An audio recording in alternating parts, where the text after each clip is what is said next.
Off the far boards, McKinnon kicks it to his stick, trying to get through Ryan Hartman, leaves it for Marty Natures up the slot. Natures, the backhander, he scores! It's a Marty party! Up top for Cale Makar, Natures. McKinnon slides it in front, Landeskog scores! Oh, it's gorgeous! Oh, captain, my captain! Ross Colton hooks up with Nick Waugh, who scores! Oh, what a release from jolly old St. Nick! Now it's Kadri again all the way through. McKinnon, he scores! The Mac attack is back, Jack! 10 seconds left. Natures will bounce it down ice. Will it go in? You betcha! Icing on the cake from the 2-2 train. A perfectly placed empty net goal from Natures. 2 seconds, one. Sound the horn.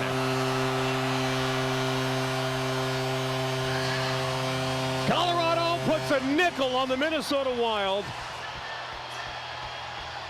And they'll go to Minnesota with a 2-0 series lead. Game 3 is Saturday in St. Paul. Never lost.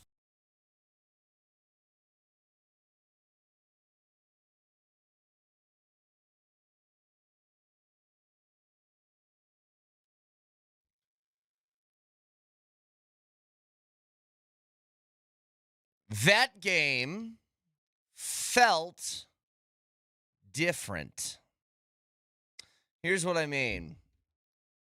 You're playing against a very talented opponent. Very well could be the most talented one you have left. We'll see if, first of all, the Avs make it through this series and who they would face beyond this. But the point I'm trying to get at is you just played a Minnesota team 2 games in a row, wildly different feels. You know, after it was your initial goal followed by literally like 30 real seconds, 5 game seconds later, they even it up 1-1, and you're like, uh-oh, are we in for another one of these games again? Another 8-7, 9-6, whatever that sort of feels going to be. And they settled it down. And after it was tied 1-1, from there on out, it just felt as if the Avs were in complete control. Did not mean that they dominated play the entire time during that stretch. But you get a couple of big saves from Wedgwood. You know, they make some opposite sort of moves, and you stick with Wedgwood after a weird game 1. They go to Gustafsson. And Gustafsson, the first 2 shots that he faces, he lets them both in the net. You were outshot in the game 31-22. But as far as control, pace, after that initial part of the game, I thought the beginning of the first felt like Minnesota was playing a little bit more desperate. I just thought you settled in. And you played your style of game. And that game felt different because that felt like the way that a championship level team would behave. Not to say that they haven't done it before, but when you talk about a complete game from doing things offensively, making sure your discipline's still on defense, and it doesn't mean that it's perfect because Minnesota's good. But you're disciplined on defense, you get the special teams chipping in, which is your penalty kill continues to be great. You get 5 power play opportunities. You capitalize on 2 of them. 40% works for me. It just, everything about it had the feel in the behavior of a team that knew what they were doing. Like, that game from McKinnon was remarkable. Everything that he did, whether it's the first goal that kind of set up Natures, which was another patented McKinnon enter the zone, weave through traffic, dump it to a teammate who's got a clear lane to the net, sick little backhand from Nachos in between some traffic. Really nice. Then it's Kaprizov with that set play, ring it off the boards, whatever, and immediately they score again.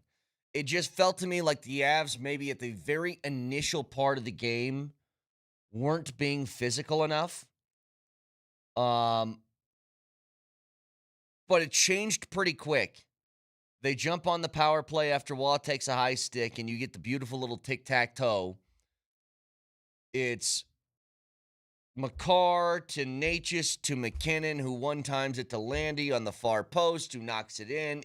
And ever since then, it just felt like you had it, and you weren't going to give it back. You know, the only other time I got nervous, and this was because of the magical Harry Met Potter superstition stuff that Vic hates, but I don't know if you guys heard this. In the third period, Kadri gets high sticked. It's another power play for the Avs. McKinnon scores off the one-timer. It's 4-1. There's 5.5 minutes left. And the announcer on the game, I don't know who is doing the play-by-play. Because I thought it was Buchagras, because I thought it sounded like him, and I don't think it was. I think it was somebody else. But did you hear this, Nelly? 5.5 left. The Avs are up 4-1, and he said, well, it looks like they'll have to go back to Minnesota with them down 0-2. And I was just like, there's 5.5 left. You don't got to say that out loud right now. And then immediately, that's when Minnesota scored the second goal. And I was like, if this mother put some sort of Harry Met Potter jinx on this game, I'm going to lose my mind. The broadcaster jinx is real, but at the same time, I was watching the game with my girlfriend, sipping on a nice and a chilly one. There you go. And when they got that goal, now they're up 4-1, right? Okay, I looked at her and I said, okay, all the Avs have to do is not do anything stupid. Yeah. Okay? That's like, if you ever played FIFA back in the day, you know how you can set how aggressive you want your offense to be? Sure. I said, pick up your controller, put it on park the bus, and don't do anything stupid. That is literally what I said to her.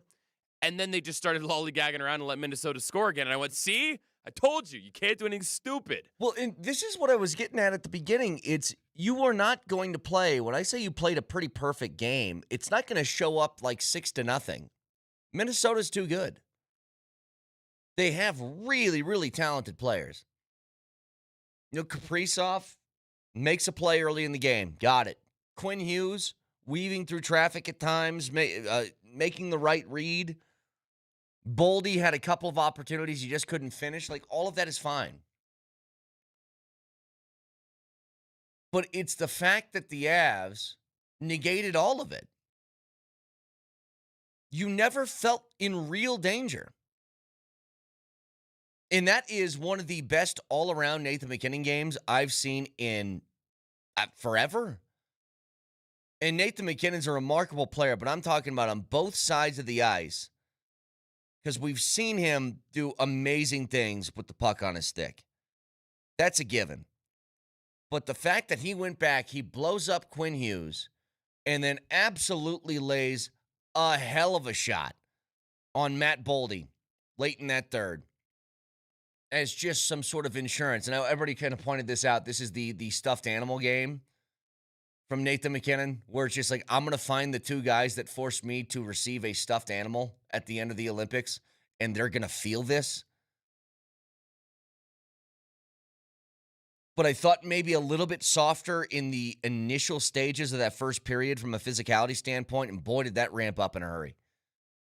But when it's not like setting the tone for Nathan McKinnon, but it is when he's involved in that aspect of the game, it just looks entirely different. And not to get into this, Minnesota fans talking about that being a boarding call. It's shoulder to shoulder. Sorry. And it's the playoffs. Don't be a baby. Soft. Like, this is exactly what you want to see. Can I from ask this you a team. question about that, Kaner? Sure. So I had that same thought where there were a couple times where the Avs laid these, I don't even know if borderline is the right word, but these big hits where in the moment you go, ooh, Yeah. oh my God. Like Brent Burns beat the hell out of poor Matt Boldy and kneed him in the balls, and they didn't even call a whistle. I was like, did anybody see that? Are we good? We're just going to let him play? Okay, I guess we're going to let him play. And I was trying to remember, throwing out the 90s and all the games against the Red Wings, because that was its own can of Sure. worms. In the Bednar, Landeskog, McKinnon era, I can't think of a time when I saw the Avs be the aggressors in terms of physicality the way they were last night. That may be the most like physical attacking game I've seen them do. I don't know if I've seen that many Avs hit dudes up against the boards in this era of Avalanche hockey. And that's what we've been calling for years. We've wanted to see this. I think you're probably right. There were series that got really chippy that probably just from a straight up physicality standpoint got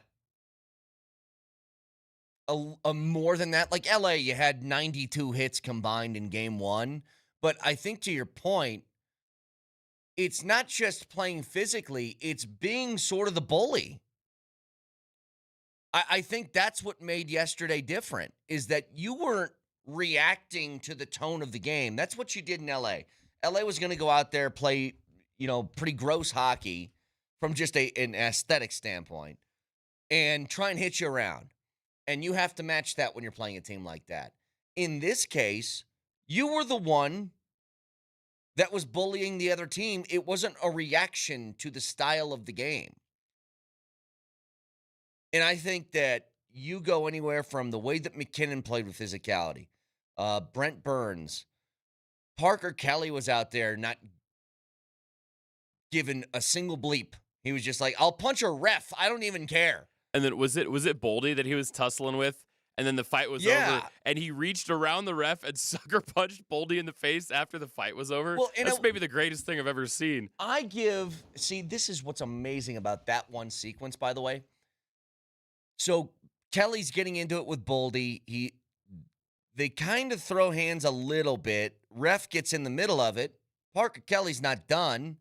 He throws one, and he plants one right on the schnoz of the ref. Like square in the middle of the mouth and nose.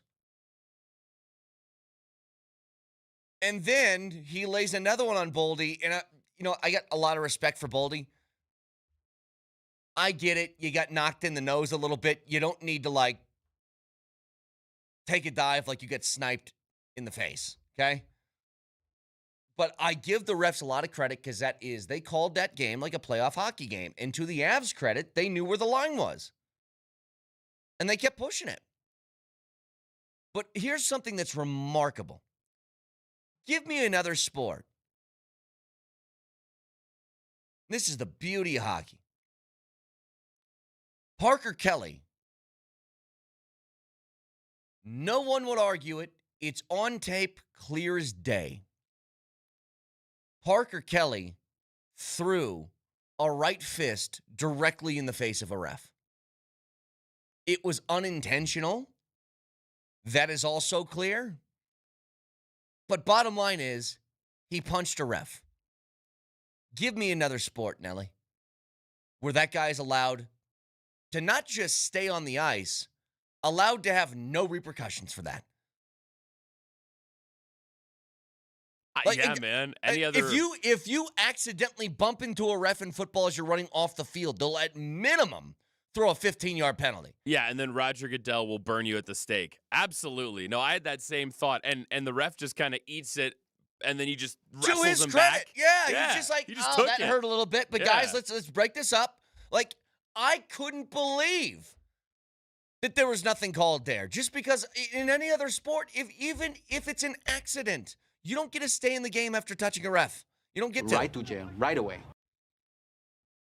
But everything about the game, I'll just keep going back to this. That felt different. That felt like a team with a clear goal in mind who knows how good they are and knows what they're capable of. And I don't know if I've truly had that feeling in a playoff game for the Avs since they won. Like, whatever I felt last night, I don't think was there since 2022. There were times I was hopeful, but still sort of tepid in how I felt about that team moving forward. And there's some audio, by the way, that we have to get to from the post game, because I think it's so true. Some things that Bednar said, funny little interaction between McKinnon and Landeskog. And if you guys missed this in the pregame show, because I was watching the Altitude, the Avalanche Live pregame show, they made Moser the man on the street last night, as it was that time of the night where I got really nervous about the drive the next morning. It was one of those, like, I'm checking every 10 minutes outside, being like, these snowflakes are the size of my head. How bad is this drive going to be in the morning? And luckily, if you guys haven't left the house yet, roads are pretty good for the most part. I mean, I didn't notice really any. Take it slower than you would, but it's not like I didn't even see snowpack. So should be good on that. But they made Moser the man on the street. And everybody starts yelling at Moj. And Moj says something that now that he's going to play it, I'm going to howl laughing again. I've watched the video 100 times. It doesn't get old. We'll get to it next.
it's just a void you can't fill. You know, we waited a long time for him to come back, and it was worth the wait. You know, he's, you know, every month he got better this season. It's a lot of time to come back from, and yeah, I think obviously as a person, just a human, awesome to have around, and yeah, I mean. That's enough. Yeah. Yeah, he's one of my good friends, so it makes me happy to see him every day, and I think it makes the whole team happy. So.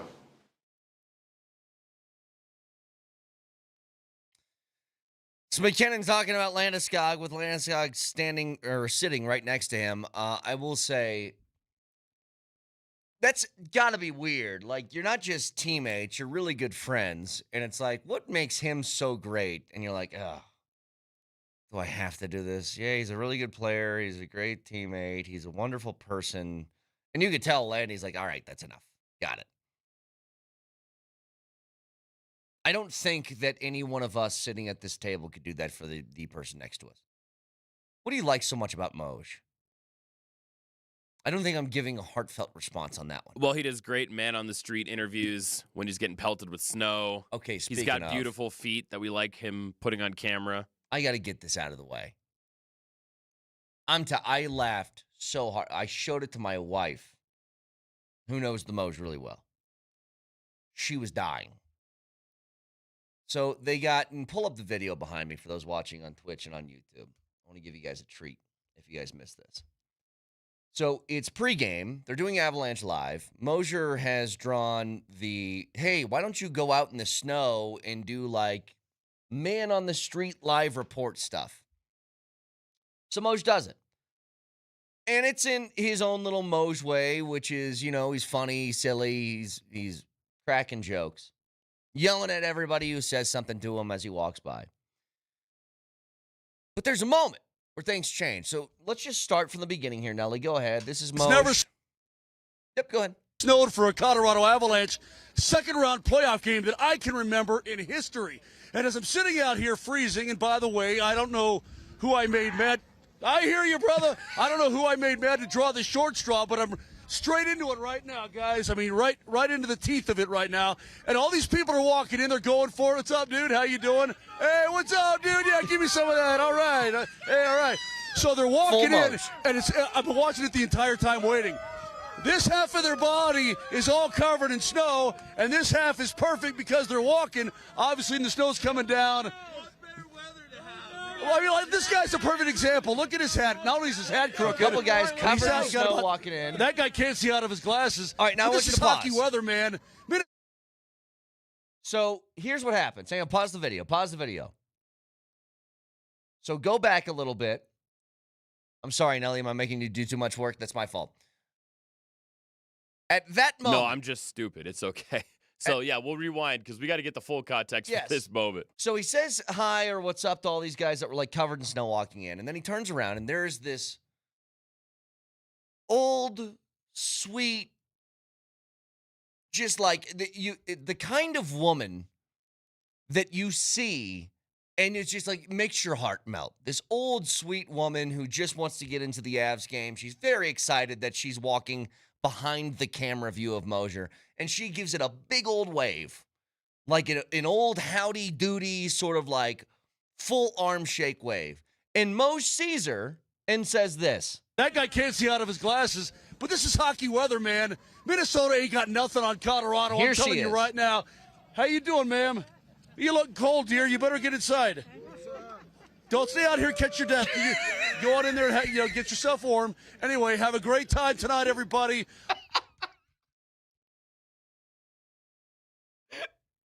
So, here's the thing. I was totally aware that this is an actual, like, idiom. This is an actual thing that people say. Don't catch your death I looked it up because I've never heard it before. It's actually something that is said when it's cold outside because it's like, don't get sick. But the fact that he said to the sweetest, oldest woman. Minnesota ain't got nothing on Colorado. I'm telling you right now. How you doing, ma'am? You look cold, dear. You better get inside. Don't stay out here and catch your death. You go on in there and get yourself warm. In the oldest woman that could have walked by him at the moment. Don't catch your death. It's one of the funniest things I've ever seen Moser do. And it's so perfectly Moser because it's so unintentional. He didn't mean it because she was old. He meant it because that's an old saying that Moser knows, but it just happens to be to the old woman. I was howling I was still laughing about that as the game was going. I just think back to it. It's unbelievable and so perfectly Moj. If Altitude TV has captured nothing else, this is now a mandate. Moser has to do this before every game. Stand outside the arena and just start talking to people. That's what he's got to do. Because it was unbelievable. And here's what I want, and we can try this again a little bit later when I play it with the other boys when they join us. If anybody knows who that woman is, that sweet old lady, like you look at her and you're like, I want you to make me cookies. Like you feel like everybody's grandma. If anybody knows who that sweet old lady is, can you get her on the show? And I want Moser to apologize to her. That's what I want. So we got to find this lady. I want a statewide search for that sweet old woman. So get on that. Now, back to the hockey. One thing. Don't stay out here and catch your death. I want her on the show so badly. And I want Moser to look her in the face and say, I'm sorry for what I said to you. Now, that old woman, along with, 18,000 other people inside that building last night, had a great time. And I'll tell you, somebody who's been entirely underrated, not just in this series, but I think, Texture says it sounds just like Dumb and Dumber. Don't you go dying on me now. It really does. Somebody who's been entirely underrated, not just in this series, but in this entire playoff run, including the LA series. Devon Toews' defensive performance has been almost perfect. The plays that he made last night, Minnesota's on a power play. It looks like they're going to have a chance. Puck gets a little bit loose. Might have somebody, I think it was Kaprizov, that was sort of screaming towards the front of the net. Looked like he was going to get a good chance. Toews reads it perfectly, picks the pass off, gets it out of the zone. Like, so many little plays like that for Devon Toews in this game. He has been so money. And in a series that is largely going to be decided between the two best defensive pairings in the league with him and McCarr, and then on the other side with Faber and Hughes, you're getting the better of those. And it's Kale who's doing his sort of thing that he always does. But Toews' ability defensively, block shots, pick off passes, get the puck out of the zone, make the right read, stay on your man, like all of that different stuff has been remarkable from him. And you see the difference here. Injuries to the back end, for Minnesota, have put them in a really tight spot. Their D-men have been getting beaten up throughout the course of this series. And I know it's just 2 games, but there's a couple of guys. I think it's Middleton and maybe Spurgeon are the 2. I think they've given up 8 and 9 goals when they've been on the ice in 2 games this series. And they're struggling hard. So they're forced to play Faber and Hughes. I mean, listen to this, guys. They played 28 minutes apiece last night because it's the only guys they really trust on that back end. Whereas you're playing McCarr and Toews 23 and a half and 24. And it's because you have trust in Brett Kulak, and you have trust in Sam Malinsky, and you have trust in Brent Burns. Even Blankenberg, who's been sort of thrust into this position, I wouldn't say he's played great, but he's played fine for what you need out of him. But Taves has been awesome. Kulak, again, I go back to that trade that happened in the middle of the season. You get Kulak here, and it was weird because I was a big-time Sammy G defender, and I understood why they made the trade. I was very confused by the reaction to it because everybody thought, well, a lot of people were very vocal, I should say, in saying that was a bad trade, that you attach Sammy G along with a second-round pick for Kulak. That's the most steady Eddie defender you've gotten in this postseason so far. Kulak's been awesome. But in a series where you're facing so much talent on the other side with your Kaprizovs and Hugheses and Boldies and Fabers and Tarasenkos and all these different dudes, you need to have a D-core you can trust. And the difference so far in this series is you trust yours. Minnesota doesn't trust theirs. I almost feel like the Gustafsson move was one that was going to try and save the confidence maybe of their goaltending room. That you don't want these guys to get beat up every single night. And whether it's Gustafsson or Volstedt or whoever between the pipes, last night you might look at the shots, and it was only 22 against Gustafsson, but they were a really, really solid 22 chances. Really good. But that's why even at times when you make mistakes, you have defensemen that you trust. And I think out of that top five of Taves, Malinsky, Makar, Kulak, Burns, eventually getting Manson back in the mix, this team is so well constructed.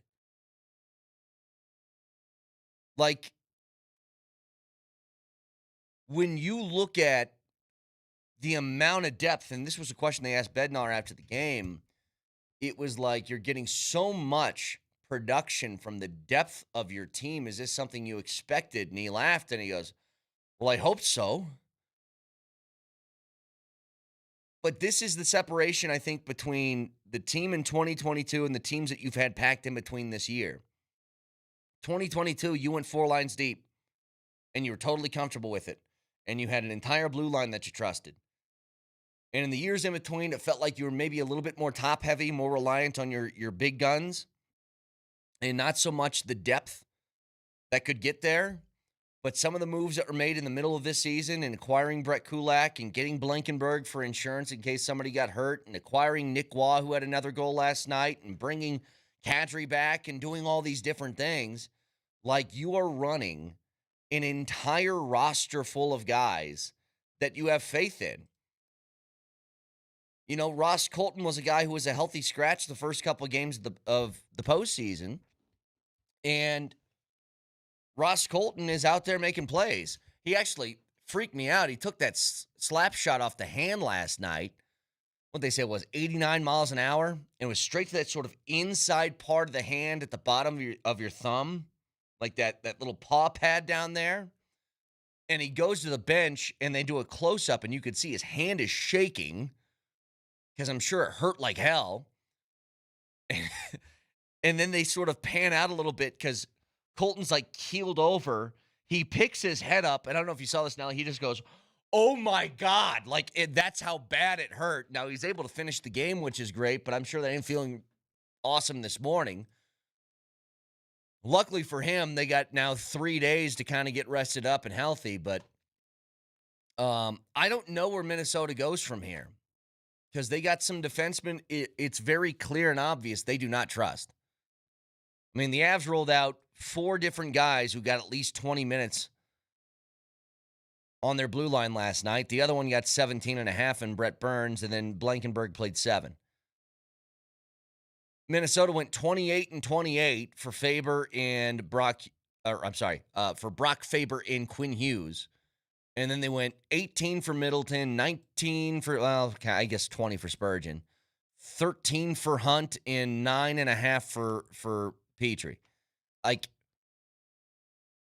there's a different level of trust between what the Avs feel like with their teams right now and what Minnesota feels like, to the point this is going to be a bad place to be when you ask Minnesota who's going to start for you in net in game 3, and their answer is, I don't know. That's not great. That you don't have something solidified there.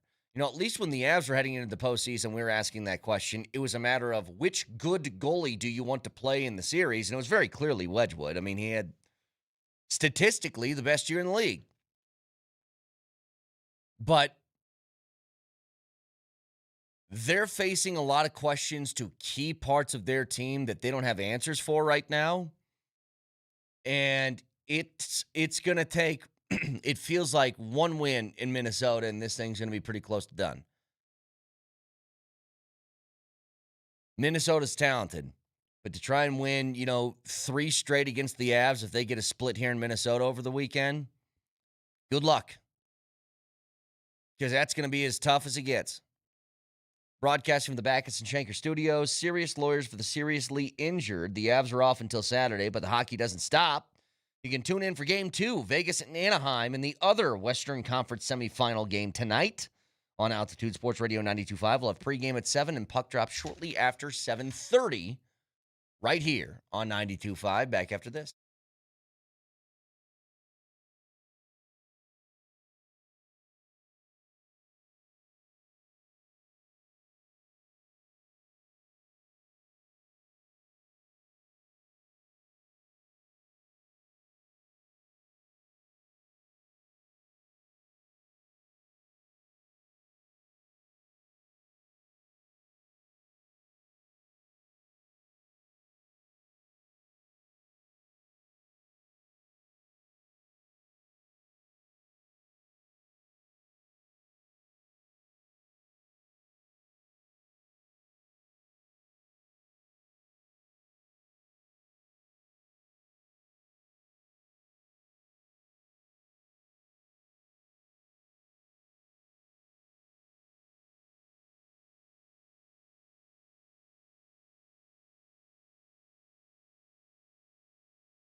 Texture says Nature's goal was incredible. All 5 Minnesota guys are on him. Yeah. That's another one, Nelly, by the way. Bednar talked about Marty Natures as well. And he used to have this stigma on him that he was not a playoff performer. And just to sort of paraphrase what Coach said, he said that might have been valid earlier in his career, and they talked about it. He goes, it is no longer valid. Like, he's a playoff performer. And Natchez, I mean, he had that one sequence. He put Tarasenko in a blender. He hit him with like 3 different spin moves in 5 seconds. Tarasenko was being turned around everywhere. Look, you didn't end up scoring on it, but it certainly did look cool. It was just overall a really great game, kind of up and down for everybody. Everybody played better in Game 2 than they did in Game 1, which is what you want, especially in doing that when Game 1 was a win. But the Avs now head to Minnesota, where they play on Saturday, because they have all these days off in between. Yes, Minnesota might get a couple of guys back. You might get Josh Manson back. The point is, you get a split, this thing's pretty much done. Because I don't see Minnesota rattling off 3 in a row, with 2 of those being at home, including a potential Game 7 if you need it. So, split 1 in Minnesota, and you're sitting in a pretty good spot. You know, again, sort of everything that you need from a hockey team. Your offense is there. You're putting up a ton of goals, 14 in 2 games. Your defense is there. Despite what happened in Game 1, it was a lot better and more cohesive in Game 2. Your special teams is there, as your power play has been working great in this series. And penalty kill continues to be exceptional. And then finally, your goaltending, where, yeah, a little bit iffy in Game 1, but you played 6 games in the postseason. In 5 of the 6, you've given up 2 or less. Feels pretty good to me. You know, it almost felt like it was a concerted effort last night, and really through these 2 games, but especially last night, to go over and put some physicality on Quinn Hughes. He was hit a lot, including the hit by McKinnon late in that game. But it's what I was talking about earlier. Like, the Avs, for the first time in a long time, felt like they were the bully in a game, which they haven't been for a while, as far as postseason series and how the physicality matches up. They've had times where they've matched physical intensity, but I don't think they've ever really started it. And last night they did. And they weren't afraid to hit anybody. And I think it's a great sign moving forward. You know, also what was going on last night, you were the only hockey game of the night, but in the NBA, Detroit takes a 1-0 lead over Cleveland as they won 111-101. And then OKC just wrecks the Lakers. The Lakers got off to a decent start in that game, but OKC held them to 37 points in the second half. Austin Reeves was miserably bad. He was 3 of 16 from the floor. LeBron was great. LeBron was 12 of 17. But OKC is just, they're overwhelming. They have so many different people that they can go to. Like, Shea wasn't even great last night. He was 8 of 15 from the floor for 18 points, only 3 free throws. And part of that, I don't know if you guys saw it, there was a super cut of some of the flopping that was happening with Oklahoma City. And they didn't give Shea quite a few of those flops that he would usually get. And I like that maybe for the rest of this postseason that turns. And it now goes to, all right, we're going to call just fouls. I don't want you to bait calls. I'll call it if you get fouled. So maybe that changes a little bit, but at the end of the day, it doesn't matter because OKC ran out 10 guys who all played awesome. Like, they go to their bench and they bring off Jared McCain, who in his time in Philly when he was healthy was a really good player, but couldn't stay healthy. Now he's getting big minutes in the postseason for a team that's already the favorite to win it all again. and you combine that with Isaiah Joes and Kaysen Wallace's and Caruso's and Jalen Williams coming off the bench, like they're overwhelmingly great. And it doesn't seem to be getting any worse. You know, that was a night where Chet Holmgren led the way with 24 points for him, and that's all they needed. But it's not just offensively what they can do, it's also defensively. And I hate to say it, part of me, like, I want the Lakers to make this a series. The Lakers, I hate them, but I hate OKC too, and I don't want to see OKC breezing to another championship. I want to see somebody give them a little bit of work, please. But they take a 1-0 series lead against the Lakers yesterday. Texture says the Avs weren't afraid to hit anyone, including the linesman, twice. Yeah, I guess if you include the punch from Parker Kelly and then the hit between Kadri, I can't remember who it was on Minnesota, but that collision between those two that sent the linesman over the bench, had to work his way out. That's what you want. You want the Avs, like, think about this, how talented and skilled they are.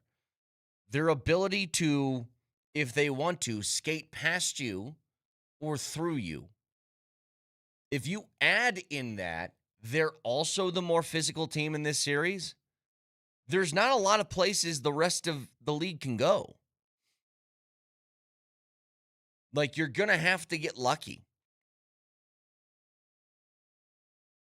And all I'm saying is, last night felt like the 2022 team. The team that could do it all. That had everything. They had goaltending. They had defense. They had offense, obviously. Their power play was good. Their penalty kill was good. Like, they got all of it. And that's where it feels like the Avs are at right now. They're a team that can win any style that you want to win. They can play as physically as you want to play. They can now set the tone of physicality in the game. They can put up 9 goals in 3 periods if they want to. They can win a game 5-2. They can win a game 2-1. They can rely on goaltending. They can rely on high scoring. They can do all of it. But I do think it's a huge difference. Bednar on the power play. Beyond the goals, what do you like about what the power play is doing in this series? Everything. Yeah. It's everything. You know, outside of what? A shorthanded goal that you gave up in game 1? They're, by Brett math, 2 for 2 on the power play in game 1 because they scored with, like, I don't know, a second after it ended. And then 2 for 5 in the game yesterday. That's 4 for 7. That seems pretty good. Now, you do have to factor in 4 for 7 with allowing a shorthanded goal, whatever. But again, they can do and play to any style that you want them to. And you don't want to miss Avalanche Game 3 Saturday. It's going to be at Stoney's Uptown Joint with Altitude Sports Radio Playoff Viewing Party Tour. It's powered by Michelob Ultra. Great Michelob Ultra deals and a chance to win an autographed Gabe Landeskog jersey. So we'll see you there at Stoney's Uptown for Game 3 Saturday night. 303-504-0925. Again, a ton to get to. It is 6 straight wins for the Avs to start this postseason. We'll talk to the head coach, Jared Bednar, at 8 o'clock this morning, get his thoughts on the initial couple games of this series, and then moving ahead towards Minnesota. One question I got for Bedsy is, obviously we'll ask him about Josh Manson. We'll see if we get an answer out of him. He's very cagey about injuries this time of the year, but we'll ask. But also, things have been going pretty well. What needs to improve for him? Where do they have to get better right now? So we'll ask that to the coach here in about an hour. Can always watch a show live on Twitch, twitch.tv. Search Altitude SR in the search bar, the Altitude TV simulcast. Can also watch on YouTube. Subscribe to the channel and don't miss anything from Denver's #1 sports station, Altitude Sports Radio 92.5, including that Altitude Daily, a daily recap of the best stuff you can't miss from the best shows in Denver. Just search Altitude Sports Radio on YouTube and subscribe today. A lot to break down with this game. Avs up 2-0 on Minnesota. Moser, Lombardi, and Kane starts next.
Off the far boards, McKinnon kicks it to his stick. Trying to get through Ryan Hartman. Leaves it for Marty Natures up the slot. Natures, a backhander. He scores!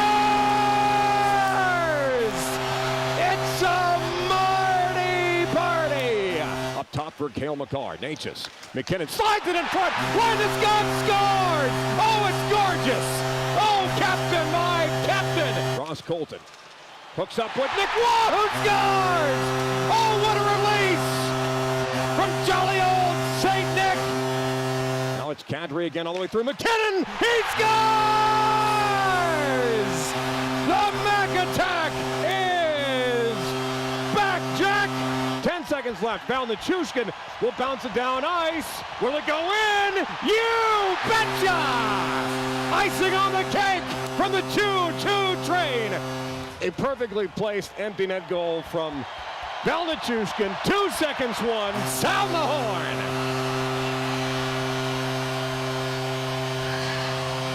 Colorado puts a nickel on the Minnesota Wild. And they'll go to Minnesota with a 2-0 series lead. Game 3 is Saturday in St. Paul. Never lost.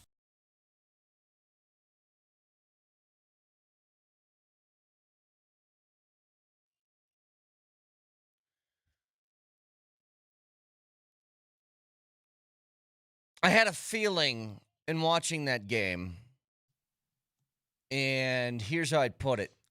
That one felt different to me. That felt, maybe for the first time since 2022, like 2022. There are good Avs teams that have existed in the middle of that, I understand.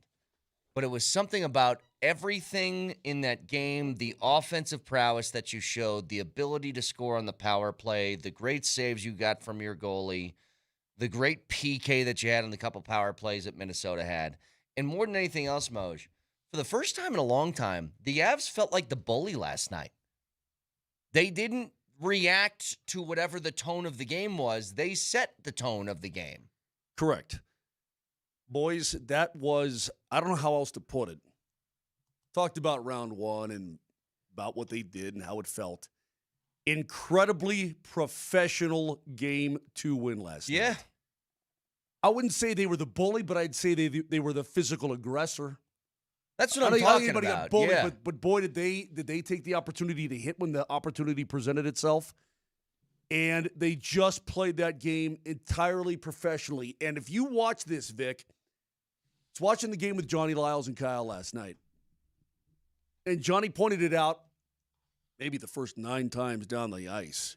And then it was completely noticeable from that point on. The Wild would get it up into the neutral zone. They'd get it across the red line. They'd chip it off the boards and in. And then they'd go chase, forcing you to turn and chase, retrieve the puck. What they wanted to do is win that puck battle. And they wanted to force you in your own zone. You don't stick handle into the zone, get shots off where, because then you're getting into a track meet, right? Yeah. That your tracking is off and so on. You want to put yourself in a position that if you lose the puck battle and the Avs get the puck and they're transitioning out of their own zone, you're back defending. It's not a track meet. Everything's going to be okay. You slow the game down, which was completely different than what they did in game number 1. And you know what? Nothing worked. Not in game 1 and not in game 2. So the Avs, they not only won both games, but they now have Hines and company, the coaching staff of Minnesota going home going, now what do we try now? Yeah. Because they changed their goalies, and I think Gustafsson was worse than Wallstedt. That's my opinion. I'm really proud of the Avs not taking the bait. Basically telling this team, you want to play this style? Okay. What else you want to do? What other games do you have up your sleeve? We can do that too. We'll play whatever game, whatever style you want, because we have enough. I mean, the Avs are loaded with all kinds of talent, and they're so versatile. That's the thing about this team, the versatility of this team. But I thought the game was won at one particular point. 13 minutes into the first period, the Avs were leading 2-1. Minnesota goes on the power play. And it was a power play that produced a ton of shots. Yeah. Very dangerous shots. And I thought Scott Wedgwood made 6 saves during that PK, and all 6 of those could have easily gone in, preserving a 2-1 lead. I thought the game changed after that. They tested Wedgwood. He answered the bell. He said, not today. And that's how the Avs took charge. You're right, Vic. Same power play that Vic's talking about. I'm finding myself going, God, they can't clear the zone. Mm-hmm. They can't clear the. Now, they had opportunities to clear the zone, and they didn't. Minnesota cut it off, or puck bounces off your stick, that sort of thing. At the same time, I'm looking at it and I'm going, that's a pretty damn good power play. Yeah. They've got Hughes running it. They've got Kaprizov. They've got Boldy. They've got Johansson. They've got all these dudes who are excellent puck handlers, excellent shooters of the puck, excellent skaters. They've got a bunch of dudes on that top unit where you're going, it's a pretty damn good top unit. And so sometimes you're going to get hemmed in your own end. You're going to get tired penalty killing. That's when the professionalism, Vic, comes through, and you just bear down and you get it done. They did make one mistake. As good as Wedgwood was, he was out of position for a second where it was like the net was wide open and Minnesota just missed it. And I forgot who shot it, but he knocked his head back, looked straight up at the sky. I was like, oh, my God, I can't believe I missed it. There's plenty of head-throwing back moments in playoff series. But in that sort of sequence, I think you saw some of the things that the Avs have that right now Minnesota doesn't, and they need to find it in a hurry, or this is going to be a quick series. And it's this. You had so many different guys that you trust in situations like this. Minnesota right now doesn't know which goalie to trust. That's why they made the switch from game 1 to game 2. Despite how rough game 1 was from a goal standpoint, allowing 6, Bednar sticks with Wedgie. And we'll talk to Bednar at 8 o'clock this morning. Oh, I forgot it's Bednar Wednesday. That's right. And I forgot that the coach is kind enough to carry that through the playoffs. Wake up. Wake up, Rocco. Oh, I woke up to a lot of droopy trees this morning. Yeah, Did you guys notice all the droopiness? This is a tree-killing snow. So if you have a tree in question, bang that snow off and bang it hard. Hey, I set my alarm for 4 a.m. this morning thinking this was going to be a tough drive. Glad to see that the roads were clear still. That was nice. I walked right up to my old, beautiful tree this morning, and I said, please don't catch your death. Well, don't ruin that. We're going to save that for later. Don't you do it. It's okay. Don't you do it. Now, what I'm getting at is they don't trust their goaltending. That's why they made the switch to game 2. You know what else they don't trust? And it's very clear. They trust 2 of their defensemen. That's it. Faber and Hughes almost played 30 minutes apiece last night. Well, Hughes has been averaging about 30 minutes a game. And I'm thinking to myself, how do you do that for 8 games in a row? Well, that's what I'm saying. Well, Moj, think about this. Well, now they're going to get 3 days off, so that's really going to help them. But True, I'm just saying. But I think if I have these names right, because I heard Hines talking about it yesterday. He was asked a question, is it Spurgeon and Middleton? Are those 2 guys? I think they've given up 8 and 9 goals so far in this series. When they're not giving them up, but when they're on the ice, their minuses 8 and 9 goals. That's correct. And it's like you can't trust it, and that's why he's playing Faber and Hughes 30 minutes. Well, you got a really good D pairing, too. I would argue the 2 best D pairings in the league are probably in this game. And Devon Taves has been remarkable. Some of the plays he made last night, it was, I think, the second power play from Minnesota. Looked like they might, nice pass, could get a run towards the net, and he cuts it off, whips it out of the zone. In fact, he came from behind the net. He cut it off into the slot, boom, right out of the zone. Yep. Smart play. Consider me shocked, after the Nuggets-Minnesota T-Wolves series, and we suggested some repercussions. Do you remember the word repercussions? I do. And we were vilified and called violent, just whack jobs for promoting violence. It's interesting. Last night, after McKinnon trucked Boldy, after Leckie took out Hughes, we saw a couple instances. I've noticed a lot of those Minnesota fans calling for violence. Really? Yeah. Oh, it's crazy. How about that? That's interesting. Yeah, it's crazy. Yeah. Acting, what? It's sport. It's just sports, guys. It's just a game. That seems, dare I say, hypocritical. I mean, we don't want to do that. Whoa. I mean, By the way, I remember the temper tantrum you pulled a week ago when we asked for physicality, and oh my God. I know the one that you're pointing to because I saw it. Now, Minnesota fans are saying, hey, you need a lot of them. Most of them are saying, play as physically as the Avs, which is what we were saying about the Which is Nuggets. exactly what we said. But then there was a couple guys, one in particular that you got into it with, that said, I want heads and ACLs, is what he said. Yeah, I want to expose these freaks. Again, I'll use that word because sports brings the passion out of everybody. And here's another example. I mean, listen, dude.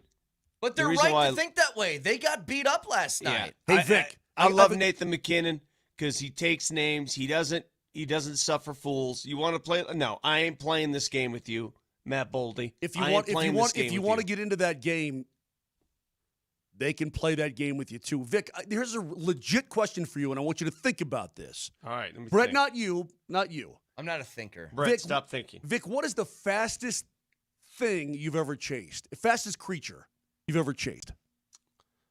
Fastest creature? Well, I tried to. Have you ever chased a chicken? I was going to say, after Rocky, I tried to do the chicken thing at my grandfather's farm in the old country. Mm-hmm. It's not easy chasing a chicken. You know, your cousin is a donkey. That's easy to catch, right? Yeah. Met that donkey. Nice donkey. You ever tried to chase a cat? The that's agility of a cat? Yeah, it's not easy either, Those right? little bunny rabbits that are all over the place. Oh, yeah, those are tough. yeah. Those guys are fast movers. Well, that's Quinn Hughes. Mm-hmm. Quinn Hughes is whatever animal you've tried to chase. That's I like the a fastest. bunny. Okay, he's a bunny rabbit. Whatever you think. In your mind, whatever you want to show everybody your bunny cup. Go ahead. There's I get my bunny mug. He loves his bunny. And the thing is, Quinn Hughes doesn't get hit very often, and he shouldn't because he's so slick. He's so quick. He's such a beautiful skater. You got busted up last night. The Avs have the speed. Dallas doesn't have the speed. The Avs have the speed to get to him. There was one play. I know Lehkonen got him along the inboards. I know that. He turned into the hit. But there was a play where Hughes is going back to his own end at pretty top speed, and Logan O'Connor catches him. Yeah. And then, bam, gave him one of these as they're approaching the puck, and I'm like, he's not used to that. He's not used to guys being able to line him up. And then Cale Makar's the same way because they're such brilliant skaters and they can avoid these big things and this sort of thing. But it's really the speed. The guys can't get there before you get there. Therefore, you have more than a split second to make your decision. Can I ask you a question about that? Well, the Avs have the speed, guys, up and down the lineup. And to they get have there. the physicality. And what we've learned in these playoffs, basketball, hockey, doesn't matter. The aggressor wins the day. Maybe it was just flow of the game.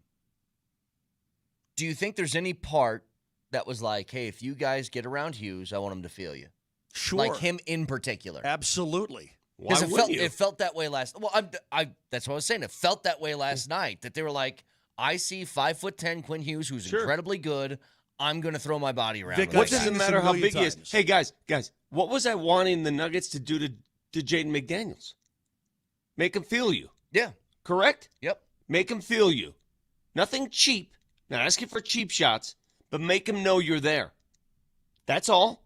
The aggressor wins the day. Watching McKinnon do that last night, too, not just to Hughes, but then the hit on Boldy towards the end of the game, which, by the way, shoulder to shoulder clean. I didn't want to get into that crap. Yeah. I think from an all-around standpoint, when's the last time you see McKinnon play an all-around game like that? McKinnon's amazing, and he does a lot of fun stuff with the puck on his stick, but Moser, I'm talking about defensively doing what he did last night. Absolutely. He's playing with a purpose, as they say. Yeah. His own and team purpose. Vic, last thing. In 7-game series, I've seen this a billion times because I've been working for the Avs for damn near 30 years. A couple of games, bang, bang, bang, right? When you get to Game 5 and Game 6, that gets friggin' tiring real quick. Mm-hmm. If you're playing 30 minutes a night and you're getting lit up 30 minutes a night, I don't care who you are. that takes a toll on a human being. Mentally and physically, you're like, God, enough already. I mean, enough of this. And that's how you win 7-game series. And this Avalanche team has been there and done that. I'm telling you, these guys know how to play the damn game. Perhaps my favorite aspect to last night's win was the reaction after the game from every player, everybody that took that dais. No reaction, no smiles, nothing. They're only 6 in. They got 10 more to go. They know the goal. Yeah. They don't care.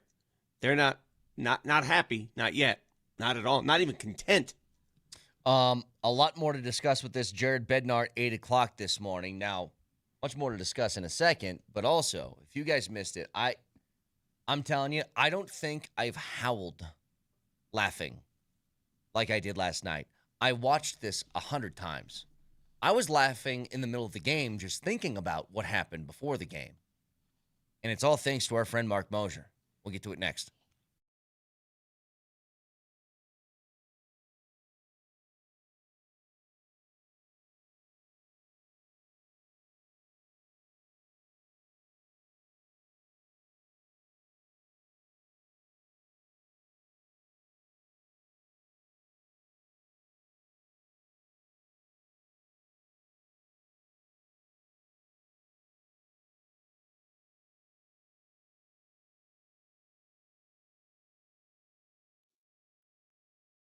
Walking and talking with a radio boss yesterday, Kevin. He says, I'm almost a big 4-0 soon.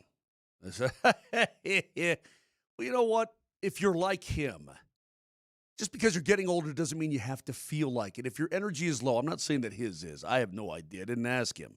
But if it's you, sleep off, weight won't budge, your mind feels foggy, do yourself a favor and get checked out at the Rocky Mountain Men's Clinic. Maybe you're in okay shape, but maybe you're not. Because guys start to lose 2 to 3% of their testosterone production every single year. Happens gradually. Before you know it, you just don't feel the same as you did in your 20s or 30s. And it takes a toll on you. And the Rocky Mountain Men's Clinic is the best at taking care of that. It helped me, and it can help you too. And not only that, they also have now these fantastic programs. All these combined things.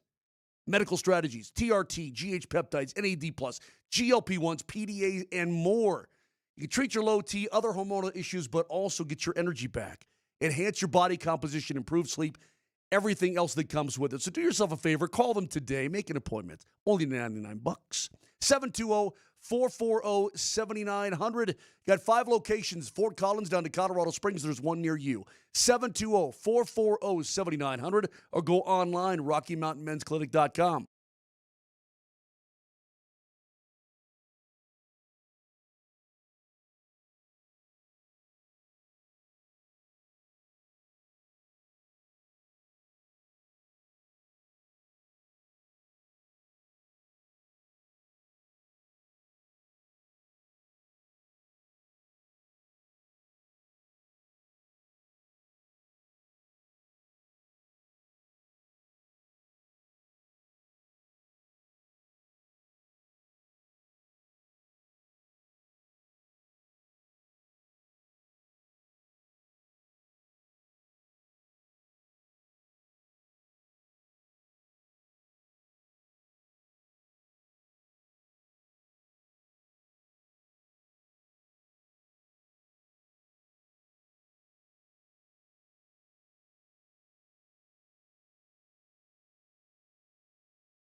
All right, Jared Bednar is going to join us in 40 minutes, so stay tuned for that. Accident.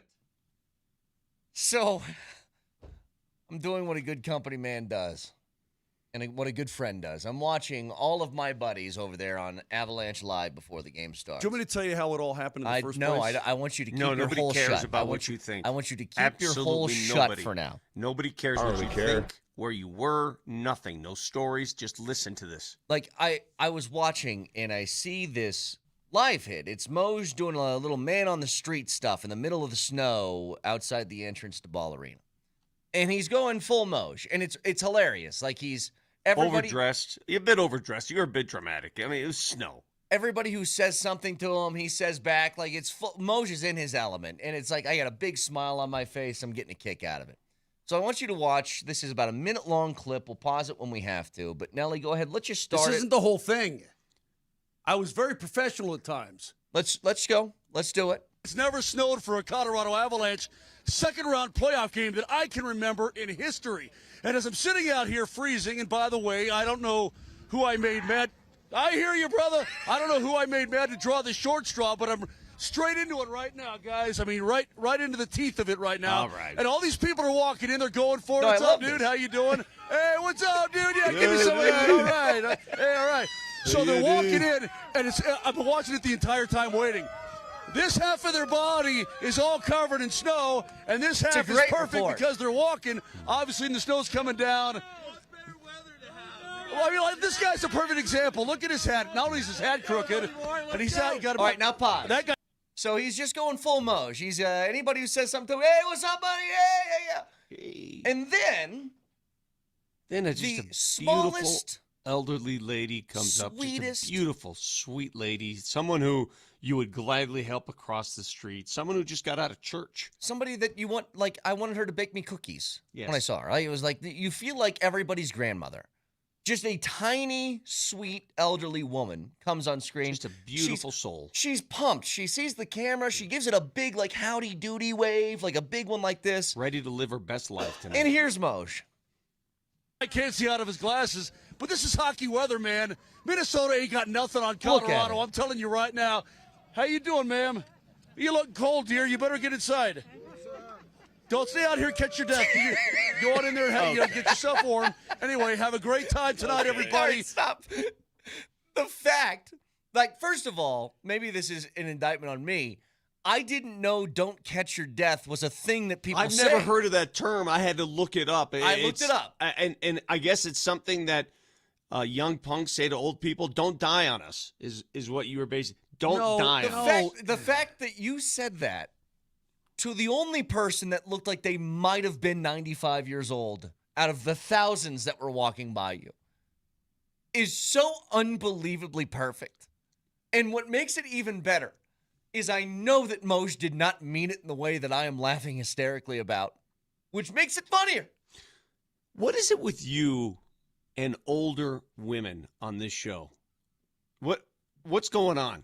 Loretta, you and Loretta have a feud. Blood going. feud. Don't stay out here and catch your death. What is it? What's the problem between I called you- her ma'am and dear. I was genuinely concerned for her. You told her not to die. Hey, it's if you ever watch the movie Christmas Story, it's kind of an old-timey line. You know, Randy, put your suit on, you catch your death. You know, it's a common old-fashioned way to stay out of the cold, get inside because it's going to cause sickness, severe sickness.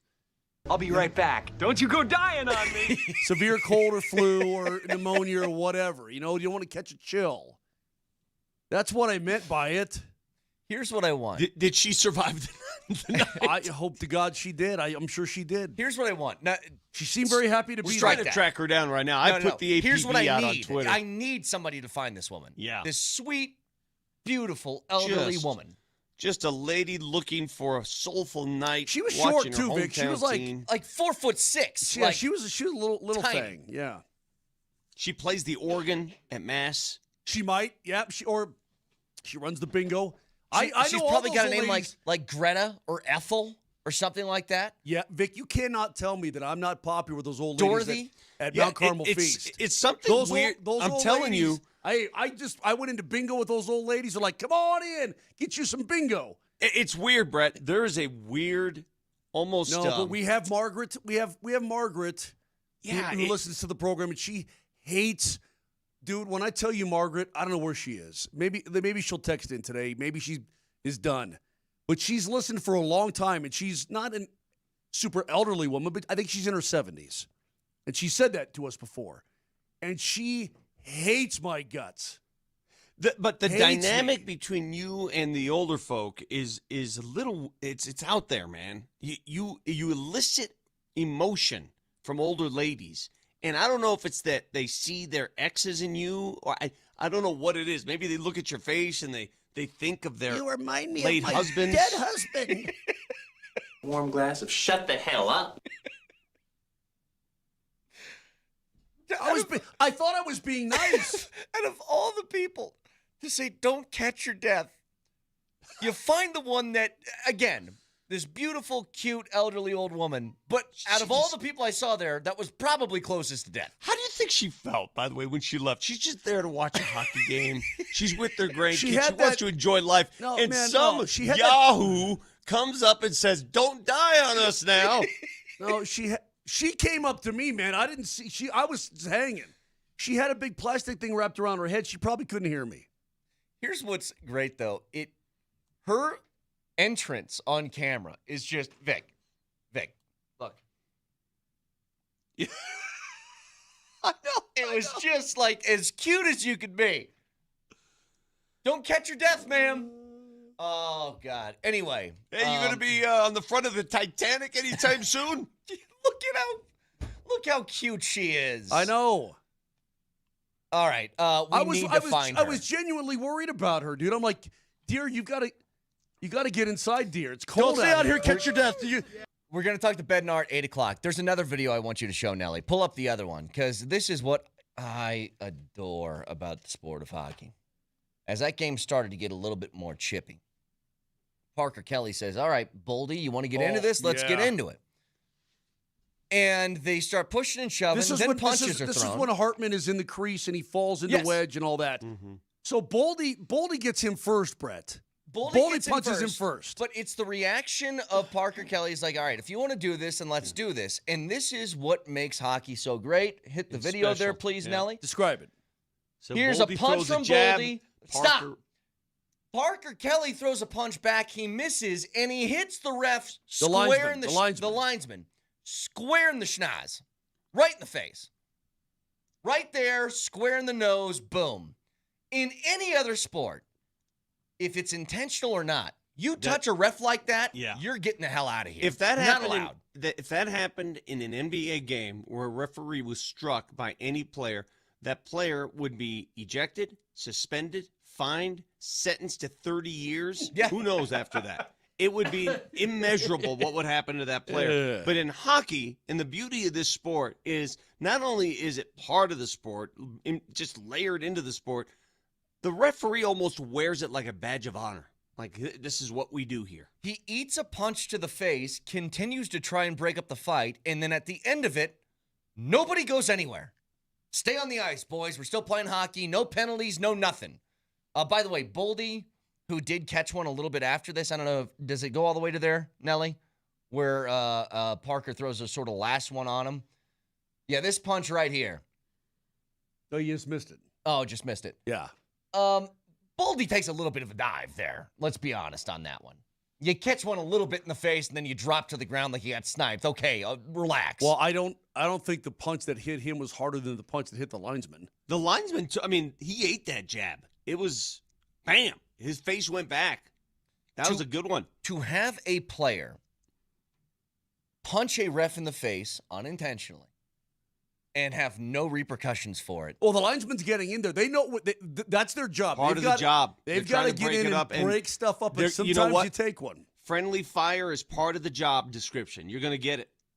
All I'm telling you, if Steve Jaffee gets hit in the face trying to break up a fight between Shaq and Charles Barkley, Right here. Boom. He's ejecting somebody. If Bill Kennedy has to deal with that, trust me, after review. You'd get one of those. Yeah, exactly. It'd be a long. I got punched in the schnoz. I was punched in the face, thereby ejecting 4 players from that team. But I don't know if you guys saw what preceded that, by the way, because I noticed this, and I think part of the reason why people are pissed at Boldy, did you see it, Moj? He gave Wedgie a little bit of little snow spray.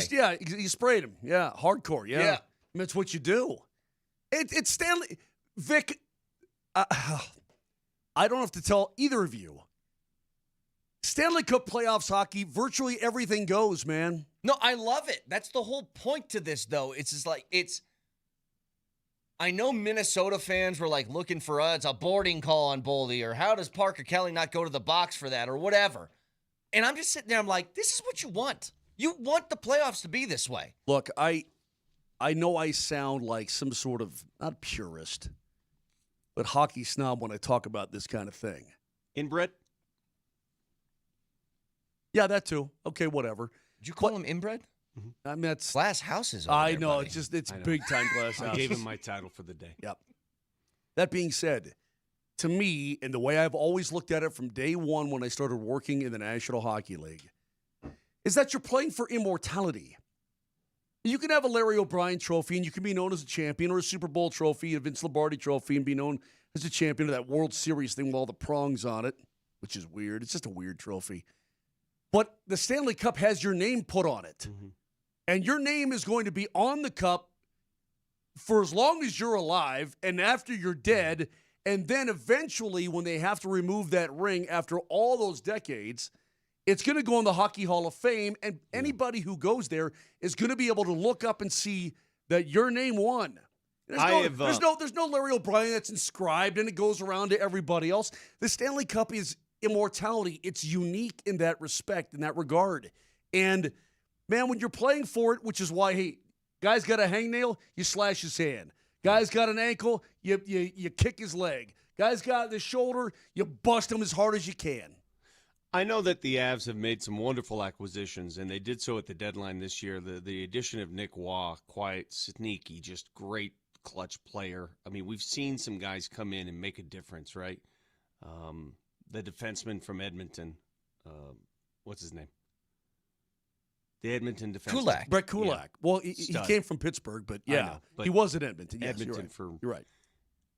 I've seen it all, but I'm telling you right now, the reason why the Avs are where they are, and it's amazing that sometimes you need a big picture to figure this out, and the big picture's been taken, and I see it. The difference is Gabriel Landeskog. Yeah. The difference is, and I'll just stop right there. The difference with this team today versus the last couple years is this guy sets a tone, makes his mark behind the scenes in the game. He does a lot of little things. He's the difference maker on this team. I don't know if we have any of the Cale Makar sound from last night or even the Nathan McKinnon sound. Yeah, I get that. Okay, well, about Gabe? Mm-hmm. Well, then why don't you give me a little? It's just a void you can't fill. You know, we waited a long time for him to come back, and it was worth the wait. You know, every month he got better this season. It's a lot of time to come back from, and obviously as a person, just a human, awesome to have around. Yeah, I mean, That's enough. yeah. He's one of my good friends, so it makes me happy to see him every day, and I think it makes the whole team happy. There you go. He defines what a true leader is, especially in this sport, and I don't think we've given enough credit to him. And I think the players, they recognize the recovery process, they understand what he went through, and I think it emboldens his teammates as much as it does him. And you see it. You see it on the ice. We talked about his record. What's his record now? Now add another W to it. 51-7-8. I mean, that's just ridiculous in itself.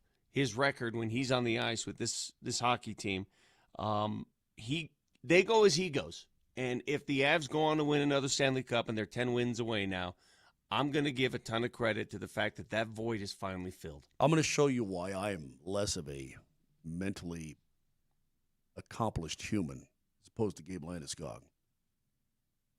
Achilles explodes, fine. Okay, then you're in that boot. You can't do anything for him. You can't even walk. And you're in a boot for another month, whatever, blah, a month and a half, and then you're this rehab, If I had to go through that for 3 years, trying to, and multiple, let's say I had to have it repaired again, because he did. Remember, he had surgery and this and that.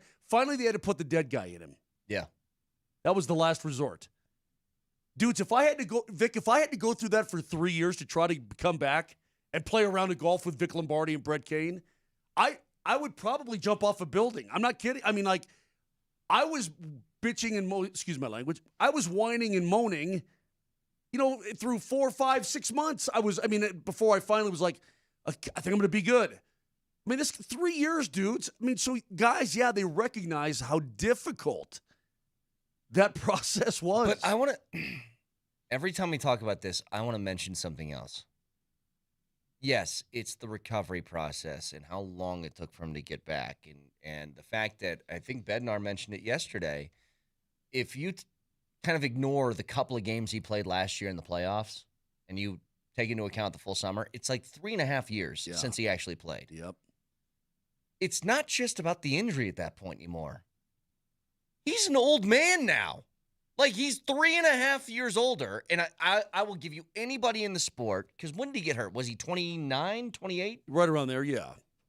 Give me somebody who's in their late 20s about to turn 30, and tell me if their game 3.5 years later is better or as good as it was 3.5 years prior to that. The answer is usually nope. Right, it's rare. It was 29, I believe, when it happened. It's rare. Let's see, was he?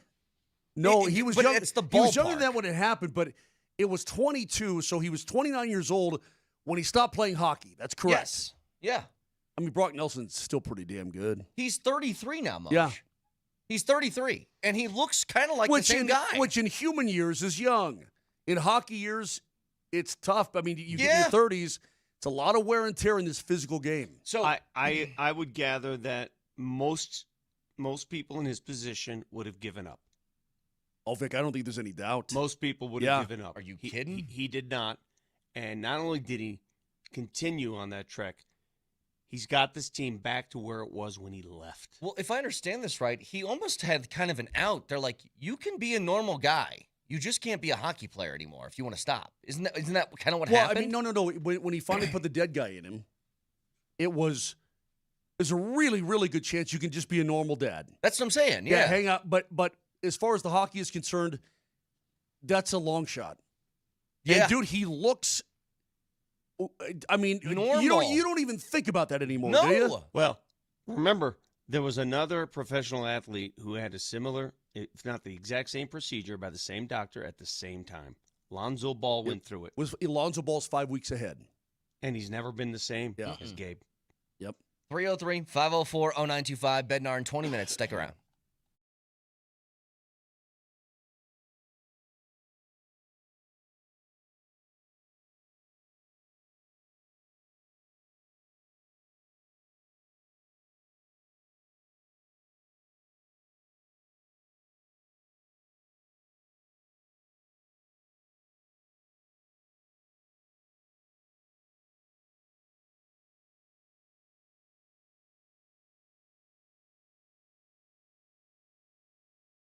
Hey, this is Brett Kane. Winning hits different with Fanatic Sportsbook, and now that the playoffs are here, the stakes are at their highest, so don't wait for the what-if moment. Switch to the only sportsbook that protects all pro basketball player props across straights, parlays, and same-game plays across any first-half injury. That's right. If betting player props is in your playbook, whether it's points, assists, rebounds, steals, blocks, Fanatic Sportsbook Fair Play Insurance gives you the edge when it comes to cooking up a parlay. Some books protect your bet for just the first quarter. Some do nothing, but Fanatics, they flip losing bets into winning bets every night on the court, and that means if your player gets injured in the first half, your bet will play on with all remaining legs, meaning a loss can be turned into a win. Others copy trends. They set standards. Fair play keeps every first half protected, so bet with the book that always has your back. It's the Fanatic Sportsbook. Winning hits different here. Must be 21 and older. Gambling problem? Call or text 1-800-GAMBLER. Offer not available in all states. Terms apply. See the Fanatic Sportsbook app.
Oh, guys. This is so perfect. This should be the theme to the Avalanche and, like, the motto of the playoffs. Crank it up, Nels. Crank it up. No. Mosh, listen to me. Oh, listen to me. Oh, this is Chili Peppers. Yes. The motto for the Avalanche playoffs. Don't catch your death. That is Don't a matter catch of fact, your death. This is a plea to Kevin Shockey, our program director, who may or may not be listening right now. I'm not sure what his patterns are on snowy days like this. Or anybody at Altitude Authentics. Well, he's got kids, dude, and why are schools canceled today? No, listen. This is it's the right, weakest sure, thing ever. You need to So stop they don't catch talking their death, Moj. That's and why. let me finish my plea. Sorry. Avalanche Whoever hockey. is listening that can make it happen Yes. at Altitude, we need shirts. Don't catch your death. Avalanche and we need hockey. them made Don't catch your death. as soon as possible. Yes. And we need them assigned to this show, and we need them passed out in post-game and pre-game shows, and we need all of it, and we need it done pronto, now, today. If you know what's right and you know what's best, those shirts will be hot off the presses by the time we're done with this show at 10 a.m. Don't stay out here, catch your death. You go out in there, and get yourself warm. I'll be right back. Don't you go dying on me. Avalanche hockey. Don't catch your death. I love it. It's a terrible slogan. It's wonderful. I think it's perfect. You were pleading with the other team. It's like, guys, you're playing against us. Don't catch your death. I think it's perfect. It's a friendly plea to the opposition. It is, yeah. We're trying to be nice, but don't die. Jeez. We'll get back to the Avs. I was genuinely concerned for that lady. I'll take it a doesn't medium. matter. Okay. Because I like it tight. You like it? You like the Schmied to show off the guns? Dude, I got a shirt that's underneath this sweatshirt right now that is exactly like that. It's very uncomfortable. It's one of those, it's too tight. It's actually my size, but it's too tight. Anyway, Bednar's going to join us in a few minutes here, so stay tuned at the top of the hour. In the meantime, game last night between the Lakers and the Thunder. The Thunder dominate because the Thunder they're just going to roll through people for, I guess, the next decade. But did you happen to see former Nugget Jared Vanderbilt in that game? Oh, my God, that was so ugly, dude. I saw it live, and I wanted to vomit. So he goes up to try and block a shot. He catches his pinky on the side of the backboard, and that thing looks like it just snaps. Yeah. So they're calling it dislocated. I don't know how it can be dislocated when I saw a still shot of his bone sticking out of his That pinky. thing's broken. That thing's complete. It's a compound fracture. Yeah. It's not dislocated. If you've ever played enough sports, especially ones where you need to use your hands, basketball, football, you're going to have dislocated fingers. I've dislocated every single one of mine. I mean, look at this one. Look at This my ring look at that finger. one right My there. ring finger. Yeah. This one is. Can you see, Brett? It's still crooked sideways. Yep. Playing football, it went like this. It bent like this sideways. Happens and all the time. The doc put it back, but it never. this one's got a It bend. was never straight again. Ever. So there's dislocations, like, you could Yeah. knock it back. Yep. And then there's what happened to Jared Vanderbilt last night, where the finger basically came off his hand. Yeah. Vic, it was gross. It's gross because you can see the actual white bone as the middle part of from the middle part down to the end of his finger is going this way. The bone is sticking out that way. Oh, and he was in so much pain. I felt so bad for the kid. I really did. He was just holding it. I mean, he was in so much pain they couldn't even get him off the court. Yeah. Well, I saw like the replay. I was like, oh, it's a dislocated finger. He looks like he's really hurt. And then when he walked over towards the bench and the entire Thunder bench all turned and went, oh, like this. I was like, well, what actually happened? Then I saw a still shot later, that bone. I was like, ew. Well, you've seen it. When Robin Ventura, when his foot went backwards, anytime a guy's foot goes backwards, right? Yeah. And it stays backwards. Didn't that happen? That happened with Dak a couple years ago, didn't it? When he broke his ankle? Yeah, his foot went backwards. Yeah. Anytime a guy's foot, like you can see knees and, but the guy, he's laying on the ground, his leg looks normal, right? But when a foot goes backwards, you get the guys going, oh, they cover their face with their glove and that kind of thing. When players start to turn away, you know how bad it is. But in terms of the game itself, I was watching some of that while watching the Avs, and frankly, it was a bit boring because it was only a matter of time. The Lakers just don't have enough with Luka out. You never know. With Luka in the lineup, they hung tough. They were within 10 going into the fourth, I don't know if Luka would make a difference that much. Well, But Austin Reeves can't go 3 of 16 from the floor. He was bad. And it just looked like Oklahoma City was toying. Yeah. Just sort of Because they playing can. around. Yeah. Like, I just... OKC, OKC is the Avalanche right now. I hate to say this. I don't even know if this is the proper feeling. It's not that I want the Lakers to win the series. I don't want that. But I do hate the Thunder enough where I'm like, don't let them just walk through you. It's so funny. My wife and I had this conversation last night. They turned the game on, and I had two, and she's watching the Avs and this, and she goes, go, go. And I'm like, what are you going? She goes, to the Lakers. I go, no. We don't do that in this family. No. But is it wrong for me to want them to be tested? I want them to be tested. No, but, and this is where I've been traumatized as a child, perhaps, and call it Nug life. At no point in my life will I ever root for the Lakers against any opposition out there, no matter how much I hate the opposition. It just doesn't it's not going to happen. Yeah. Ever. And I don't know how many people are wired that way, but if the Lakers take on Satan, seriously, I mean, I'd have to, Satan's got some attributes. I've got to be right. It would cause me to pause. How about that, Vic? What? If the Lakers played Satan, Vic's like, I mean, Eve was told not to eat the apple. It's not all on him. I'm telling you, it just doesn't work. Not in my family, it's not going to happen. And then she hit me with, well, your grandkid's probably going to be a Lakers fan, to which I just broke the television. How did your wife, of all people, hit you with that? Because she wanted to hurt me. She did. I can tell she did. She wanted to hurt me deeply.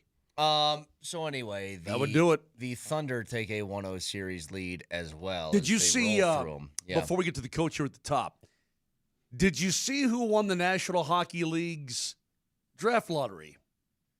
Toronto. The Toronto Maple Leafs win the draft. Is there something to that? Lottery. I don't know. Austin Matthews, he's come out and said, I don't know about next year. I don't know yet. Moser, is there that number one? Whoa. There's some really, McKenna's probably the guy.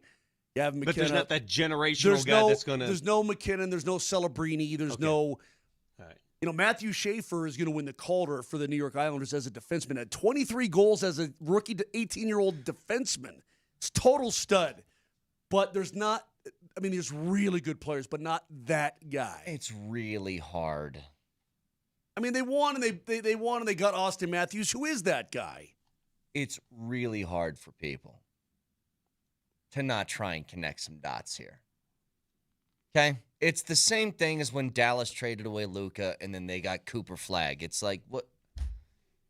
You're making this far too difficult for me not to be like, well, is there something? I mean, it's 2 days after the most contentious news conference in NHL history. For one of the most rabid fan bases in your league, or the most rabid fan base in your league, I guess. But people are in there watching the balls bounce around. You can't, I mean, look, I don't know how in the world you'd even think about that. I don't know. I don't think that's the case, but it's crazy how the balls bounce sometimes. It Worst really team is. picks first would get rid of that, but that's just me. Well, that's not no, because you got to guard against tanking. No. Seems to be really helping. I hate the lot. I hate lotteries. It's so dumb. If you want to do it for like the bottom 4 teams or something, then fine. I don't want 15 teams having a shot at the first pick. That lottery has built what you've got today.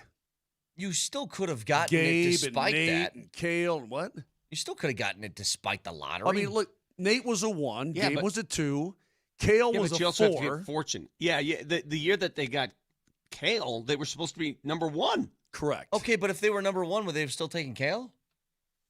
I think. It's a good question. I think. You know what? I got the benefit of hindsight. Yes, they would have. It went Hischier, Patrick, Heiskanen, and then Kale. Worked out. 303. Centers and D's, man. 504, Centers and D's. 0925. Load me up with the centers and D's. Gotta get me some centers and D's.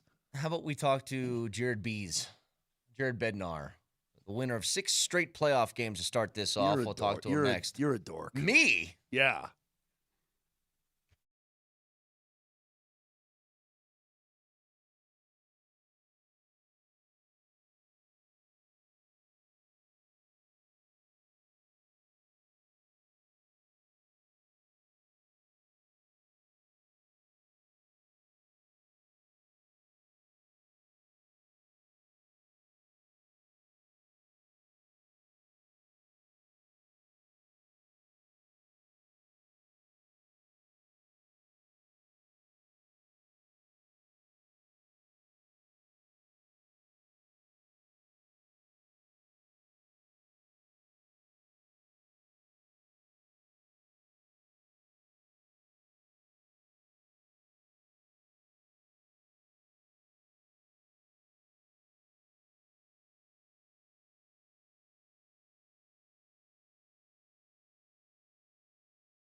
All right, let's head out to the Ramos Law Hotline. Car accident, you need Ramos Law, medical doctor and attorney, ramoslaw.com. And we're joined, as we are every week, by the head coach of the Avs, Jared Bednar. Coach, congrats on the win last night. How you doing this morning? Yeah, doing good, fellas. Thank you. You know, there's a lot of things that you can take away from the positive in this first 6 games of the postseason, but what about last night did you like the most? Well, I like the fact that we got back to defending the right way after a crazy game 1, and then we still were able to, we played with great speed and pace to our game offensively, and I mean, there's lots of things. The bounce back from Wedge, the power play looked fantastic. I think there's lots of positives to take out of last night. You know, everybody was a difference maker last night, but there was one particular sequence at the 13-minute mark after your team took a 2-1 lead. You go on the PK, they're on the power play, and they are just putting rubber at the net, and Wedgie would not be penetrated at that point. Nothing got by him. 6 saves on 1 PK effort. And I thought after that, he just grew with confidence. I thought that was a difference maker. No question. That was a huge penalty kill.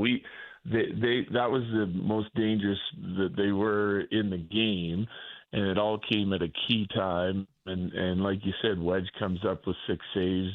And then, you know, I think our penalty kill learned a little bit from that power play and what they would try and do, and did a better job on the second one that we took. But there's a bunch of huge moments in that game for me, and that was definitely a big one. We came up with some good blocks when we needed them. We got some big saves when we needed them. We got timely goals. And I think, ultimately, special teams won us the hockey game. Coach, I know when you have some young guys and whatnot, or maybe a young team, guys can be silly and coaches can get a little frustrated. I don't know how to say this, but I don't know that I've ever seen your club more mature with how they're approaching the game and how they're playing the game and how they're playing shift to shift and period to period. It's mature, it's professional, and it's impressive. Yeah, it's focused. That's what it is. The focus and determination that we're playing with is at a high level, and it all starts with the preparation and then, you know, the shift-to-shift focus for me.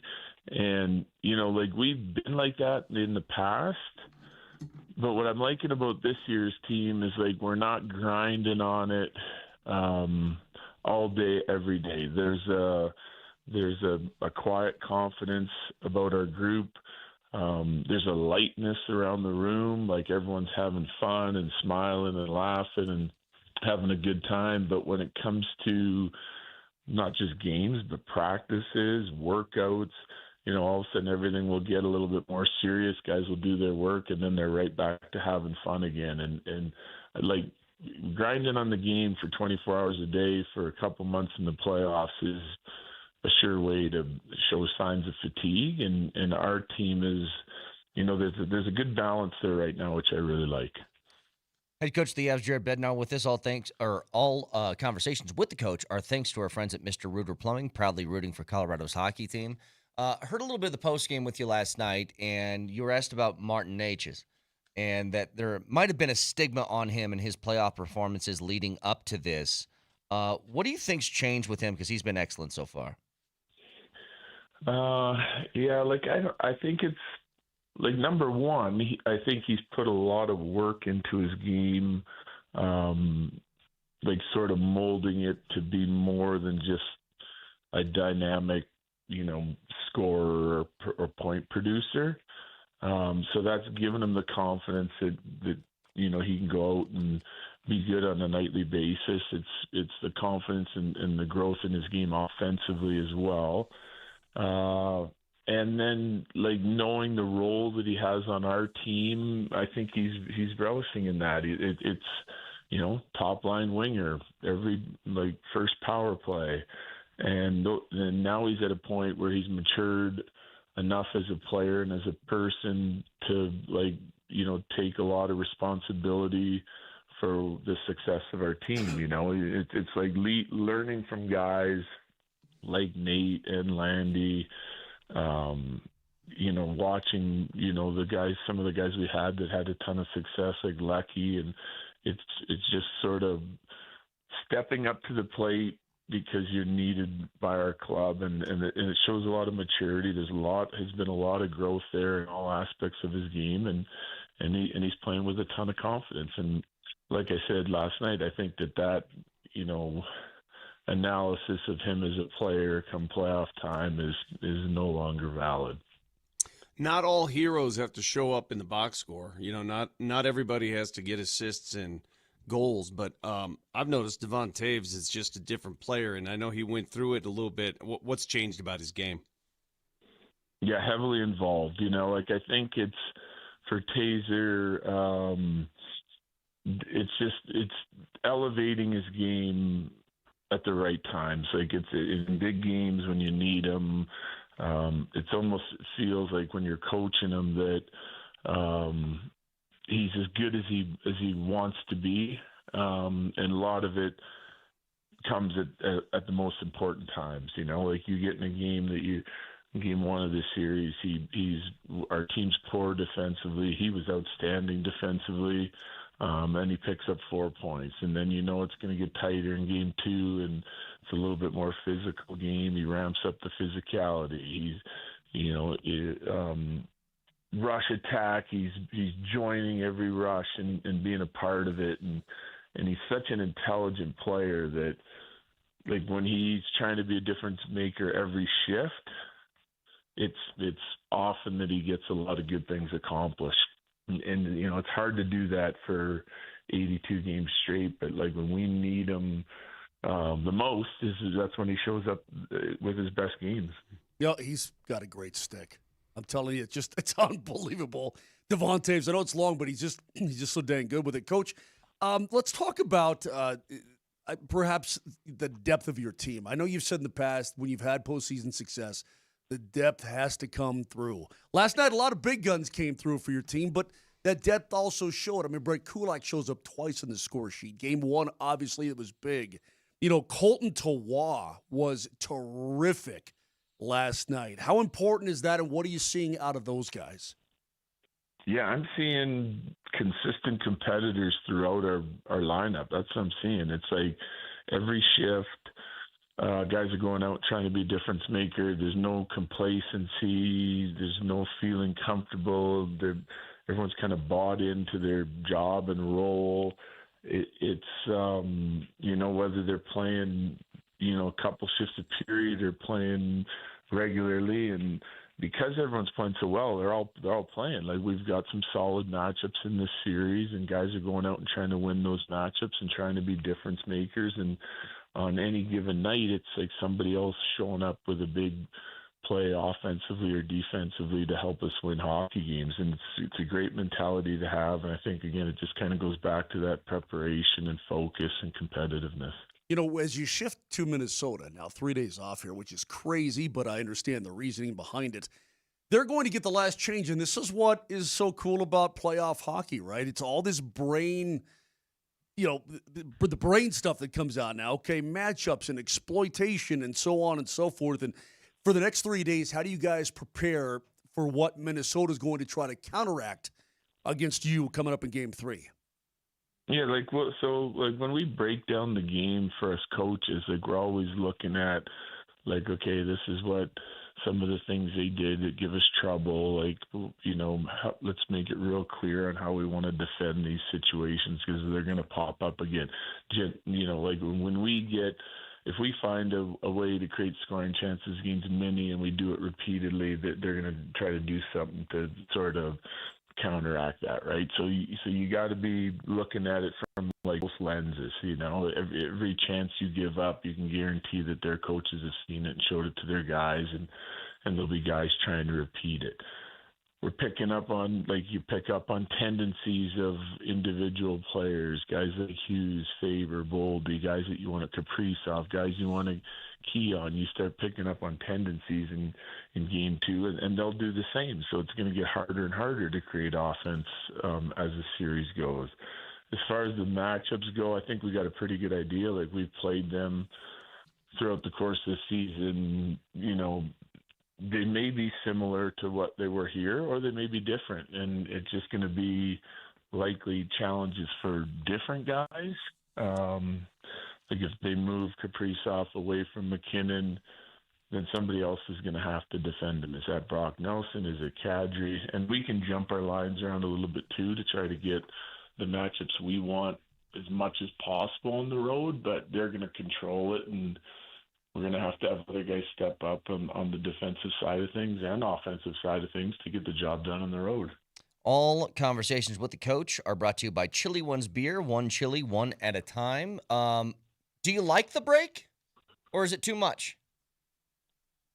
Well, I mean, we just had a 6-7 day break, right? So it doesn't hurt our team. I think, you're used to going every second night. Now you got 3 in between. The good news is for us is the way the schedule is, at least it's in between the travel. So we stay at home, right? We'll get a day off today.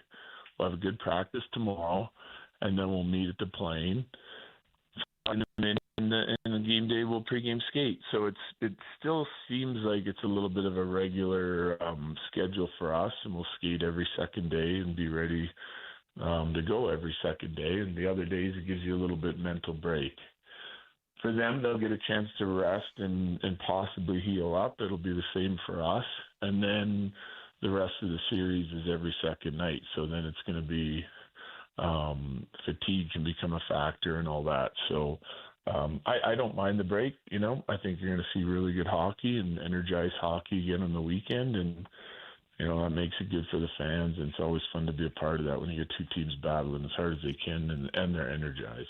Yeah, we don't know if Eriksson Ek is going to return for them, but you almost have to prepare for it as a coaching staff. But I want to talk about one of your guys who, and as a coach, what gets you going more? What riles you up more when you see Nathan MacKinnon carve up a defense that leads to a goal, and when you see Nathan MacKinnon just ragdoll Hughes and Boldy?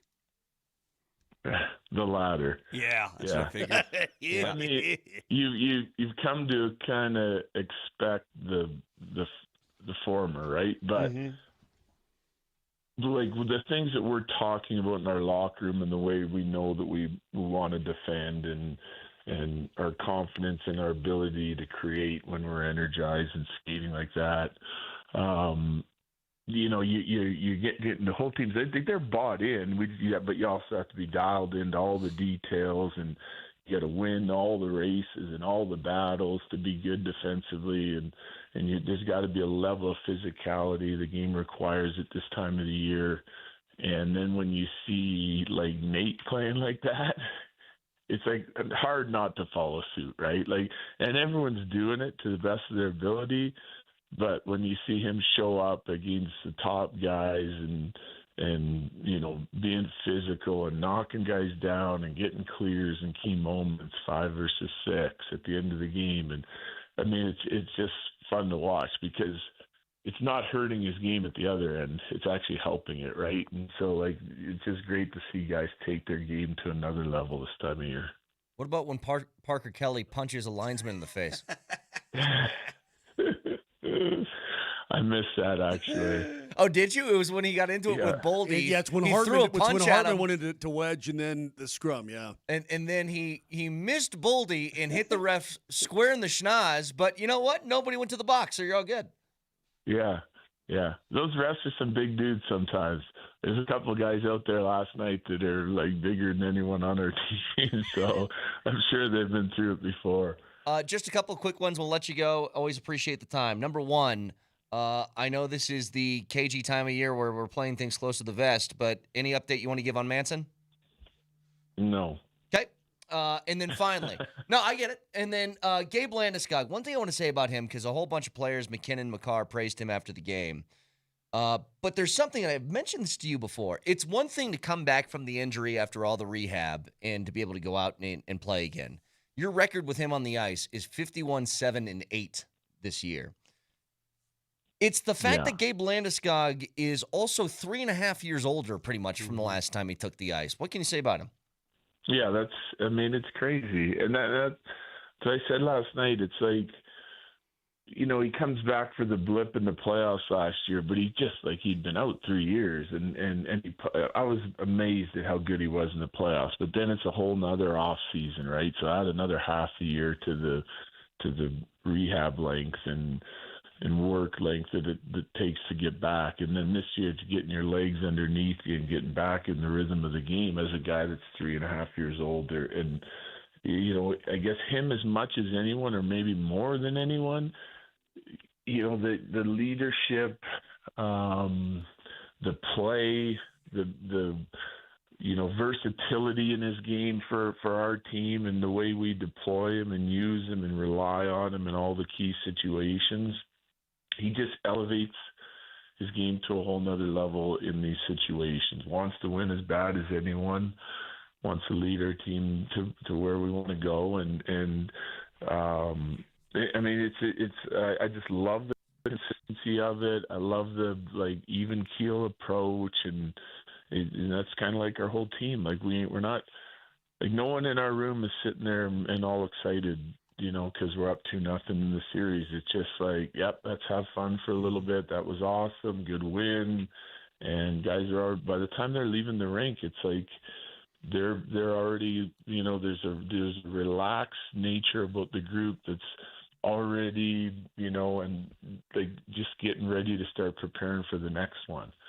And hopefully they enjoy a day off here. We'll come back to work tomorrow, and then they can be relaxed getting on the plane the next day. And it's we're not going to grind on it until it's time to grind on it. And then that's all leadership from our team, and especially from guys like Gabe and Nate, and everyone's saying and doing the right things this time of the year to have success.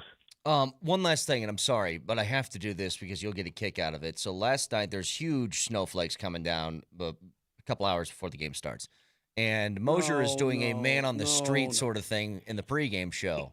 And there's this old, sweet woman that walks up, gets behind camera, waves at the camera, and Moser says this to her. How you doing, ma'am? You look cold, dear. You better get inside.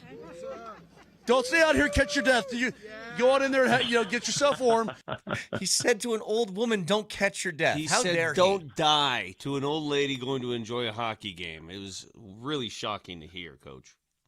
Well, he said it in a really nice way, though. Yes, I was genuinely concerned, Coach. Yeah. That's not that bad, Mose. You've done a lot worse. That's God's honest truth. There's no doubt about that. Coach, always appreciate the time. Thanks so much. We'll talk to you next week. All right, fellas. Thank you. Head coach of the Avs, Jared Bednar, with us. It is true. See, you have done worse. Here's what's so correct about Coach. He's right a lot. I have done a lot worse, and he could tell I'm trying to help her in. Help her inside. Help. It's a lot easier to interview the coach when his team is undefeated in the postseason. And you wonder if that will still be the case a week from today. When you don't lose, everything is hunky-dory and fun, and everybody's playing great. I mean, what is there to complain about? What is there to even be critical about? Well, here's the thing, it's funny. He's always sort of the same personality with us, even off of tough losses. He'll give you a whole bunch of info. I love this. Got an update on Manson? Nope. I don't blame them. No, I don't know. Because they're playing their games, you got to play yours. Yep. You got to hold that close to your vest. You just have to.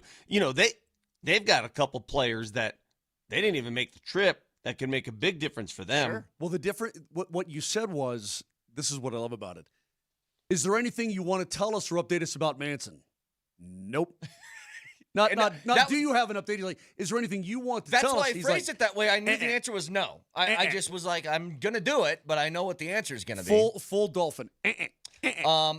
Again, all the conversations with the coach brought to you by Mr. Rooter Plumbing, proudly rooting for Colorado's hockey team. If you missed any of that, it'll be on the podcast shortly. Back after this.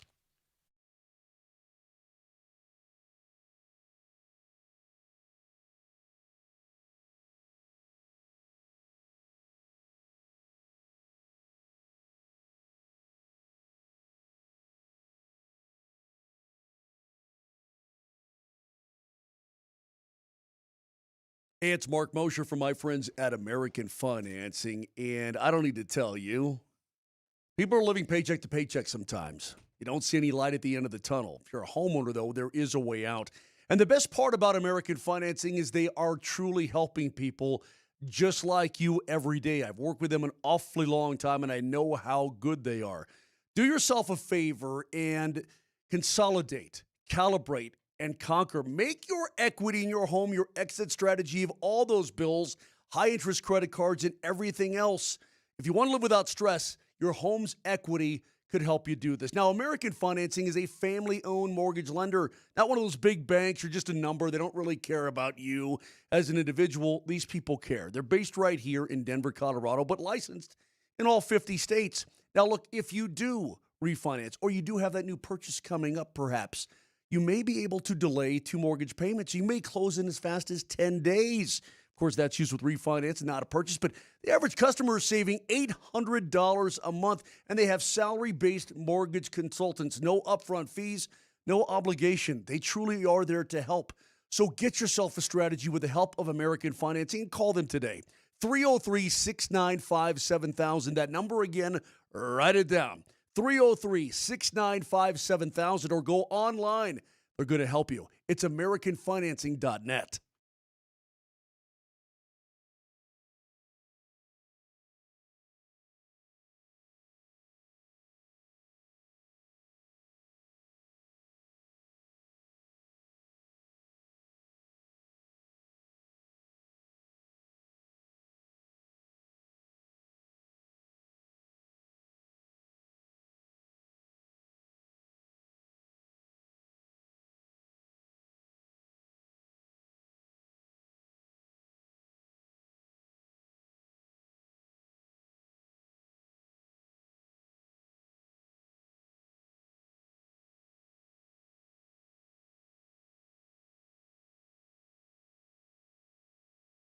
This is Brett Kane from my friends over at Surfside. It's one of the tastiest and easiest drinks you can have. No carbonation, and they are delicious. Whether it's the lemonades, whether it's the iced tea vodkas, they are absolutely awesome. They come in a bunch of different flavors. I'm trying to run through them all.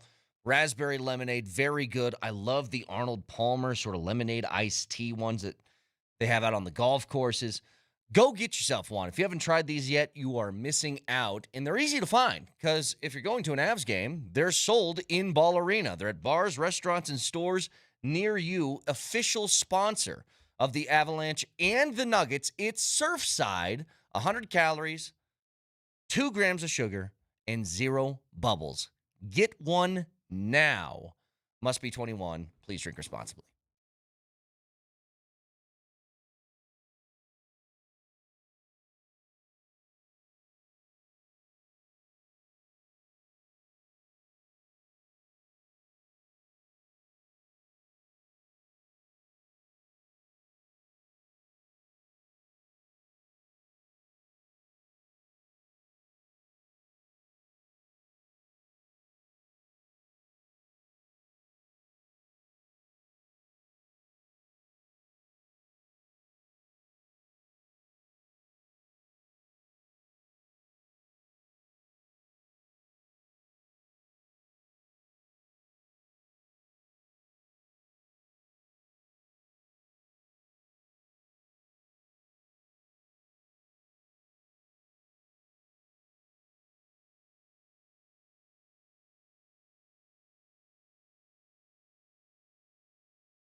You're as cold as ice. You're Yes, Vic, willing what? to sacrifice our love. We found her. What? We look at the text line. The actual woman? Look at the text line. Where I say we need you to call the show. Read before that. No. That wasn't Margaret. No. I don't think that's it. That's Oh. not. No, that's not. That's Margaret the who hates actual my lady. guts. Yes, no, Margaret hates my guts. We were just mentioning Margaret earlier in the show. Yeah, that's not her. I can't keep track of all the older See, ladies that get into it with Moj. Here's what she said. It's the first time I've listened to the show in a long time, and what do I hear you talking about me? I'm telling you, man, she's got it out for me. I don't know. She's not the only one. People, listen. We are now an hour and a half into this show. We have asked for a crack group of researchers. Go out and find who the old lady was last night that Moser said, don't catch your death. We want to talk to her. Somebody find her, please. From 9381, I want to address this. Can you hold for just a second, Vic? Hold for just a second, because I don't want people to miss out on the Game 3 Avalanche Game 3 Saturday night at Stoney's Uptown Joint. It's the Altitude Sports Radio Playoff Viewing Party Tour powered by Michelob Ultra. Great Michelob Ultra deals and a chance to win an autographed, what? Gabe Landeskog jersey. Dude, that's going to be fun. So get out to Stoney's Uptown Joint, Game 3 Saturday. We'll see you there. Go ahead, Vic. 9381 writes in, I'm a little nervous. This group is overconfident. Series is far from over. I have scars from the last time we played the Wild in the playoffs. Listen, it's okay to be nervous. That's what playoff hockey does. When I saw last night's game versus the last time the Avs led a series 2-0 after winning the first two at home, and anybody was nervous, you remember the Vegas series. It's 5 years You remember ago. what happened after that. 5 years ago. Yeah, the difference is this. That second game of the Vegas series really could have gone to Vegas because they took charge in the last two periods of that game and could have easily won that game. At no point last night, I mean, it got tough, and I know Minnesota fired off a bunch of shots, but the Avs dictated the game. It felt different than that Vegas series. Yes. Who was the goalie then? Was that Gruby? Gruby. I also have a further thought on that. Keep going. Did you catch this, Moser? You didn't because you were there, but Vic, did you catch this?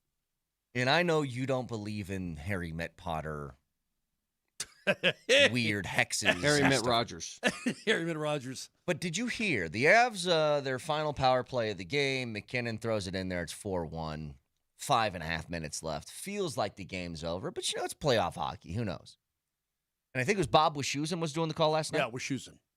And he says, well, it looks like Minnesota's going to go back to their home arena down 0-2 in this series. And then Minnesota scored immediately after he said it. And I was like, you mother.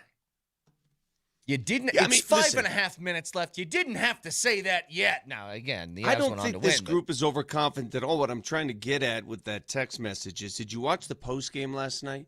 Did you watch the way they reacted? Did you see the humility on their faces? Yeah. And it's not that group. It doesn't come across as that group. It Vic, just isn't. You're so correct. I'll say this, that I told you guys from the beginning, and Coach, I called it the maturity, the professionalism, he calls it the focus. They've had it since day one of this. Before the season began, they had it. Okay? I mean, it was readily apparent to me. And I was just talking to sales guy Mason. I said, Game 3, I said, believe me when I tell you, they know exactly what they're stepping into. Yeah. They know exactly what it's going to be like. They know exactly how difficult still winning this series is going to be. Nothing is taken for granted. There's no, there's none of that. There is boots on, lunch pail in hand, let's go kick ass. That's what it is. Yeah. I mean, that's where their mentality is. I'm telling you guys, it's just a very mature, well-coached, focused group. That's what they are right now. Can they be beat? Absolutely, because anything can happen in hockey.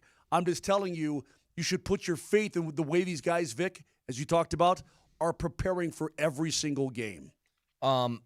Here's what is hard to kind of grasp right now. The Avs are eventually going to lose a game in this playoff run. Like, it's going to happen. Absolutely.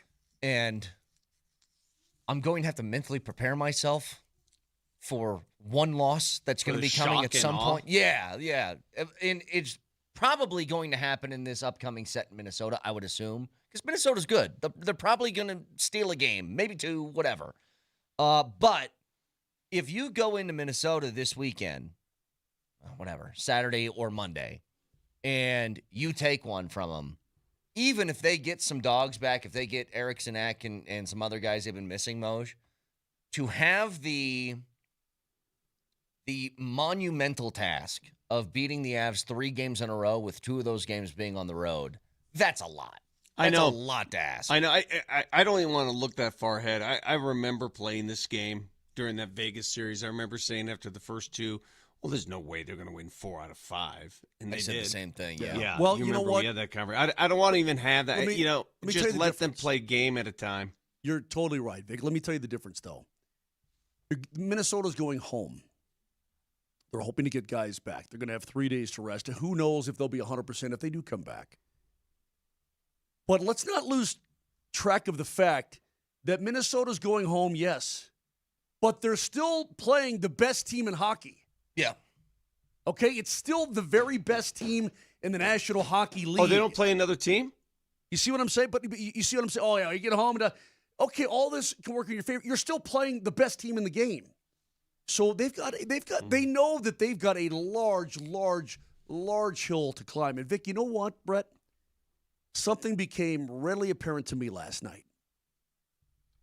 I don't think anybody watched the Avs in King series. Why is that? Because I think it was too late for the East Coasters, and I think the Midwesterners just tuned out after a period. I don't think anybody truly watched the Avalanche play hockey in the first round. What makes you say they that, assumed it would be a walkthrough anyway, so they didn't have to invest the time. Exactly right. Because the wild and sick stuff, this kind of thing, some of the talking heads around the game and that sort of, I don't think they truly understand what the hell they were getting into with the Colorado Avalanche. Now, again, I'm not putting any cart before a horse. I'm not putting any cart on top of a horse. I'm telling you what I saw last night on the ice was indicative of a team I've seen all year long, and that is a damn mature, excellent professional hockey team. I disagree with you. That's not the team that we saw all year long. That was a better version of the team we saw all year long. Maybe it was. Here's what you got. Because by the way, Minnesota, I don't have to tell you guys this. That is a damn good team. Let's just go through the list here. They're dangerous. Dangerous, damn good team. Go through the list here. The Avalanche offense, pretty damn good, right? Yep. You got 15 goals scored, 14. 14 scored in the first 2 games. Deep. Guys like Nick Waugh, who you pick up at the deadline and Vic, that backhand to forehand from Colton was brilliant. Defensively, you had a rough one in the first game, but 5 out of 6 games, you've held the opponent to 2 goals or less. That's pretty good. That also ties right into goaltending. Same story with Wedgwood. Then you go to special teams. PK's great. It's been great all year. But now, and I'm going to do the Brett math on this, you were 2 for 2 in the first game. Even though you were 1 for 2, you scored like 3 seconds after the power play, and that's 2 for 2 in my book. Okay. You were 2 for 5 last night. That makes you 4 for 7 in this series. And yes, you gave up a shorty too. Yeah. But 4 for 7 on the power play. You're doing everything. That first power play, the tic-tac-toe stuff, was outrageously easy. Like, what? Oh, that's how it works. But Vic, you know why? And let me give Nathan McKinnon, one of the best players on earth, credit here. Sometimes that puck will come down from Marty Natures to him, and he'll dust it off a little bit. Okay? Just a little. But it was just beep. Little bit. The one touch is everything. The one touch, because Middleton is coming over to slide to block the pass, but because you one touched it, he's way too late getting down.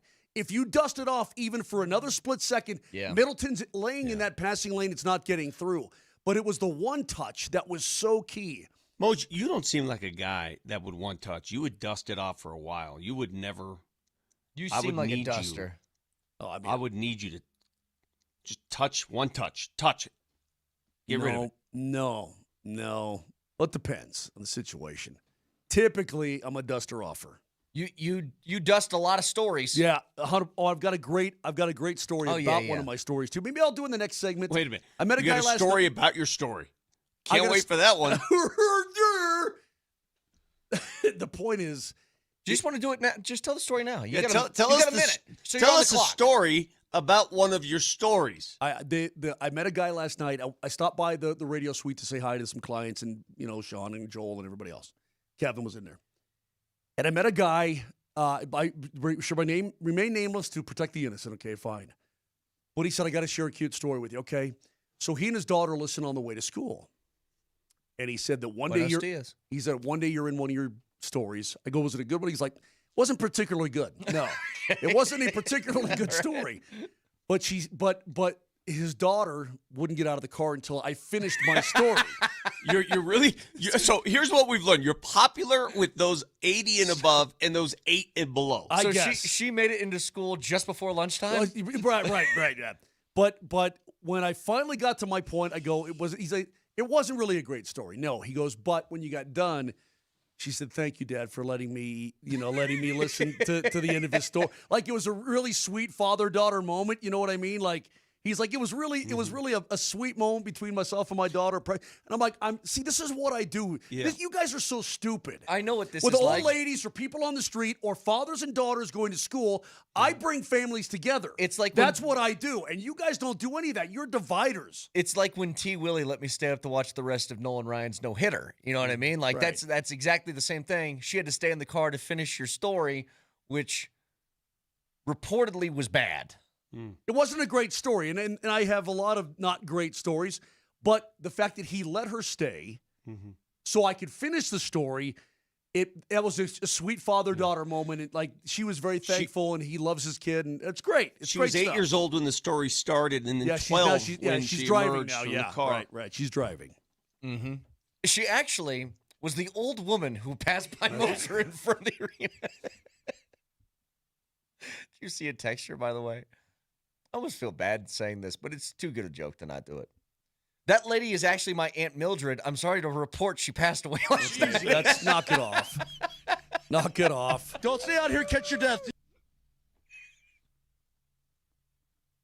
They don't make Mildreds anymore. What happened to my Mildreds? Mildred's a hell of a name. Give me your most famous Mildred off the top of your head. Millie Bobby Brown. Does that count? Is she a Mildred?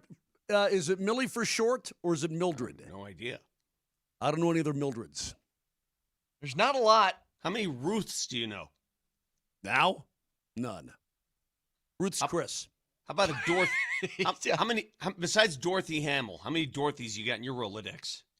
My high school buddy's ex-wife was a Dorothy. Went by Dot. She was young. I got to tell you, I see no good Mildreds on this list. Like, can you guys name a Mildred off the top of your head? Famous Mildred. No. Mildred Fillmore. Oh, that was Willard Fillmore. Millard Fillmore. Millard Fillmore. Millard. Like Vic with TJ Rumfield. Donald Rumsfeld. 303-504-0925. Back after this.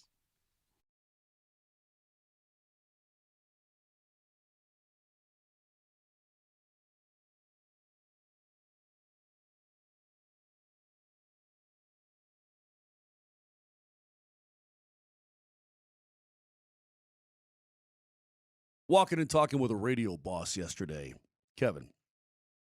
He says, I'm almost a big 4-0 soon. I said, yeah. Well, you know what? If you're like him, just because you're getting older doesn't mean you have to feel like it. If your energy is low, I'm not saying that his is. I have no idea. I didn't ask him. But if it's you, sleep off, weight won't budge, your mind feels foggy, do yourself a favor and get checked out at the Rocky Mountain Men's Clinic. Maybe you're in okay shape, but maybe you're not. Because guys start to lose 2 to 3% of their testosterone production every single year. Happens gradually. Before you know it, you just don't feel the same as you did in your 20s or 30s. And it takes a toll on you. And the Rocky Mountain Men's Clinic is the best at taking care of that. It helped me, and it can help you too. And not only that, they also have now these fantastic programs. All these combined things. Medical strategies, TRT, GH peptides, NAD+, GLP-1s, PDA, and more. You can treat your low T, other hormonal issues, but also get your energy back. Enhance your body composition, improve sleep, everything else that comes with it. So do yourself a favor. Call them today. Make an appointment. Only $99. 720-440-7900. Got 5 locations, Fort Collins down to Colorado Springs. There's one near you. 720-440-7900 or go online, RockyMountainMen'sClinic.com.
Oh, by the way, stories around sports in the world we feel like you should be aware of. This news just coming down. Ted Turner has passed away at the age of 87. Obviously, the founder of the 24-hour news network, I suppose, when he started CNN in 1980, I think? Yeah, Vic, you know where we fly out of DIA? Mm-hmm. Right? Where we fly out? One time we were coming in as he was going out. Late at night one time or something like that. He didn't strike me as a DIA guy. He struck me as a... well, he's not... Well, there's a private... It was the FBO. Oh, okay, gotcha. Signature out there. Anyway, he was a big dude. He was a really tall, big man. Ted Never Turner realized that. Famously managed, 2 baseball games or 1? Right? I think it was 2, I think. Oh, I'd love to do that. Well, he changed the game in terms of television. Changed Yes, he the game did. entirely. He's he's on the Mount Rushmore of television execs, that's for sure. Yeah, he was until you the say- commissioner goes, get the heck, because he owned the Braves. Yeah. You want let people know that. He owned the Atlanta Braves. He fired the manager. And he took over. Like, I'll he do wore it. He wore a uniform and everything. And the commissioner goes, get the hell out of the dugout. No. Never mind. I was going to ask you a question. No use. I got to know, by the way. Go ahead. Got a couple of them. I'll start with this one. So the Athletic came up with its anonymous player poll, another one of these in the NBA. NBA players were asked anonymously to vote on the most overrated player in the NBA. Who do you think that might be? Kevin Durant. Overrated player. It's historically been Rudy. Maybe that changes He's this second. year. Okay. He's number 2. Oh, I think I know who it is. Who? Because I've heard you guys talk trash on him. Yeah. Is it Şengün? Alpi Şengün by a lot. Wow. He's number 1. Gobert, who, by the way, he may change that tune the way he's performed in these playoffs. I mean, you do what you've done against some of the best centers in the league, and as he's done so far. Trae Young is 3rd. Karl Anthony Towns is 4th on this list. Wow. It's crazy. Hey, I've got one for you. How old is Aaron Rodgers? 42. And he's still going to play. I don't know what he's going to do. The fact that he still thinks he can bully the Steelers into being like, I don't know, we'll see. Well, if he's looking for a landing spot, did you see the latest from Kendrick Bourne, the wide receiver for the Arizona Cardinals? Oh, that's right. He moved. He says, come on, we waiting for you, to Aaron Rodgers. Like, he wants Aaron to sign down in the desert. And get this, here's what they've got. They got Jacoby Brissett. They've got Gardner Minshew. They've got Keaton Slovis as a quarterback. And, of course, they just drafted Carson Beck. Yeah. And this guy's like, oh, I know we've got, 4 dudes in here, but I'd like 5, and I want Aaron. That's crazy. I think Carson Beck will be the starter by the end of the season. You're probably right. Well, they're probably going to be so bad, they're going to try whoever. But here's no, by the way. Story from the New York Post. An Arkansas school director was the ringleader of a child fight club. I saw this. Whoa. And look, there's a bunch of details in this. I think one tweet sums it up perfectly. As a human, I'm appalled morally by this. As a gambler, I'm highly intrigued. Jesus. I saw that, dude. That's one of the best tweets I've ever seen. That's one of the best I've ever seen. What are we talking about here? I mean, these are probably late to middle school, from what I understand. Yeah. It's not like high school. It's crazy. A fight club. Oh, by the way, how about this? Because when Wedgwood wore one of those shots off the beak, he had to change his mask. I love that the Dumb and Dumber helmet got national run in a playoff game. That one that he made with him and Blackwood. Mask, yeah. Wedgie's so different than most goalies. Like, I think it was Leah Hextall who said it yesterday during one of the intermission reports that he actually talks on game days. Yeah. He's not one of these goalies who hides and just goes through the witchcraft routine. Both of them will. Both of them will talk. They're not freaks. They're not different. Yeah, they're totally fine. Oh, by the way, in case you haven't noticed that the Live Tour is falling apart. They're going to lose the funding, and players are starting to jump ship. Bryson DeChambeau, given the fact that he's going to face hefty fines if he wants to return to the PGA Tour, he announced yesterday that his most likely venture would be to grow his YouTube channel and then play in the major tournaments that want him. Yeah. I'm not sure what growing your YouTube channel is going to do to make you a better golfer. I mean, you can have fun with that. If you're the PGA Tour, because I've heard some people say, just let these guys back in. I mean, would you let them back in without penalty? No, you can. I think you let them in, you can penalize them. No, I thought you wanted to have some sort of Ryder Cup playoff thing. No, I do. I still think they should be penalized for leaving. I think there should be some sort of penalty there, but it's what's the financial. penalty? Okay, how about this? They left for money.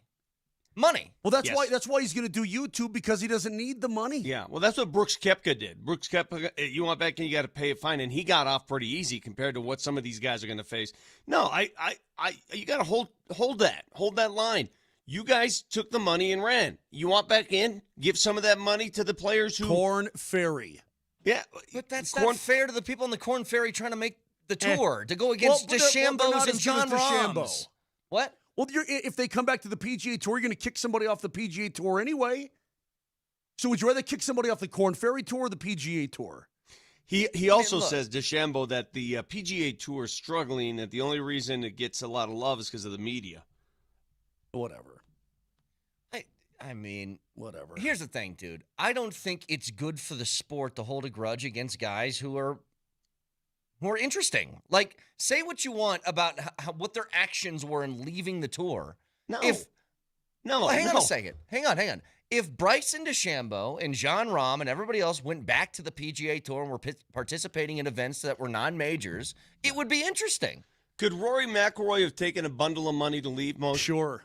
Could name all the top golfers in the game today. Could Scotty Scheffler. Hang on, Vic. No, because hang on. You want back in, you pay back the tour. This sounds like a different tune from what you said when they first left. You said, I don't blame them. When this first happened, I would have taken the money too. I don't blame them either. And I don't blame the PGA Tour saying, now pay us back. No, I agree with that. I'm saying it's better for their game if those guys are allowed to play back on tour. That's all I'm saying. It's better for them. They can get both. Hey, Brett, there's 3 or 4 guys that matter. That's it. I get it. That's it. Most of those guys don't. You think Sergio matters anymore? I will die on the hill that if they do some sort of battle between live guys and PGA guys and let them back and do that for a couple years, I think it would be amazing television. I've got one for you. And I had no idea about this. Who do you think bankrolled the Indiana Hoosiers to get Fernando Mendoza? Cuban. How did you know that? Because it's public knowledge. I mean, do you read the internet? Why did I not know that? Because you've been unaware that Mark Cuban has been funding that program for like a year and a half? Yes. I'm just finding out about it now. I had no idea that they literally talked about it on the air. I said they have literally been a topic every time Indiana comes up. Well, I must have missed that day. I'm sorry. What do you want to do? Want to string me up on my toenails? Yeah, kind of. All right, move on. But you know what? Now you just ruined it. I didn't ruin anything. You're a big ruiner. Is there anybody alive out there that was not aware that Mark Cuban has been funding Indiana football? Oh, by the way, did you guys know this? Right here, dude. I did not know. Oh, by the way, did you guys know that Bronny James plays for the Lakers with his dad? I was not aware of that. Isn't that crazy? Did you hear? By the king. Hey, Brett, did you hear that Diana Rossini? No. What'd she do? Out with the Patriots coach. Yeah. I don't know if you saw that. Does she still have her job? Well, it's unknown. Whoa. Yeah, hey, by the way, did you guys know that you're both Eswipes? Did you know that? It's amazing. I just found that out. No, I didn't. I've known that forever. It's not my fault that you're stupid. I'm out. When's that airplane? What airplane? To Minnesota. Not for a couple days. Damn it. Might want to do some research before then. By the way, is brought to you by Rock Plumbing, Heating, and Air Conditioning. Don't worry, I'll do it, Moj. I'll do your thing. It's your local home comfort specialist. Visit rockheating.com. Rock, bringing comfort home and simplifying your life. Back after this.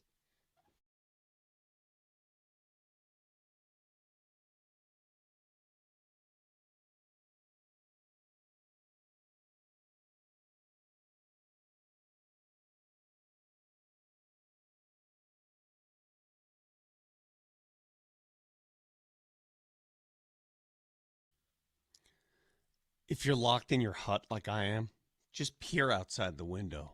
Look outside. You'll giggle. You'll giggle with glee because the moisture has arrived and all that work you put into your lawn, the aeration. Mile High Services coming out with those big, heavy machines and doing what needs to be done. Now the fruits of that labor. Oh, my goodness, is your lawn going to be green in about a week? That's what you get when you go through it. Aerate your lawn and do it with the best company in town. Mile High Aeration. They've been doing it for years, since 1987. MileHighServices.com is the website. If you want to call them, now's the time to do it because more storms are coming down the pike and Your lawn could use the work. Trust me, I've seen it. 303-778-1000. 303-778-1000.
Off the far boards, McKinnon kicks it to his stick, trying to get through Ryan Hartman, leaves it for Marty Natures up the slot. Natures, a backhander, he scores! It's a Marty party! Up top for Cale Makar, Natures. McKinnon slides it in front, Landeskog scores! Oh, it's gorgeous! Oh, Captain, my Captain! Ross Colton hooks up with Nick Waugh, who scores! Oh, what a release! From jolly old Kadri again all the way through. McKinnon, he scores! The Mac attack is back, Jack! 10 seconds left. Natures will bounce it down ice. Will it go in? You betcha! Icing on the cake from the 2-2 train. A perfectly placed empty net goal from Natures. 2 seconds, one. Sound the horn. Colorado puts a nickel on the Minnesota Wild, and they'll go to Minnesota with a 2-0 series lead. Game 3 is Saturday in St. Paul. Never lost. Avs up 2-0. You know, it took me a long time. I didn't know Tone Loc was the dude in Ace Ventura for the longest time. Had no idea. You didn't know that? I didn't know that for a long time. By the way, I thought he was great in those was movies. good. I'll start where we began, which is that win felt different to me. It sure did. It felt like a full belief that this is, and we've known they're the best team in hockey, but it's the first time I really felt like this is like 2022. Like they have all the requisite things that you need with very little question marks. To me, it felt like if this were a boxing match, how do you want to fight? You want to just throw haymakers at each other like they did in Game 1? Or do you want to dance a little bit? You want to do the sweet science thing? That's what the Avs did. They played both styles, and they won both styles. Vic, again, you're totally right. When will you learn this is how it works? Hockey Brett and Hockey Vic are here. Okay. What do you think I am? We're here to save the playoff run. Well, what kills me is, look, I'm not going overboard here, and I'm not going to look ahead. But when I see people reacting to these two Avalanche wins, and these are smart hockey people who are going, they're so deep. Oh, up the middle, da-da-da. Oh, da-da-da-da-da. But it's the opponent that you're facing, which is really talented. Agreed. Do this to them is a different thing. Agreed. Well, you know what? Minnesota may be the second best team in the league. I'm not even kidding. Could be. It's a really, really good hockey club.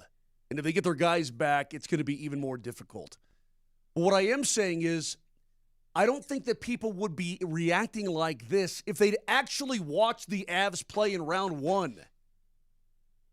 If they actually watched like a lot of Avalanche hockey through the course of this season and then into the postseason, which is why I also said, I don't think people realized how well the LA Kings defended and how committed they were to it. Well, I don't think they gave the Kings enough credit. How many hits did Minnesota have last night?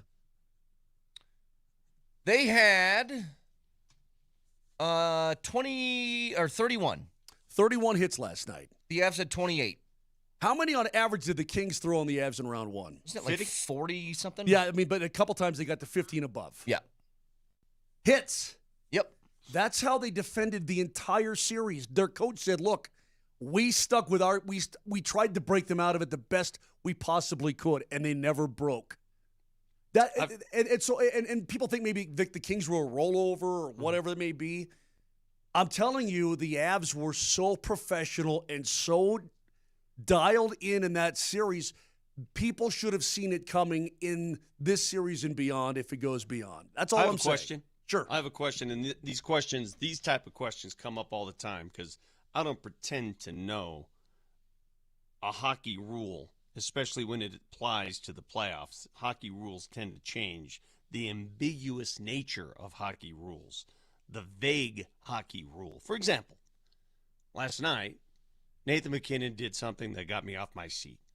I asked Jared Bednar, I said, what are you most proud of Nate last night, for his goal scoring or his hits? And he answered the latter, the hits. The hit he put on Matt Boldy in the corner, to which I quickly went on Twitter and said, wow, that was awesome. Have you been looking for just such an opportunity to try and even the score? Or make your no, let me rephrase that. To make your point even more clear that you were trying to make during the basketball series. 100%. Okay. I mean, the Minnesota people who reacted poorly to my point I made a week ago about repercussions, you guys look so stupid right now because this is the exact point I was trying to make. Not to try to injure somebody, but to become more physical like they were with you, which is what the Avs did last night. these roles are reversed, right? They're reversed. The Avs are the aggressor, much like the Minnesota Wolves, T-Wolves were the aggressor in that series.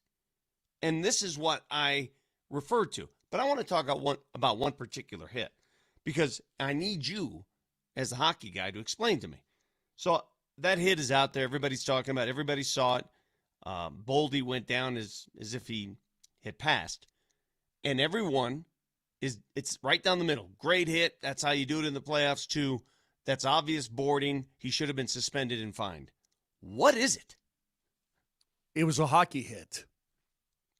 So why are so many people? All right, so here's where, like, if I see something in basketball, I could tell you if that's, a genuine foul or not. You want me to explain it, Vic? Yeah, can you explain that? Yes. Because why are so many people calling for Nathan McKinnon's head, calling him cheap and dirty, and if this were anybody else, they'd have been in the box for a major. Because they don't like him. And by the way, you remember the injury to Rope Hintz? Yes. I guess it was the last game the Avs played in Dallas this year. Yep. And he and Hintz collided, and Hintz went down. It wasn't egregious. It wasn't dirty. It wasn't anything.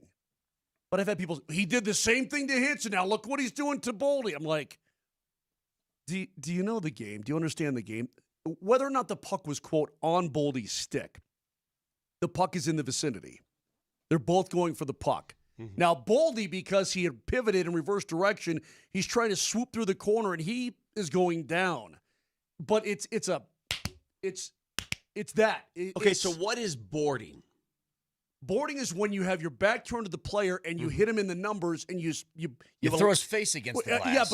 But you're close to the boards. You're not 6 feet away from the board. What's close to the boards mean? I guess I'm trying to really whittle this down. But it's down. also it doesn't even apply because I would say within 3 feet, Vic, within 3 feet. But you get the numbers. But still, you it was get him shoulder in the numbers. to shoulder that hit. I mean, it was shoulder to shoulder. Nate even went down. I mean, he's leaning down as Boldy's going. Mm-hmm. It was unfortunate for Matt Boldy. I would say his head hit the boards pretty hard. Yeah, but it's a hockey play. It's not an egregious play all. Can I give you guys? Do you mind if I try and make you two gazebos here? I mean, if that happened to our guy, we'd probably go, "What the hell?" Well, that's what I'm asking. Yeah. I'm not trying. I'm just trying to paint a picture here and have you explain it to me. The better hit, Vic, was Nathan McKinnon chasing Quinn Hughes all the way around the zone. Yeah. This is in the Avs zone, where Hughes finally goes into the circle and McKinnon has enough and just blows him off the puck, takes the puck, and sends it out of the zone. That was the better play. You know who's really impressive at that? At just chasing Hughes around his own zone one-on-one? Devon Taves. Well, yeah, but I'm talking about in his own defensive zone, Hughes. Val Nichushkin does not lose him. It's like Hughes is a great skater, and he weaves and cuts and spins. He can't lose Val unless he goes behind the net because he tried to a couple times whip around. Like, remember when Nachos did that to Tarasenko, put him in the spin cycle like 3 times in 5 seconds? Val doesn't lose anybody. He's so good at that. But let me give you 2 stats. I'm going to try and make you a gazebo. Blow your doors off, okay? Please do. Please blow my doors off. Here's one. This is from Corey Massasak.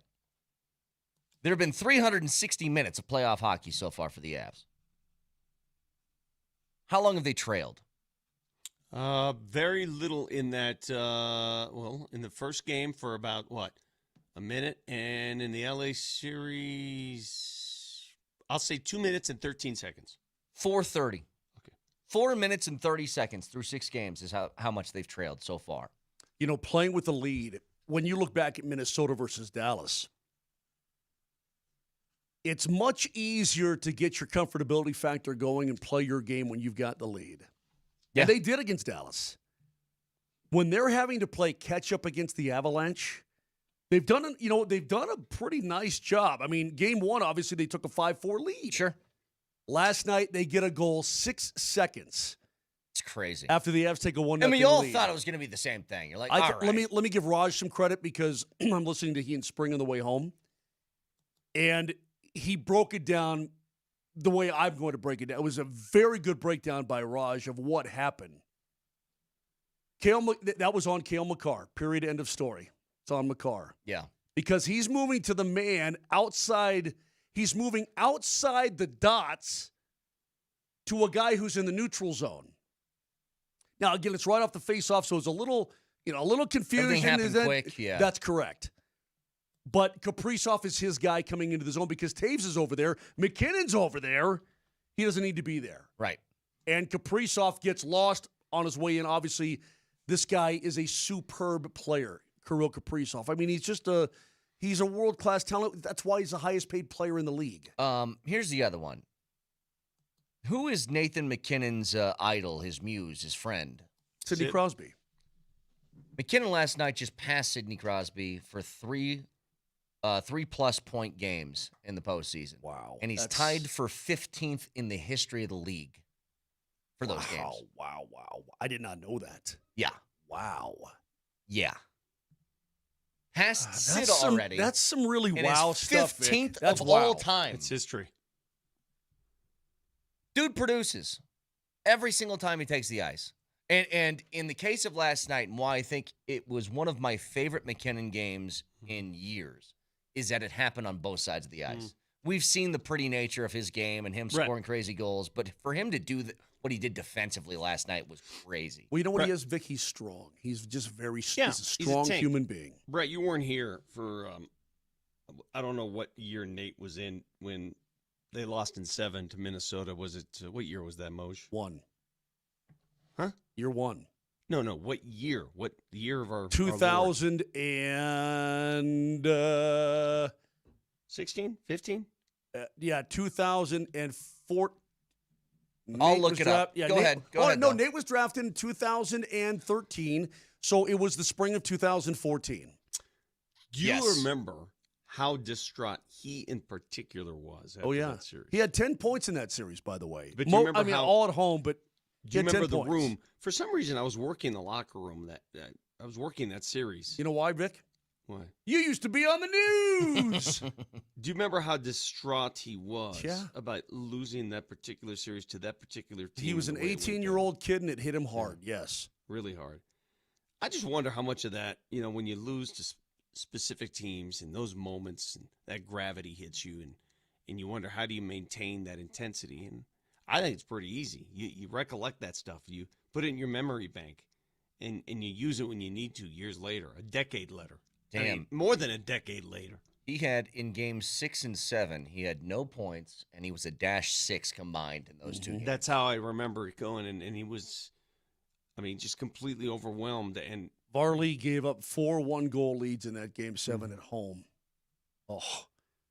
I say Varley. The Avs gave up 4 one-goal leads in game 7 at home, and it sucked. That's crazy. Did you guys hear about this?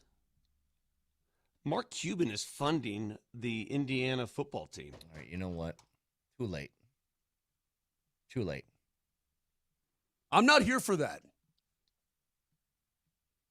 Far too late. About it. The Avs are off until Saturday, but the hockey doesn't stop. You can tune in for... I defended you right there. Tune in for Game 2, Vegas and Anaheim in the other Western Conference semifinal tonight on Altitude Sports Radio 92.5. Pregame at 7. Puck drop shortly after 7:30. So that is going to be, if the Avs can get through this, whoever you're facing next between Vegas and Anaheim. So tune in for that at 7 o'clock tonight. Back after this.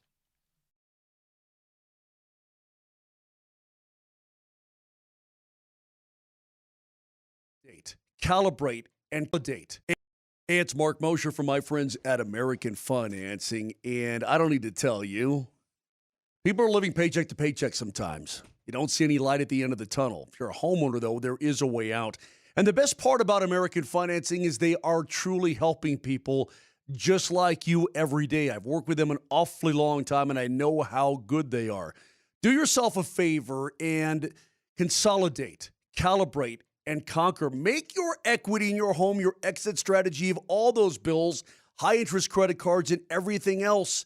If you want to live without stress, your home's equity could help you do this. Now, American Financing is a family-owned mortgage lender, not one of those big banks. You're just a number. They don't really care about you as an individual. These people care. They're based right here in Denver, Colorado, but licensed in all 50 states. Now, look, if you do refinance or you do have that new purchase coming up, perhaps, you may be able to delay 2 mortgage payments. You may close in as fast as 10 days. Of course, that's used with refinance and not a purchase, but the average customer is saving $800 a month, and they have salary-based mortgage consultants. No upfront fees, no obligation. They truly are there to help. So get yourself a strategy with the help of American Financing and call them today. 303-695-7000. That number again, write it down. 303-695-7000, or go online. They're going to help you. It's AmericanFinancing.net.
With the. So slight correction here. The Avalanche Game 3 Saturday night, where we're having the watch party at Stoney's. It's not going to be at Stoney's Uptown. It's Stoney's on Lincoln. So go to Stoney's on Lincoln for another notch in the Altitude Sports Radio Playoff Viewing Party Tour that's powered by Michelob Ultra. Great Michelob Ultra deals and a chance to win an autographed Gabe Landeskog jersey. I love that Stoney's on Lincoln. Hey, can I ask you something? Because there is, and I heard a little bit of this last year, I attributed this narrative to just not having enough time to gel. Marty Natures has had a stigma surrounding him that he is not a playoff riser, that he's a playoff dropper. And Bednar was asked about that. We asked him about it earlier in the show, but he also was asked last night after the game about that. Listen, some of the criticisms on Marty from his younger years prior to being here, like they may have been valid, and, Marty and I have talked about this, but just because something's true one day doesn't make it true the next, and especially over time. He's put in a lot of hard work to be a trusted player on our team defensively. That's one of the talks we had when he got here, and a handful of times after that. If you're going to play with Nate and play against the opposition's best guys every night, I got to be able to trust you. You can't play there, no matter how good you are offensively, right? The style, the players he plays with, it's important that he's on that line because he helps them a lot, and his game has grown. He said that narrative is no longer valid when talking about Marty Natures. It's amazing to see over the course of this year how much chemistry has been built between him and McKinnon. It's allowed McKinnon to do some different things, especially on the power play, where he's been able to move a little bit more. You talked about that little tap pass he had to Landeskog for that first power play goal. I don't know if Marty Natures isn't here, if he's in that spot on the power play. That's a very good point. And it's interesting because they can both lug the puck up the ice. They're both incredibly talented. And he's playing a good, hard game of hockey. I mean, he's not some sort of shrinking violet. He's out there doing his stuff. I mean, when he scored that goal last night, he just darted the drop pass from Nate. Yeah. He darts in. God, that's pretty. And he could get lit up there in the high slot. He could. Backhand flip, blam, because his speed, everybody's just like,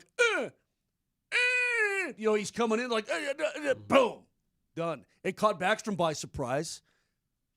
He's got, by the way, he's now tied. Nate leads the Avs with 10 points in 6 games. You've got Nachos with 7 points. You've got Gabe Landeskog, more than a point a game guy in the postseason. He's got 7 points with 3 goals in 6 games. Yeah. You know who's number 3? Guy with a good stick. Are you talking about Good stick, thank you. Taves? Devon Taves. Yeah. Got 7 points. But get this, Lecky's got 6. So Kale's look, got 5. Kevin's got 4. Waz got 4. I mean, everybody's got a point, dude. When we were talking to Bednar, by the way, you spent a little too much time talking about how long and great his stick was. Because it is. Just saying. It's amazingly good. It is. Taves has been incredible. Watch him chase. Well, I say chase. Watch him shadow guys in his own zone. Talking about 7, Devon Taves. Watch him shadow guy. Like Kaprizov loves to do that. Yeah. Put you in the wash around the zone, around. Watch Devon Taves skate with. And by the way, Landeskog did it last night on Hughes. He got the poke check. But watch. That was on the forecheck. But watching your own zone, watch Devon Taves stay with these guys. I mean, he's maybe a way better skater than people realize or is given credit for. He was excellent. One other thing that was mentioned last night in the postgame from Watch his feet, Vic. Watch his feet. Well, that's why I love Natures. He's like an ice dancer again, and he's more than an ice princess based on what you just said there. Not afraid to get dirty.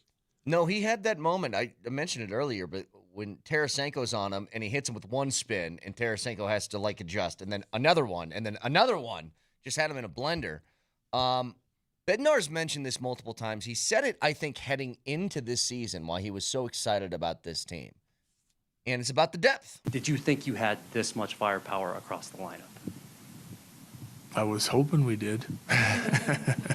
Because we're getting it now, right? And it doesn't mean we're always going to get the depth scoring, but I think all of our lines and players are capable of producing. Players are going to go through hot streaks, cold streaks, but I also feel like playoff time, when everything's on the line, that can drag the best out in your group at times, and sometimes it can drag the worst out in your group. And right now, our guys are, to me, it's mental toughness. When you have, and this is what's really incredible, almost every acquisition that was made at the deadline, and Kadri's the obvious one. He's a guy who we've seen play here before. He's a very good player, one of the better players in the league. But you get this production from Nick Waugh, who's been great during this playoff stretch. And he's been there. He's done it with another team, but he gets the moment. Blankenberg, who he was insurance, right, in case you had some guys go out. I think he's done fine in filling in. Now, obviously, you want Manson back in the lineup, but I thought he's been fine. But Kulak's the big one. That's, I think, I don't want to call it a big surprise, but maybe the most underrated acquisition. Steady. Yeah, and that's why. And I remember the reaction when the trade happened. It was a second rounder in Girard for Kulak, and a lot of people were like, what is this trade? And ever since then, it's kind of like when you don't have a Cale Makar type skill level, Moj, I like to think of my defensemen like left tackles. If I don't hear their name mentioned all that much, they're doing a pretty damn good job, and Kulak's just one of those guys. Absolutely, he is. And, you realize he's got 3 assists in the postseason so far, so good for him. Now, I look back to the second goal the Wild scored. He's got his man Urov along the inboards, and this guy's just a kid. And they're battling behind the net, they scoot, and Urov makes that backhanded pass to the slot. Great play. If Kelly had pinched down just a little bit, I can't go through every single goal that the opposition scores and say, our guys screwed up. Because you know what? Sometimes the other guys make great plays. Yeah. And that was one of them. That was Kulak's guy. But that's been few and far between overall. He's been very, very good. Steady as she goes. And again, if we had an hour with Coach Bednar, we'd ask him more about it. But I'm sure as a coach, he loves those kind of guys. Because when he steps on the ice, there's no unpredictable nature of his game. You know exactly what you're going to get. And by the way, he'll also shoot the puck and just keep firing on net. Hey, Moj. Yes, sir. I got a question for you. All right. The way Wedgwood is playing, supremely confident, loose. Again, that 6-save PK where he was just stopping everything. I thought that was the key to the game because they had a chance to tie it up, and he just refused. He wouldn't allow it. Is there a game now where Blackwood plays? How does this work? I do not know. I would say no. I think that Wedgwood's playing pretty dang good. Coach had made it pretty clear before the postseason began. It worked for us all year long. Talking about some sort of rotation, why not go with that? I don't know, Vic. Maybe when somebody's playing at this kind of level, well, they've already Minnesota. You showed your cards. You've gone to your other goalie. He Vic, got lit up just like your first guy did. Hang on to that for 1 second. What if Bednar looks at it and goes, you know what? Wedge just looked a little tired in this game. Yeah, let's say we won, or let's say they lost 2-1 or whatever. He just looked a little tired, they've got full confidence to go to Mackenzie Blackwood and have him step in and play well. But now, Vic, back to your point. What do you do if you're John Hines? Now what do you do? Because I thought, and I know this is going to sound weird, I actually thought that Volstead played better in a game he gave up 8? Yeah. Then Backstrom did. Backstrom, listen to me. Good Lord.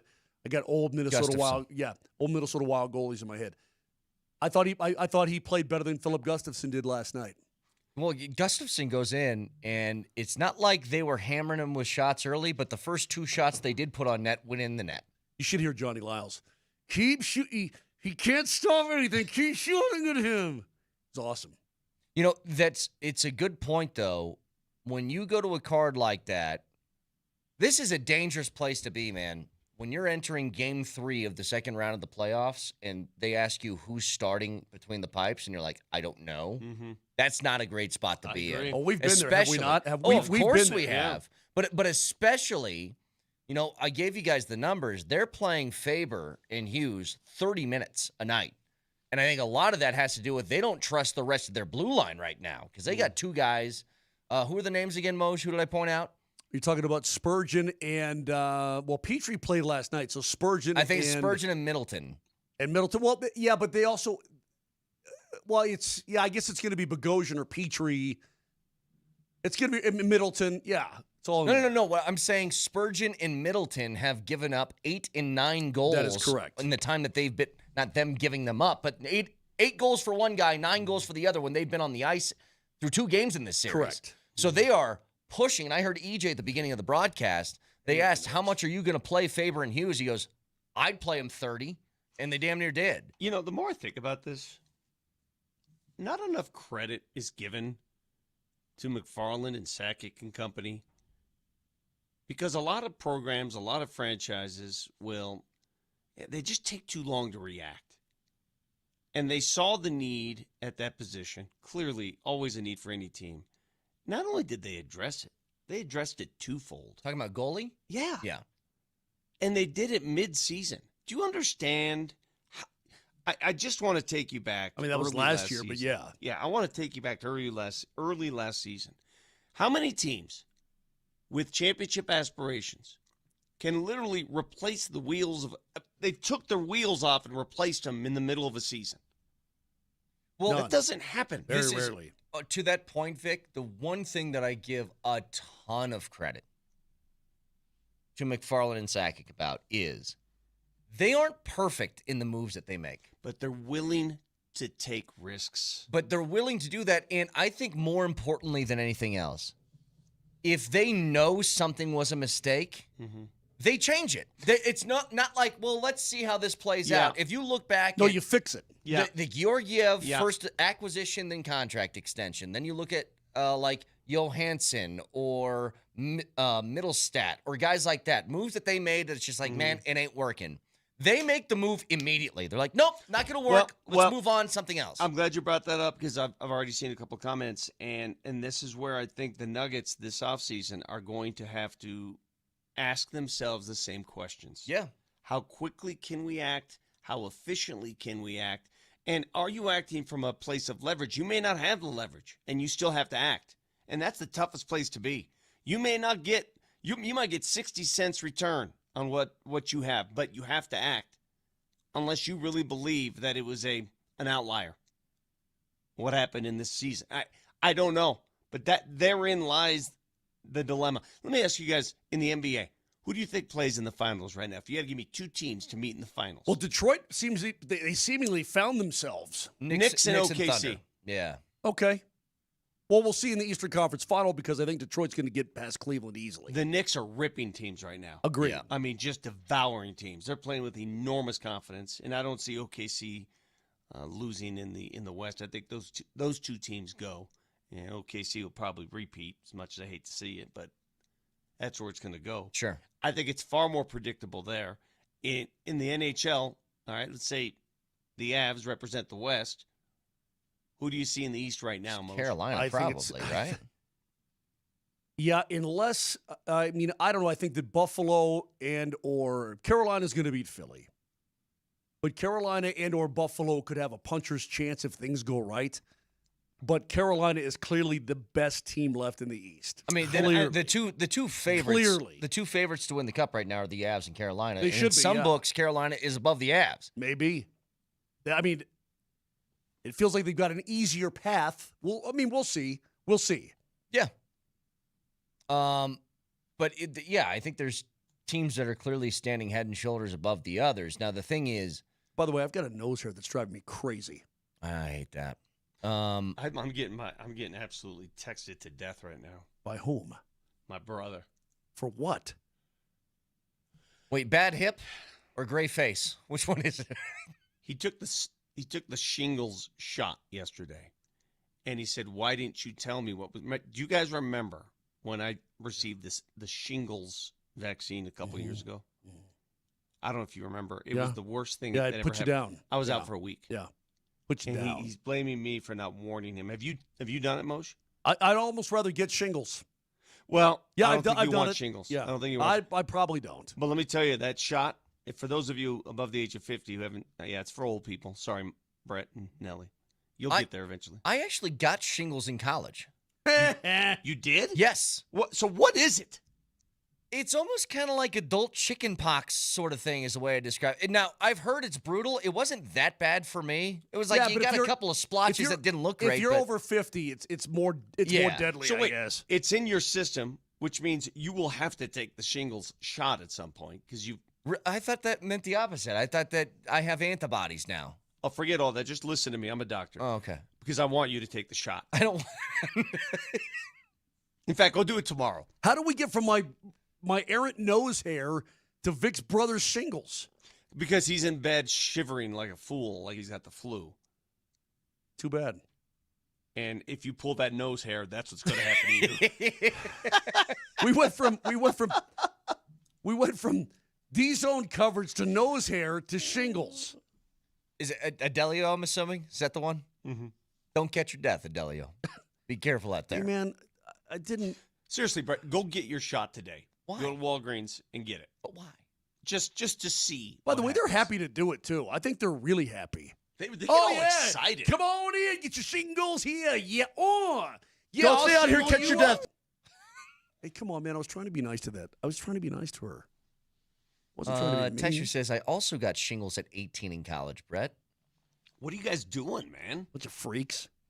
Playing with you shouldn't be getting that. That's for old people. Playing with prairie dogs and rubbing on turtles and weird stuff. Yeah, I don't know. I don't know Kissing how it happens. frogs. Bunch of freaks. I got shingles at 35 on my forehead. It broke out while I was doing a 100-mile cycling race. Brutal, don't recommend. But what does it do? I was climbing Mount Everest and I got shingles, but I made it. Vic, does all it I itch? remember What is is that, it? No, all I remember is that it looked weird. I don't remember, like, side effects. Well, how would you even bothering tell me. with your body? It's like one of those. Red, you're so white, you got red splotches all over yourself. That is true. I have Shingles bad is like skin. one of those weird things like gout. You've heard of it, but you don't know what it is. Oh, dude, you don't want gout. I'd rather eat a 38 caliber bullet than have gout again. I'm not kidding, dude. Gout sucks. Is there a shot for that? No. Don't eat liver. Gout does seem like. Who the hell eats liver? Well, don't eat high proteins. I know two people in my life that have had gout. I know two. And I'm one of them. Two most predictable people I could have guessed have gout. It's you and your old man. No. Who? And Paul. Oh, yeah. It's if I had to guess two people who got brittle gout, people, right? it's Fragile, brittle people. Yes. Just randomly, they show up with a limp. You're like, yeah, it checks out. You know, the fact that you're even laughing when the word gout comes up, it tells me you have no idea about the severity or the pain of gout. Anybody who's had it will tell you they'd rather eat a 38. I'm not kidding. Believe how many people on this text line said they got shingles in college. What was I doing in college? Not roofing, I guess. Is it contagious? Like, I have no idea. I don't know. You know what? But my final thought. I'm probably just going to check out. It couldn't have been from women. I got insulted. I got insulted. I said couldn't have. I got insulted today. Self-deprecation. I know. What is wrong with you? Got insulted today. Got ganged up on. And now you're making fun of the gout. I don't even know why I'm here. Don't stay out here, catch your death. Literally, dude, the two most predictable people in my life. Or in my life. Would you rather have gout or shingles? That's the question of the day. By a mile. Or the shingles vaccine, which knocked me out for a week. I'd rather eat a 38 than have gout. So what would that tell you?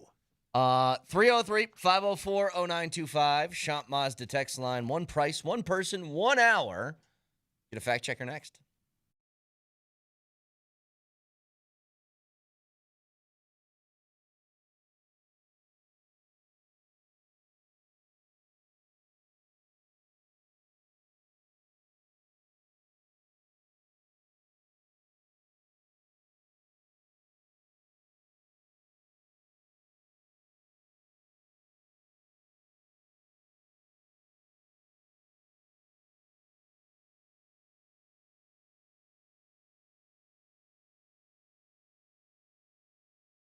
Hey, this is Brett Kane. Winning hits different with the Fanatic Sportsbook. And now that the playoffs are here and the stakes are at their highest, don't wait for the what-if moment. Switch to the only sportsbook that protects all pro basketball player props across straights, parlays, and same-game plays across any first-half injury.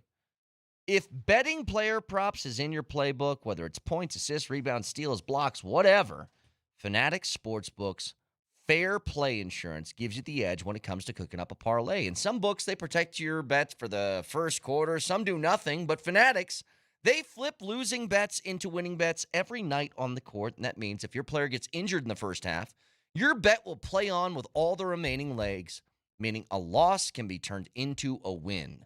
Others copy trends. They set standards. It's fair play, and it keeps every first half protected. So bet with the book that always has your back. It's Fanatics Sportsbook. Winning hits different here. Must be 21 and older. Gambling problem? Call or text 1-800-GAMBLER. Offer not available in all states. Terms apply. See the Fanatics Sportsbook app.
I hate that.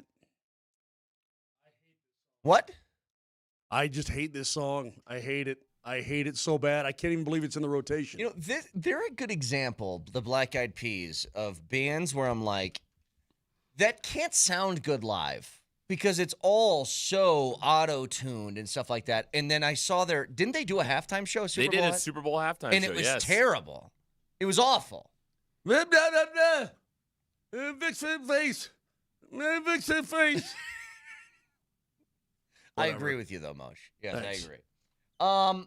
So, a few things here. There's a long break now until we Hammer shirt. Until we get to Game 3 on Saturday, and I'm going to hate this wait. I'm going to despise this wait. Well, typically I'd be leaving for Minnesota like after the show.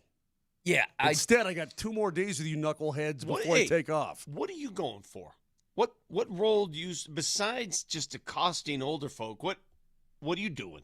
I don't know why you go with the Nuggets, but I can guarantee you that I do 1,000 times more work on the road with the Avalanche than you do with the Nuggets. What work I can promise do you you do? that. What work? Pre-game Interview somebody? Yeah, morning skate, pre-game interviews, live hits from all over the place, all the post-games. Yeah, we don't do that. Jesus. I You have big meetings, too? A lot of meetings? have another question for you, Moj. Who do you think I am? I am. Why is Nabokov joining the Avalanche? Nabokov, sorry. Why is he joining the Avs? What's going on here? bagged on. Well, I don't know that he's joining the Avs. He's going to sign a North American contract. My guess is that the former draft pick is probably going to spend some time with the Colorado Eagles and get himself adjusted to the North American game. Okay. I just saw yesterday that he will travel from, I have no idea how to say this name, so Let me see. we'll give it a shot. Let me see. Magnitogorsk. 18 consonants? Magnitogorsk. Magnitogorsk. Is that how you would say it? Close enough. He's traveling from there to join the Avalanche on Wednesday, May 6th, is the report. He's going to be, because they got Posh up right now as the third goalie, right? Because you're going to need. I get it. Yep. And, God, I hope the Eagles go a long way. There's no black aces right now. I mean, there's nobody like with the team practicing, all this kind of thing. They're just the regular dudes. Okay. I didn't know if this was something that we needed to be aware of or something like that, so I was just wondering. See, I just got to, you're such a dork, Vic. Ooh. Vic. What did I do? Where's that email from Lee Blair? Where is it? I just saw it. There it is. What email? About all your meetings? Yeah, there's a button. Why is Vic a dork? Because I work. Because I actually work, bro. You just go and I say, what floor are you on? Carpet. They literally, hang on. They literally had you playing a version of Let's Fill the Cup with Foam outside in the snow. Don't stay out here, catch your death. Hey, what you did exactly play Fill the Cup with Foam. Moser really doesn't add anything to the broadcast. Let's just have him just mess with people outside. You know what? I wondered. I said it on the broadcast. I don't know who I made mad to draw the short straw. Actually, that's my favorite thing to do. Interviewing people is my, honest to God, my favorite thing. And the last thing is I think I just made it look too easy. Yeah. Okay, then figure out this. Between now and the end of the show on Friday, what do you want me to do? Because I'm going to be around Wild fans in Minnesota. Let me get a fight. Is that what you're looking for? What are you looking for? So I'm probably not going to do that. Ask some pointed questions. Remember the story I did when I was in LA last year for the Nuggets Clippers, where I went to the Santa Monica Pier and asked people. You found like the dumbest people on the planet to ask them questions. Yeah. Well, there are dumb people everywhere. You can find dumb people. He's like, this guy looks really dumb. Let me ask you about basketball. And he's like, what? You know what? I despise those videos. Mm-hmm. The ones of I see them on like Twitter all the time, where it's like they walk up to random college age kids going to the bar, and they're like, "Who's the first president of the United States?" And so it's like Abraham Lincoln, and they're like, "Oh, what an idiot this person is!" How many people said George Washington that they cut out of that? Before they got to the dummies? Yeah. Well, I mean, editing matters, obviously. But I'm saying, did they interview 10 people and one didn't have George Washington, and then they just cut it from there? If Vic is on Venice Beach and he's got his Nuggets thing around his neck and he gets some guy or some gal and they're like, oh yeah, the Nuggets have a 3-2 series lead over the Lakers and blah blah blah blah blah, and Joker's averaging 25.6 per and 12 boards per game. They're going to cut all that out because it doesn't make them look dumb. Notice I didn't do that in Minnesota because I would have died. Yeah, probably. Yeah. The hit was out. Is the contract pulled on Vic yet? Probably. Maybe I got a contract back. Can we travel to Greece yet as a show? Are we allowed? You guys aren't. I am. I was always nice to Greece. I went into the place in Rome that put us on TV, but Buenos dias. Oh, you know what, Nelly? That was the day I called and I'm like, the show's not on. But they're looking for it. And what was the problem? It was Saturday. It was a Saturday. And they had altitude on in Rome at the Irish pub in Rome. They had it on, but it was on like a I forget what it was, like a fishing thing. I'm like, why is the show not on? And Nelly says, it was Saturday, man. it's Saturday, dude. What are you doing? I'm at home. Or how about when you and Vic were in Italy and just like a gallon apiece deep on sangria, and you texted me and you go, hey, what's the Zoom link for the show? What's the Zoom link? I'm going to read this text. I'm going to be very, very careful. That was so fun, though. God, that was fun. We're be very careful. You ever been hammered outside the Vatican? You were hammered inside the Vatican. Well, that too. I mean, but in or out, whatever. Even I wouldn't disrespect God like that. What is wrong with you? Texter writes in, do you guys even like each other? Can we focus on the Avs being awesome, not who's more important on the broadcast, blah, blah, blah. Who said that? Go outside, nerd. We often get texts like that. And again, I this is where I go back to. I don't know how you act among your friends, your friend group. And maybe we're just old. But if your Speak friend for yourself. group, I don't know what a friend group. If you don't hammer your friends and poke fun at your friends and verbally assault your friends, then what kind of friends are they? That's what friends do. Friends kill each other. What would Dionne Warwick say? That's what friends are for. Friends don't sit here and pump each other's tires all morning. You're not going to sit. Oh, good point, Moj. Wait. Although Moj, I did pump you're so smart. I did pump your tires more than once today, and you took advantage of me. Everybody stop for a second, because I got something that's going to fit perfectly. He wants to hear hockey, and he thinks that we hate each other. How about this? It's just a void you can't fill. You know, we waited a long time for him to come back, and it was worth the wait. You know, every month he got better this season. It's a lot of time to come back from, and obviously as a person, just a human, awesome to have around. Yeah, I mean, That's enough. yeah. Yeah, that's McKinnon and Landeskog. As McKinnon's being forced to say nice things about him, they're friends, and he's like, all right, dude, that's enough. That's enough. I need to worry Enough with of that. people that aren't surrounded by people. You have to be put in your place by your friends. Otherwise, they're not real friends. Isn't that what wives are for? No, I mean, and I'm not joking when I say this. When I get around my high school or college buddies, we beat the crap out of each other because that's what friends do. That's how it works. By the way, we've broken down the Avs for 3 straight hours. Yeah, big time. I mean, what do you want me to do? Listen to Air Supply? Why would you do that? I don't know, man. You want me to go to Skate City with my friends and listen to Air Supply? Is that what you're supposed to do? What is the best Air Supply song? Vic likes Air Supply way too much. Yeah, he does. He mentions it way too much. There's a couple that I really like though. What's the best Air Supply song? I'll sing it for you right now. No, not that. That's not it. See, I'm going to ask. Hang on, leave this for a second. I'm going to ask you guys the same question I always ask when it comes to this music. I did not grow up in this era. You guys just got in the car and listened to this?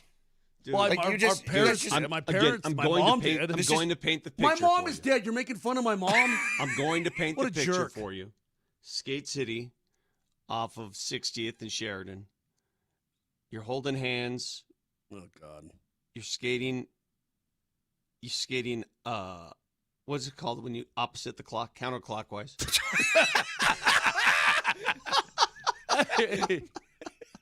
Opposite the clock. You're just trying to stay on your feet while listening to this song. But did people listen to this in their cars? Like, I'm going to the grocery store. Oh, you know what's good? Pop in some Air Supply. Let's do this. Hell yeah, and you cried a little. So weird to me. I don't think I ever cried a little, dude. Listen, my skates were too tight, I guess. I don't know about that. But making love out of nothing at all. That's a pretty good one. All right, good talk. In other words, I mean, don't insult us anymore by texting the show asking if we hate each other. The answer is yes. 100%. And that's what friends do. I can't imagine. So stop it. I'm so tired of it. If this hasn't come across the radio, then let me make it very clear to you. I can't stand these two every day. It's why we do what we do. It's what it is. Nelly. Oh, Loretta's all over Vic's bacon. Fact checker, please. Nelly monitors the mistakes in today's Fact Checker. Fact Checker. Presented by Backus and Shanker, serious lawyers for the seriously injured. In addition to all of us being lovey-dovey with each other, if you want hard-hitting analysis, you come to Altitude Sports Radio. You can only get analysis and insight of the highest caliber right here. Here's an example from our interview with head coach of your Colorado Avalanche, Jared Bednar. Any update you want to give on Manson? No. Okay. So good. And there you go. And also, I'm a journalist. Why didn't you push him like that Toronto journalist did? Really? That's it? Is that what I should have said to him? And then I talked to 20 people in the NHL. I also wanted to just give a heads up to any prospective sponsors that are listening. This is what it sounds like if you buy some airtime on Altitude. I think I told you I'd rather eat a 38 than have gout. So what would that tell you? 303-504-0925. Your default, one person, 1 hour. Yeah, his default is the phone number. His phone number, it's always the phone number. I love the phone number. When you panic, you go straight to the phone number. It's not a panic. I did have to give them their love, though. I mean, they sponsored the text line. That's so funny. 303-504-0925. But you know what? It's so fun after a win like that, dude. The last thing I'm going to leave you with, I hope that texter is still listening. This team is as focused, mature, professional as I've seen. They're just in a good way right now. Keep it going, boys. Well, Keep it going. Jenny writes in, and I don't understand it, Jenny, because you've listened to the show for a while. Jenny's been around forever. The show's over. I don't care. I'm going to say it. You guys go way beyond putting each other in place. It's not entertaining or interesting or relatable. I can't help you, Jenny. Get some friends. What a dismount. iTunes, Spotify, Moser, Lombardi, and Kane. Have a great day. Kari Strug. Break that ankle on the way out. We'll talk to you guys tomorrow. What's the line of the day? What did we say? Don't stay out here, catch your death. Don't catch your death, everybody. We'll talk to you tomorrow. Love you. See you. Any update you want to give on Manson? No.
6 games and 6 wins for your Colorado Avalanche to start the Stanley Cup playoffs as they get a 5-2 victory at home against the Minnesota Wild. Scott Wedgwood, phenomenal in that game, stopping 29 of 31 Wild opportunities. The third straight three-point night from Nathan MacKinnon as MacKinnon and the Avs bully their way to a commanding 2-0 series lead against Minnesota. They will have 4 days off before Saturday's game. That'll be Saturday evening. We're going to be live out there at Stoney's Uptown for a watch party. So hang out with us and win some signed Avs memorabilia. 2-0.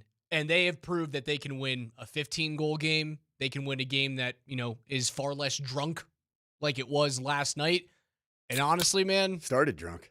They're physical, they're mean, and they don't give a damn what you have on the other side. Did the Colorado Avalanche, over the course of the last calendar year, continue as the sexiest team on ice in terms of how they skate, in terms of how their skill manufactures points and production and goals and all the things? But my goodness, did they look freaking nasty. Are they one of the toughest teams right now? Bednar said in his post-game presser, Minnesota's a big physical team. And that's the main reason why they handled Dallas. They were dominant 5-on-5, and they bullied the Dallas Stars. Now, Jonas Brodin and Joel Eriksson not playing in this series really hurts because those are 2 defensive shutdown guys who like to play physical. Bednar said in his post-game presser, we're not small. But they're big, but we're not small. The Avs found a way in the offseason, during the regular season, to get bigger down the middle, to trade away Girard and bring in Brett Kulak, to keep Brock Nelson, to grab Nicholas Waugh. Jeez, what a revelation he's Holy smokes, is that guy good? Is he worth a first-round pick or what? Holy cow. Not going to miss that one. Yeah, I mean, that dude is. And he looks faster. I know. He looks faster in the playoffs than he did in the regular season. Burns looks, how good did he look yesterday? He looked way better. He kicked Kirill Kaprizov in the Gonies. right in the nads. He was trying to kick a puck. He was trying to kick the puck, and he got Kaprizov with a skate square in the twig and berries. Oh, no! My fear, probably should have been a penalty. My ultimate fear of skate blades, Raj, that I'm really, really weird about. I mean, if that has there ever been a skate blade that just ruptured everything that protects the gonads? Oh! That's a new fear unlocked, Raj. There's not a lot of protective gear in that area. The underside of your groin and the inside of your thighs is basically just neoprene and if there's a little bit of foam in there. And are they cupped up? Yeah, you're cupped up. Okay. You're cupped up. But the inside, soft cup? the inside you wear of soft your, cups or baseball catcher? No, you're wearing hard the real plastic deal. cups. Yeah. Because otherwise, would not go well. But the inside of your thigh, where your massive arteries are, it's basically just neoprene and a thin layer of foam. Gosh, man, you keep scaring me with the skate blade stuff, man. Just have all kinds of fear. What an awesome game. If not a little bit boring. And I'm not talking about obviously comparatively speaking, after the opening to that game and the opening stanza, what was it? 3 goals in the first period? 3 goals in the first period, 3 goals on the first 3 shots of the game. Correct. And then it felt like it went into, okay, now we feel like there's some semblance of just normalcy returning to the ice. But that normalcy, for the most part, was just dominated by the physicality of the Colorado Avalanche. Albeit the Wild outshot you, but it just didn't feel like there were a ton of grade A's for Minnesota. Wedgie was good, really good. Looked like, it was a bounce-back performance for him. And I don't know, man. It just seems like, is Minnesota screwed in terms of stylistically? I mean, if they don't get Eriksson and Brodin back, the battle is so far uphill for them that I don't think they can win the series. Now, if Brodin and Eriksson when this series goes back to Minnesota, and again, there's many days we don't play again, or they rather, not we. Don't be that idiot. It's Saturday, right? Saturday evening at 7 p.m. Mountain is when puck drop happens. So it's 3 days from now. 3 full days, yeah, but 4 days off in between the right. games. There's a possibility they could come back. Now, I read Michael Russo's Athletic article earlier today, and he said Brodin is nowhere near close to coming back. Eric Sinek obviously did not make the trip, so that probably doesn't bode well for him. If they don't get those two back, man, you know who they look like? They look like the Avs from 2 years ago without Gabriel Landeskog. Gosh, you're right. They look like a team that, while they have the requisite size, they just don't have like the willingness to go in and do what is necessary to beat a team like Colorado. And I saw this is what Nuggets fans had to feel like for 12 days against the Timberwolves, man, where they just punked you physically. They looked at you, all right, we can run down the court faster than you. We can shoot threes better than you. We can defend more physically and well tighter than you can. This is what Nuggets fans had to feel like. This is what we felt like in the first round against the Timberwolves. All of us here in Denver. McKinnon is bullying Quinn Hughes. He bundles Matt Boldy into the boards. Was it a boarding call that probably should have been? Maybe. Who knows? Wasn't playoff dirty, hockey. but it's a playoff hockey hit. If you're looking for more than 2 minutes on that, you're kidding yourself. The most that they did, the Minnesota Wild, the most they did was Ryan Hartman had a conversation with Nathan McKinnon, and McKinnon laughed at him. Hartman wanted to drop the gloves, and Nate went, "Ha! Me? You want me to take myself out of the game for 5 minutes on a 9-point heater in 3 games?" The most they did was Matt Boldy flopping to the ice after he caught an index finger from Parker Kelly. He flopped harder than the referee did, who didn't flop when he got punched square in the schnoz 3 seconds earlier. The lack of response from the Wild is exactly why we looked at this Nuggets roster and went, oh, they don't have it. Not tough enough. Not mean enough. Not nasty enough. Now, granted, 2 games does not a series make. Correct. And I'm not burying them, but it doesn't feel good. And if there is any way to look at it from the standpoint of, hey, let's tap the brakes here in Colorado, it's 4 days off. Does bode well for Minnesota because they are in more dire straits and desperate need of some return to play from two of their players, without a doubt. And they need to go back to the drawing board. The problem is I feel like stylistically they changed up a little bit, didn't quite activate their D-men in the attack, and so therefore Colorado didn't have the volume of shots. But man, the physicality led to the quality of the shots for Colorado. They didn't need 42 shots like they got in game 1. And Nate said in the postgame, he was like, I wish we had more shot opportunities today, but we didn't need them. The power play's rolling at 50%. How good was that first power play goal? Both power play goals are great, and we're going to break them down during our big play replay coming up here in our second segment today. Both power play goals were gorgeous.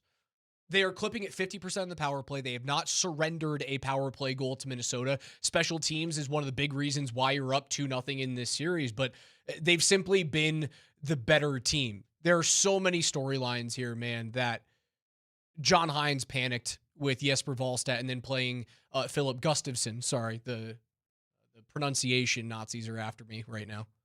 Gustafsson. I played with a Gustafsson, so we're just trying to be. Sue me. We're trying to respect the Swedish Also, heritage. isn't the name Gustav, right? The first name is Gustav. It is. And then Gustav son. Gustafsson. No, I know how to pronounce that netminer's name. His name is Fivip. Fivip Gustafsson. Man, it's a great feeling right now for the Avalanche. The series is certainly not over. If Minnesota can get a little bit healthier and John Hines can get his right matchups, this is the big question, is like at home, right? You get the last change, which means you get to hunt the matchups you want. What matchup are you hunting if you're the Minnesota Wild right now? Are you begging to have the Kaprizov line play against McKinnon? Because that hasn't worked yet. Now, it worked on the first goal that they scored because Makar had a mistake. Yeah, and we'll break that down, but gosh, I don't know, man. What can the Colorado Avalanche do to avoid that type of a goal? The random scramble, like puck just goes awry, and it's a grade A breakaway type of opportunity. I wonder if you just need to put out your fourth liners after a goal. Even if you've only had your top guys out there for 25 seconds and they score, just pop the Parker Kelly line out again and go, hey, just calm everything down for 35 seconds. Smash it up, muck it up. Right. Get a puck deep, sit down, sit back a little bit. Don't get it too far ahead of your skates. Throw out Kulak and Malinsky. Like maybe that's the reason, because there were 2 immediate answer goals from Minnesota yesterday. Right? The Johansson goal wasn't that very closely after the Nick Waugh goal? I'm pretty certain that the Johansson goal was like within 2 minutes. Not quite as fast as the fastest answer goal in the history of NHL playoffs. It was either the fastest or the second fastest, something like really close there. But I'm pretty certain Johansson scored a minute and like 20 seconds after McKinnon's power play goal. So there were a couple of times where Minnesota answered like that. And that's one mark against the Avs that I can say that's got to get better. But outside of that, man, like it's A+ marks across the board for them. And big congrats to Colorado Avalanche's own Brock Nelson. What happened with Brock Nelson? A Selke finalist. Yeah, there's news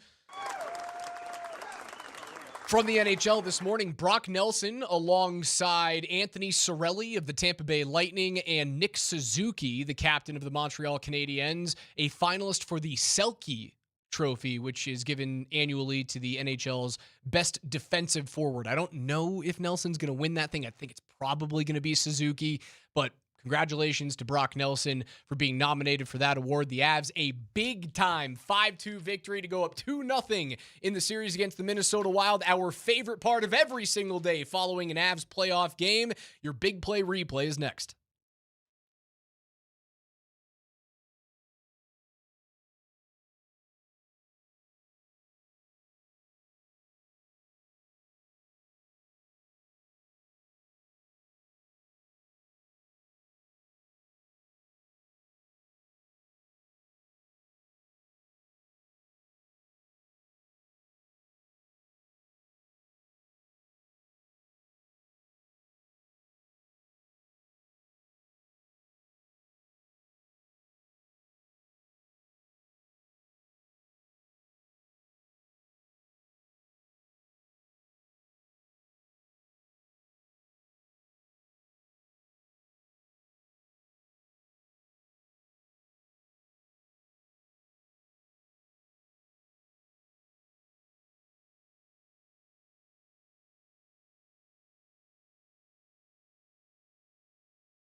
Don't miss Avalanche Game 3 on Saturday night at Stoney's on Lincoln with the Altitude Sports Radio playoff viewing party that's powered by Michelob Ultra. There's going to be awesome Michelob Ultra deals and a chance to win an autographed Gabe Landeskog jersey. We will hear a Gabe Landeskog goal moments from right now. We will see you there Saturday evening at Stoney's on Lincoln with Altitude Sports Radio and Michelob Ultra. You hosting that one, Raj? You know? I don't know yet. I don't know either. I might be. Yeah. I was asked if I could. I said yes. It's going to be someone. I don't know if I wanted to go, but I going to an event, I think. All right, it's our favorite part of the day. It is time for a big play replay after Game 2, Round 2, and the Avs get a 5-2 victory. It started off early and often. The first shot of the game from Marty Natures. Off the far boards, McKinnon kicks it to his stick, trying to get through Ryan Hartman, leaves it for Marty Natures up the slot. Natures, a backhander, he scores!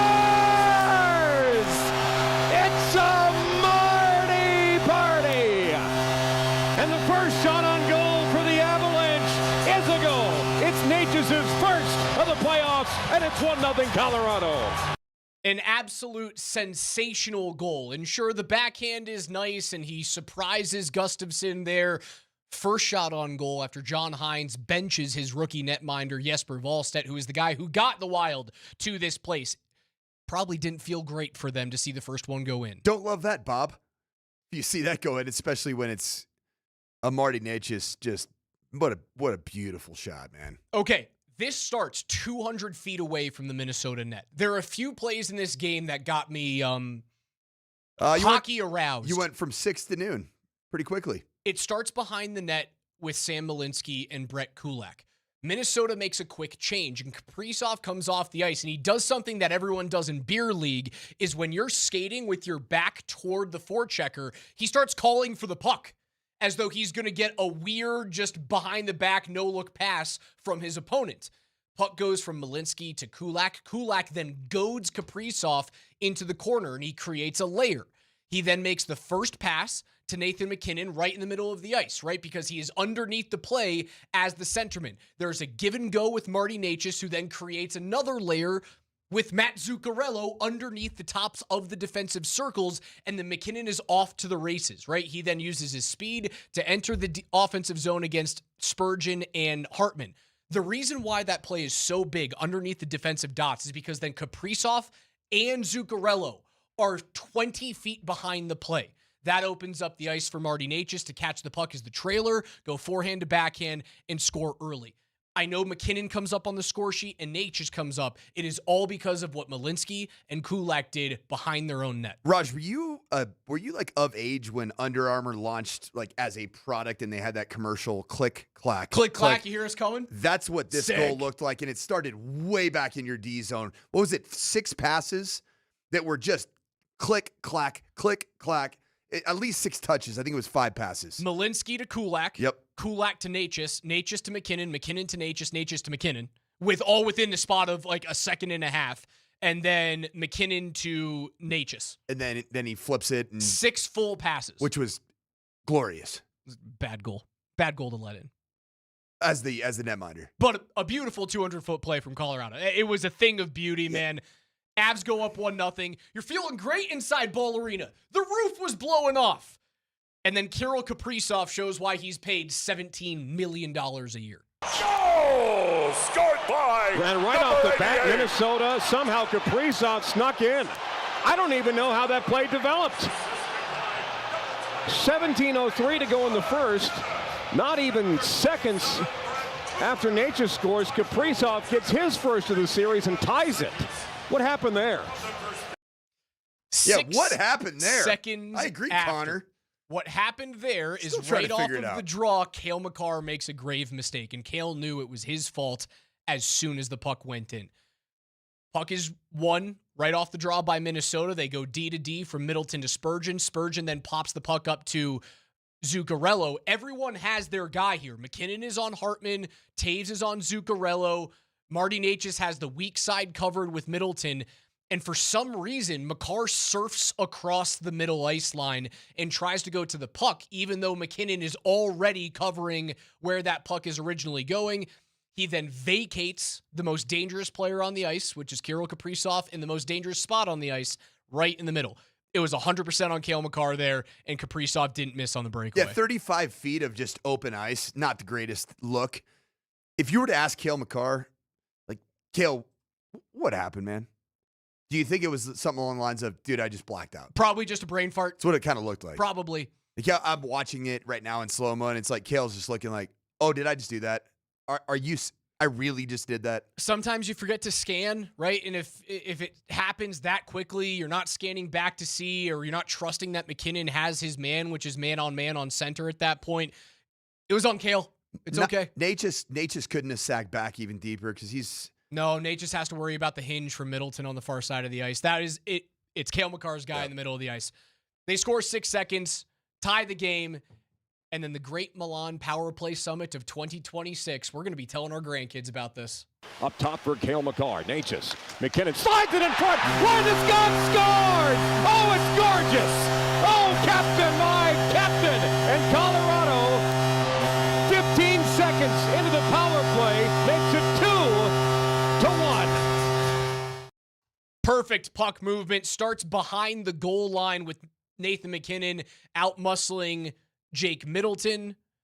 It goes from Kadri to Makar to Natures, and then down low, Middleton has to make the decision. Do you stick on Gabe Landeskog in front of the net, or do you allow Nathan McKinnon to walk hard on the goal line? He decides to try and play Nathan McKinnon straight up. Beautiful little slide over to Gabriel Landeskog, who makes it a 2-1 Colorado lead. Yeah, that kind of looked like a football play designed by John Gruden because it was a set play. Double wing right, 2-jet scat, Y-stick, zebra looky. What you'd end up doing, because you have the quarterback's eyes look to the stick, it opens up the looky route. And that's what you did, man. You just meticulously broke down with the design play a very bad, I mean, Raj, like, I love the way that this power play is trending. But I would say that the penalty kill right now, in the absence of two players in particular, that is a bad kill for Minnesota. They're struggling. And to have an Avs power play. Legendarily bad. To have an Avs, right, they are 16th out of 16 teams in overall special teams, and there still aren't 16 teams playing. They're struggling big time. John Hines said the difference in that game was special teams, and I don't think he's really all that far off base. And their kill, even with Eriksson Ek and Brodin, still not elite during the regular season. No. It was like mid to bottom half. Colorado's is elite and has been all season long. Kill. Correct? Power yes. kill. Yeah, the power penalty kill. The we power. call it the power kill. The power kill. We're going to kill the power. Moving on to the second period, they trade a first-round pick for him. Nicholas Waugh gets his third of the postseason. Ross Colton hooks up with Nick Waugh, who scores!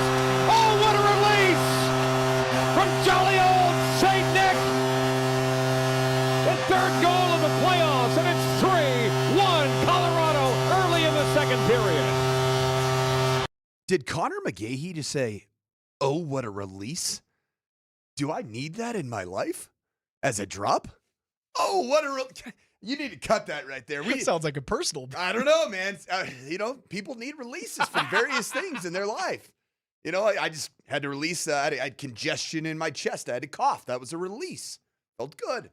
Backhand, forehand. The release is what scores this goal and what fools Gustafsson as he shoots through a screen on Jared Spurgeon. What starts this play is Middleton forces the puck up the short side to Johansson. Johansson, instead of trying to take that puck to the wall because of a great neutral zone gap from Sam Malinsky, forces the turnover. Brock Nelson is right there on the spot. One-touch pass over to a fresh Ross Colton, who had just come off the bench for Gabriel Landeskog. Slides it over, forehand, backhand, short side. Can't give up short side goals, man. You can't do it. And that's the second time that Gustafsson led in a short side goal. Colorado's up 3-1. Wasn't that shot, though, also just really, really well done by Nicholas Waugh? I know that it's nothing spectacular. Oh, I think there's something spectacular about it. The ability to go backhand to forehand and change the angle on that puck that quickly is something that will never cease to amaze me, how well pros do it. Really good. Yeah, I do think it was a special play from Nick Waugh. I really do. Nick Waugh, you, my friend, you're a member of the Colorado Avalanche. You have made yourself and your presence felt here in the postseason already. We move to the third period where Colorado has not lost a game all season long. When leading after 40 minutes of play, they take a penalty. Scott Wedgwood, he didn't get benched by his coach. 30 seconds ago, Zuccarello, top of the far circle, down low for Hartman. Back towards Kaprizov. Oh, what a save made by Wedgwood! And now we got all kinds of a fracas. Wedgwood, a stone wall on Kaprizov at the back door, and Parker Kelly has had just about enough of all the shenanigans in front of Scott Wedgwood. Scott Wedgwood on the doorstep to stop Kirill Kaprizov on the power play. A power kill and a doorstop. Yeah. Right? Yeah, we can have Freudian slips all over the place We're here really today. good. And then right after that, Parker Kelly. Who else is mixing it up in the middle after whistles than Parker Kelly? He punches a referee square in the schnoz. Why wouldn't you? And then he gets Matt Boldy with a little Raj, it was a little bit more than a little It was like an index finger to Matt Boldy's face. And Matt Boldy, well, he got his Shea Gilgeous-Alexander on, didn't he? He sure looked like he was embellishing a bit, but glad that the officials let everything go. Was that a cheap shot from Parker Kelly? No. Like after the fact, Boldy looking away? It's happened all the time, Okay. man. Yeah, if you are engaged with a player like that and Boldy's got his hands on him, now they're being separated by a referee at that point. No, pretty much everything is fair game. We haven't talked about it yet. Kind of a rough and tumble game for the officials yesterday. Oh, yeah, dude, there's a linesman who got rocked. Right into the boards, right Like, into over the bench. the top, it was into the bench. insane. It was great. Sitting there like Poor stuck on a guy. skate. It was great. You could tell he's a total hockey sicko. Sitting there like grinning. Get me back out there. He's probably on the bench looking for the sniffers. Like, someone give me the smelling salts. I need it. Give me a huffer. KJ talking about rough and tumble. Nathan MacKinnon did it all last night. Johansson shoved high in the zone, stays with it. Taves, like white on rice. What a play by Taves as he throws Johansson into the boards. Urov picks up the loose puck, fumbled by Quinn Hughes, keeps it in the zone. Quinn Hughes to the near circle, throws on the brakes, run over by MacKinnon. Mess with the Bulls, son, you're going to get the horns. Touched by Urov, no icing on the Avalanche. Oh, what a gorgeous play. Tremendous effort by Taves to snuff it at first, and over comes MacKinnon once again. You see Hughes turn. The Avs are figuring it out. MacKinnon just ran him over like a steam truck. There's times when the Nate Dogg is a greyhound, and he's the fastest player on planet Earth. We saw that in game number 1. And then there's times where Nathan MacKinnon is a pit bull. And that was last night. He bundles Quinn Hughes. Just bullied him. And Quinn Hughes is doing that thing where he's trying to sit in the rocking chair and wait for you to make the mistake. And what the mistake is reaching, is using the wand to try and get the puck. Because then he'll go, ficka. Right. And he's by you. He goes forehand, backhand, and then it's a 5-on-4 going back, and you're not catching him because he's such a great skater. MacKinnon doesn't mess around with that. He's not reaching. He's not poking. Nope, Mac on body. That's what he did. Pitbull. Absolute pitbull. Buries him there, and then he buries a power play goal. Now it's Kadri again all the way through. MacKinnon, he scores! The Mac attack is back, Jack! The second power play goal of the game for the Avalanche. Nathan MacKinnon has his 59th career goal in the Stanley Cup playoffs. And the lead is now 3. It's 4-1 Colorado. How nice is it to have a left-handed player on the far side of the ice that you trust on the power play? Amen to that. Naz Kadri fixed everything. He really did. It was the spot, and then I like to see Nathan MacKinnon getting way more central in that power play, too. Okay, so I'm glad that you saw that. They have now scored on this exact play twice in the playoffs. The only power play goal that they scored against LA was this exact goal. What happens is MacKinnon goes into the middle of the ice. He goes into the middle of the defending diamond there. Almost the area that Gabe typically occupies. occupies. The bumper spot. Yep. Exactly. So then Gabe goes down to the goal line as you're running it through the far side with Kadri as a left-handed shot on the right side of the ice. And stick then to the middle. Natures on the left-hand side, right? Right. Natures on the one-timer spot. So when MacKinnon goes to the middle of the ice, it forces that diamond to kind of compress a little bit. Natures then drops down to the goal line, and that forces, I want to say it was Yakov Trenin who was on the far side. Old friend. Who And I learned last night it's not Trenin. Trenin. Trenin. Trenin. There's an Enye. I didn't know he was Espanol. Is there an Enye in the Russian alphabet? Did not know that. Learned that last night on the ESPN broadcast. Trennan has to go down with Marty Natures because if he doesn't, then Landeskog throws the cross crease pass and it's basically a backdoor tap-in.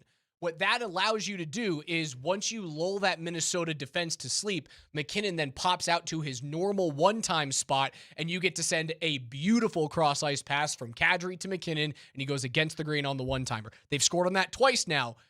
If Minnesota doesn't see that happening and make the change, they will have failed in their video study. The first power play goal was a completely different orientation, though, Completely different. McKinnon was behind the goal line to start. Either way, I like the way the adjustments that have been made. Our the special teams coordinator for the Avs, I don't know if that's what they're called, in the power play specialist. Assistant coach, power play coach. What's the guy's name again? He's new. Dave Haxtell. Yeah, Haxtell. Yeah. Was that his daughter or on the broadcast, Leah? No. No relationship? Leah Hextall. Oh, it's a hex. It's a hex. Either way, like, the power play is cooking. And the reason I like it is that I don't feel like Marty Natures and Nathan McKinnon are competing for space on that left side. Like that's where I feel like when it goes stagnant, the two of them are like, I want to be in the one-time spot. No, I want to be in the one-time spot. And getting Nate in a more clearly defined role has opened up opportunities for obviously both he and Kadri to move the puck a little bit more effectively, and then obviously get Nathan McKinnon's big butt. Gabe Landeskog's big butt in that spot as well. Power play goes 2 of 5 on the evening. That goal makes it 4-2. Nathan McKinnon would continue the physical play. Back to the point, now Faber near side. At the hash marks, Boldy wants the centering feed. Pressured by Nathan McKinnon. Boldy lost it. Boldy's off the boards.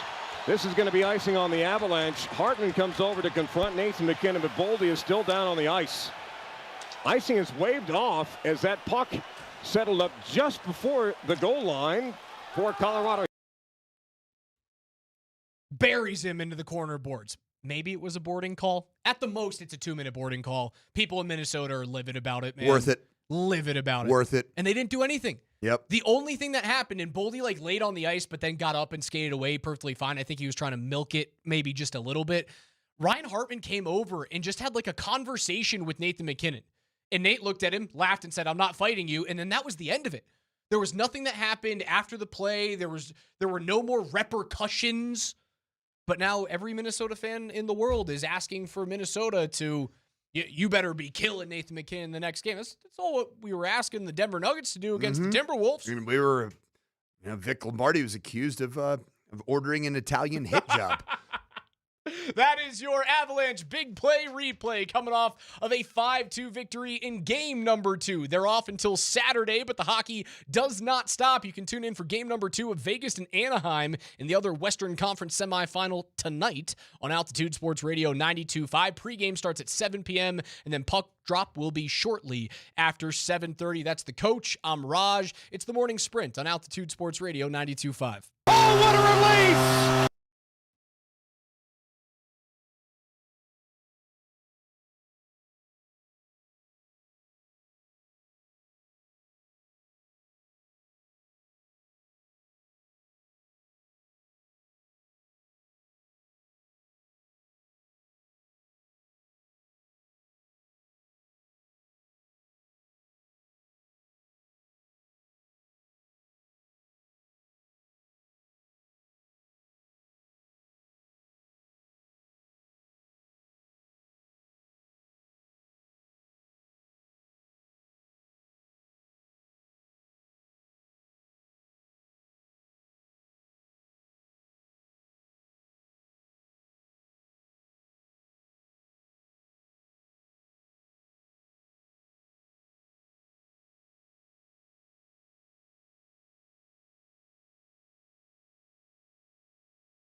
Welcome back on an Avs Victory Wednesday. A bunch of days off between Games 2 and Game 3 out there in Minnesota. It's not the XL Energy Center anymore.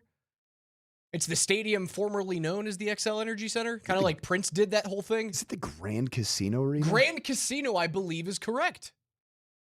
Which feels worse. It'll always be the XL Energy Center to me. Been there? Yeah. Played there. I lived in Minnesota for 2 years and I never went. So mad at myself. Cool stadium. It's a good, at least for solid stadium. I should have gone for at least for the Minnesota high school playoffs, the state championship. Oh, that was a miss when you were living there. That's a miss. One of the most significant misses. I got Juicy Lucy's. I consumed more than one Mick Golden Lights. I can't believe we have to boycott those. Oh yeah. Those are boycotted until all Minnesota teams are out of the playoffs. No, I think it's just you beat Minnesota. The Wild? We beat the Wild in this series. That's the celebration. And then the embargo lifts, like the Strait of Hormuz when it comes to Michelob Golden Lights has been cleared of all mines. Need that? How soon is that going to happen? How soon do you think it happens? I had a conversation with someone of NHL background, and they said Colorado in 4 or 5. I think 5 is very realistic. If I were a betting man and I just watched the first 2 games, and I say, whoa, Minnesota had a bunch of opportunistic bounces of the puck in game 1 to score 6 goals, but you gave up 9. And then game 2 was as dominant of a hockey game as you'll see in the playoffs with 2 really good teams. Again, it felt parental. It felt like they were just in control. 10-2. Yep. We got it. It's all good. Oh, you scored 6 seconds after us? It's fine. Don't worry.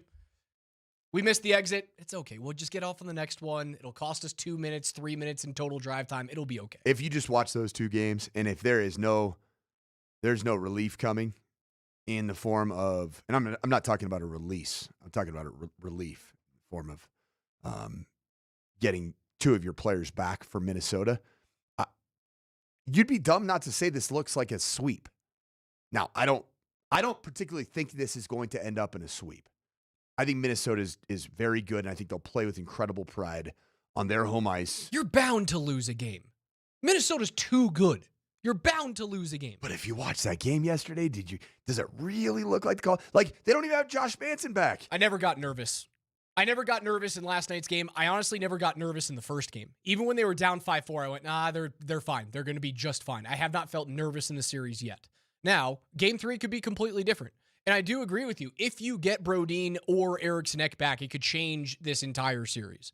I still think John Hines did a monster disservice to his team in pissing off his rookie netminder and playing Gustafsson instead of Wallstedt in that game. And now you have what do you do?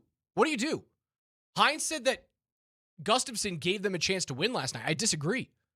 2 goals on 2 shots, it completely changed the complexion of that game.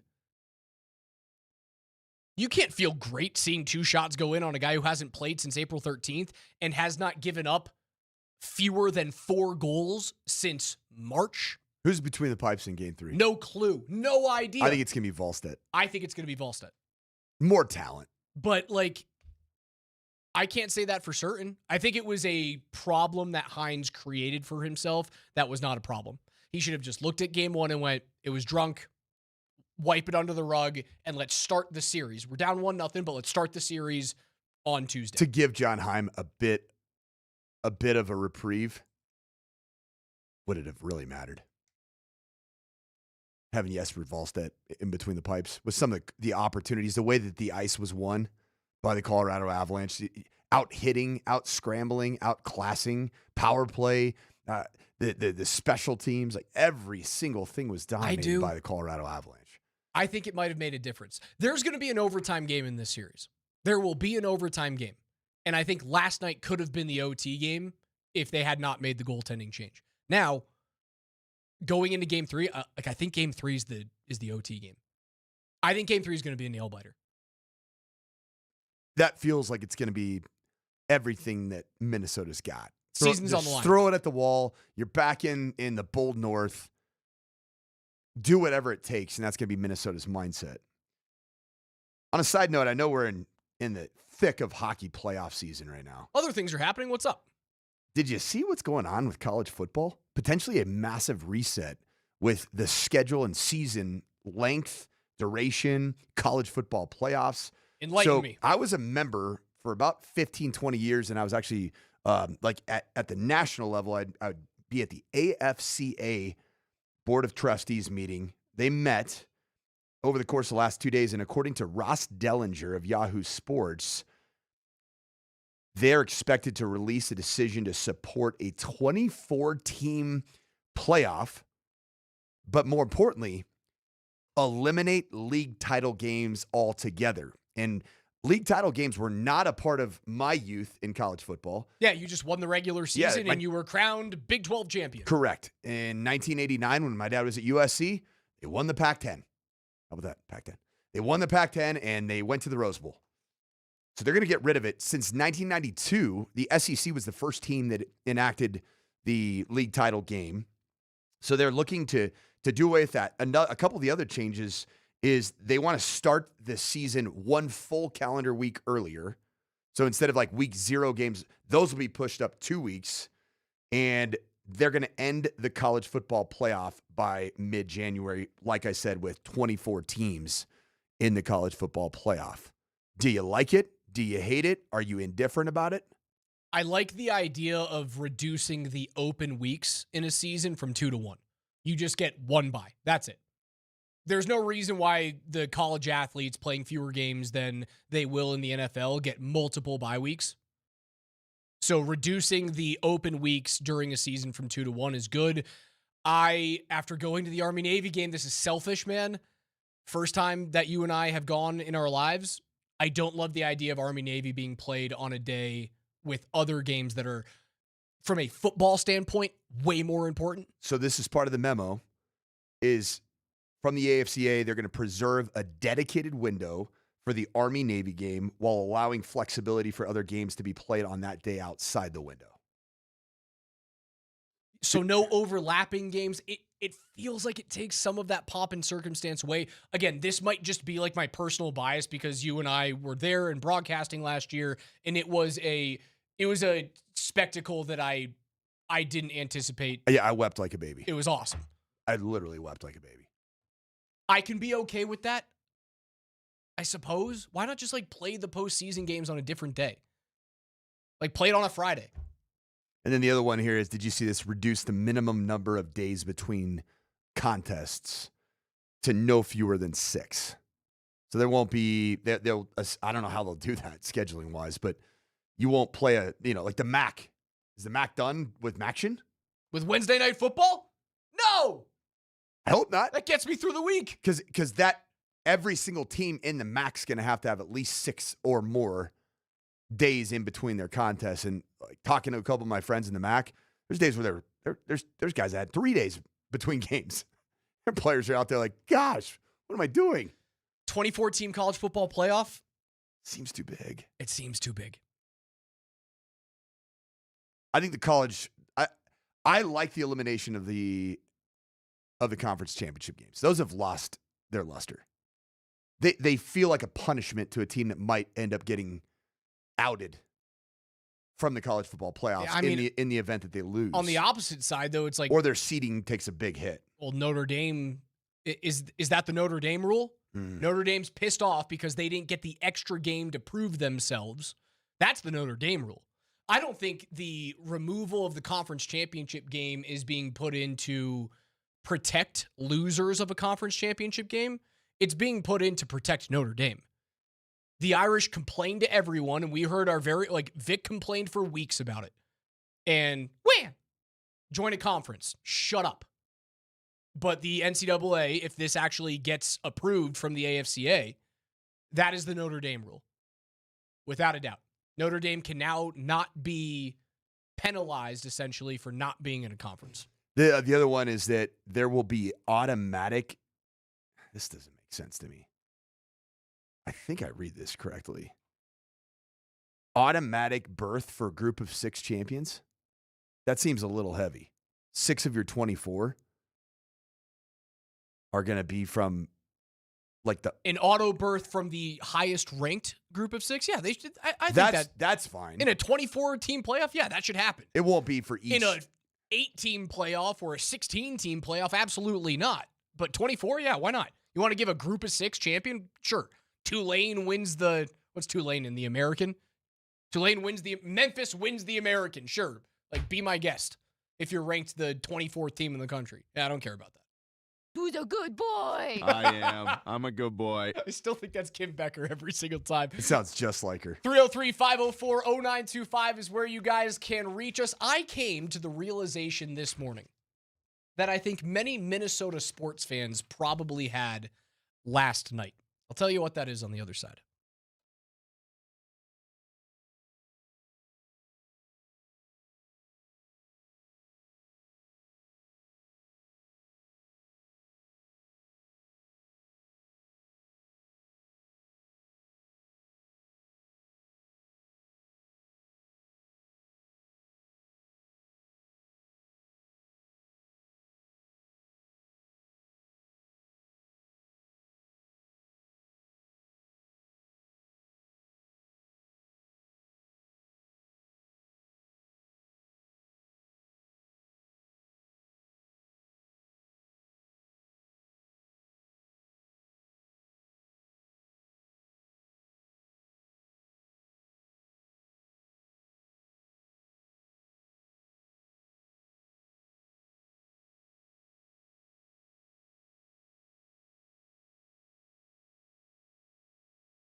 Urov picks up the loose puck. Fumbled by Quinn Hughes. Keeps it in the zone. Quinn Hughes to the near circle. Throws on the brakes. Run over by McKinnon.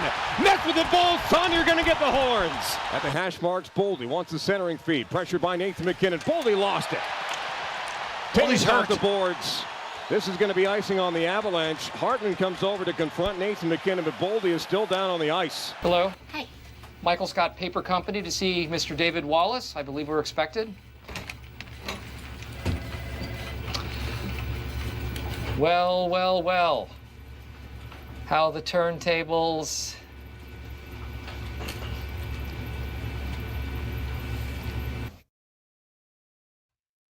This is how Nuggets fans felt, man, after getting bullied by the Minnesota Timberwolves. Laughed at. Scoffed. Smacked in the face, and then you didn't do a damn thing. Sat back there and took it like you wanted it. And that's what Minnesota is doing right now in response to the Avalanche. How difficult do you think it was after last night?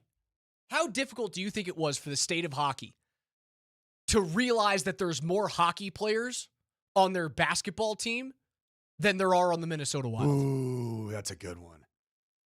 There are more hockey players mentality-wise, right? Were there signs, if you're a Minnesota Wild fan, were there signs that you had some of the same symptoms that I thought the Colorado Avalanche had in 24 and 25 of being too perimeter? It happened in their past few postseasons where Eriksson Ek and Brodin have not been able to stay healthy. And then they kind of just peter out physically and defensively. Why not against the Stars? They were healthy. Brodin played. Eriksson Ek played. It was only a 6-game series. They played 5 of the 6 games. They only missed one of them, man. Like, those two players are everything, and we saw it here in Colorado. Is the combination of those two players Gabe Landeskog? Yep. 100%. Just with his ability to drag his team into the fight, into doing the things that are not easy to do. The way that he changed the mentality that the Avs have this year, where everybody is checking defensively, where everybody is willing to be the first guy into the scrum, where everybody is willing to throw their body, even their superstar center in Nathan McKinnon. That was missing from the Avs for 3 whole seasons, and it was painfully obvious. And I think it's happening to the Wild right now.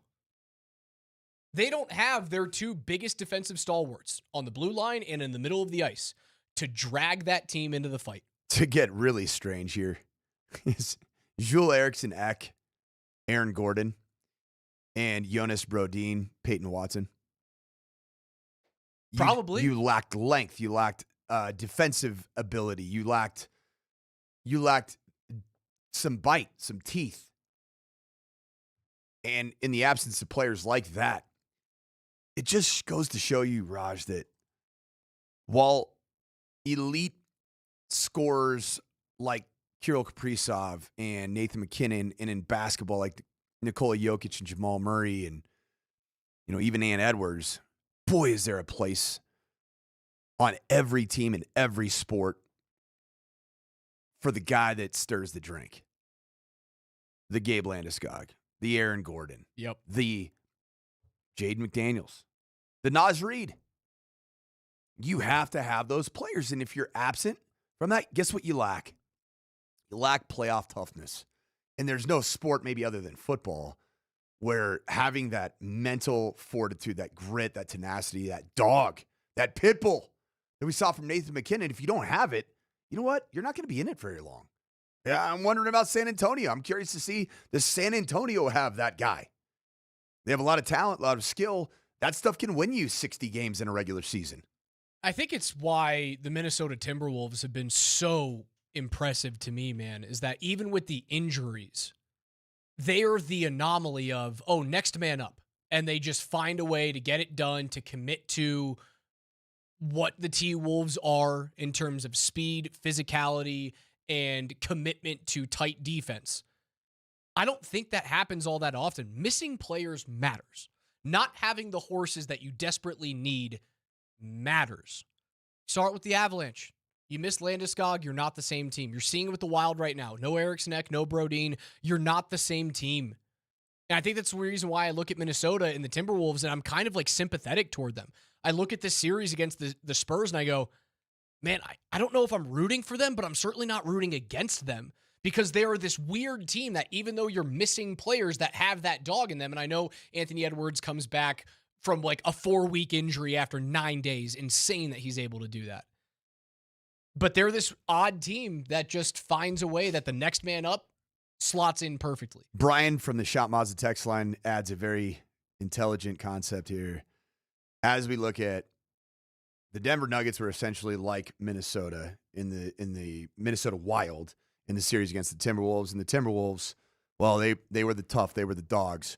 And the Wild now look, obviously, they look, at this point, 2 games in, soft. He says this, Brian, at 303-504-0925, one price, one person, 1 hour, the Shot Mazda text line. He says, except for the Avs are OKC, not Minnesota. And when we talked to Dempsey yesterday, there's a lot of truth in that, because they have such incredible top flight talent, but they also are the number 1 defense in the NBA. The Colorado Avalanche this year, when healthy, Raj, how were they defensively? They are the best defensive team in the NHL. They are the best offensive team in the NHL. They had the best statistical goaltending in the National Hockey League. They had the best penalty kill in the NHL. The only Achilles heel that they had, power play. And that's gone now, yeah, apparently. Because you went to Milan, man. You went shopping. You just played possum the whole year. You went and got some Fendi and some Gucci on the streets of Milan. You went out. Naz does look like a guy who would clean up on the streets of Milan in terms of like fashion drip. Oh yeah, he's Naz got that. would look great. Anybody with a little bit of Middle Eastern background, typically they got a little extra. Bling it out. Oh yeah, they got the ability to put a suit on and look a little better than us honkies. Also, he's got the ability to put on like a phenomenal tan. Yeah, he doesn't. So look Naz pasty. is the guy, right? He's that to steal something from our buddy up in snowy and powerless Boulder. At least I think he's up there. Who knows? Do they have power up there? There's like 45,000 people around the Boulder area that have been out of power for hours. Sorry for all you guys that are currently just sitting in your cars with the engine running, listening to us right now. We love you. To steal something from the guy that you were his predecessor, Naz is the Louis, man. He is. When it comes to the power play, he's the Louis. Fixed everything. And Gabe feels like he might be the Gucci. Getting Gabe back. It's all Gucci now with Gabe back. Is it not? I mean, it's a combination of the two. And how healthy do you think Nazem Kadri is? Is he fully healthy? Like fully activated? He had a thumb injury. He had a broken thumb or a fractured thumb, which is what he was playing with at the end of the season. Obviously missed time and then came back and did not take a single draw in the Kings series. I think he is 80%. Everything else, I think, from Naz Kadri is fine. Is 4 days off between games good for Naz Kadri? That should help. Is the fact that they didn't play a playoff game for, was it 8 days from game 4 against the Kings until you played game 1? Like, dude, this is all just lining up pretty damn well for the Colorado Avalanche. Is it not? Big picture-wise? I mean, Raj, you got to win 10 games. 10. That's how far. You need 10 wins in the next 6 weeks? Do you think this team's capable of getting 10 wins in the next 6 weeks against the likes of the Minnesota Wild, most likely the Las Vegas Knights, in my opinion, and then probably Carolina? Carolina looks good. They do. You can't make the same mistakes that you've been making at times so far in this 2-game series against the Minnesota Wild. Carolina looks really good. Yep. They will make you pay consistently. And not to say that Minnesota hasn't made you pay. Yeah. Again, Minnesota's a good team. And I saw the text. Someone sent a text message in a little bit ago saying, like, what do we have to do to get Raj to stop being so thrilled about, like, who the Minnesota Wild are? Here. Not sure what the Avs have to do for Raj to stop pumping the Wild's tires. The Avs have been way better than the Wild all year and in this series. Eriksson Ek's a very good player, but he isn't that good to make up for the gap between the two teams. I do agree. Like, Colorado is the better hockey team from top to bottom. I just think at full force, Minnesota is a team that can scare the crap out of you in a series that would be 6 or 7. If they don't get Eriksson Ek and Brodin back, I think it's a very short series. I don't know. I've been bit before with the old Raj curse saying that like Colorado's going to sweep a series and then Vegas comes back and wins 4 straight games. Now, I should be very blunt in saying that this is not the same year as the 2021 season, right? Remember when the Avs won 6 straight games in 2021? They won the first 2 against Vegas, and then they lost 4 straight. What we have to remember is back in Game 2 when Mikko Rantanen won that game in overtime, Colorado hung on for dear life in the last half of the second period and the entirety of the third period. And they got a phantom slashing call on Riley Smith, and Rantanen scored a power play goal to escape with a 2-0 series lead. But half of that game, Vegas was pounding you. Pounding you. Pounding you. Can I get a release there, KJ? And you got... Oh, what a release! And you got away with a 2-0 series lead. Thanks, KJ. And I remember the post-game show speaking with Spring going, oh no. And Springer was the first one to go. He goes, dude, Vegas found something. And it was 2-0, and the Avs are feeling great. They're going to go win a cup finally, and they get boat raced for 4 straight games. That is not what's happening right now. Colorado is in complete control. Minnesota didn't find something in Game 2. They sat back and they went, hey, we don't want to get into a track meet. Remember what happened in Game 1 when we get into a track meet? They score 9 goals. They sat back, and they weren't dangerous hardly the entire game. To be in slight bit of support of the statement that was made there on the Shot Mazda text line, Raj, why are you glazing this team so badly? Man, I agree in a sense that it's easy to fall in love with the pure class that exists on that roster with Quinn Hughes, Kirill Kaprizov, Matt Boldy. Who's been a ghost. Brock Faber. Like there are some really, really good top flight players. But man, it goes back to, listen to this group of centermen that are available in the roster right now. Nico Sturm, Michael McCarron, Ben Jones, Robbie Fabry, and Yakov Trenyan. And I get a cut of, dude. You said that to me months ago.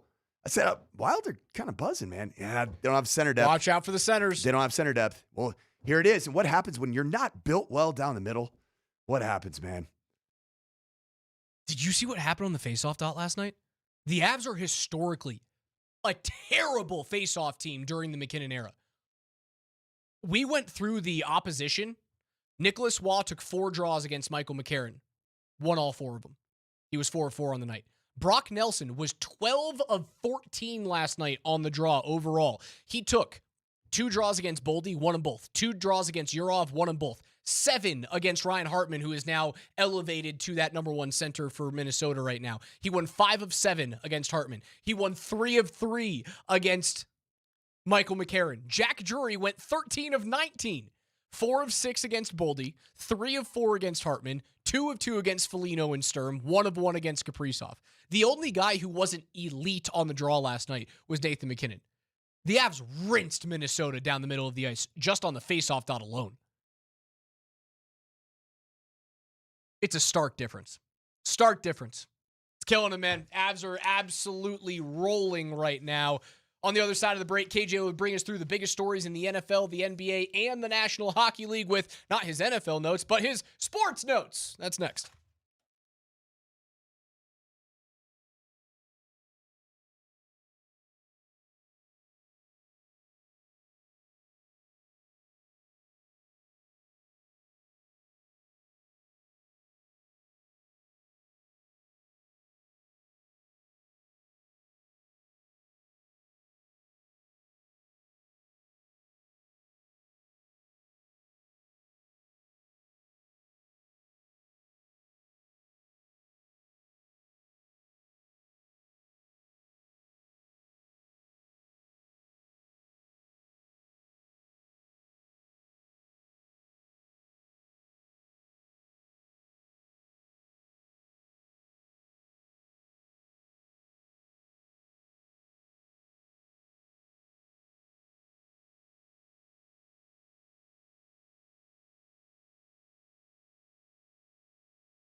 Every day here on the morning sprint at 11:20, we go through the biggest stories on the gridiron with KJ's NFL notes. And as there's so many things happening in the world of sports with the Stanley Cup playoffs and the NBA playoffs, we have transitioned this to KJ's just, general sports notes. KJ does sports. KJ does sports. KJ on sports. The more you know. Mr. Granderson, what do you have first? The more you know, the farther you'll go, Raj. New Denver Broncos linebacker Red Murdoch, a.k.a. Mr. Irrelevant of the 2026 NFL Draft, just signed his rookie contract yesterday evening. 4 years, $4.5 million with a $122,000 signing bonus. Mr. Irrelevant's getting $122. That's barely enough to go to Taco Bell, man, for a family of 5.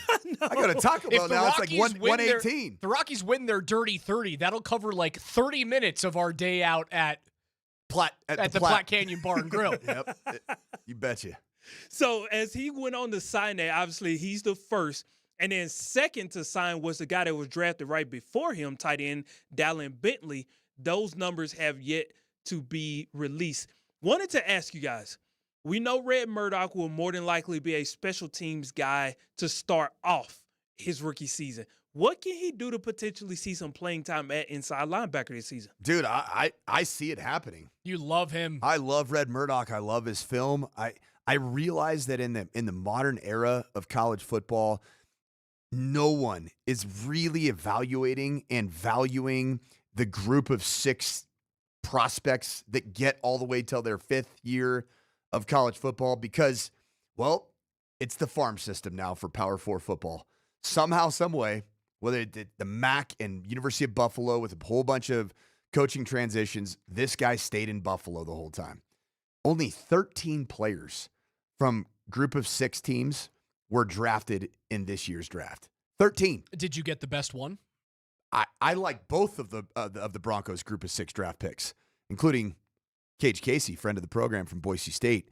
I think the Broncos did a really nice, comprehensive job. Oh, it's so funny. I don't look at Boise State as a group of 6 school. Hey, thanks, man. I appreciate it. No, we are, though. When my brain thinks Boise State Broncos, I don't go, oh, that's the same as the MAC. Does that tell you something, though?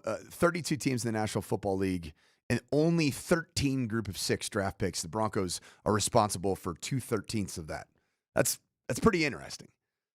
They went deep into the evaluation pool. This is a player that had 17 forced fumbles in his career, breaking Khalil Mack's all-time NCAA record for forced fumbles in a career. He's got great sideline ability. He's tough. He's physical. He can cover. I think Red Murdoch ends up being like the 3rd or 4th inside linebacker. Okay. I do. And as a result of that, the other thing he does is I think he'll provide some position flex to almost be like a pseudo dime linebacker.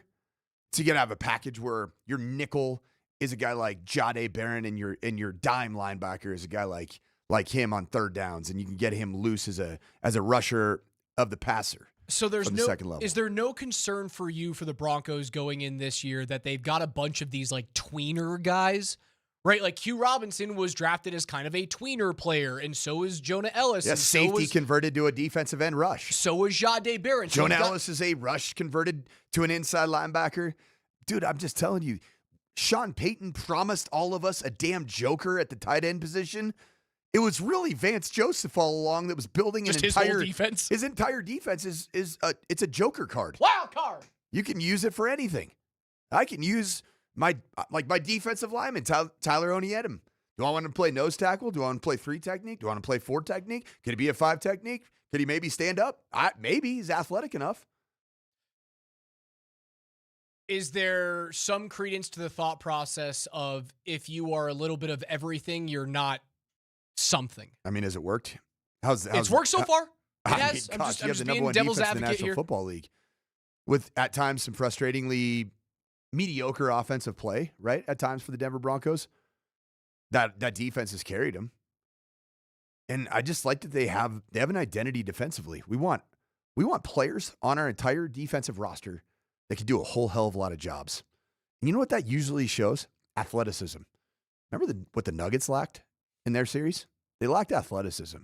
I love what they do. You know who the poster child of the Joker on defense is for Vance Joseph that really opened up all of these opportunities for other players? To me, it was Zach Allen. Zach Allen was the first real joker. Like, on paper, interior defensive lineman, in terms of where he's used, you name it. He's standing up at times. He's dropping out as a second-level backer sometimes. Like, to me, he's the face of it, and it's ironic that he was with Vance at Arizona, and Arizona, he sits there and he's like, I could get more players. Oh, that's like my this. defensive prototype is Zach Allen. And then Jahdae Barron can play safety, nickel, corner, dime linebacker. You know, Jaquan McMillan, he's been in base personnel. He's played the corner before Riley Moss solidified that corner number 2. And by the way, Riley Moss, doing well for you, big boy. He was at the game last night. Yeah, he's got a new squeeze, man. There was no Rockies game, so Riley Moss was able to be. He's got a main squeeze with Girardi. Yeah, Gianna didn't have to work the Rockies and the Mets. Tell you what, man, good on you, kid. Good on you, Riley. KJ, what's next, brother? Oh, what a relief it is.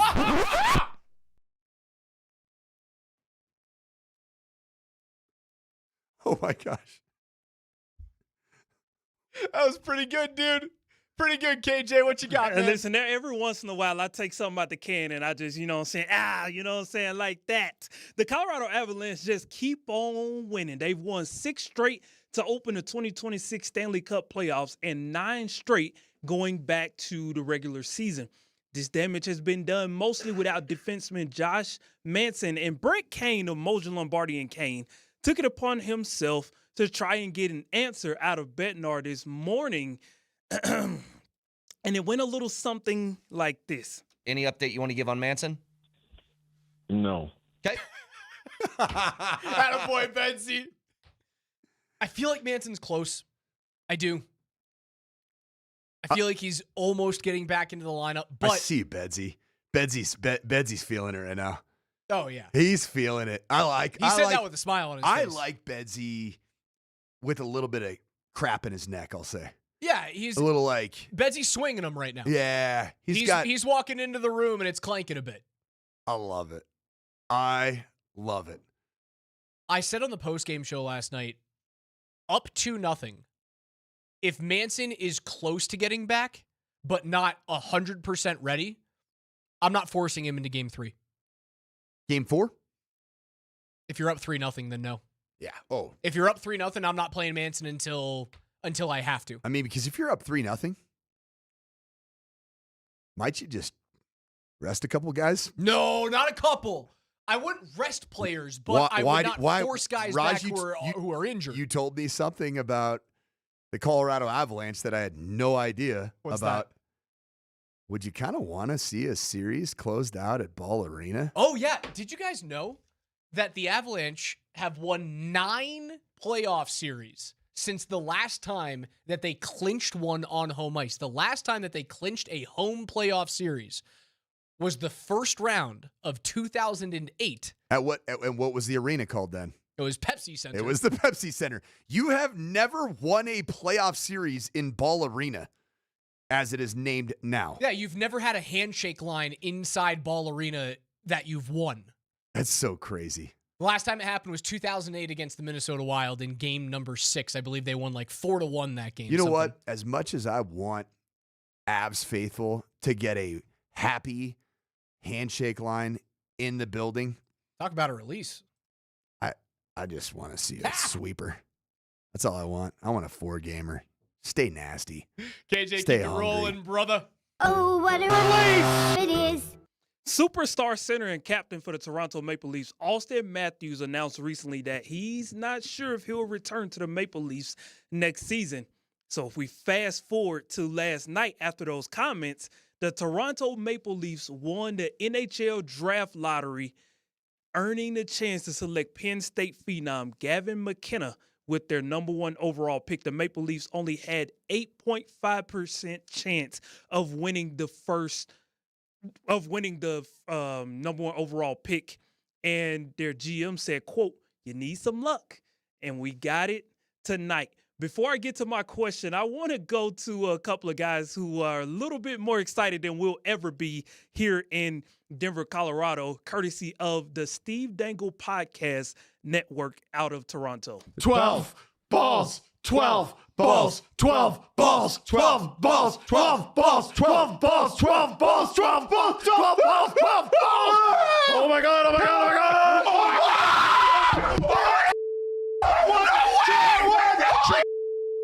Oh, what a release it is. The Steve Dangle podcast is one of my favorite hockey shows. It's on SDPN. They own the Chris Johnston's show as well. Dangle is like a lifetime hardcore Toronto Maple Leafs fan that kind of loses his mind because the Maple Leafs are built to lose.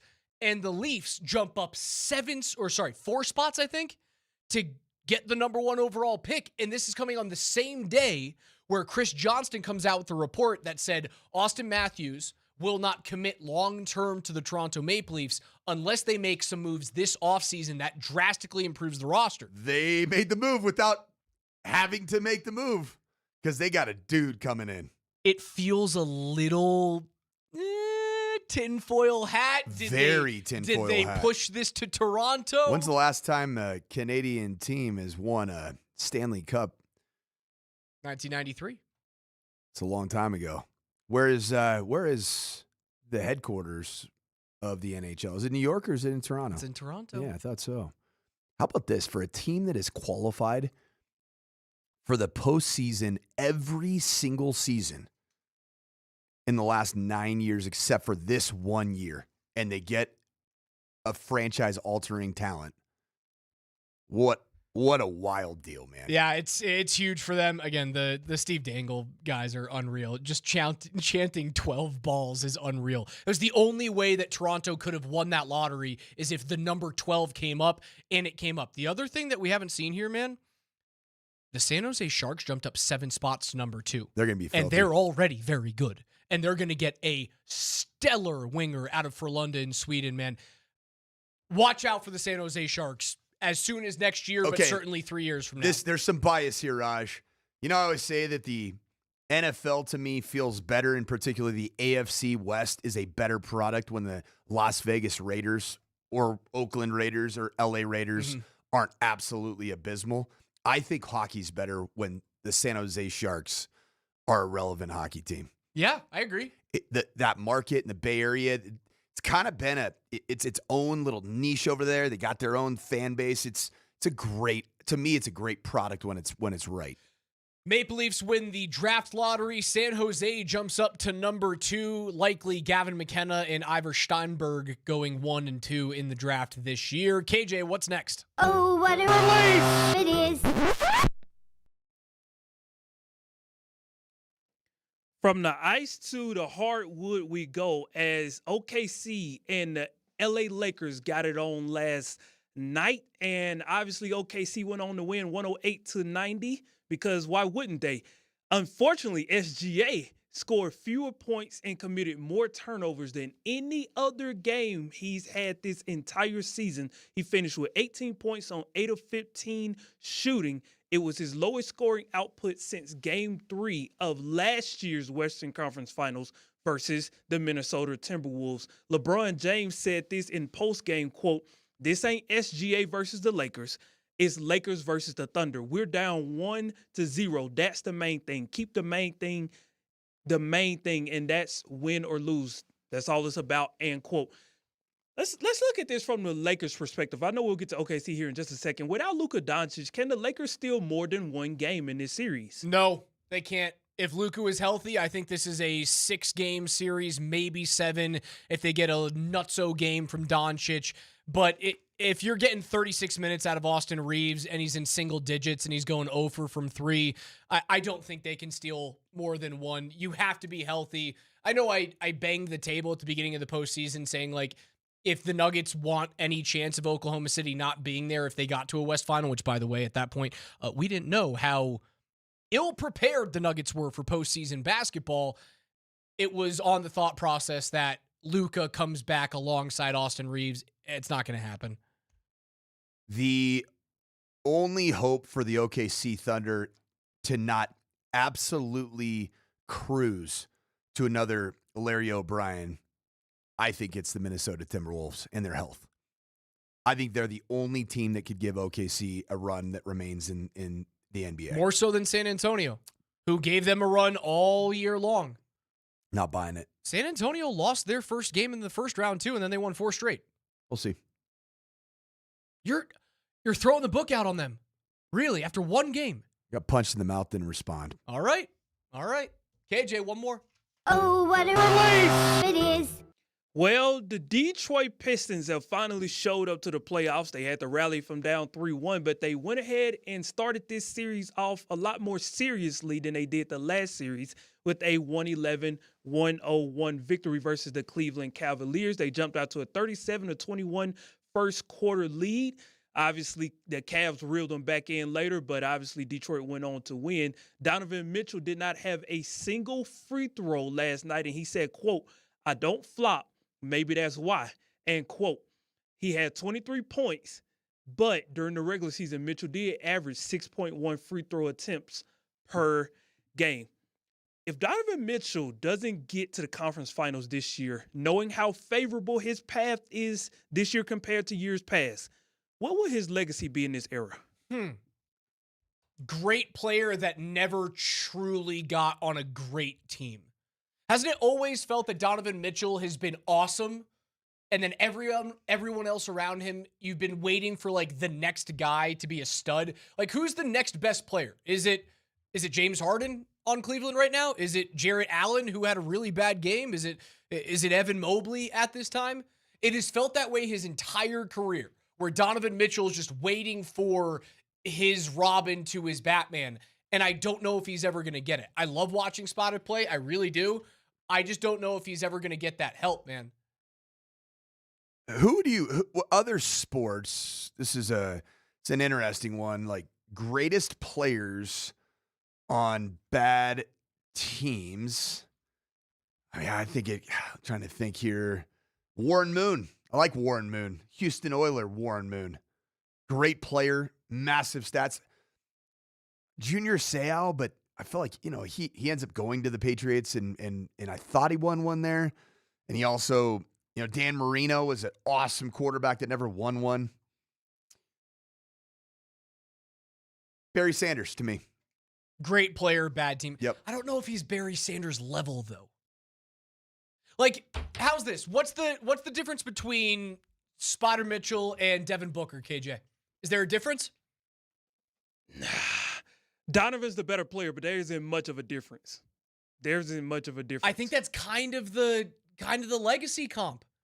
Like, at least Devin Booker's gotten farther in the postseason than he has. I agree. Let me lean on the text line here because they just said something. What if Donovan Mitchell's a Robin acting as a Batman? That could probably be it. If that's the case, he'd look really good in Denver. Yeah. I don't know if you could get it to. Megatron is a really good one. Larry Fitzgerald is great. Although Fitz and the Cardinals got to a Super Bowl, Myles Garrett is a really good pull. Joe Burrow's a good pull, but he got to a Super Bowl. Mike Trout. Oh, Mike Trout. Fantastic.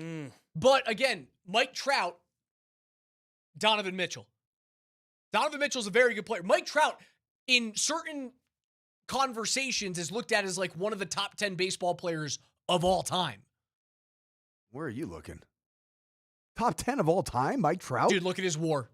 If the nerd nose picker stats love Mike Trout at his best. Like, he went through a 5 to 7 year stretch where like Mike Trout was darn near untouchable.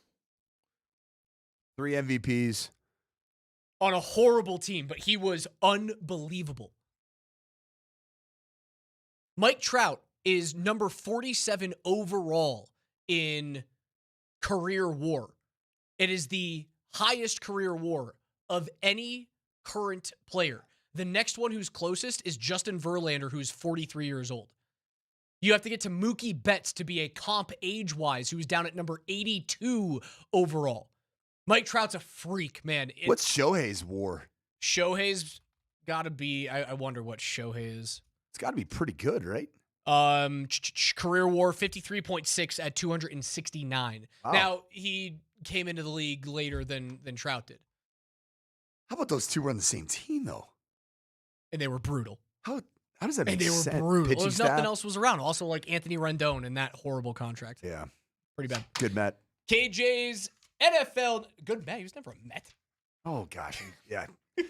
I always think about the Mets and bad contracts. KJ's NFL, as you should. KJ's NFL notes are brought to you by our friends at Mountain High Appliance, Colorado's most complete local appliance store. They've got locations in Denver, Louisville, Littleton, Colorado Springs, and Glenwood Springs. They offer every major appliance line and brand, and you can find them at mountainhighappliance.com. The Avs, the big 5-2 victory in game number 2.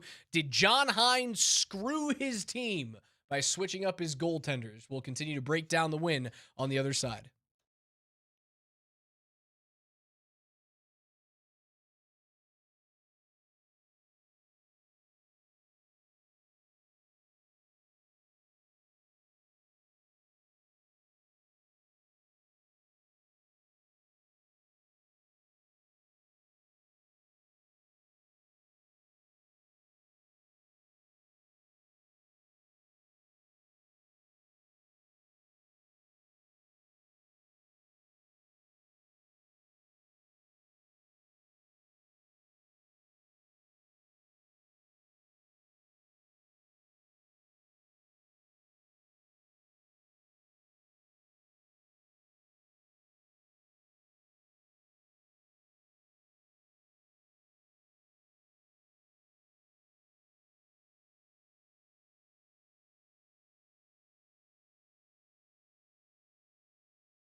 Avs with a 5-2 victory. We'll get into the John Hines decision to remove his stud rookie netminder. You hear what Nathan McKinnon had to say about Gabe Landeskog in his postgame presser, Coach? I missed it. It's fantastic. Here it is. It's just a void you can't fill. You know, we waited a long time for him to come back, and it was worth the wait. You know, every month he got better this season. It's a lot of time to come back from, and obviously as a person, just a human, awesome to have around. Yeah, I mean, that's enough. Yeah. Yeah. He's one of my good friends, so it makes me happy to see him every day, and I think it makes the whole team happy. Gabe, not one for extended praise, although Cale Makar would also do so in the locker room. Yeah, I felt like tonight was a marquee kind of Landy game. I felt like he was really tenacious on all areas of the ice, whether it was forechecking and even around the net. He was finding different ways to get there and get the puck there. So I felt like his patience tonight was really good, and felt like he was just contributing everywhere, and that's great to see. There's that one little sequence where he dispossesses Quinn Hughes, and where I was nervous about Gabe's return to play was, does he still have the same lateral quickness with his knee? Does he still have the same speed? And while it looks as though he's lost a small step of speed, it hasn't hindered his game whatsoever.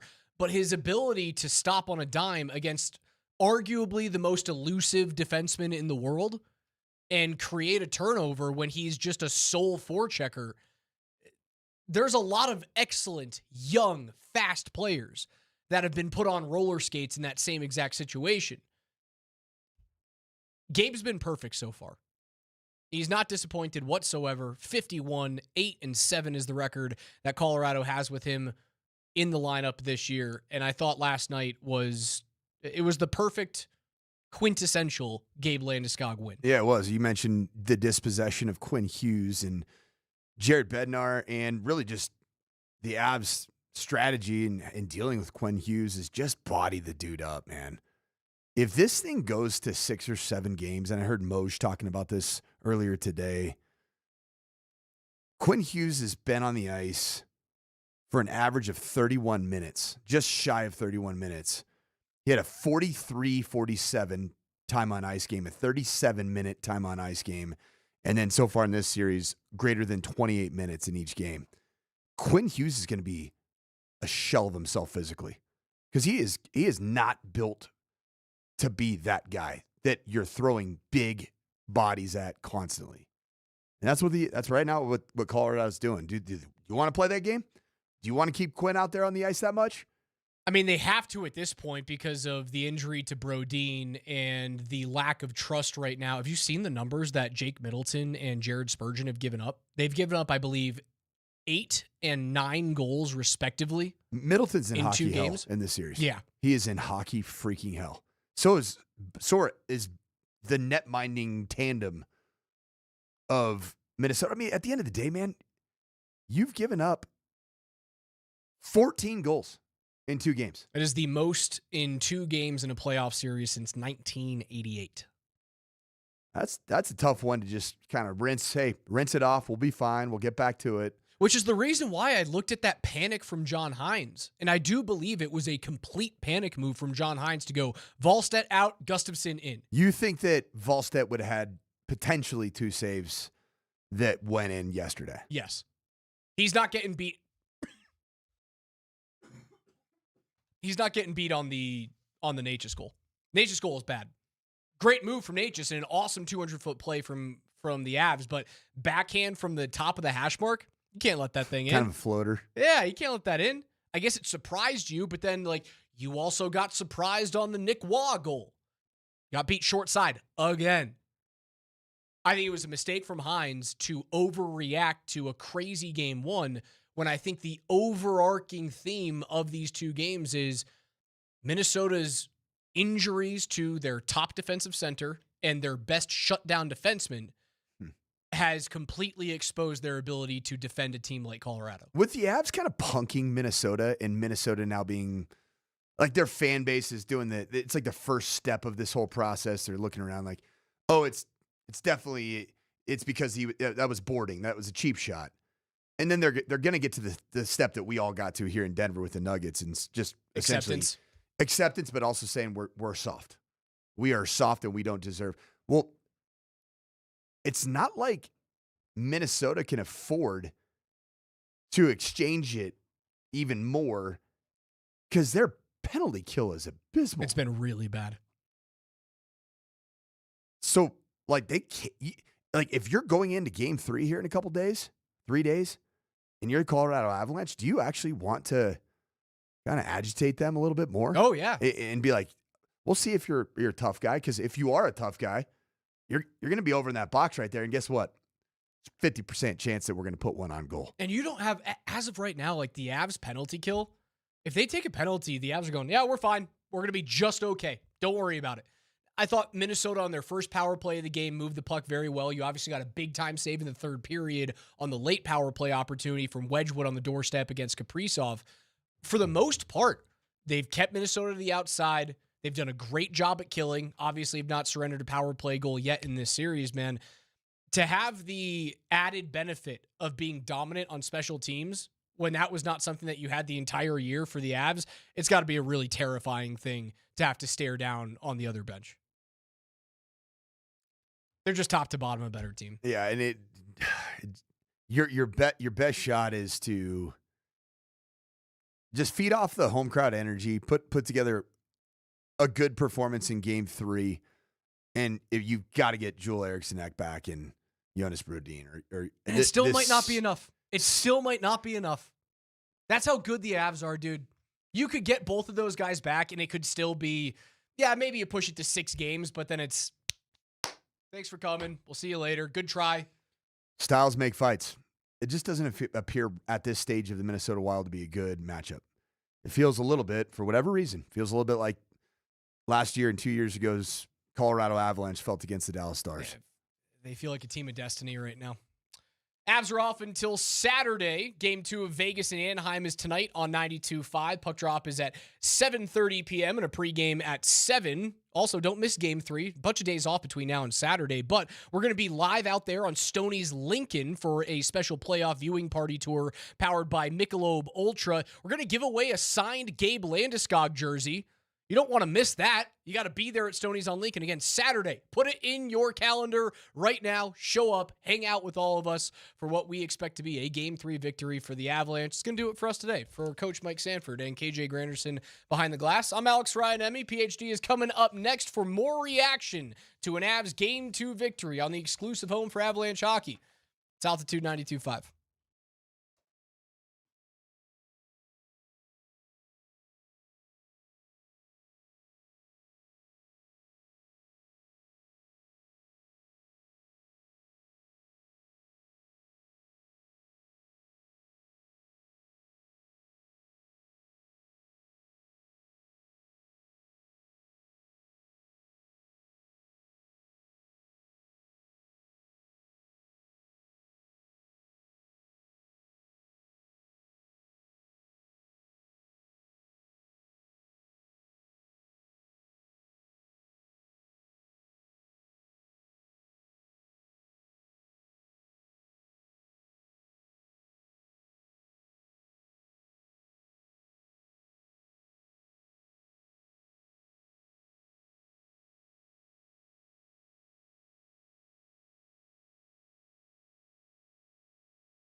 How you like me now?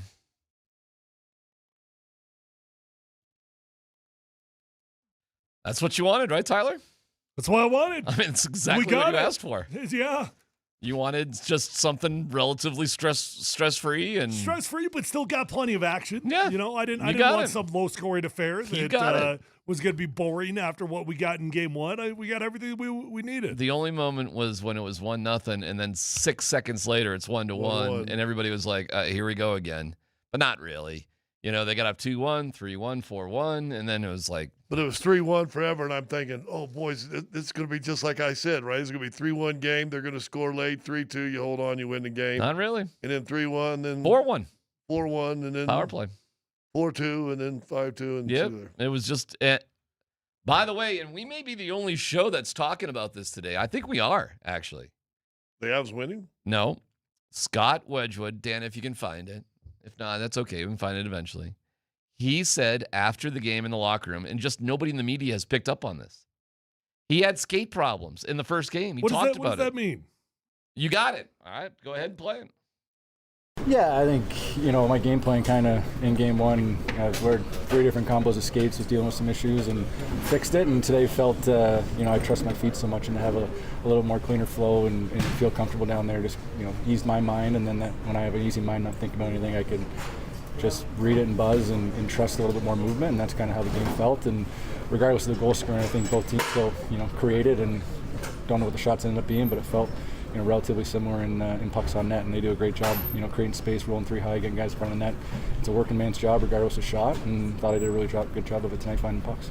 So you're welcome from the scoop, from the Hockey Central here. Nobody else is giving you this information, even though he said it in front of 15 reporters, but nobody else is picking up on it. I don't know if the reporters are actually listening. That's the issue. Because I think they're sticking their microphones there and they're not really hearing half what of they're them have talking their about. own agenda, and so their question involves their agenda, Yeah. and they're waiting for the answer that fits their agenda narrative so they could go put it in their story that they're writing. He says it, and I'm like, oh, well, obviously that makes sense if you got an equipment issue and you're not feeling the ice the right way, and that can happen. You can have a loose this, a wiggle that, and a blade this there. You couldn't. Could you not fix it in between periods? I think they were trying to. That's the impression I get. That's what my question is. Like, what kind of skate issue could you have that can't be repaired? Get a new freaking skate on. No, they were trying. Well, but probably in the middle of the game, you kind of stuck with it. Although he had a helmet issue yesterday, right?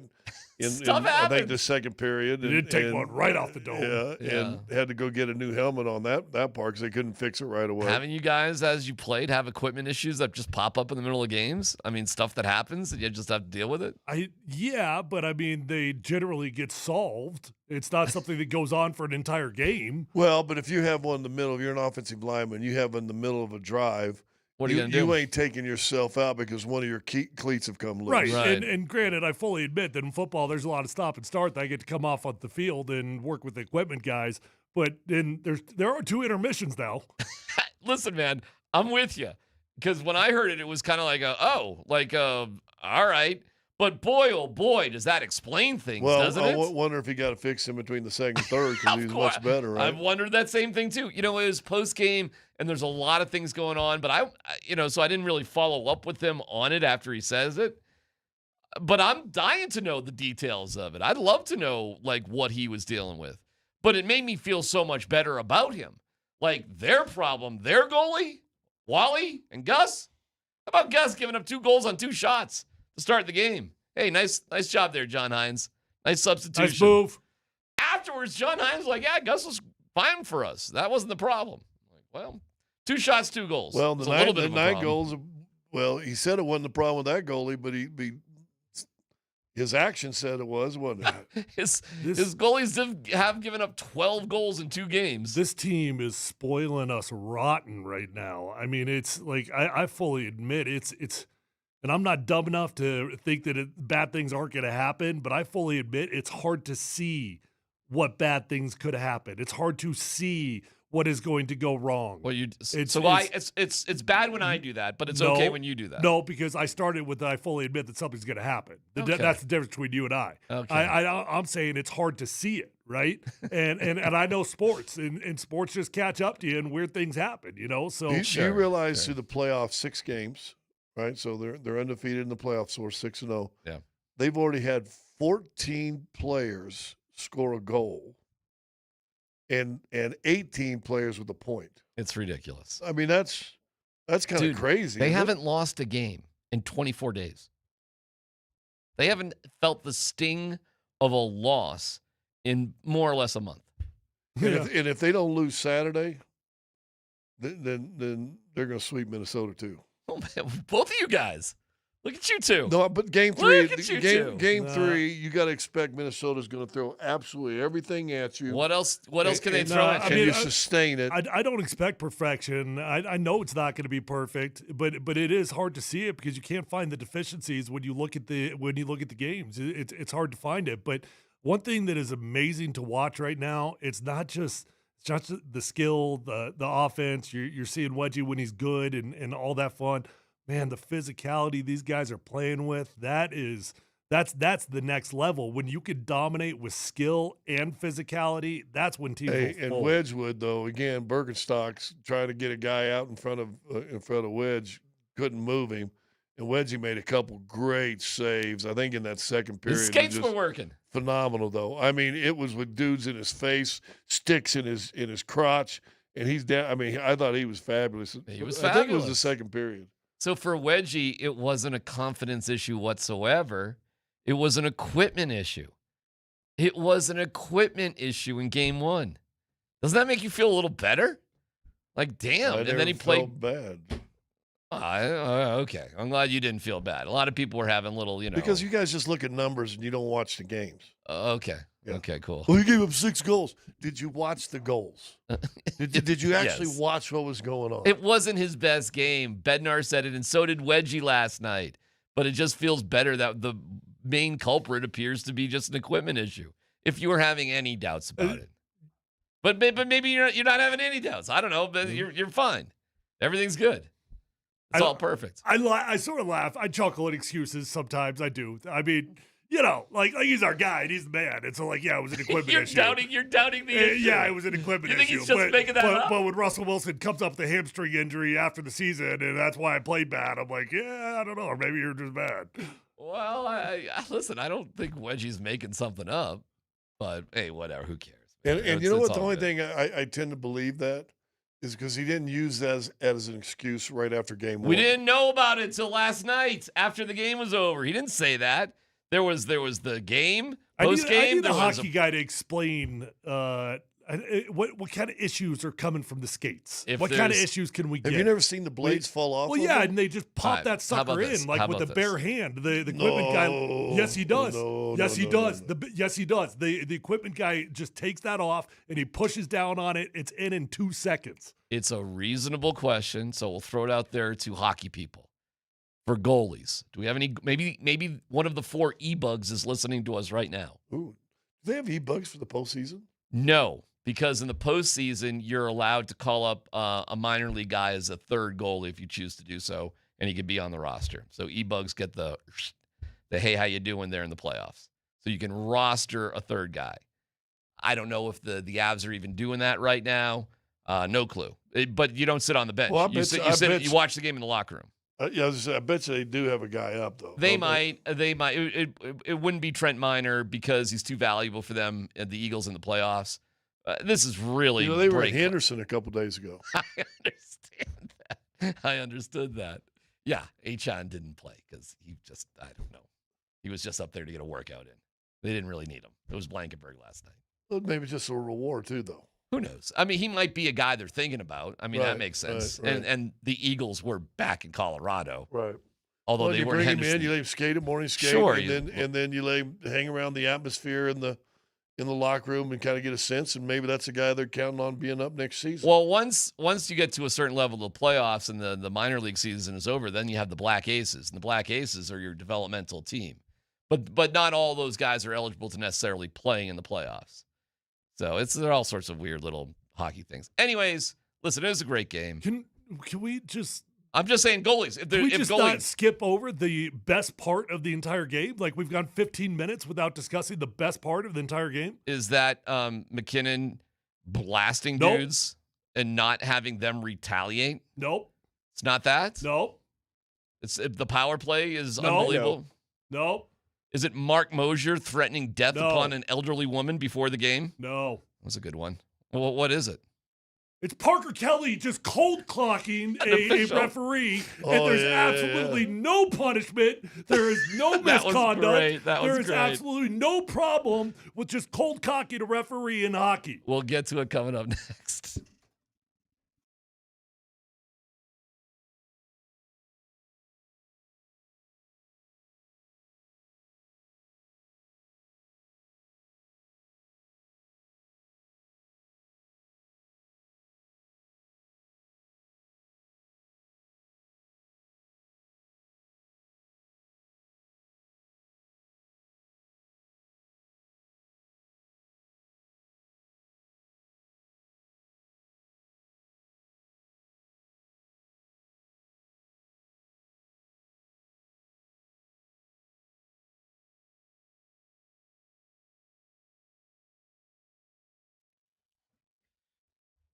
What's happening? It's DMac for the Rocky Mountain Men's Clinic. Performance matters in intimate moments, and if it's not happening for you for whatever reason, well, don't let ED get in the way of a beautiful relationship. Aside from that, get with my friends at the Rocky Mountain Men's Clinic. They can help you. They've helped many, many men, thousands of men over the better part of 10 years, and with their advanced medical science and proven therapies to treat erectile dysfunction, they can help you as well. Call today and find out why their advanced treatment strategies offer so much. The initial visit's only $99. You get a consult, a T and a PSA test. If advised, a test dose. If it doesn't work in the office, you're good. The visit's free. But their success rate is through the roof. There's 5 locations up and down I-25. Fort Collins, North Denver, Central Denver, Castle Rock, and Colorado Springs. So hit them up today. 720-440-7900, RockyMountainMen'sClinic.com.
Now it's Kadri again all the way through. McKinnon, he scores!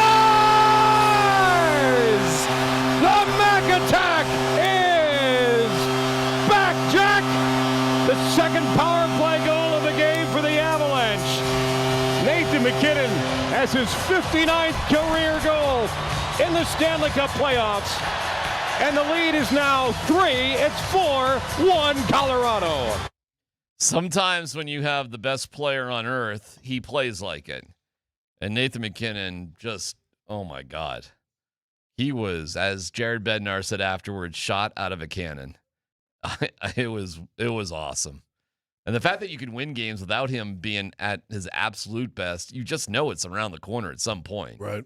Oh my God. Dude, he made 2 or 3 moves and the puck didn't go in. You're going, okay. Dude, he was ridiculous. Yeah. Ridiculous. And I know when the Avs snatched the soul of Minnesota, when he put Boldy, American hero, by the way. Remember when we all liked that guy? He put him into the boards, and it was like one of those moments that I'm like, oh, wow. Like, it didn't look great from where I was sitting up in the press box. Like, I was like, holy cow, how is that not a penalty? But sometimes these hockey rules it's ambiguous. Depends how far they best. were. Yeah, I thought when I saw it, I said, isn't that boarding or cross-checking or something? I thought it was. And then, but it was shoulder to shoulder. He didn't hit him in the back. He did hit him a few feet, not even a few, couple feet away from the boards. Yeah. So he didn't hit him right in the boards. Right. You know what I'm saying in terms the of replay ambiguous... didn't look as bad as the initial boom, boom, boom hit. Here's what was remarkable to me. If you did that to one of our guys... Oh, fans going crazy. Well, not only the fans are going to go crazy, Josh Manson or whoever is on the ice is going to go over to Nathan McKinnon and take him out. Yeah. You're not going to do that. Can you imagine if somebody did that to Cale Makar or one of our dudes? It felt like Nathan McKinnon was giving back stuffies to a few American gold medal winners. You know, I wonder. That's a really good question. That's a fun question. You know, in hindsight, that photo of receiving that little teddy bear, that should have been the moment you knew he was going to win a Stanley Cup. Exactly. Like this thing, nah, that ain't what I'm looking for. It was funny. Here, he was in studio, and Andy asked him about that. Yeah. About that thing. He said, I didn't know what they were trying to do. I didn't know who this guy was. It would be. See, I think he'd say, I'm being aggressive. I'm playing my game no matter what. But it would be funny if there was a little extra juice because it was, an American hero. Look, I don't understand the nuances of these rules, but that looks like pretty clear boarding to me. Yeah, but look what happens afterwards. Like, one guy sort of confronts him, but not really. I don't know how long we have on video of this. Dan, what's the letter of law on boarding? If you can see the numbers like flush, and you hit them into the boards, that's boarding. So that's boarding. I mean, I think he did. I thought it was. So what you're saying is he can see all the numbers flush. But like, how does the next guy, how does Boldy's teammate just not come and try to take out McKinnon after that? The thing is, he slammed his face. If you miss it, then he trips over and watch the knee go into the rib cage. So boom, there's the shot. There's the board. Watch the knee. Oh, boom down. Watch the knee. Boom, right there in the gut. Yeah, Nate wasn't getting, and no repercussions. No repercussions. Well, somebody came over to him. Yeah, but no. There should have been. If that was to one of our dudes, it should have been all out war. Right. I mean, you can't do that to one of our guys, but apparently we can do that to one of their guys. Apparently it's okay. The Quinn Hughes hit was out in the middle of the ice. So yeah, McKinnon was asked about that, and he kind of poo-pooed it because he said Hughes just turned back into me, which he kind of did when you look at it. So, okay, fine. So you buried, Casey Affleck as well. You took care of gold medal winners. He took care of gold medal winners and their GM and their coach. It'd been fun if he reached in his sweater and pulled out his stuffy and just dropped it on him. But so where did the Avs dominate? Well, let's think about it. 5-on-5 was kind of equal, but in the end, they win there. Power play, well, they were 2 for 5, and Minnesota was 0 for 2. Goaltending. You tried a new goalie. You gave up 2 goals on 2 shots. Nowhere did Minnesota beat the Avalanche on any aspect of that game yesterday. Nowhere. Shots on goal. Okay. I mean, that's But don't say nowhere. All right. Anything that mattered. Well, that is important. That's a pretty important stat. That doesn't matter. It was shots on it goal was doesn't matter. It was like by 2 shots or something. It was like 29 to 27, 30 to 20. I don't have it right here, but it was something like that. It wasn't by any. It wasn't 27 It to wasn't 9. domination. Yeah. You know, it wasn't like that. So yeah, I mean, shots on goal is it's really dangerous chances. If you want to do hockey analytic stuff, you should look at the dangerous chances. Shots on goal, if they're just, unencumbered and you just float them in, it's just really not that big of a deal. But physically is where the Avalanche dominated them probably the most. And I don't know, when you take somebody's soul, you out-physical them, you out-finesse them, you have a better goaltending situation than them. Like, I don't really know where Minnesota goes from this. We'll see. Boy, their backs are against the wall like you can't believe. They got problems, man. I mean, they're getting out physical, they're getting out skilled, and that's a bad combination to have. Really, really bad combo. All right, the Parker Kelly thing. I got to agree with you. It's probably the funniest moment of the game. This might be, like, single-handedly one of my favorite / most funny things I've ever seen happen in sports. And now, granted, I understand the fighting's a part of the culture, but the referee just takes a cold clock straight to the face. And then Boldy tried to flop the last And I love the poise of the ref. I mean, at no point does he think that was intended for him. It sort of looks like it was intended for him, actually. When you slow that thing down. They also tell the refs when guys are going to stay out from the middle of it. And then at the very end, when Boldy flops and he's like, I died. Hey, Mr. Referee, did you see I died here? The whole thing is absolutely hilarious. Parker Kelly swings with his right, misses Boldy's face, bam, right into the linesman's face. Unreal. And then Parker Kelly doesn't feel bad. He uses the linesman as sort of some interference and reaches around with his left. Now, Gets one less jab in. Yeah, Boldy definitely flopped on that one to try to milk it a little bit. But the fact that you can hit an official in the face and face no repercussions whatsoever. It's a league I want to be in. Yeah. Yeah. Guys, God, why didn't I play hockey? Drake Greenlaw used bad words towards a referee and got suspended. Got suspended for a game. Yeah. I mean, he might have grazed him with his shoulder and used some naughty words. If you ever wanted to point out why hockey is the best sport around, that film right you there. show him that clip right there. You show him that clip right there. And you know what? I think the linesmen, those referees, take pride in that. I don't think they would want to call some sort of penalty or whatever, because they're part of that. That's part of their macho thing too, that they can do that they can hang in there, that is part of their job. I see these guys before the game. They're pretty fit dudes. They're doing all their warm-ups and stuff. I don't know what the NBA officials do pregame, but all the referee hockeys, they warm up like in the tunnel. So I see them stretching, and they got bands, and they look like they kind of lift and stuff. Like they look pretty sturdy. Those dudes. The NBA, they'll do it at half court right before the game starts. When the other players are out there stretching, they're right out on the half court line doing all the band stuff and all that stuff. Well, I'll tell you, pregame in the tunnel, all of a sudden you see these refs, and they're doing I almost got kicked in the head by a ref doing a leg swingy sort of thing yesterday as I was walking. I don't know, man. They're in good shape. They take pride on being tough.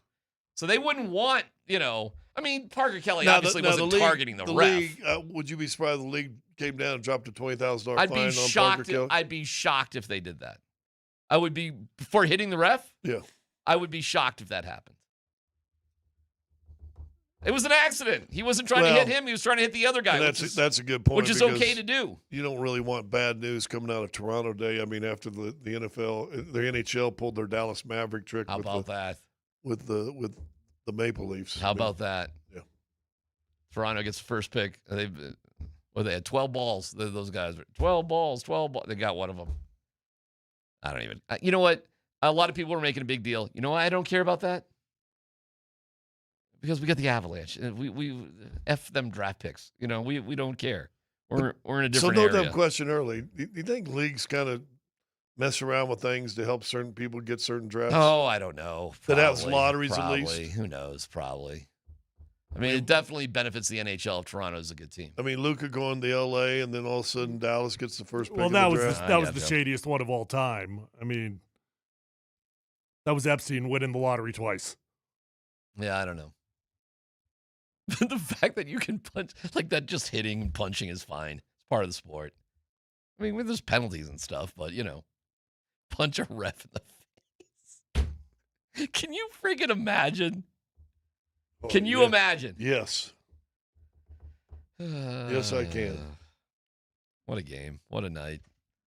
Good luck, Minnesota. Well, I don't know if you saw the NBA fight that happened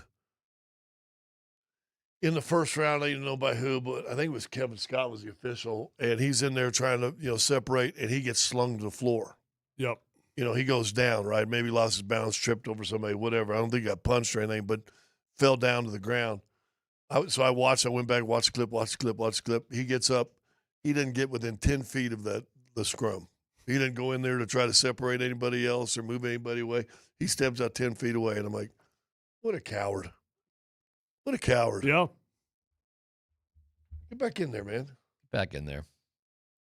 By the way, on the text line on Wedgwood skates, because we found out after the game yesterday that he had a skate issue in game one.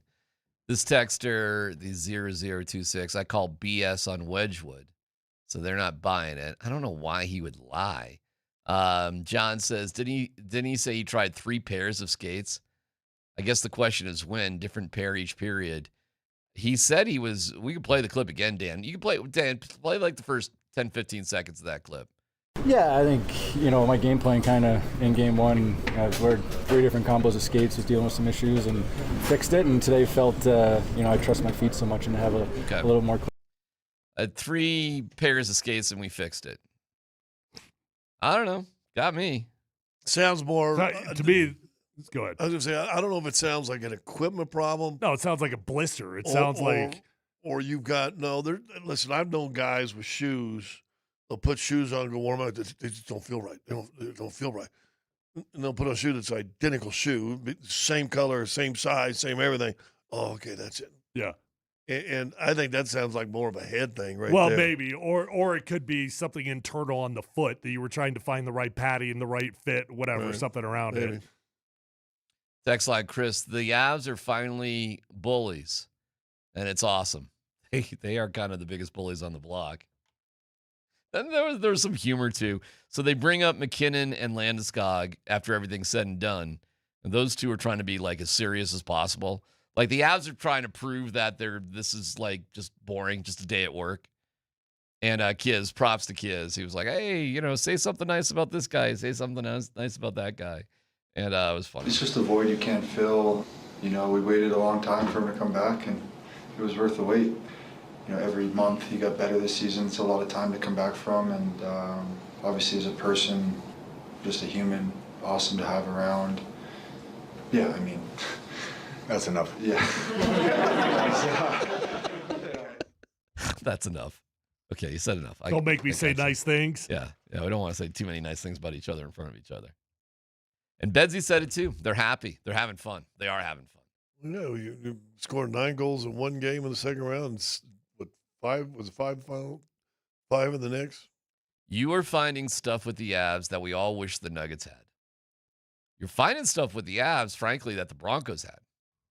That sort of thing. That vibe was present with the Broncos, by the way, in the season. Having fun, playing for each other, serious when we need to be serious, but having a good time while we're doing it. And if it wasn't for the chalky, brittle ankles and the snow twice this year. Snowed here in Colorado twice. Second half AFC Championship game and yesterday. Today, whatever. Still snowing. First snow day of the year for the kids. Isn't that something? A month before they get out of school. Absolutely Their very crazy. first snow day. That is hysterical. And it is just a disaster out there, so I totally get it. Hey, go ahead, man. I'm right there with you. Every sidewalk is cleared. The roads are not dry, but there's no ice on them. It's not cold enough. They're all dry. You want to rip into canceling school today? Well, it just kind of feels like they had they had X amount of days built in for these They always things, do. and they're like, we didn't use any of those, so we might as well use one of these suckers right now. And one where I run the risk, too.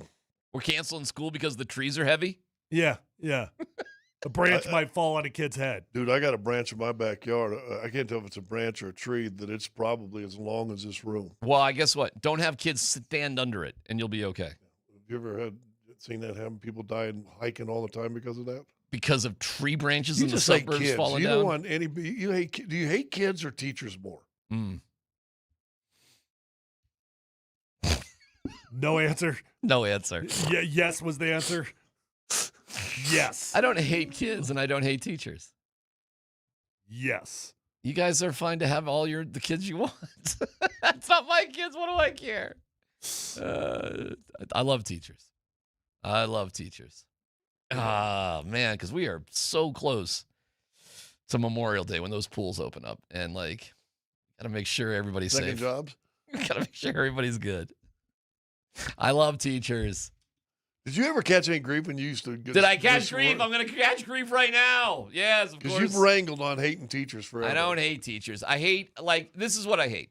I think teachers and coaches can be the two most influential people in society. Well, we're seeing that. So when you have a good coach and a good teacher, there's nothing better.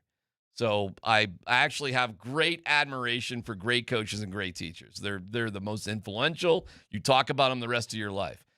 On the flip side, they can have the opposite effect too. If you have a bad coach and a bad teacher, it can have the exact same thing. And when my kid was taking Spanish in middle school and they showed Selena, a movie 3 years in a row to chew up days, it made me a little disheartened about the quality level of teaching in middle school Spanish classes. Here's the irony. As a 23-year-old super senior, Scott, don't throw him a ladder. Guess what he is taking right now? Guess what he's taking right now in summer school? Spanish 102. I bet he remembers Selena. I can't wait for them to show him Selena at CU. When that Mine was Jennifer Lopez Matilda. played Selena? I don't know.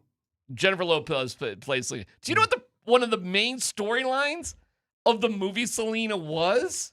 Don't get too close with your nanny, No. grandmother, or whatever that lady is. She doesn't know how to speak Spanish well. The movie shown in a Spanish class was how somebody doesn't really know how to speak Spanish. Well, it's inspiring because she learned it. No, she learned to sing it. Just like the kids got to learn it. My Lord. Hey, the Avs are off until Saturday, but the hockey doesn't stop. Tune in for Game 2 of Vegas and Anaheim. Who are you rooting for that? You rooting for the Awesome Ducks or the Nighters? Anyways, that is tonight on Altitude Sports Radio 92.5. Pre-game at 7. They drop the puck shortly after that. All right, getting more of your reaction to an amazing win. We see what we see in the NBA, man. Like, I don't know if it makes you feel better about anything, but the Lakers certainly suck. It's PhD on 92.5.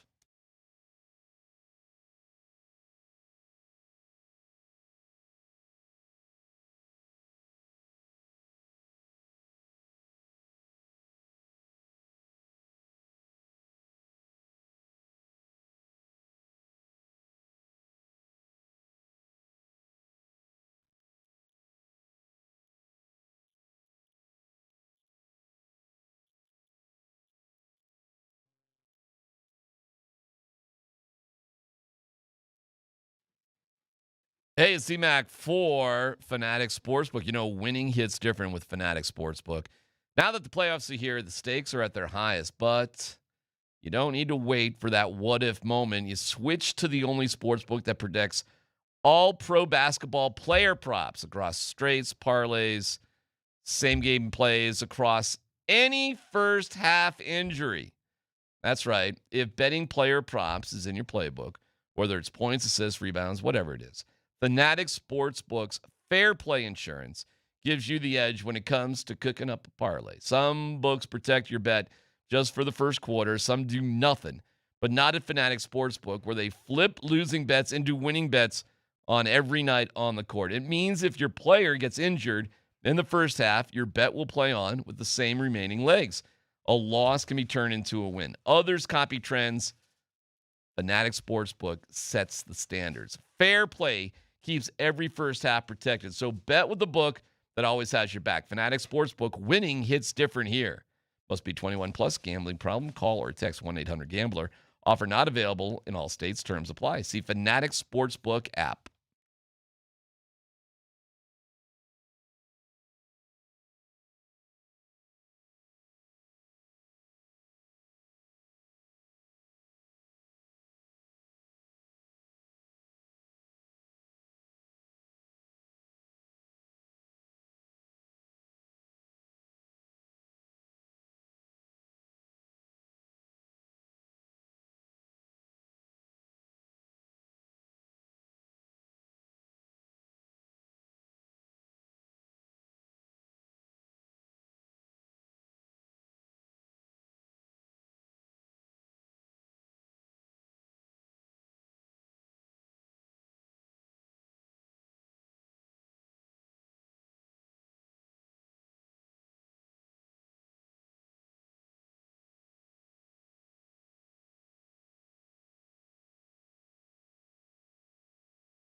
Mm-mm. All right. Listen, we appreciate you listening to us. The Altitude Sports Radio app is powered by the Wilhite Law Firm. Injury lawyers, go to wilhitewins.com. That's wilhitewins.com. Pretty funny moment with Mark Moser, and it was addressed with Jared Bednar this morning. We'll get to that in a second. First of all, when you look at the NBA real quick here, hey, the Lakers got through the first round. Hey, good for them, right? Like, not easy. They got through the play-in. They got through the first round. The bigger story might be the dysfunction of the Houston team and what may transpire from that. Well, what are you hearing? Does that circle back to the Denver Nuggets? Why don't you bring me up to speed? I'm not exactly sure what you're talking about. On Durant, and Durant, for his age, played 78 games this year. Pretty good for 37. I mean, and averaged a lot of points. Missed 4 games in playoffs. He missed game 1 of the bruise, playing game 2. Then he missed games 3, 4, 5 because his ankle hurt. And a lot of people question. I guess people in Houston are going nuts about it.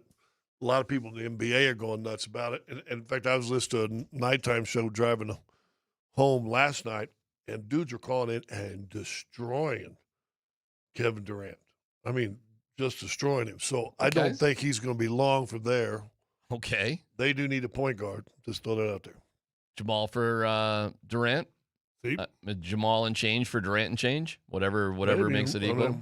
It doesn't feel like the direction the Nuggets need to go in. The Nuggets, the Nuggets got to get more athletic. Faster. They got to get faster, more athletic. They got to get younger. That was the one thing that was just obvious is night and day against the Timberwolves. Timberwolves, fast, smooth, athletic, agile. Nuggets, old, slow, cumbersome.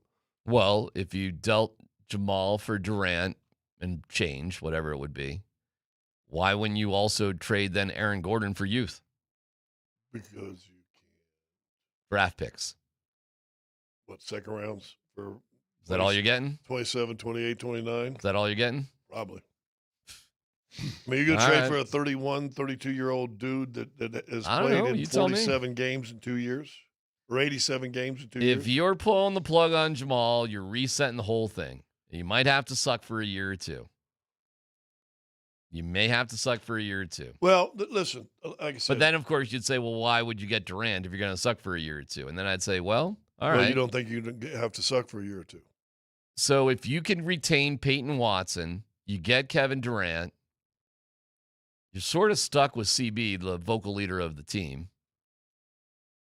Saw Bennett last night and gave him a little, fist bump. Like, that's a pretty good one. He's like, yeah, kind of caught fire on that one. What's that? The whole, like, I'm the vocal leader of the team with CB. That was a huge story. That got aggregated. That was a big story all over the country. Christian Brown saying that, by the way. So you got Peyton Watson, Christian Brown, Kevin Durant, Nikola Jokic. Here's a guy. Aaron Gordon. How we doing? You ever get text messages from people and you have no idea who they are? The number just comes up. And Then you got to scroll back, look at the history. No, even the history. I have no idea. I'm sorry, and I didn't write him back yesterday, or her, whom it, because I have no idea who it is. But they act like they know me. It says, Scott, here's a trade, and then, on those GM.com sites or whatever, and then it says the trade is successful. Trade calculator. Here's a trade that he put in the Google machine and got. The Charlotte Hornets would get Jamal Murray. And I don't know if there's going to be picks and stuff like this. This just salary to salary, right? Mm-hmm. The New Orleans Pelicans would get Miles Bridges from Charlotte and Christian Brown from Denver. Okay. So now you're trading Murray and CB. All right. The Denver Nuggets would get Kobe White. Like Kobe White. And Zion Williamson. He's played great against the Nuggets, that's for sure. Zion, huh? I don't know about Zion. Who's been hurt a lot. Looked great at the end of the season because he actually lost a lot of weight. Hold on. I mean, of things that we could realistically accomplish, getting Zion back, that's not the worst of ideas that I've ever heard. I think Zion's like crazily inconsistent. Yeah. Oh, I think. But you got to be realistic about the trade value that you got for your guys. I got you. So, I mean, if you could get a guy that's crazily inconsistent and hope that you could turn that into consistency, that might be the best you could do. To me, Zion's crazily inconsistency is just health. Well, whatever. Because when he's healthy, he's unbelievable. But again, in pancakes. I've seen. No, if you saw him at the end of the year, in fact, they were talking about him on yeah, but that's going to be a lifetime battle. If he has turned a corner and can be more reliable and dependable in the whole thing, it's skinny and in shape. Yeah, I mean, he's young, so if he can turn the corner. See, the problem with AG, there's no corner to be turned. He's a 13-year vet. The body can only take so much. He is going to be perpetually hurt. As much as we love him, and we love him, he is going to be perpetually hurt the rest of his career. That's it. And anybody who thinks that it's going to be different is just fooling themselves when it comes to AG. Wish it wasn't the case, Mr. Nugget. So if you do that trade right there and you start Zion at 4 and AG's your backup, now maybe his minutes down a little bit. I like that. You can nurse him through the season. I think AG's kind of in that realm. I love AG. I think he's great in the room, and he's kind of an introvert too. Like when I was talking to Bennett about the article he wrote about CB, one of his points to me, he said to me last night, he goes, well, it's a room full of introverts. I don't know if people know that. And so CB kind of stands out because the rest of them look at him. They're all a bunch of introverts on that team. Well, it's because that's how DeAndre, remember how big and giant his personality seemed compared to that room? And when you had DeAndre with Jeff, oh, man, those were the days, brother. That was fun. Well, those are good times there. The funny thing is, Christian Brown seems like an introvert to me. I know, but apparently he's kind of not. I guess he is kind of quiet too. I mean, what are we doing here? Yeah. Cam Johnson, he's great on podcasts. He's kind of quiet. Tim Hardaway Jr. is allowed. At least Chris Brown's not quiet because he's the leader of the team. But by the way, Bruce Brown, you would be shocked. You would think Bruce Brown is this gregarious out there sort. He's not. He really isn't. He wears his quiet dude who wears cowboy hats. Yeah. Yes, he's kind of quiet. He's not gregarious. Old Spencer Jones, he's thinking about what engineering class he's taking. It's a whole team of introverts. It may be the quietest locker room I've ever seen of a pro team ever now. Because Jeff is gone. Unk's gone. DeAndre's gone. Russell Westbrook's gone. KCP is gone. All the fun guys are kind of gone. Loud guys. They're all gone. There's nobody there. Who's the fun, loud guy there? A whole locker room of guys looking at their phones. I was thinking about that, man. Like, as a coach, could you ban phones from the main locker room? Some have tried. I bet they've fit. They have 2 locker rooms, though. The Nuggets have 2 locker rooms, kind of. They've got a changing shower area, and they got the main locker room. Could you just tell them, hey, man, in this main area, when the media is in, no freaking phones. And if you want to go to the training room or go somewhere else, look at your phone. Why would the media is in? What does that matter? Because it looks so bad, Tyler. Why? It looks like you don't care. Looks like you don't care. Tyler, you're asking a generation to. Guess who doesn't have phones? Guess who doesn't have phones in the locker room after the game? Colorado Avalanche don't have phones at their lockers where the media can see them after games, and they have 2 rooms too. But that's no phones. I wonder if that would be different if things weren't going well. They've never had phones. Because when things aren't going well, people default to just finding their distractions, finding the things that can get them out of their comforts. 5 years of being in that locker room almost after every single game, I've never seen one player on a phone ever in the Avs locker room. I don't know. I don't think that's a big deal. Cool. I'll tell you what the Spirit and how they're doing compared to how the Nuggets are doing. I know, but that's my point. I think that's a huge part of it. But you talk about this generation. Go and ask all the psychologists in the world what the phones at dinner tables have done to the family structure. Yeah, I know. It's the same thing. You're fighting an uphill battle, though. Not if you care about your family. Just go in or another your team. room. Go in another room if you got to do that.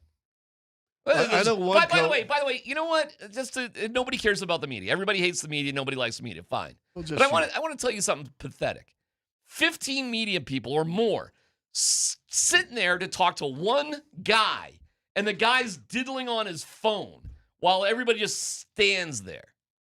They do not do that with the Avalanche. They don't do that with the Broncos. Does not happen after games with the Broncos. Doesn't happen with I've only ever seen it. What are you talking with the about? Nuggets. Doesn't happen after NFL games. Of course that happens after NFL games. When the media is ready to talk to a guy, if people are gathered around. Dude, NFL guys are turds all the time sitting there on their phones, on their stool with their backs turned to the people that are trying to talk to them. My experience, from my viewpoint, going into these locker rooms over the past few years, the only place that I see that happening where media is just sitting there waiting. And by the way, in the Broncos locker room, there's 50-something guys.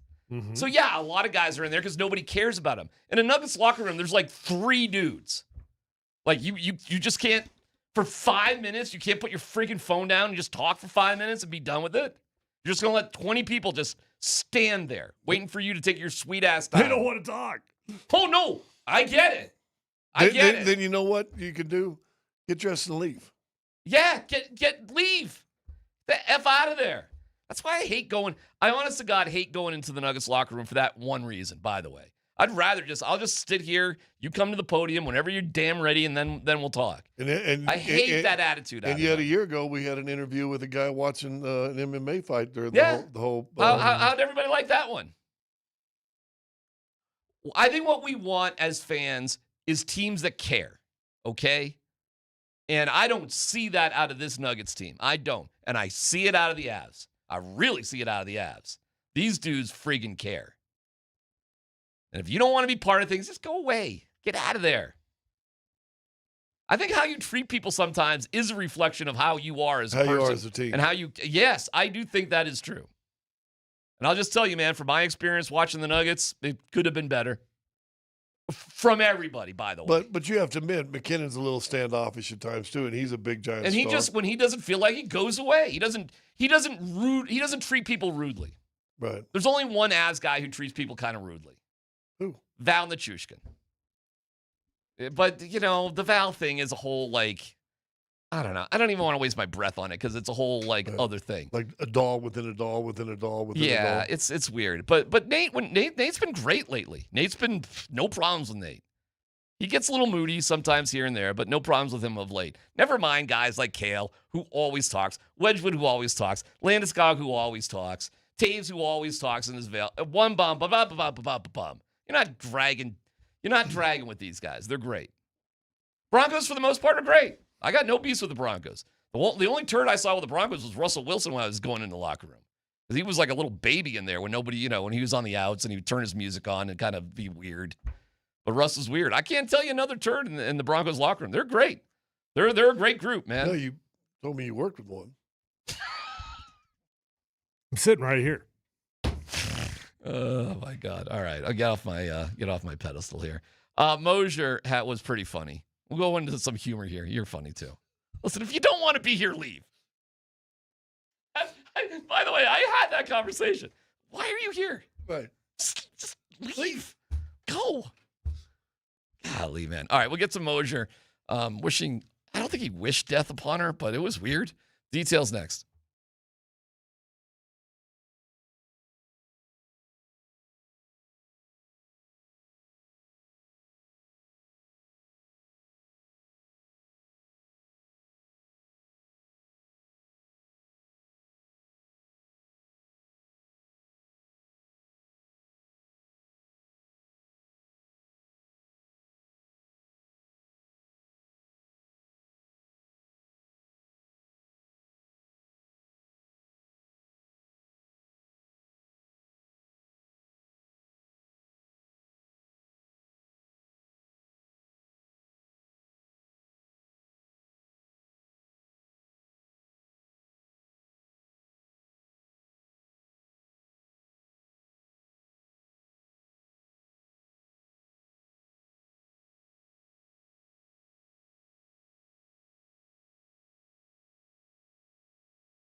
Well, here it is, 1 o'clock on a Wednesday. I think Billy Joel did a song. It's 1 o'clock on a Wednesday. Yeah. Do you realize Sunday's Mother's Day? If you're going to get on that little box of yours, that handheld device, and punch in Amazon.com or something, and hopefully you get some sort of Mother's Day surprise come to your front door, you may be 50-50 on whether you get it on time. But if you want to get a special gift, and you've done all the flowers and the jewelry, and you're just absolutely stumped, I'm going to tell you what, this is a great idea. I've been talking about these people for a long, long time. Buy her a few hours of rest and relaxation at Beau Visage Skincare and Spa. Moms, the grandmas, you name it, wife, daughters, maybe. You got some daughters that are moms as well. You could do that as a good father. You can either get one of their fabulous gift packages or one of their luxurious treatments. They have like a relaxing massage or wonderful European facials. I've been to Beau Visage. I've been talking about them for years. I tell you, this place is great. It's professional, first class. They do a great job with you. Very, very competitive prices. And here's how easy it is. You got 4 days to go. BVSPA.com. That's Beau Visage Skincare Spa.com. Or you can call them 303-779-5002. But listen, everybody has business hours, so you got a few hours left today. 303-779-5002. But guess what never sleeps besides Tyler Polumbus? The internet.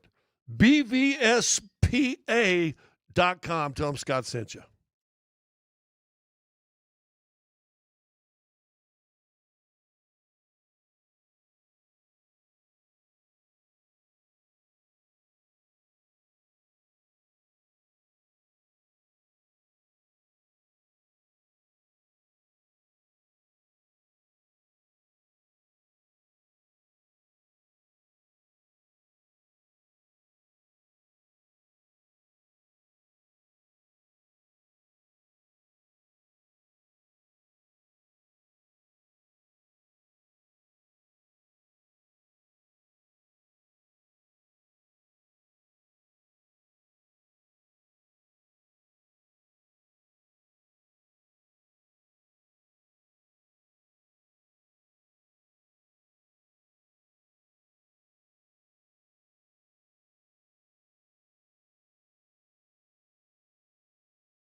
Off the far boards, McKinnon kicks it to his stick, trying to get through Ryan Hartman, leaves it for Marty Natures up the slot. Natures, a backhander, he scores! It's a Marty party! And the first shot on goal for the Avalanche is a goal. It's Natures' first of the playoffs, and it's 1-0 Colorado. Almost lobbed it into the top corner. Spectacular Nathan McKinnon shot out of a cannon. Oh, it's funny you said that. Bezzy said the same thing. He was shot out of a cannon. Look at Riker, man. Killing it. Listen, I'm telling you, if your smile doesn't look like If it looks like you just took a puck to the face, check out our friends at Restorative Dentistry Group to get the smile you deserve. Does Riker have the most interesting balding? Yes. Mullet, he was talking combo, to me. Yes. package, Yes. long hair, Yep. trying to keep the flow going, look of all time. You ought to talk to him about your peoples. Yeah, I got the people. Hit him up. Advanced Hair, 720-459-HAIR. And you can visit DenverSmileHighAgain.com while you're at it. Well, you took 30 seconds there. I thought you were done. I mean, how long of a break you going to take in the middle of the read? I deserved Why it. do you want to get your teeth fixed? I mean, geez. Unless if you got The bad hair, hair the like hair. Riker. Do it all together. Talk about an awkward pause. That's my fault. We're in the Backus and Shanker studios. Their passion is justice. We'll get to the specifics of the game here in a second. By the way, I got to tell you something. Yeah. Got a phone call last night at 4:08 a.m., which is usually bad news, right? Yes. And I refused to answer it. All right. But it woke me up. So I just went and took a pee and laid back down and fell asleep. Because I'm thinking, if it's bad news at 4 o'clock, it's probably still going to be bad news at 7 o'clock. Right? Okay. Turns out it was Excel. Oh, we've noticed a power outage at your house. Well, I appreciate you were aware. Not necessarily appreciating that you called me at 4 o'clock to wake me up. Appreciate you aware. And then they doubled down. 4:28. Power outage Still is out. notified. Still out. We hope to have it done by noon. Now, again, I didn't get none of these messages about 7:30. I feel like this is going to be the totality of the story. That it's not going to go anywhere else. Power was back on by the time you woke up. No, Is there an end to the story? So anyway, the power went out about 4, came back on about 10. But my whole thing is, you're calling people 4, so I do people want to be woke up to be reminded their power's out? I mean, is that necessary? And then you double down because, okay. If my house is on fire, yes. Well, I want to be woken up for that. How's your house on fire? I'm just saying. That's about the only reason I want to be woken up. So I'm agreeing. So the long story short is... what is the story? Don't do drugs. The Water Boy. That is the greatest scene of The Water Boy. So kids, Lawrence Taylor, don't do crack. Okay. Thank you, Lawrence. So speaking of old-timey stuff, Moser was, I got to say, you were pretty great with Katie doing the running around stuff. Yeah. Moser is great doing the run around stuff. He really is. You and Katie were great. Moser is great. The Altitude TV quality we of got the some running, regular people. The running around stuff, Right. man on the street stuff is pretty good. We got regular people. It's pretty good. Yeah. And Moser, nobody is more regular than Moser. so he's got a jacket. I didn't even know he had a jacket like that on. I don't think he skis or anything. I don't know what. And he's out there and he's screaming at people.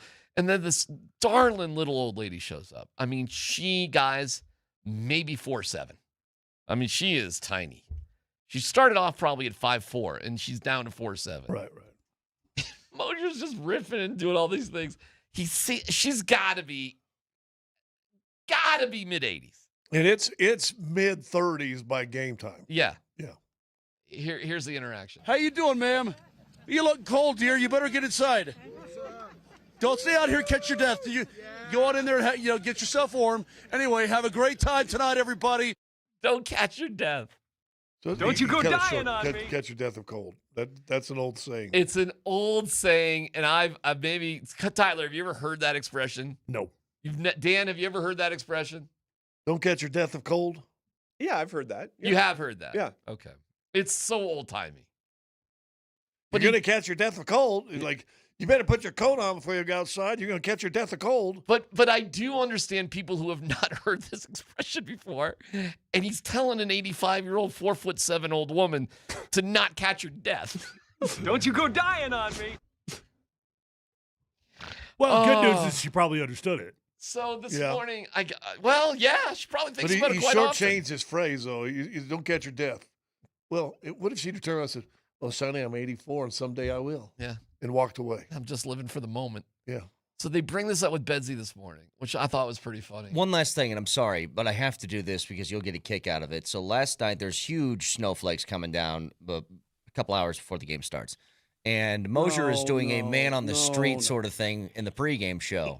And there's this old, sweet woman that walks up gets behind camera, waves at the camera, and Moser says this to her. How you doing, ma'am?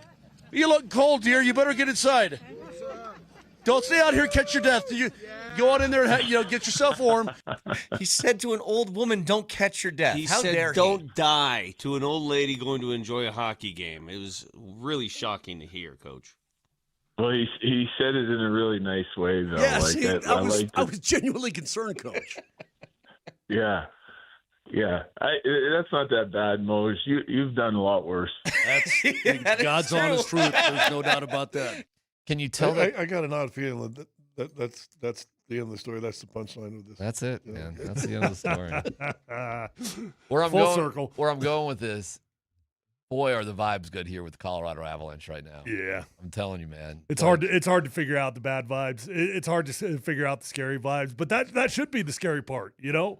It's too good? Well, when you start getting comfortable, and that could be a danger as a team, and I'm not accusing the Avalanche of this at all, but yeah, when you start getting comfortable and things have been on cruise control for too long, all of a sudden you get woken up real quick because sports humble you. I'm going to assume that the Minnesota fans in Minnesota will be as nutty as the Wolves fans seem to be. I would assume. I don't know.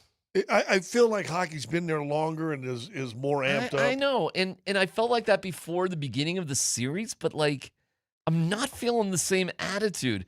Like even Vic was feeling himself a little bit because I think Vic got punched in the mouth a little bit by being angry against the basketball thing. Yeah. But I'm hearing him today, and he's bringing up repercussions and this, that, the other thing, and I can feel Vic's getting a little antsy, North Denver antsy. Yeah, little. Well, listen, I don't know about the hockey fan. You handled Game 3, and I think that the environment, the crowd will be absolutely nuts. Because I think the crowd will know if we don't win this one, we're dead, and they are.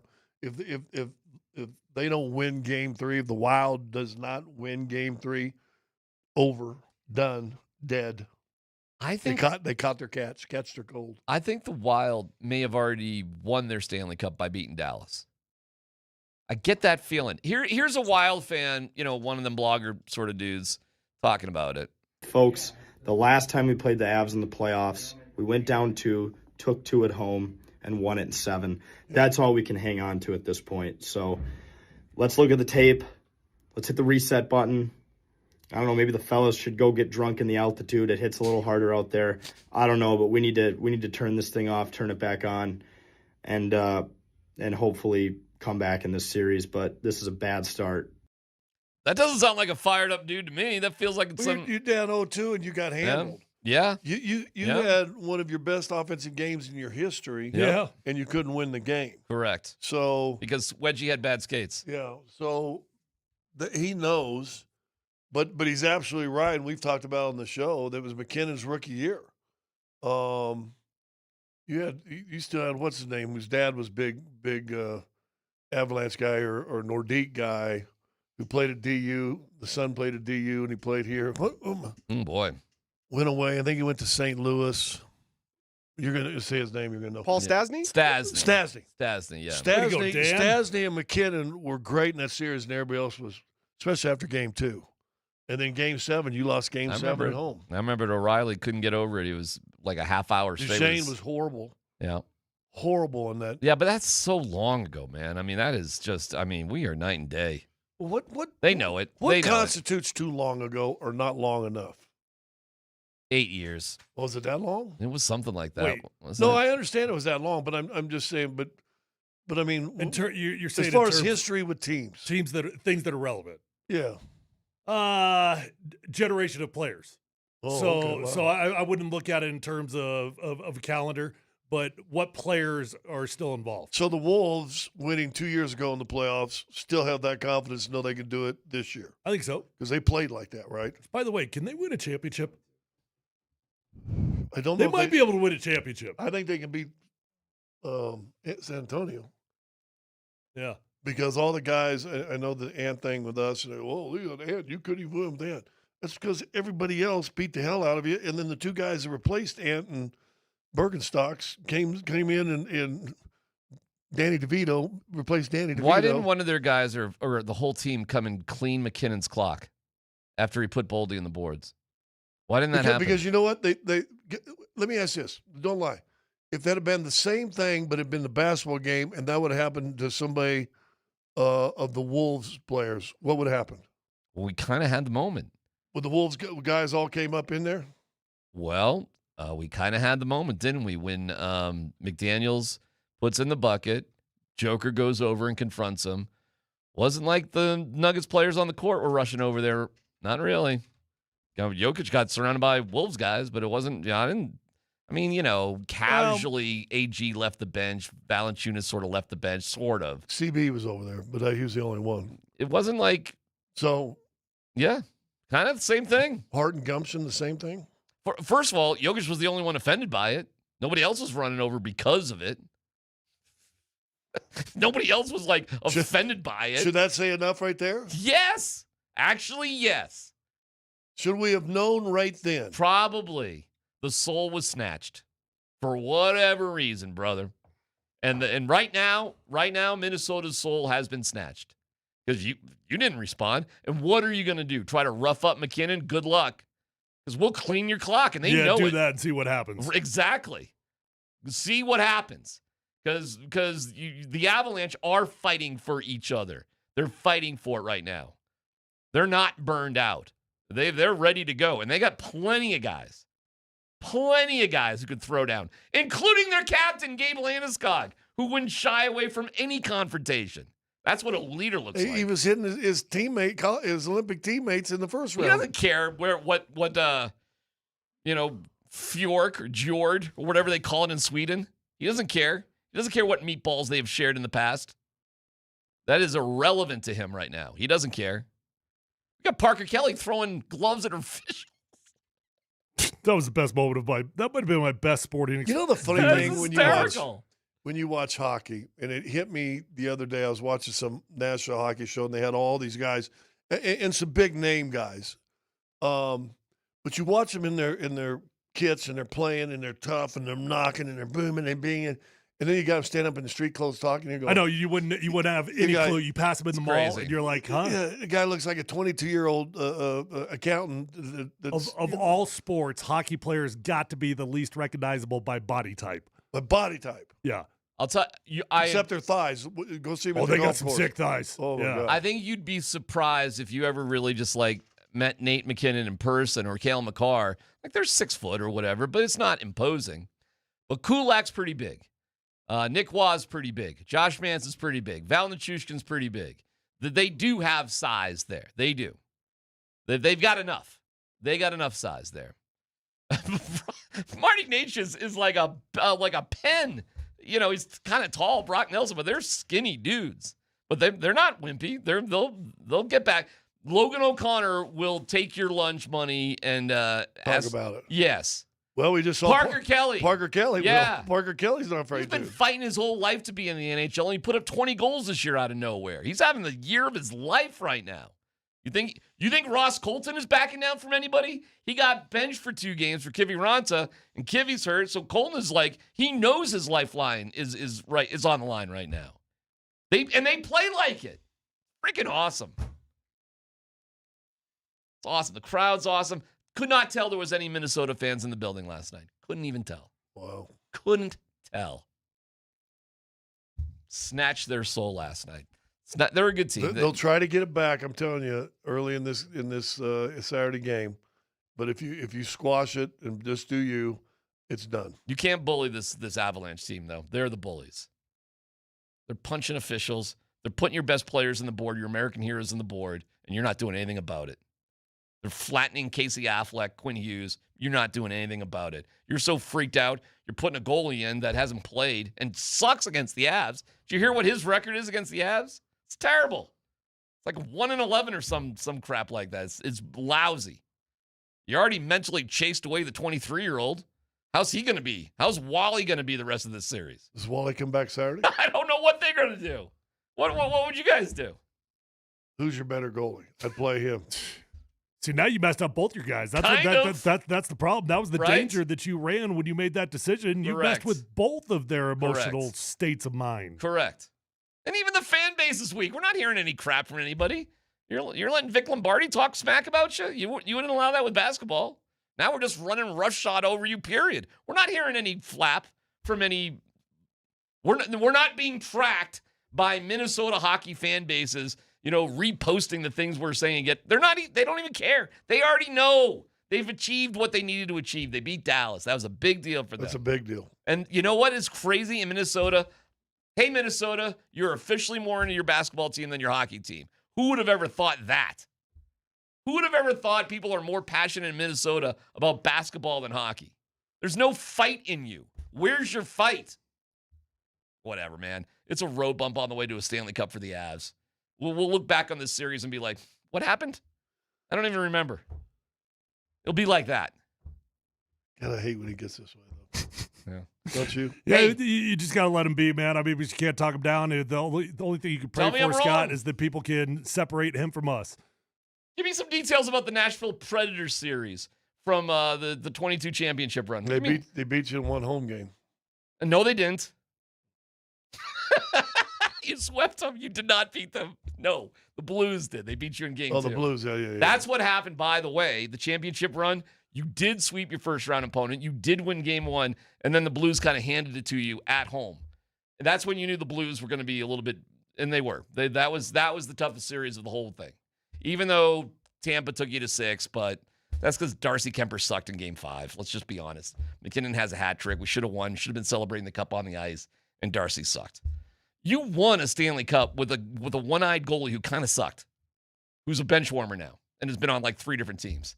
You won a Stanley Cup. What happens when you have a goalie who's good?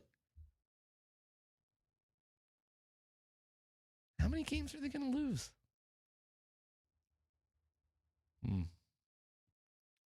1 or 2 a series? Maybe. Get ready for it, though, boys. It's been awesome.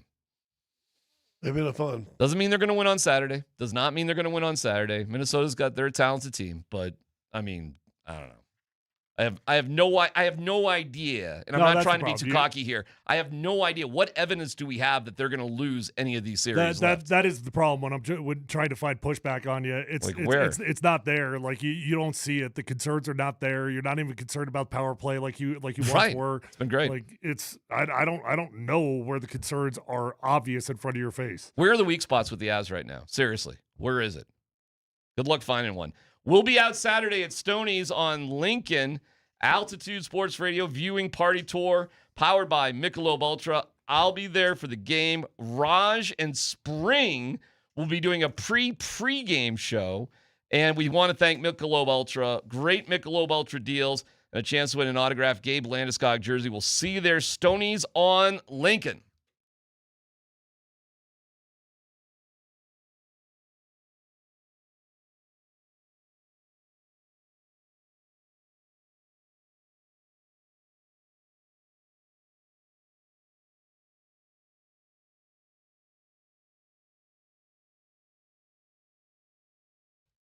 Hey, what's going on? It's DMac for the Rocky Mountain Men's Clinic.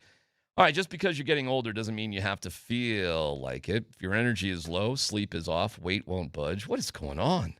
Sex drive ain't what it used to be. It's time to switch things up with the Rocky Mountain Men's Clinic. Low T is something that's happening to men who are younger and younger, and maybe the game just ain't where it used to be, where it should be.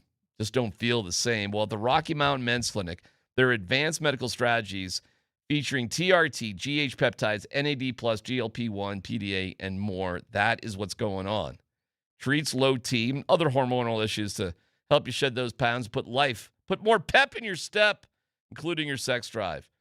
So let's get with the Rocky Mountain Men's Clinic and just feel better in general. Go to RockyMountainMen'sClinic.com, take the low T quiz. Takes a couple minutes. You go from there. That first appointment's only $99. Listen, you'll feel better. Don't ignore the science. Call today and take the first step towards feeling better again. 720-440-7900. RockyMountainMen'sClinic.com. Featured therapies are compounded and have not been evaluated nor approved by the FDA. Provider prescription required. See website for details.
Can we talk about what you just said to me? Say how what?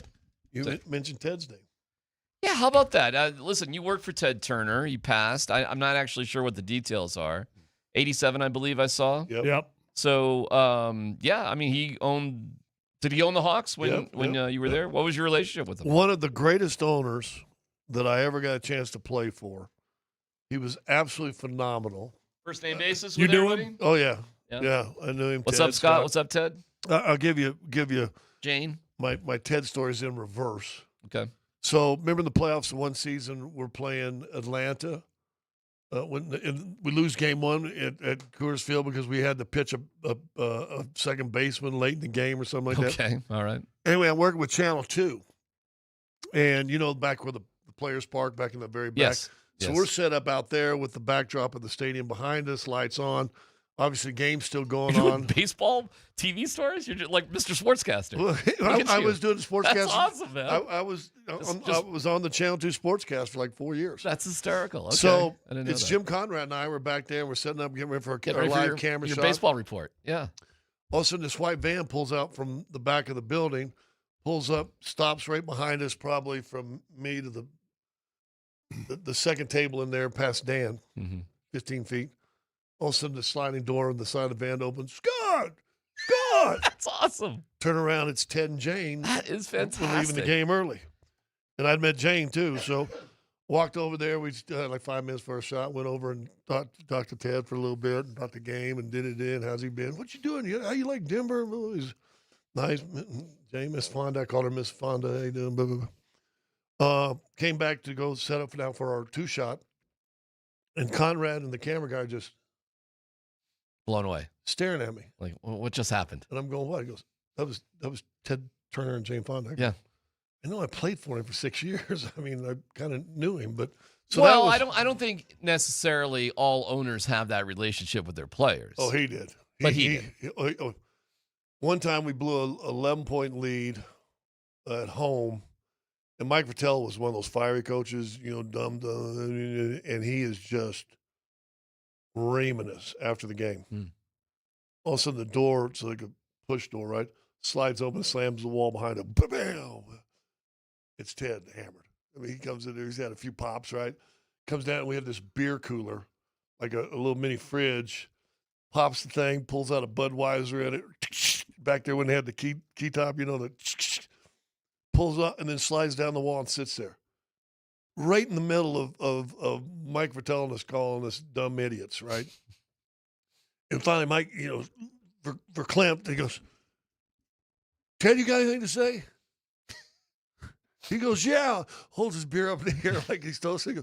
He goes, you guys are the greatest thing. I lose $1 million a year on you guys, and it's the best money I spend all year long. I love you guys. That's awesome. And we're like, all right, Ted. You got to love the drunken brotherly love. Yeah, and it took all the sales because we literally just blown left. And then my final story, right before halftime, in a game, Ted and Jane, you sit half court, like where the ABC or NBC broadcasts usually are. I mean, right there. Mike brings it, but he's sitting there with Jane. Shot comes out, rebound, boom, gets to me at half court. I take one dribble past half court, let it fly. Boom, swishes, it goes in. I'm running with my hands up. Ted and Jane jump up. I had a picture somewhere. I wish I could still find it. That'd be awesome. Going by, I'm high-fiving Ted Turner and Jane Fonda on the sideline. How great is that? Yeah, it's kind of cool. I'll tell you So how do you feel about him passing? it's sad. He was in decline. He had dementia and all that, if you read the reports. And he might have been a turd of a person in real life. But to us as players, he was great. Dude. I mean, he was great. He'd give us – we'd go and sit in the owner's box for Braves game, which was right by the batting circle. I mean, it's literally you can reach out and talk to guys, right? He was a great owner. He was trying to go through a divorce. And he went to one of the guys on the team, who's a good friend of mine, who was a rookie at the time. Good-looking guy, good-looking dude. He goes, hey, Randy, come here. I'll give you $5 million if you can take my wife off my hands for me. Oh, my God. Randy, Oh, Randy, my and his fiance was in town for the weekend. They weren't married yet. And he's telling us a story. We're driving home together after the game. She is hot as a pot of coals. I'm going, $5 million. I mean, Yeah, that's a wife lot. wasn't ugly. I mean, Yeah. Yeah. I said, She's probably Kathy, a pain in the get the ass. $5 million. There's probably nothing going on right there. Just Right. take the money and whatever. Yeah. Well, I think he'll be remembered. Whatever your opinion of certain things with him, I mean, he's got to be one of the most influential Americans ever, frankly. Period. And had that sort of space in the media sports world that was pretty unique because, I mean, basketball and well, he bought the Hawks. He baseball started TBS and don't forget America's Cup. Like he was deeply involved with won that. one as the captain. So, and maybe most importantly, he loves Buffaloes. He loves Buffaloes. Loves Buffaloes. Ted's Montana Grill. Wasn't he the number one owner of Buffalo in the country? Yeah. Well, he's the single biggest land owner in the country as well. Yeah. I think our guy's number 2. Is he? Yeah. They might have caught him this year. Okay. Yeah, he'll go down as one of the maybe most interesting Americans ever. Ted Turner. He was interesting. Yeah. Was interesting. Started basically with a billboard company in Georgia. I mean, those billboards on the side of highways and stuff like that. In fact, I think you still see the ones that say Turner underneath it they own those billboards. But that's where he made his first fortune. King of Atlanta, right? For a while. Yeah. We had a lot of dignitaries, come by us. I mean, we had, I think Jesse was there, came in the locker room. Andrew Young would come to the games and come in there, got to meet those guys. I got to tell you, I was offered a job at 96 Rock in Atlanta. And it was so interesting because I didn't know much about Atlanta.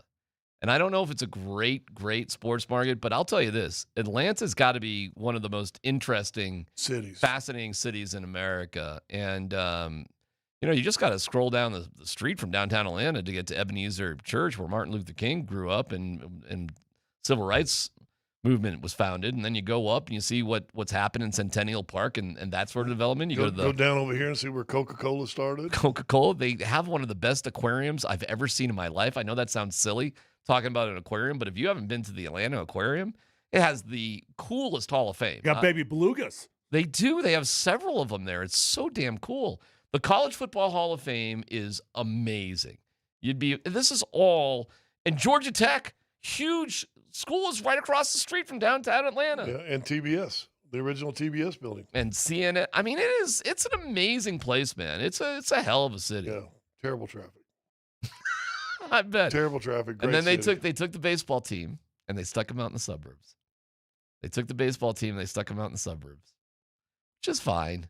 But it does take a little bit of peace away. Yeah, because they were right off of downtown forever. In fact, Old Stadium, yeah. The Georgia State plays football there now. Really? Georgia State. They didn't even have a football team when I was there. No, I know. They had just started basketball right after I got there. Yeah. All right, well, nice little tribute there to Ted Turner, man. That's cool. Guy. All right, no dumb questions coming up next. We'll have more reaction to the Avs and the Wild coming up with the big question of the day after 2 o'clock. It's PHC on 92.5.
Hey, it's one thing to say for retirement. It's an entire different deal when you actually feel ready for it. And that's why I want you to call my friends over at Trajan Wealth today at 303-900-1189. Let them help build a real plan with less guesswork and more peace of mind.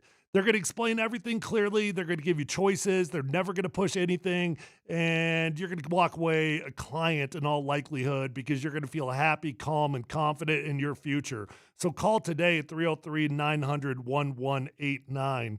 When I sat down with Trajan Wealth, I got straight talk, not a sales pitch. I walked out feeling confident and in control. They are fiduciaries, so their advice is built around what's best for you.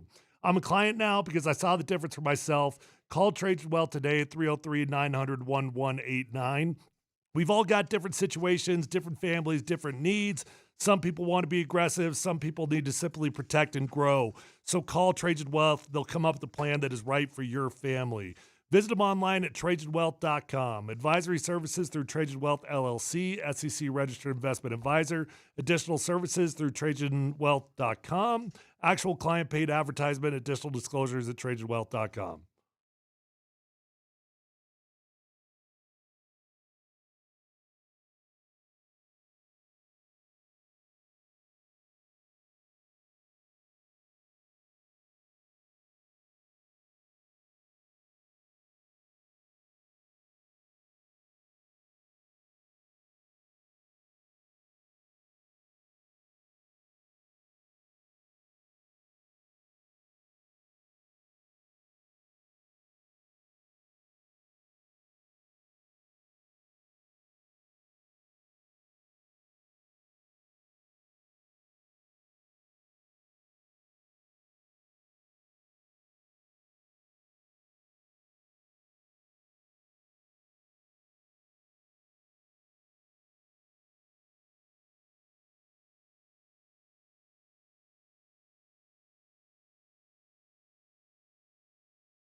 Polumbus, Hastings, and DMac present No Dumb Questions. This is your safe space. Safe place. I'm leaning into the segment. You're a smart guy. Send us your not dumb question now. Tweet it, text it, or Twitch it. It's No Dumb Questions on Altitude Sports Radio 92.5. You know, when it comes to your retirement, there just are no dumb questions. Call Trajan Wealth today at 303-900-1189.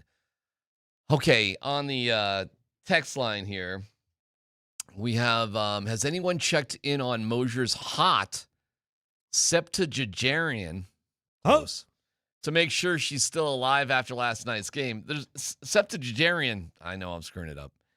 70s, right? Is that what that means? I think so. She's got to be an octo or a nino. Octomom? She's an octogenarian if she's anything. But I don't even know what if you're in your 90s, what would you be? Old. No. But if it's sept dead and it's oct, what's 9? Nueve. How you doing, ma'am? You look cold, dear. You better get inside. Don't stay out here, catch your death. You go on in there and get yourself warm. Anyway, have a great time tonight, everybody. Don't you go dying on me. Don't you stay out here, catch your death. I know the morning show is trying to track her down to get her on the phone. I'm just like, I don't know how you do that one. Well, I'm sure that would go great. Yeah.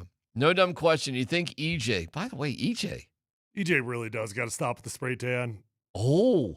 Yeah. Really? Yeah. It didn't look good last night? No, like it's a thing. Like it's definitely like he thinks he needs to do it for TV. He doesn't need to do it for TV. Makes the teeth brighter. Yeah, well, the teeth are also very, very white. But I actually give hockey players a pass on that because they've got a requirement for new teeth. So I give them a pass on the teeth. But the orange is just too much. Boy, no dumb question. Why do the hockey guys always have to wear the quirkiest suits? I saw EJ in the hallway. Because Don Cherry influenced him forever. I'm just like, and ever where do these guys even find these suits? Where do they get them from? Well, probably from the late great Craig Sager's house. God, I'm just EJ. My wife is just like, anytime EJ just shows up on the screen, I got to hear about it. I mean, I've told her if you can figure it out, go for it. I'm not going to stand in your way, but I'm not going to help you. He's a good-looking guy now. Oh, talk to my wife. I mean, I really should take advantage of that opportunity. I should sort of. I got to plan that out a little better. Take advantage of what? Oh, she's all hyped up after looking at EJ for 3 hours. I mean, she can just close her eyes. Yeah, okay. So what you're saying is you don't really care what she's thinking about. I know it's not me. Yeah. I mean, I get it, but she's in the right mood. What you do is you get an EJ mask. Big picture, cut the face out, put a couple of holes so you can see through it. Bednar would work also. Put it on, or Bednar, put it on as a mask, and just as soon as the game's over, after a nice win, just walk into the living room naked with that mask. Yeah, that would be a tell. How about I turn the lights off? And I just put EJ's voice on in the background. Well, then hold a flashlight on the face so at least you can see the face. Yeah. That's a much better idea. Someone on the text line saying he needs to lay out the Botox. The girlfriend said that his forehead doesn't move. Oh, my God. Listen, I think EJ's doing great. He looks good. He looks good. Information-wise, he's really good there in between the pipes. No dumb question. He's the best thing of the ESPN broadcast because their studio show, and then they're putting him on. They put him on with Scott Van Pelt. Yeah, I love Scott Van Pelt, but can I get just a little hockey show for 30 minutes and then go to Scott Van Pelt? Do I need to go straight from the game to Scott Van Pelt? Thank you, Scott. He does the same thing in the basketball. And I'm like, can I just get? I think they sold a couple of commercials for the good old Scott Van Pelt show. I think their postgame is the guest on with Scott Van Pelt. I think that is their version of the postgame. Yeah, it is. And they do the same thing in basketball. Yeah, I know. But you don't like it? No. Get off my lawn? Yeah. Well, I'm telling you, they're putting how EJ. many times I got to watch Tim Legler? Who cares what he said? Well, that face is something else, too. You want to talk about some Botox or whatever. What is going on with Tim Legler? That ain't right. Mm-mm. All right, this question is, do you think EJ is rooting for the Avs or Wild since he's a Minnesota native, but one with the Avs? Are you kidding me? Of course he's rooting for the Avs. Give me a break. Yeah, that's a dumb question. Yeah, man. No. Can you believe a reporter? Did I already tell you this? That they went up to Brock Nelson and said, well, you kind of win both ways because you're from Minnesota if you guys lose. Somebody actually asked him that question. Like, you realize I'm actually a part of this thing, right? That's what I'm saying. If you I'm not a fan. It's not my brother that's playing. Like, and I'm from Minnesota, and my brother's playing for that. Like, I'm in this. Yeah, it was a Minnesota reporter for sure, 100%. And it just everybody just stopped. Is that really how it was asked? Yeah, it was. I don't have it. That word could for be word. the dumbest question of all time. It might be the dumbest question of all time. Like, hey, you kind of can't lose here because you're from Minnesota. Either way, right? You must feel good about the results. Something like that. Hey, Nathan, you got the silver medal, but you lost to America, and you got some teammates over there. Yeah, you feel good for him? Aren't you pretty good? Pretty good for America? Happy for Brock Nelson. And you live in America most of the year, so you're pretty happy for them? Yeah. You live in America most of the time, so either way, you must feel pretty good about it. You feel like you won a gold and a silver, right? It really might have been the dumbest thing I've ever heard asked of an athlete. Would you feel okay because you're from Minnesota? You know why? It's because the folks from Minnesota, hey, Minnesota people, get over yourself. Like, I'm telling you, people that live in crap hole places take so much pride in being from that place because they don't ever want to leave. Oh, like we haven't ever heard you rant and rave for 30 minutes straight at least once a week about Buffalo. It's the same thing. I know, but you're one of them. Oh, my God, Tyler. You're complaining about them, but you're one of them. I have empathy for them. I understand them. I'm not one of them. I was only there for 6 years. It wasn't that long. Not one of them. I feel bad for them, but they don't feel bad. They love it. They claim, and these people from Minnesota, they'll just be like, oh, no. This is what we love. 0 degrees all the time, crappy weather, losing left and right. You know, Buffalo and Minnesota got that in common. When have they won anything? Seriously. Twins in 91, both those places. Land of 10,000 losses. Yeah, but at least Minnesota does have a championship. They do. They're one up on Buffalo on that one. Yeah, it's worse technically in Buffalo. But who is EJ rooting for? He's rooting for the Avs. He's got to keep it relatively neutral. Dude lives here. He's still got some of his best friends are still on the Avs. Yeah, just look at where somebody lives, and you understand where their heart's at. Because he and Landeskog are boys. Yes. He's tight with all those guys. But he's got to play it close to the vest. I don't know. I don't know. I think he's done a good job. He's made himself a lot. I was going to ask of you money. on TV, how's he coming I think across? he's fabulous on TV. I think listen, Panger does a good job in between the thing. There's your next guy coming up. Because I like him when Darren two different networks. But when Darren Pang's in the middle, I love he's some of his. TNT. Yeah. Now, I think he's a little funnier than EJ right now. But it's hockey noise, he brings some hockey information. In fact, if I'm TNT, I'm like thinking, maybe look at this guy. You think TNT is a better place than ESPN for hockey? I think they do a better broadcast. It's not a better place, but I think they do a ESPN's better the spot now. I would say ESPN. I think ESPN's bigger, but I'm telling you, as far as the broadcast, TNT's broadcast is 10 times better. Is it really? I think it is. You think so? Post-game show's better. Yes. They're more committed to it. Yeah, it's yes. Because I don't go back and watch the games. I watch our altitude guys, and once it's off altitude, I don't really pay attention to the TV broadcast. No, I love TNT's hockey coverage. Okay. Do you care, Tyler, one way or the other? No, I was just wondering if you pretended to be EJ and you got your wife in bed. Mm-hmm. Could there be a legal issue there? Could you ask for palimony?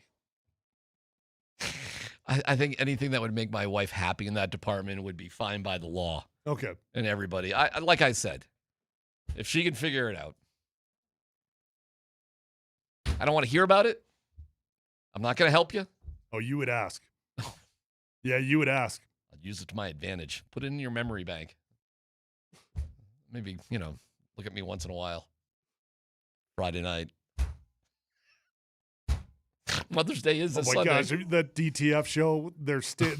Are you still on that? Well, I actually haven't finished it. I haven't watched it in 3 or 4 weeks, but when they're sitting in the closet watching each other. Yeah. Like, oh my gosh, that show might be the most cringe, uncomfortable show I've ever watched in my life. But that's what I'm thinking about right now with what's going on with you. Dude, that is one of the quirkiest shows of all time. So you haven't finished it yet. Would you stand in the closet and watch? No! That is the weirdest freaking show. No. Do you know what we're talking about? No, the problem was DTF St. Louis. The girlfriend was watching it with me, and then it got so much. She's like, "Yeah, this is too much. Like, I'm done with this." I got it. So I got to find alone time to finish it. Well, that's what alone time is meant for, Tyler. Big question of the day is coming up next.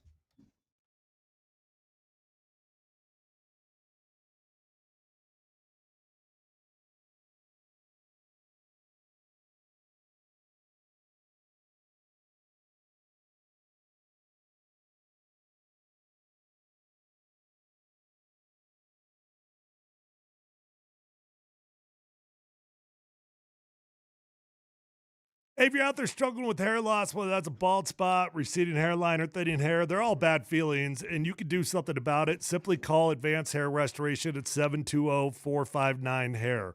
Call today and ask about the Advanced FUE. Nobody can offer anything like the Advanced FUE found at Advanced Hair Restoration. They've already changed tens of thousands of lives, and you deserve to be the next one. When you go to Advanced Hair, you're going to be in a calm and relaxed environment with the best of the best. Dr. Tanya Pauls is legendary. The entire staff at Advanced Hair, fantastic at what they do, and they believe in what they do to the degree that they're going to guarantee your hair is going to grow for life. Lifetime guarantee with your own natural hair starting to regrow the very next day. So don't waste time. Call Advanced Hair Restoration at 720-459-HAIR. You're going to get 250 free hair grafts and $250 off, or check out those before and after photos at advancedhair.com.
All right, let me go over everything with you guys. This is the big question of the day because I'm trying to find a reason to be concerned.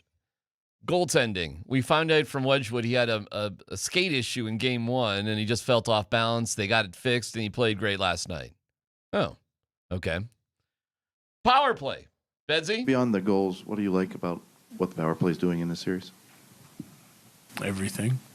Okay, so we like everything about the power play. Penalty kill. Fantastic. All right. Just killing guys on the ice and punching linesmen in the face. Okay, awesome. Where are we at, guys? That's the big question. Like, what else is there, and why shouldn't? What is, if anything, a hesitation about where this Avs team is going? The only hesitation is just sports, right? Sports are humbling. Any given Sunday. Yeah, I mean, it's like, yes, but it's more than any given Sunday. Sports humble you. It almost always does, and never is going to be as perfect. You know, Scott, I'm sure you heard this phrase a million times, but you know, when you watch the film after the game, it's never as good as you think it was. It's never as bad as you think it was. It's always going to be somewhere in between. So as we're sitting here watching as a fan base, I promise you that coaching staff is not looking at it. It's as good as we think it is, you know? But yeah, it is a little bit of any given Sunday vibe, and sports is humbling. And the bigger concern would be, not that I am concerned about this, but the only real concern would be, has it gotten so easy for this team that they are in danger of getting comfortable? I think you have to be more critical on wins than you do in losses because you got the cushion of you've won those games. So I think they'll be critical. If I were going to say one thing, if I'm Bedsy and I'm going back and watching the film, and listen, I'm not the utmost hockey expert or anything like that, but I still have made my living being an analyst for most of my life. I would say they will talk between. Today they probably had completely off. They were completely off today. How wild is that? In the middle of the playoffs, a total off day. So they'll skate tomorrow, and then they'll either skate on Friday and leave, or leave and then go skate when they land. One way or the other. They'll probably get something in, then leave probably. But whatever. I would talk, and I would look at all the traffic that still is in front of Wedgwood and what they can do to kind of clean up, because when he sees the puck, he's pretty good. So you got to make sure that this traffic doesn't get so bothersome. I was watching one of the things last night. He's bending over, looking over the left side. That guy looks back. He bends down low, and they're just trying to get in the eyes of Wedgwood. So if I'm watching film, I'm looking at this and going, okay, boys, we got to make sure that we're cleaning these guys out in front of Wedgwood to give him a clean look on the puck. That'd be the only thing that I mean, that would be one thing that's obvious to me, who's unknowledgeable about hockey, that I would say would be talked about. Their coach, John Bynes, on Gus replacing Wally. Physical therapies are compounded and have not been evaluated nor approved by the Never FDA. mind. Hold on a second. Just what did you make of Gustafson's performance? I thought Gus gave us a chance to win. You know, it was, I mean, the difference in the game was, you know, the special teams. That's what it basically comes down to. Dude gave up 2 goals on the first 2 shots. Unreal. Gave you a chance to win. Congratulations, Wild. You've now mentally broken 2 goaltenders. The only logical move now is to go back to the original goaltender, which you preemptively benched off of a completely random hockey game that no goaltender was going to make a difference in. And now that dude is emotionally broken, and you're going to want to go back to him. So nice work. I guess he did better because he gave up 4 goals and your other guy gave up 8. But okay. Like the Avs being 2 for 5 on the power play, that's 40%, man. Like, that is awesome. And that first power play, it took him 15 seconds. Was that a thing of beauty? Tic-tac-toe, bing, bang, boom. Atlanta had wide open net, ba. And then you got McKinnon from his favorite place in the world, from the McKinnon honeypot. You know, you said something yesterday too, but we were talking about Gabe and what a great leader he is. But just from last year, and you talked about last year when he finally came back, maybe a little bit of a distraction in the postseason, whatever. It just didn't feel right. That being said, a healthy Gabe Landeskog, and you can put him on the second or third line, whatever it might be. Dude, makes it pretty dangerous, doesn't it? Well, yeah, and he's on your first power play. So you have a healthy, revitalized Gabe. You got Condre on your first power play. I mean, I'm not trying to put him down here, but you kind of forget Val Nichushkin's even on this team now. Got an empty netter, cool. But like, you're not hanging by a thread if Val's producing or not. But he produced in game one, man. I mean, he was fantastic. He was good. He was fantastic. There were a lot of good guys in game one. I thought he was great in game one. Like not just good, not just like participating. I thought he was a really. And really you watch. I think Minnesota will come out on Saturday and try to be physical. Watch how much Gabe Landeskog is getting in things, cooling things. Fine. Whatever. I mean, it's not the biggest deal in the world, but the team is definitely, this is crazy. This is crazy. They're better with Josh Manson. They are a better team with Josh Manson. Yeah, they are. And he has missed 4 straight games they've all won. And they're better with him. That is scary.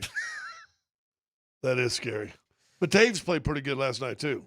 Oh, yeah. Well, Taves is Taves. Taves is fantastic. Taves is one of the best defensemen in the world. He's like defenseman. He's a top 10 defenseman in the league. And Kale is, 1, 2, something like that. Can we find somebody that we're concerned with how they're playing? I mean, even Scott, what would you call Blankenberg? What's your name? Birkenstocks. Birkenstocks. Even Birkenstocks. It's like he's doing okay out there. He's fine. He's handling his own for the most part. Scott didn't like he didn't clear a guy out in front of the net. Okay, but he's doing all right out there. The guy yesterday looked like he was trying to push an elephant. He's a small dude. It's not Josh Manson. Obviously, they're better with Josh Manson. And it is funny, like, what is it with them and the small defensemen? But okay, whatever. I mean, I'm not going to sit here and question Chris McFarland and Joe Sakic. They obviously know what they're doing. So for whatever reason they're making the decision, I trust them in the decision that they're making. No, it's pretty awesome, man. It's great. I'm excited to see. Well, Saturday night we'll be out at Stoney's on Lincoln if you want to come join us with Michelob Ultra. Would love to see you there. We're diving into it as much as possible. And you know what I liked? I liked the weather too, by the way. I got to be honest with you. It's hockey. Like, I thought it was great. Friggin' snow, it's cold. It's hockey. Like, I love it, actually. You know what? It was kind of nice. I had the fireplace on, right? watching the hockey game. And there's hockey? Doesn't that feel good? See, this is why they should have the Stanley Cup in March. Move the season up. Here's when we need a break. August. Like, it's hot. Like, let's go inside for a hockey game in August. You know what I'm saying? That's not a bad idea. Let's have the Stanley Cup in March like this. I don't know. I just remember being in Tampa, although that was an amazing experience being there to see him win the cup. But, I mean, it was sweating balls, like walking down the street, like going to a hockey. It was stupid. I was at the games in Miami when they won the first one. It's dumb, right? That was unbelievable. What are we doing here? We're outside in shorts and polo shirts doing radio shows, then walking into the rink. It was the weirdest thing. You'd be sweating your ass off, but then you have to put a sweatshirt on because it's freezing in the rink. This was perfect. This was a perfect hockey day. And you're going to start games at 6 o'clock? Oh, my gosh. How great was that? I didn't even know what to do. Like, I could go to bed. Like, what's happening? My body clock doesn't feel right. It was kind of a perfect I watched a night. show after the game, You got to think about it. And you said yesterday, what about like just a more kind of dialed in, regular sort of, well, you got it. You absolutely 100%. You knew it wasn't going to be insane like it was in game one, right? We all knew that. But there was still tons of action, which is what made that game cool. It was like great. They were in control the whole time, start to finish. Yep. Never a doubt, and tons of action. Tons of action. 5 power play opportunities, 2 penalty kills, punching linesmen in the face. It was great. It was hockey. I don't even know what to do with myself because it's like, where do we go? Moser's talking to people, wishing death upon him. Sort of. Well, you can watch Wemby tonight. Yeah, I don't. That made me too upset the other night. I got too worked up, like watching 2 teams I really don't care about. I shouldn't be that emotionally invested. I will. I'll watch it. I'll hate watch it. Somebody on the text line goes, should I really, is it okay if I root for the Lakers against the Thunder? No, it is not. I get it. The Thunder were, whatever. No, we're not rooting for the Lakers under any circumstance. Are we? No, but you could root for Minnesota. I don't even feel guilty about it anymore. I don't even feel like I need to hide from it. I am actively rooting for that basketball team. Oh, my God. What happened to you? Dude, what happened to me is I watched the team tell me they were going to take my soul, and they took the soul. Ugh. And I respected it. And I like the vibe. I like the energy. I like the top-down mentality that they're playing with. They're fun to watch. They've got a dog mentality. I think that team can win a championship. Scott picked out something that Finch is doing again. He's doing it again. He did it again. He's doing it again. So it was the Murray fouls, and then there was another one late in the series. Oh, what was the one? They chose us. They chose us. They chose us. And then they win game one. Wemby has 12 blocks, and his big quote coming out today was at least 4 of them were goaltending, if not 5. It looks like they're just never going to call goaltending on him. Give him his blocks. Give him his. And I'm like, oh, here we go again. Let's see how many goaltends get called Here on we Wemby go tonight. again. Yep. Yeah. Well, I bet it won't. Well, one yeah. thing we've learned is that complaining about referees publicly does put pressure on him. And that he'll take that right to his team. Yep. He'll be like, So is he a turd? Is he annoying? Or is he smart? If it works, He's he's the NBA smart. version of, well, I don't know the NBA version. I'm only. This is old school. This is Pat Riley. He's a new version of Pat Riley. Pat Riley was king of this. Spoelstra sort of did this too. Spoelstra, well, who's supposed to work with? Yep. It's old school. I can't believe it works. I can't believe it works. Well, it should not work. It should not work. It works now better than maybe in the past, only because in the past, like especially when you had your old veteran officials, the new bear go, really? You don't like that? Okay. You still ain't getting no calls, right? The new ones go, he said something bad about me. I better watch out. Because the complaint is the 12 blocks, half of them were fouls and half of them were goaltends. Like they weren't real blocks. Like Wemby his blocks were being put down. Now you just want to prop him up and give him blocks, and half of them are goaltending. No, I'm gonna be locked in on the Rockies tonight. You think they'll get that game in? I do think they'll get it. Did you see what the forecast is the rest of the day? It's nothing. It's done. It's done. The snow's done. It's over. Well, it was snow when I went outside at I swear to God, the snow is done. I think it's done. I mean, it's an hour later, you know. I mean, let me look at what Steve Jobs has to say about snow. Yeah, no, it's done, dude. Sun's gonna be out at 6:00. You're good. The snow will melt. There will be baseball after everything we went through for 24 hours. There definitely will be baseball at Coors Field tonight, and that's what they did.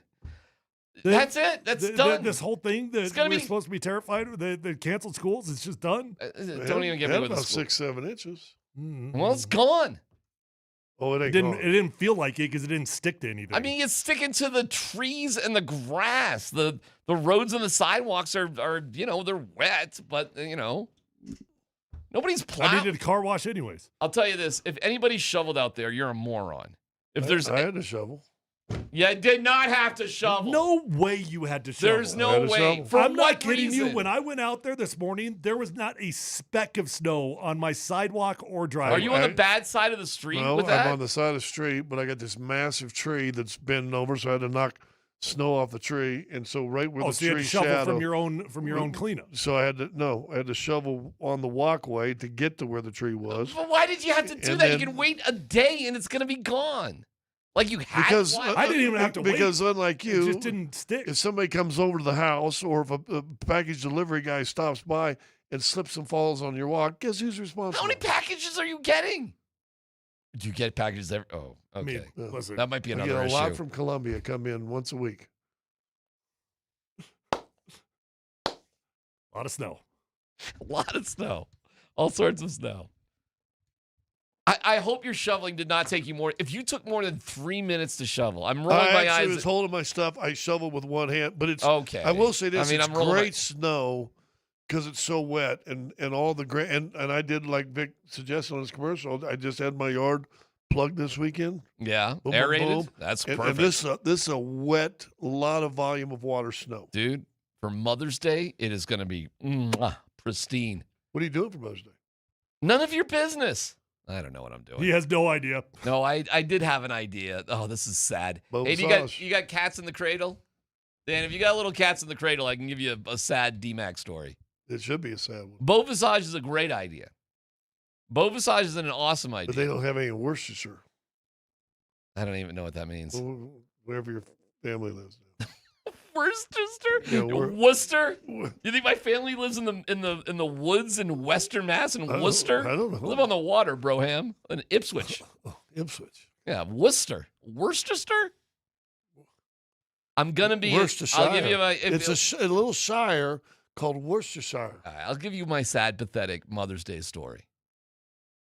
First of all, my mom, we're family. We're dealing with stuff with dad passing, the whole thing. So that's a whole. It's her first Mother's Day without your dad in a long time. Yes, and that's just we'll take care of that. I'm worried about the wife here, right? And you know how much Cat Cave loves the hockey. So Saturday night we were going to be at Stoney's, Uptown Stoney's, but it's been moved to Lincoln, which is fine. So we're at Stoney's at Lincoln. But for a second we thought we were going to be in Uptown. Well, guess who lives in Uptown? Well, one of your sons is like a block away. Yes. A block away.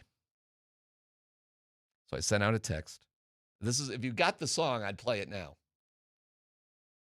I send out a group text. The other one's up in Boulder trying to figure out Spanish. Usually kids who spend 7 years in college, they do it. I don't get why he has to take Spanish if he took it in high school. By the if way, he took it in high school, you don't have to take it in college. By the way, isn't Harry Chapin from Worcester too? I think he is from Massachusetts. I think you're right about that. So he's up there at Boulder. He's, been in college for 7 years. Usually they're doctors. I'm like, are you ever going to graduate? Anyways. Hola, tú es el blanco? Yeah, it's something. Help me out here. See, Shadur's got a 3.9. Really? What are you saying? Wow. What are you saying? But let's focus on the older son who lives 1 block away from Stoney's Uptown. And I say, hey, listen, for Mother's Day, guys, because Cat Cave, I'm going to be there anyways. Like, let's just go out and watch it together as a family for Mother's Day.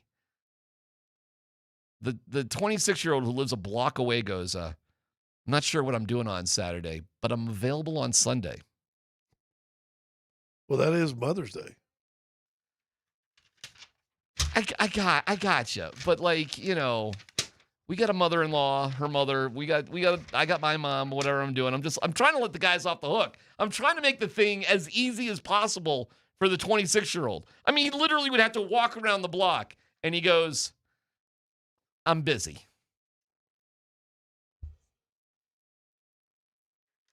I got other plans. So I sent the two of them a text. I go, all right, the two of you figure out Sunday then and let me know. Right? It's not my mother. That's true. It's their mother. It's not my mother. You want to be a big turd? I got some problems, don't I? Yeah, you do. Yeah, I do got some problems. Yeah. The stories aren't even funny now. I don't think it's really your problem if your son chooses not to show up for your wife. No, but this. Well, there you go. I think that's his problem. There you go. So Tyler's got my back. We're in the foxhole a little bit. If you listen to the song and what it's about. Yeah. What? What's it about? Boy growing up just like his dad.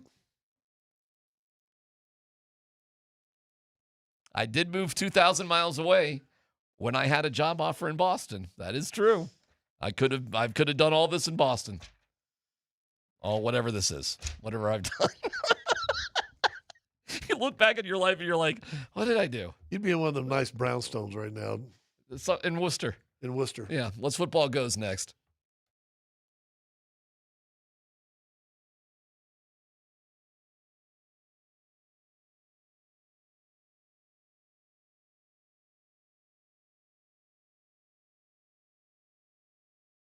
Hey, what's going on? It's DMac. Winning hits different with Fanatics Sportsbook. And now that the playoffs are here, the stakes are at their highest. So don't wait for what-if moments.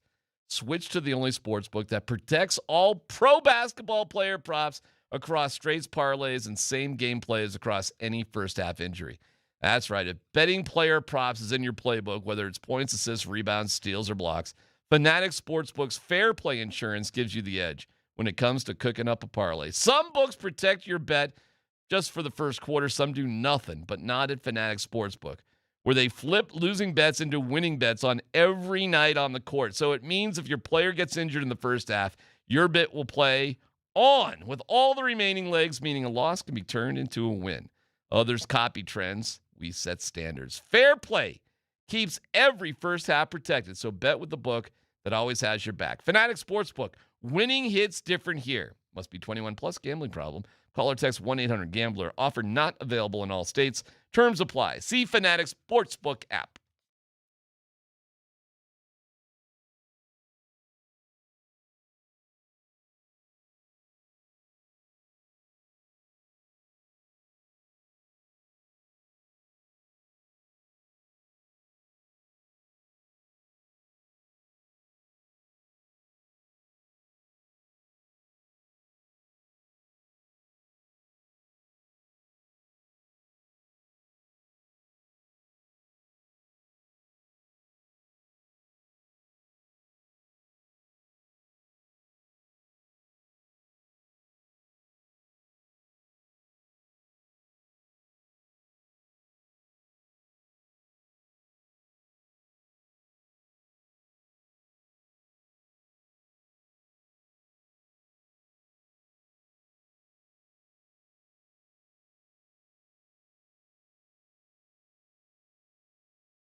Thank you, Mountain High Appliance. Brad, you guys are the best. We love you guys. MountainHighAppliance.com. Dan, let's football go. What is going on today? Guys, we have Broncos news to get to. Let's go. We have some Broncos news to get to. All right. Quarterback E.J. Warner, son of Kurt Warner, has accepted an invitation to the Broncos minicamp. Whoa. This upcoming weekend. Quarterback, E.J. Warner, Kurt's kid. We're having Kurt Warner's kid come for minicamp? That's right. Oh my God, that's cool. He'll get a look from Sean Payton this weekend. We should get Kurt, friend of the show. We should get Kurt. That's right. Or is that a little bit too much pressure to have Dad? Come on. No, get him on.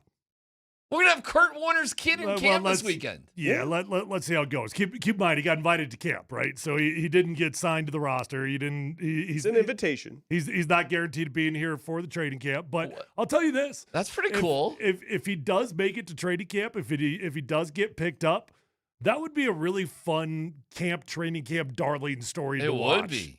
What school did he go to? Kurt Warner. Fresno State. He started at what's the gosh dang it, Brand McManus School. Temple. He started at Temple, then he went to Fresno State, huh? Yeah. All right. Well, that's a good little story right there. So, guys, he'll be throwing to Jonah Coleman and Justin Jolie. Okay. Sure. There you go. You know what? That's kind of fun. All right, that's a good one right there. So that just happened today. He just signed up today. They got him. That was announced today, yeah. It was announced today? Yep. Oh, all right, cool. All right, anything else? This is from... It's really no question there, right? I mean, I just thought it was cool. Well, they did do you talk think he about... has any chance of making the team? No. But you just... You guys don't Practice consider squad? practice squad as Practice team. squad is fascinating. Yeah, you never know. Look, we've got 3 quarterbacks on the roster, right? Yeah. Okay. Yes, Ellinger's on the roster. So adding a fourth. Yes. Do we? We do. Ellinger signed up. Did we not watch the AFC Championship game? We have 3. They haven't gotten rid of him yet. Scott's funny. Scott's being funny. He's saying he's not a quarterback. Quarterbacks. Actually, it's definitely not unusual at all to have 4 quarterbacks in training camp, so he's probably got a chance to get signed. Hey, some of the Broncos were at the AS game last night. Just take a guess who one of the Broncos was. Pat Surtain. No. Well, maybe, but I didn't. That's not who I was thinking of. Who's Frank Crum. Frank Crum goes to everything, Tyler. Frank Crum He's goes, America's guest. Dude. We should get Frank Crum on the show at some point, man. Like, this dude is fun. He goes to everything. Well, we get the Frank Crum hour and have him in on every Tuesday during the season. I don't know if he's got the personality for something like that or not, but this dude, I'll tell you this. Frank Crum would be an awesome friend to have because he literally will, hey, you want to do this, you want to do that. And you know Frank is going to say yes to it. Well, hold on. Does Turtle ever say no to anything? I mean, Turtle's Turtle for a reason. He wants the invites. Yeah, but you didn't have Bo in this one, though, did you? Frank Crum is Bo Nix's Turtle. Who did Frank go go I with? met the real Turtle once? Yeah. Who did Frank go with? Oh gosh, who was there? Shoot, I'm actually not quite sure. I'd have to look at a picture to see who's there. There were like 4 or 5 guys there. They introduced him. They did a quick shot. He goes, "Hey, Alan Roach, Denver Broncos are here," and they had a quick shot. They were in the stands. They were not in a box. They were just sitting in the. But Frank stands out because of the blonde hair, the long blonde hair. You can tell it's Frank Crum. I don't know who else was there. Look at the picture. Next story, Dan. Guys, George Payton only has 1 year left on his contract. Should the Broncos extend him this offseason? And if they do, should Sean Payton be given an extension to match George Payton's? Man. What do you guys think? Yeah, absolutely. He should be extended. He's done a good job. He's made his mistakes, but you know what? He's found ways to recover from his mistakes. And I just think he gets a bad rap for not being very aggressive. Like I like the overall temperament of George Payton. He'll go all in when he needs to. He'll be reserved and quiet and conservative when he needs to, and he recovers well. When you swing a lot, you're going to miss. So George Payton needs to be here. I don't know if you need to match their 2 contracts. That's probably not a necessity, but George deserves an extension. Yeah, he survived. He got through it, and they are a playoff-bound, Super Bowl-bound team, and he's the GM, so sure. Yes. You know, I didn't always feel like that. You about seem pretty George reserved saying that, though. To me, it's still a miracle that he made it through the Russell Wilson worst contract ever, and he engineered that bad boy. But he did. But he gets credit for the other side of it. He does. I'm giving him credit. Yeah. Yes, I agree with you. Sean Payton, no, you don't. First of all, you don't. There's no need to match up their deals. But like, Sean will be very, very interesting after next year. He signed a 5-year deal. He'll be done with his 4th year. That is traditionally when coaches get extended, if they do. Doesn't mean you can't fire him. You can fire these coaches for whatever reason. Or let him play out the contract and say, see you later, John Fox. They won't do that. I mean, I don't think they let coaches get to free agency, basically. That's very, very rare. The only reason you let coaches go to free agency is, A, you don't want to pay them for doing nothing, and B, you don't care if they go. John Fox. I mean, God, I can't even think of a coach that hit free agency and walked. John Fox. He had a year left. Yeah, he had a year left. Yep. I thought he was like already out the true door. free agency goes somewhere else. You guys think of a dude that's ever done it? I really can't. You either get But fired didn't Foxy or go from here to Chicago? Yeah, but he resigned. Yeah, that was a mutual decision. I'm rolling my eyes. Although I talked to Foxy and he really did. He didn't have any axe to grind. He was like he wanted to get out of here, and LA was fine letting him go. I really do think it was a mutual decision. But he had another year left on his contract. But that was such a weird year. They lost to Indy in the playoffs. Remember that? And Del Rio and Gase were both. They had jobs, and Foxy had a job. Nobody wanted to stay here. And then they brought in Kubiak, and it was great. It could not have been better. Yeah, won a championship. It was fantastic. And I don't think they do win a championship without bringing Kubiak in. They had a really good team, but they needed that. They needed whatever Kubiak had. They needed. And it was weird for them to lose at home to Indy, and all those guys were out the door. It's like, wow, what happened here, man? Like, what went so wrong? Strange time in Broncos history. And then Kubiak, like, didn't you think they were going to go to the playoffs the next year, even with Trevor? The whole year I thought they were going to go to the playoffs. They were playing good football. They were playing 500 football. Trevor was playing pretty well. Yep. They needed to win a game against the Chiefs. The no-fly zone was completely intact. Yeah. It felt like it was a formula that could be repeated, which, by the way, might be a warning sign, not to be a hater here, but we are trying to repeat a formula last year that did not feel very stable. Yeah. And we prioritized all our own guys. ESPN did have their first power ranking of the year. Can you take a guess where they had the Broncos? 10. 14. 3. Yeah. Well, I thought like all the mocks. Yeah. All the mocks have them picking 20 and 18. I know. One had them at 14. I was surprised. And then I'm looking at ESPN's power ranking, they're 3. So there's something a little off with the mocks and that whole thing. But 3 feels about right. 3 feels good. Chucky Milk White. I know. What do you think, man? What's going to happen 3 this year? seems high to me. I'm with. You gotta wait and see. Listen, a lot of teams run it back, but I've always thought the team that wins it has the most right to run it back, as opposed to team that loses. I'm not sure that team earned the right to run it back. It's close. It's hard to debate the right to run it back when you won game from the Super Bowl without your quarterback. Yeah, or your running back. But you might be the same situation this year. I don't know, man. If we want to do the most depressing pool of all time, we would do the who gets hurt first pool between J.K. Dobbins and Bo Nix. Oh, it's J.K.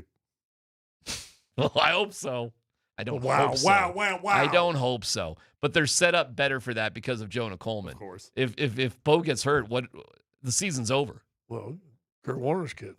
You know, wouldn't that be something? Did he go in with? I mean, was it Trent Green got hurt? Is it possible Kurt Warner's kid could have the same story as his dad?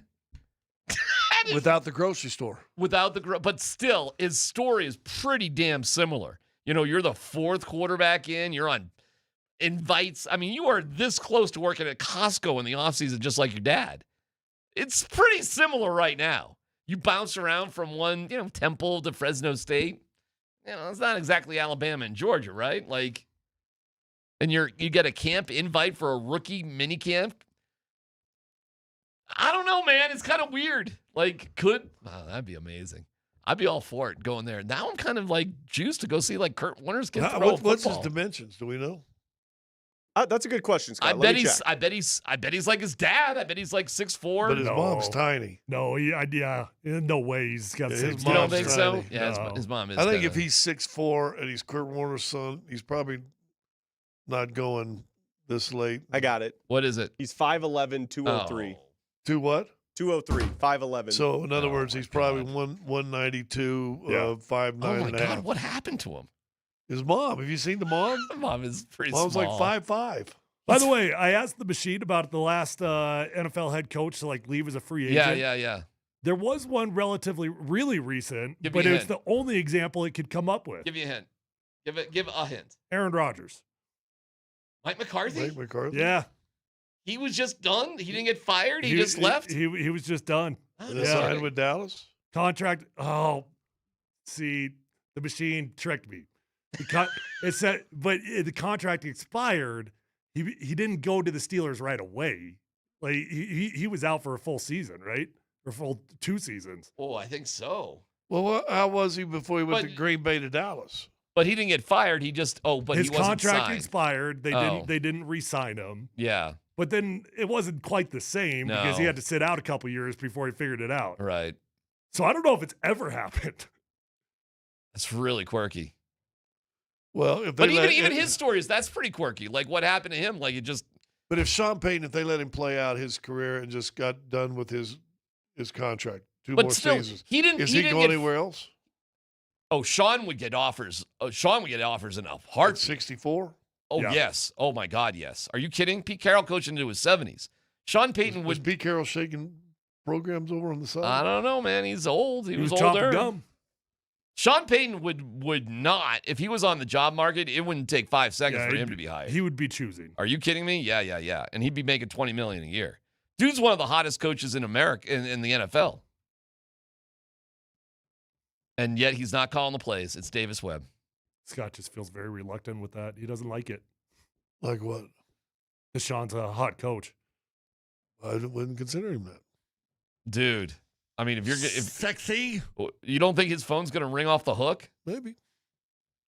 Okay, listen, he was worth a first-round draft choice, and he rebuilt the Denver Broncos in like that. Overnight. Literally, Dude. overnight. Dude's one of the best coaches in NFL history. He's got a weird. He shoots from the hip. He says things he doesn't lie though. He does not lie. He just opens his. If anything, he's like the only coach in the history of the NFL that just blurts out truth to the media. I know. Because he can't help himself. He can't help himself. My quarterback is predisposed. Yeah, he was not lying.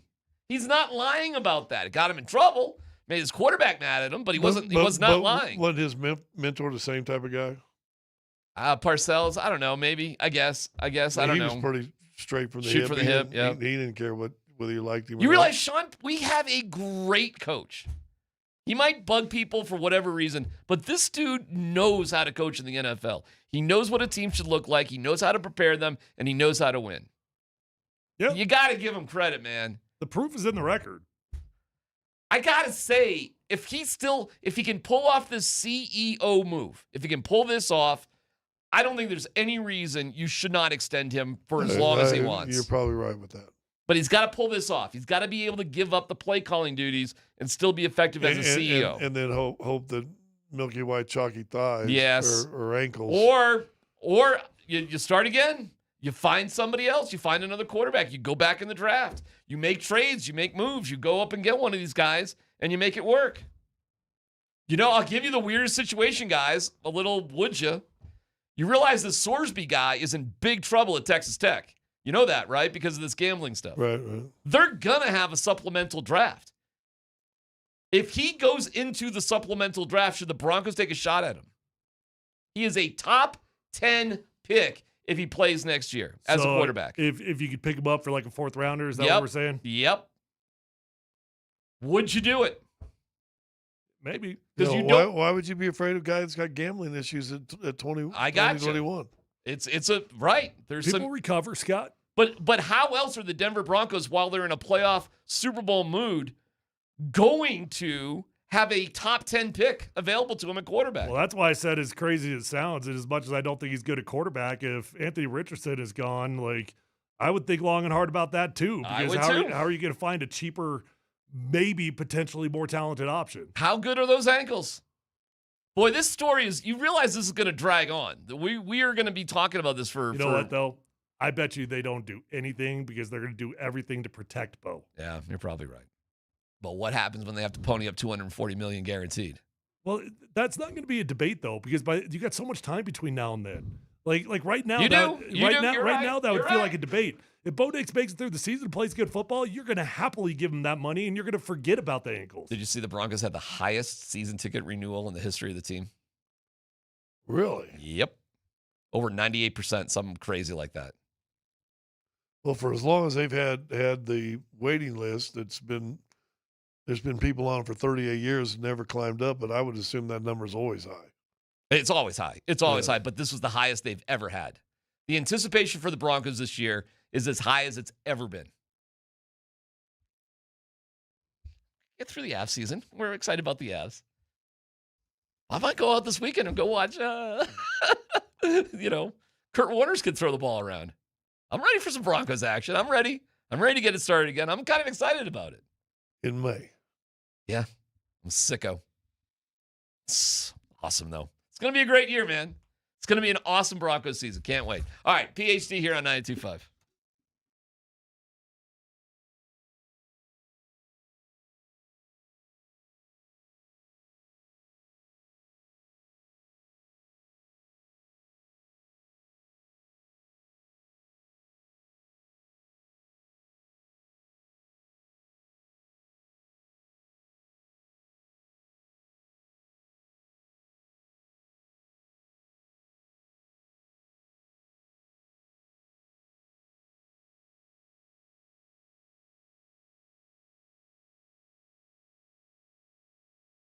Hey, if you're in the market for a new or pre-owned vehicle, go to the best dealership in Colorado. It's Phil Long Ford. I've been a customer for a very long time over at Phil Long Ford, and that's because I think the relationships matter. They matter. When you find someone that you know, that you like, that you trust, you stick with them, and once you buy your first vehicle from Phil Long, you'll probably become a customer for life. They're going to take care of you, respect your time, get you in, get you out, and you're going to find the vehicle of your dreams. Simple as that. There's over 8,000 cars, trucks, vans, SUVs, electric vehicles, even commercial fleet vehicles on their lot right this minute. So whether you're looking for a new vehicle or a pre-owned vehicle, the vehicle of your dreams is already on the lot at Phil Long Ford. They've already got the best prices at Phil Long Ford, and they also have an award-winning service department. So once you buy that new vehicle, keep it serviced over at Phil Long. You're going to have a beautiful ride for a very long time. Let them know that Tyler sent you on over. Check them out online at phillongford.com.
Up top for Cale Makar. Natures. McKinnon slides it in front. Landeskog scores! Oh, it's gorgeous! Oh, captain, my captain! And Colorado, 15 seconds into the power play, makes it 2-1. Speaking of a set play, this is a Picasso. An absolute beautiful passing display of perfection. And it all finishes with Captain Gabe Landeskog right in the crease, just smashes in a wide open play. All right, let's see here. Thanks to our friends at Revitalize Health. Visit them at revitalize-health.com for being so cool. We appreciate it. Mention that I'll be out with Raj in spring Saturday, Game 3 Saturday. Holy cow, I got to wait forever. And that is at Stoney's on Lincoln with Michelob Ultra. Great Michelob Ultra deals and a chance to win an autographed Gabe Landeskog jersey. And there you go. I think that's it. We got that. My final thoughts for us, guys, about the Avalanche. Where's your head at? Scott, Tyler, where's your head at with the Avalanche? Well, I've said it. I said for the season, I'm going to stay with it right now, and they're not doing anything to disprove this. This is a Stanley Cup championship team. And if they get, I'm telling you, if they get by Game 3, Minnesota will play their best game to start that game. They hold on for about a period and a half. Take Game 3. They may not lose a game until the Stanley Cup Finals. I don't see Vegas or Anaheim beating them in a game either, to be honest with what I've seen. Yeah, I mean, Tyler? Well, I mean, of course, it feels like something's going to happen at some point in time, but I understand the feeling. The feeling is, what's wrong? Find me the concern. Find me. It used to be the power play. Okay, like we're doing okay there. Like the kills have been tremendous for sure, and power play itself, all right, that's looking better also. So I don't know, man. The concern is not there in terms of things that you see. The only concern that I could manufacture, and I admit that it's manufacturing it, is has it been so easy that they are in danger of getting comfortable? And if we're just, I don't think it's been easy. I think they. I mean, Gabe had to score. Hey, you were down to the Kings, and Gabe scored a goal with less than 3 minutes to go. That wasn't easy. Nate's in here now. He's a big baseball guy. You're a big baseball guy. So let me ask you this: what do they always used to talk about? At least my era, we talk about great players. They said they made hard plays look easy. See, yeah. I don't think that game was as easy last night as we as spectators see it. I think they're making the game look easy. That's what I think they're doing. I think there's probably a lot of truth to that. Like they're playing at such a high level right now that, again, we're struggling to find weaknesses. Like I can find quibbles here and there, you know. I'll tell you, 3-1 last night inside the building, it felt like the game was over. Yeah. Last night. And it should. Like that's the kind of wagon this team is. But again, it's, like, okay, Parker Kelly watching the puck instead of minding Marcus Johansson. Like, You're really you're picking right. You're picnicking or whatever they say. Punching the ref in the face, Parker Kelly, as opposed to the opponent. Makar going to Hartman and leaving Kaprizov wide open when McKinnon had him. Off the face-off. Okay. 1-1. But again, like if you're going to score 5 goals, it doesn't friggin' matter. All right. If you make those couple of errors. There was a moment when you score and give up a goal 6 seconds later. That's annoying. That's and annoying. It gave you a vibe like, uh-oh, here we go again. But it settled down after that, and you're right. Cale made a mistake. And they made him pay for Which it. was off a face-off was a couple of mistakes they made in Game 1. Yes. It's funny because once they went up 2-1, I took note. Ooh, they won the face-off. They did. Now I'm paying attention to face-offs after goals. But they did. They actually did win the face-off. Go look at it once they went up 2-1. They were actually pretty good. That's a good detail to be eyeing. Nice job by you. Well, because you that. give up a goal 6 seconds later, right? Like, how did that happen? Yeah. But they fixed that. How about the fact that, we hear from Wedgwood, he had a skate problem in Game 1 that he couldn't get fixed. He had a skate problem. Well, it was also a problem that 3 different pairs of skates couldn't solve. What kind of skate problem is that? I don't know, but none of us knew about that at all. We never talked about it at all, and then he reveals it after last night's game. You got to try those nice wool toe socks. It makes a lot of sense. If you don't feel secure on your feet as a goalie, what kind of night are you going to have? Listen, Tyler, tell you this.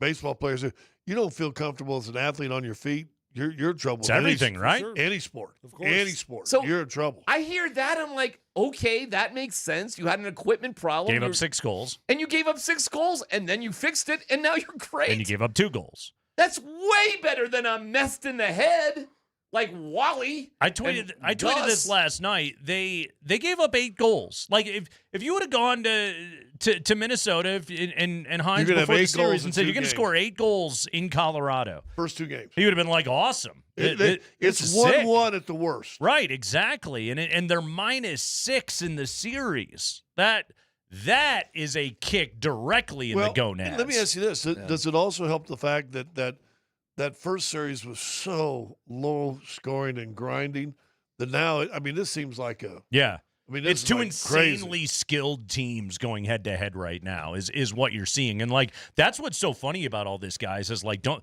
miss that. Like you talk about the Avalanche making it look easy. The Wild are good. Yeah. They are good. capital G good, and they can't skate with Colorado. But McKinnon buries Boldy into the boards, and you have no response. I That know. is like McDaniels with the layup, and the only guy that cared was Joker. Well, you played that soundbite from somebody in Minnesota that says McKinnon hit our guys harder than anybody in our team hit anybody on their team. There was no response from them. Yeah. Which you would think, like, okay, that's now a game 3. Somebody runs McKinnon. Let's go. Sure. Because we got Parker Kelly, and we'll see if Manson's back. We got Gabe Landeskog. Like, are we afraid of that? No, not in the No. slightest bit. You don't want anything stupid to happen to McKinnon because that, again, like those are the only things that can derail any of what we're watching right I mean, now. McCarr got his hand held, and then he punched Hartman in the face. Like, we are owning them. The Boldy is flopping when he's brushed by Parker Kelly as he reaches around the referee. So I said this earlier. crazy. With McKinnon. He's was bashing in that game a couple American gold medal heroes. Yeah. I wondered if when he went down on him, if he gave him a little stuffy. I mean, I tweeted last night the hit on Hughes. He did that for Canada last night. He did that for a nation. There was a little bit of something going. Hey, did I even tell you? I don't know if I even told you this. There was a reporter on the morning skate of game 1, I think, goes up to Brock Nelson and says, hey, listen, do you feel like either way you win here because you're from Minnesota? Meaning, like, if you lose, it's okay because you're from Minnesota? I don't think it works like that. It might have been the stupidest question I've ever seen in my life. I don't think Sam Malinsky, Lakeville, Minnesota native, is just like, well, it's all that I care about is the people of my fine state are happy. Hey, Nate, even though you guys won that silver medal, but doesn't it feel good that you live in America most of the year, so it's like feels pretty good. You kind of won a gold too. It's KKSE FMHD1 Broomfield Denver Boulder. Yeah, Nate, we were trying to pick apart like what are we worried about here, and we were struggling. Yeah, there's not much to concern yourself with. Now, the Avalanche beat the crap out of Vegas for a couple of games, and then one puck off of Philip Grubauer's rear end a couple of years ago, and then suddenly you lose 4 games in a row. Like it's not. It's happened. Yeah, exactly. Last time you played Minnesota in the playoffs, you won the first 2 games and lost in Game 7 at home. It's not fait accompli, but like it looks like this is an Avalanche. First off, it looks like an Avalanche team that is more than happy to meet the moment, and it's you kind of compared it a little bit to the Timberwolves and the Nuggets. Like Minnesota met the moment in that series. They bullied, they out-physicaled, they wanted it more. Like all the Nuggets did the same thing to San Antonio. Yeah, and all the Nuggets admitted that after they lost in Game 6. Like right now, that's what the Avalanche are doing back to these guys. The Avalanche, and especially Nathan McKinnon, they have that I will not be denied thing. And like and this is a bigger topic that Andy and I are going to do today, but like, I mean, I'm watching Nathan McKinnon, and again, I know we're 6 out of 16 victories so far, but like you talk about the intersection of all-time great player at the absolute peak of his performance at the right time in the biggest moment right here. Like it's Joker in 23. It's Terrell Davis in 97 and 98. It's Von Miller in 2015. Yeah, that's what you're watching right now, and that's friggin' special. Like you don't get to see that all the time of that at the very top of what he is able to do playing at the absolute peak. Like those 2 hits last night in the third period, it was like, oh, this means more to him right now. It seems like it, doesn't it? Yeah. Yeah, he's not like burned out. Nobody's burned out, by the way, with the Avs. No. There's no hangover. you They're know not what? burned burned out. They feel good and they're healthy. And unfortunately for Minnesota, it probably helps the Avs just as much having 3 days before the game on Saturday I agree. as them. I don't think it's any advantage for Minnesota. I mean, the actually. Avs, they swept and then they sat on their butts for a week. And now You they pound go them out. 2 games. They get 2 wins and completely dominate them. And now you get 3 full days of recovery. Do you know what the off. Avs are doing today? What the team-wise are doing today? Blackout day. Nothing. It's a blackout day. Nothing. In the middle of the playoffs, you have a phenomenal. It snowed. Pull the covers up. Sleep in. Relax. Exactly. Nothing. Here's a stat I Who pulled gets out. to do that? A stat I pulled out earlier in the show. You probably already know. Through 6 games, you've already got 14 different Avs have scored a goal. Yes. And you have 18 different Avs who've scored a point. It's unbelievable what they've done so far in this series. And I think only God, like who doesn't have a point? I know, that's the whole thing. There's like 1 or 2 guys. I think 16 guys scored goals in the full 20 games in 22 when they won the Stanley Cup, and you say they're already up to 14 now? 14 in 6 games. That's insane. Yeah, I'm kind of curious who doesn't have a point. Okay, well now I got to pull it up. You got to look that up a little bit. We got to nerd out on that one. Yeah, a tad. exactly. Who has not scored a point yet as the Manson Avalanche? probably does. Oh, Manson. Manson Manson's might be one one of those guys. Well, you could, yeah. Right. But he's only played in 4 games. Or did he even Okay. play in all 4 of those games, did he? No, he's missed 4 games in a row now. Parker Kelly does not have a point. Oh, that's crazy. And in 2 games, Yoel Kiviranta does not have but a point. He hasn't played 2 though. games. Yeah. But he has, but that's just in the postseason. Yeah. How about Manson? Manson? Kivi didn't have in the 2 games that he played in. He didn't have. No. Oh, that's interesting. That's it. So But he only played in This 2 is all out of 6. postseason. Yeah, this is all postseason. Kivi only played in 2 out of 6. Yeah. Parker Kelly doesn't have a point. Apparently not. He punched a ref. that should get you a point. That should be something. That's crazy because he had a hell of a regular. He had 20 goals. Yeah, he had a great year. That's quirky. I would even actually. argue he's generally played pretty well. He just has not. He hasn't found it quite Yeah, yet. I don't got any problems with that. That's fine. Yeah. Who else? Okay, hold on. So I'm pulling up just this series. Yeah. Okay, just this series. Yeah, Parker Kelly is the only one that does not have points. Oh, that's crazy. Brett Kulak, Ross Colton, Brent Burns, Brock Nelson, Logan O'Connor, and Parker Kelly. That's the full list of guys that have not scored goals yet in the series. Assists. Their time's coming. Jack Drury, Nick Waugh, Nick Blankenberg, and Parker Kelly all do not have assists yet. But again, Drury, Waugh, and got a goal. Blankenberg, And Blankenberg They all scored got have goals. goals. Yeah. All those guys have goals. Yep. Yeah, Waugh scored last night.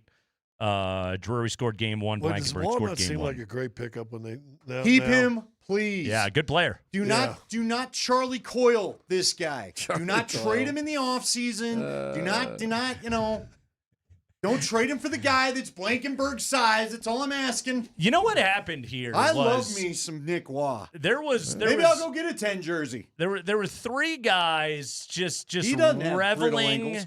in Avalanche brilliance. And you know what? Andy Lindahl is here to bring balance to the universe. I'm not. I don't know. Listen, they're so good. Hey, my hat matches your shirt, though. Andy, what are you concerned about? You know what? I actually felt a little bad for those guys watching postgame last night. Game Bad for gets who? over.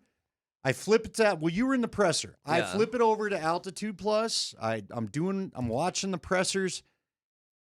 There's no joy in Mudville. You could tell. It's pretty serious. They're Yeah. extremely They're well. focused. Listen, They're focused. and I'm here for it But they're because having fun though. It's not. Yeah, I know. It's not like the Nuggets. But he's loud. But listen, you should know this. Listen, you created this, guy. you and your little zoo show. Hey, give me an angry Andy. Give me an That'll angry be funny. Andy today. Hey, we love Matt Foley. Do that. No, I'm serious. They're locked in. When Nate's asked about what's going right and Gabe, and they're both just stoned because they know a cup is the only thing that's acceptable. Yeah, and I almost feel bad for him. I almost. That was a Do whole you really? that was a whole act last night. They were I having do. that was a whole who can be a harder ass in the press conference act between Listen, those two last night. You know, if anything go, and Nate brought up a great point because I've heard you chatting. Hockey playoffs can be weird. Now, I feel really good about things, and I look, Minnesota's got a goaltending problem. And you know what I saw last night? I saw a team that doesn't want to jump out. They don't want to hit fifth gear. They don't want to go exploding up the ice because you know any little mistake's going to end up in the back of their net. So they got to make sure they stay back. They got to make sure they play the right defensive principles, all that. So I think that's part of the reason why you didn't see the jump out of Minnesota last night that you saw before. And you know why I know that look? That's how we started feeling about Darcy Kemper halfway through the playoffs in 2022. For me, halfway through the Stanley Cup in 2022. I'll tell you this, their coach, John Hines, he's a, hey, there's nothing to see here sort of guy. He's like, okay, it's fine. He No is big deal. classic angry bald guy, is he not? I mean, Or in denial, I guess. his little rage eyes with the bald head, dude. He was asked like, you know what he looks like? He looks like the admiral on the carrier from Top Gun. You screw up just this much, I'm going to have you flying a. Yeah, but every who is that actor? That guy's he's not with us. He just died. He was in Back to the Future R.I.P. also. Yeah. He was the principal in Back to the Yeah. Yes.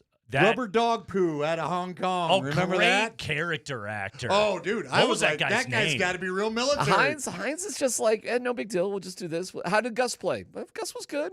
It was our special guy. Gus, your goalie gave up 2 goals on 2 shots, but Gus played fine. It was our special teams that got us in trouble. The one where I was like, was when the Nick Waugh one, where he went Not backhand great. to forehand. He had a couple guys around him, and he just kind of fired it. I'm like, It was right glove side. You I know. got to make that save. Nate you're not just wrong. shot a backhand shot 3 miles an hour and it beat him.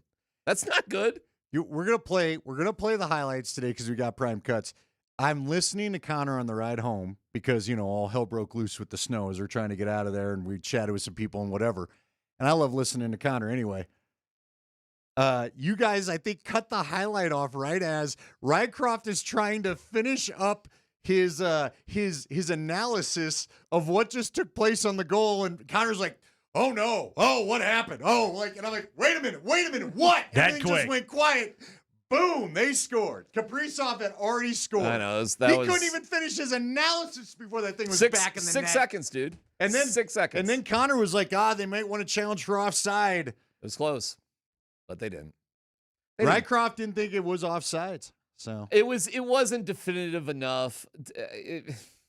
Whatever. Bednar didn't want to be down on a penalty that early. You don't want to give it's up a one. goal. It's and 1-1. then- It sucks, but we're good. It's the first period. You got you're the bully in the alley. Don't let him out of the alley. It was the right call to not Keep him challenge in your it. alley. Just kind of stunk.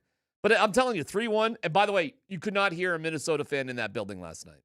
Couldn't That's hear funny. him. I had a buddy telling me they were apparently on Twitter saying they were going to drown out the Avs fans with their "Let's Go Wild" chant. Could not even tell they were there. I think they were mostly sitting on their hands. Sadly, They were there. Yeah. Nate and I saw. Yeah, we a saw lot plenty of of jerseys them. there. Well, Last they kept them. They do were very, travel. They were very polite. They were very polite last Minnesotans night. really aren't bad. Just get off of Twitter is what we all need to learn from this. Well, we're figuring out they are way more aggressive when it comes to basketball than hockey, in terms Well, of a fan base right now. At least as yeah. far as we can tell. Okay. They know better when it comes to I hockey. think I think that's Yeah. It exact. is the state of hockey. I think Yeah. they're dumber when it comes to basketball. Yeah. Yeah, that's really well said. By the way, speaking of basketball, The dumber you are, the louder you are. just as a I listen to this station. Just as Listen to the 3 in this room. We're all pretty loud. You're not. Do you ever get loud? I don't feel like you get loud. Me and DMac are pretty loud. Nate's pretty smart. We You know and that. me. All right. We end up with tattoos again. If you want to get me fired up, Andy, start talking about the cost of streaming sports. Okay. yeah, Oh. yeah. That's what, He had a little Vic Old Man moment. If I go on a Comrade Kreckman rant, then you know, okay? That's when I get really mad. But a quick basketball question for you as I'm looking at this series, and I had this thought last night. I am taking no joy whatsoever in the Lakers getting their ass kicked. I feel none of it. The Thunder beat them by, they beat them by 18 last night or whatever it was, dismantled them, didn't break a sweat in beating them. LeBron played well, but Austin Reeves disappeared. The Nuggets, old hated rival, the LA Lakers, who I think in 5 games against the Thunder this year, Andy, they've been outscored by like 136 points or something like that. They are going to be swept. They're going to go down with a whimper. And I can find no joy in Let's it be whatsoever. honest. The OKC Lakers series is what the Nuggets fans wanted San Antonio T-Wolves to be. And I'm not so sure the T-Wolves are going to lose that series anymore. I feel like the Nuggets Timberwolves series even beat bitterness out of me. You know? Like I don't feel that at all right now. It's just yes, other series are happening right now. But I can't find juice in them at the moment. I think I will again by the conference finals. I think this is usually how what I find my sports fan rhythm is. What if the team I love gets eliminated, it takes me another round before I can muster up any passion for it. I watched most of Game 1 of the Wolves and the Spurs the other night. And on a basketball level, I very much enjoyed it. But I didn't I didn't have any juice. I didn't have any fire in my belly as I watched it. Let me add to your conundrum here, maybe. Okay. For me, if I watch a series, let's go back to last year. I'm watching Stars and whoever, and I barely watched it because I was just so mad about it, right? Yeah. And you look at these little things, and you're going, the Avs could have beat these guys. The Avs could have got this. The Avs could have done that. And I'm watching that series the other night. And Game again, 1, yeah. What I hate is the Nuggets need some of what the Wolves have, and that's just all there is to it. You need, like I've said, you need a little toughness. You need somebody out there that is a pain in everyone's side. And to be honest with you, and it's only furthered by Bennett Durando's column about what Christian Brown was dealing with, Nate, you and I you had said, let's go to a Zen place in March because this team's never going to be healthy for us to see what they're going to be. And I can't convince myself they would have been healthy enough to play a good series against San Antonio. Right. Can you? Seriously. No. I don't think Aaron Gordon was going to be healthy in time to really be Aaron Gordon in that series. And I just don't. And I don't know if Peyton Watson, who knows what was going on? Can Peyton Watson jog up and down a basketball court right now? I have no idea. I don't know. I don't know. The Avalanche they're a friggin' wagon. We're going to take a break. We're going to come back. We're going to discuss our favorite things we saw from the Avalanche's dominance of the Wild in Game 2. That's coming up here in just a moment. Andy, I've scribbled down today and I want to dive back into this conversation in longer form later. The 4 elements of Nuggets needs for the offseason. So I want to get to that coming up here. Nick Kosmider is going to join us at 4 o'clock. Great stuff on Bronco tight ends. We got to dive into a little bit. Going to do some football today. We got prime cuts. We got all of Connor's calls from game number 2, which was friggin' awesome. It's the Kreckman and Lindahl show. It's great to be with you guys. It's Wednesday afternoon. Altitude Sports Radio 92.5.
Now it's Kadri again all the way through. McKinnon, he scores!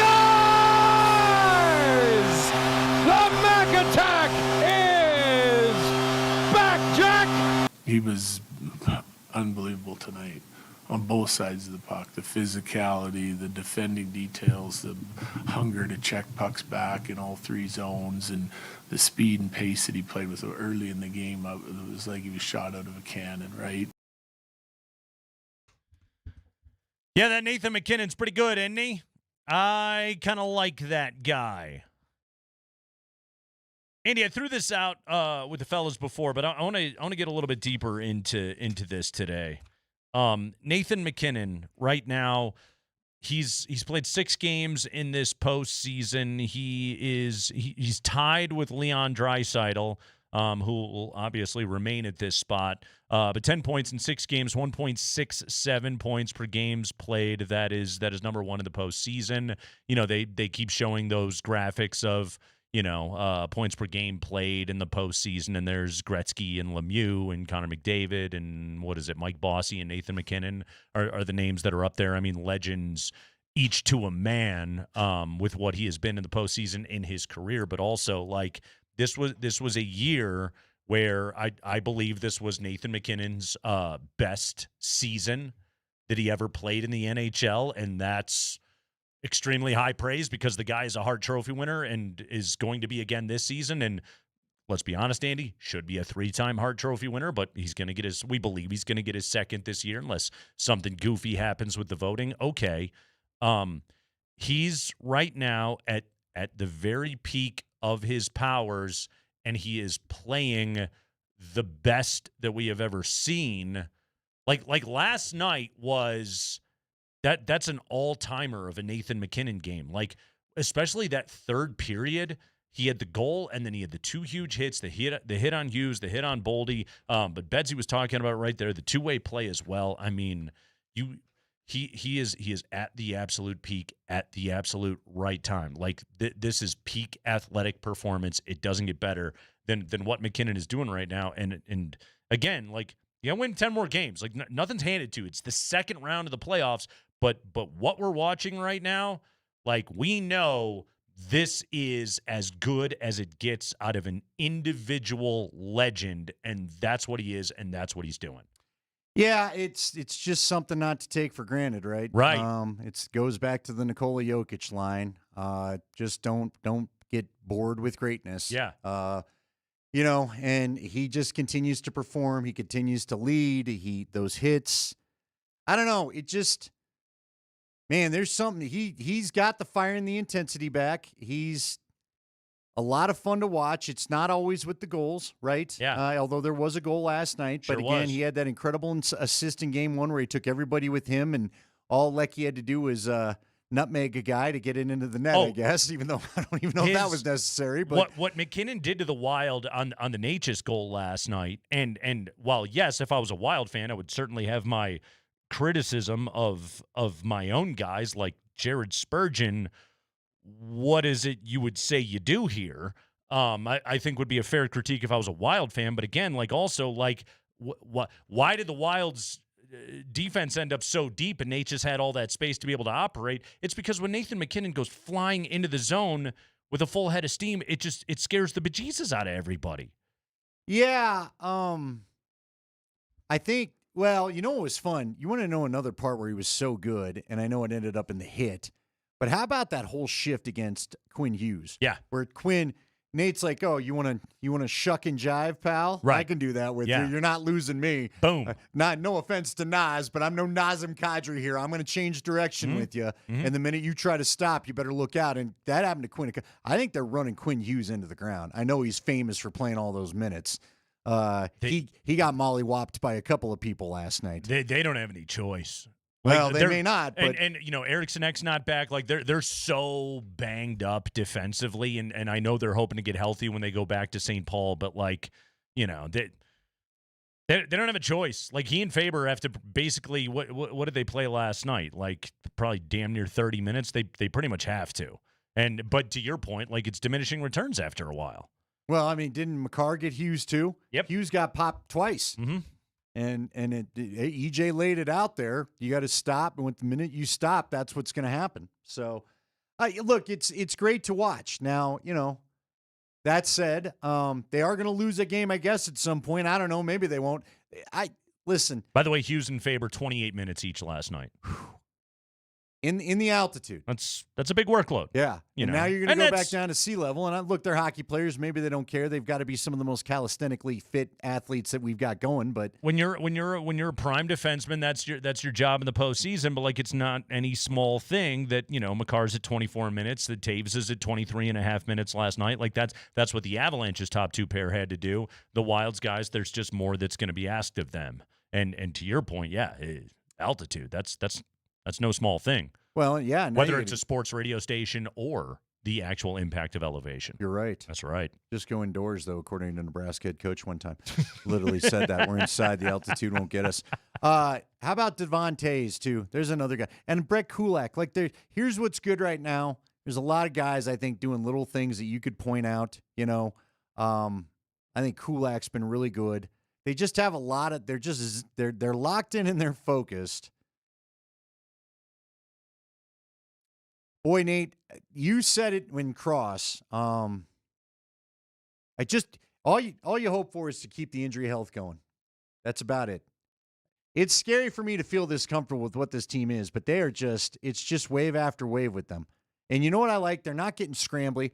You know what I loved out of Wedgwood's game last night that I think is underrated? He gets to the backside pipe so quick and cuts the corner off. And I just think it's one of the things that teams have taken advantage of the Colorado goaltending in the past because, when EJ talked about it, I love having EJ between the benches, but he said on certain plays, that's just simply going to be Wedgwood's guy. There's one backside shooter, and I think Leckie got over and affected the shot too. But Wedgwood just so quickly darts from one point to the next and takes away that backside corner that has frankly bit Colorado the last couple times. It's just, I don't know, they're rolling. They're just rolling, and it's great to see. And now I'm curious what this 3 days off. Hopefully you get Manson back for the next one. Yeah, it's a nice little break in the middle of a series. Again, like DMac talked about before, it's a do-nothing day today for the Avalanche. Good job, guys. You have earned it. They are the best team in hockey, and they're the favorites to win the Stanley Cup, and it's all for very good reason, but also, the things that you have to do along the way to make it all doable, easier in whatever way that it can be in the friggin' grind of the Stanley Cup playoffs, the Avs are checking all of those boxes. Sweep the Kings. Now you get, then you get a week off, okay? Take the first two games at home, and then it's because the rest of the NHL, they were playing 7-game series, has to catch up now. It's okay, well, then you just earned yourself 3 days off before you go out to Minnesota. Yeah, you bring up a great point. Everyone kept saying, why this 3-day break? Who is it? It's Buffalo and Montreal, right? Yes, the series of the Charmed.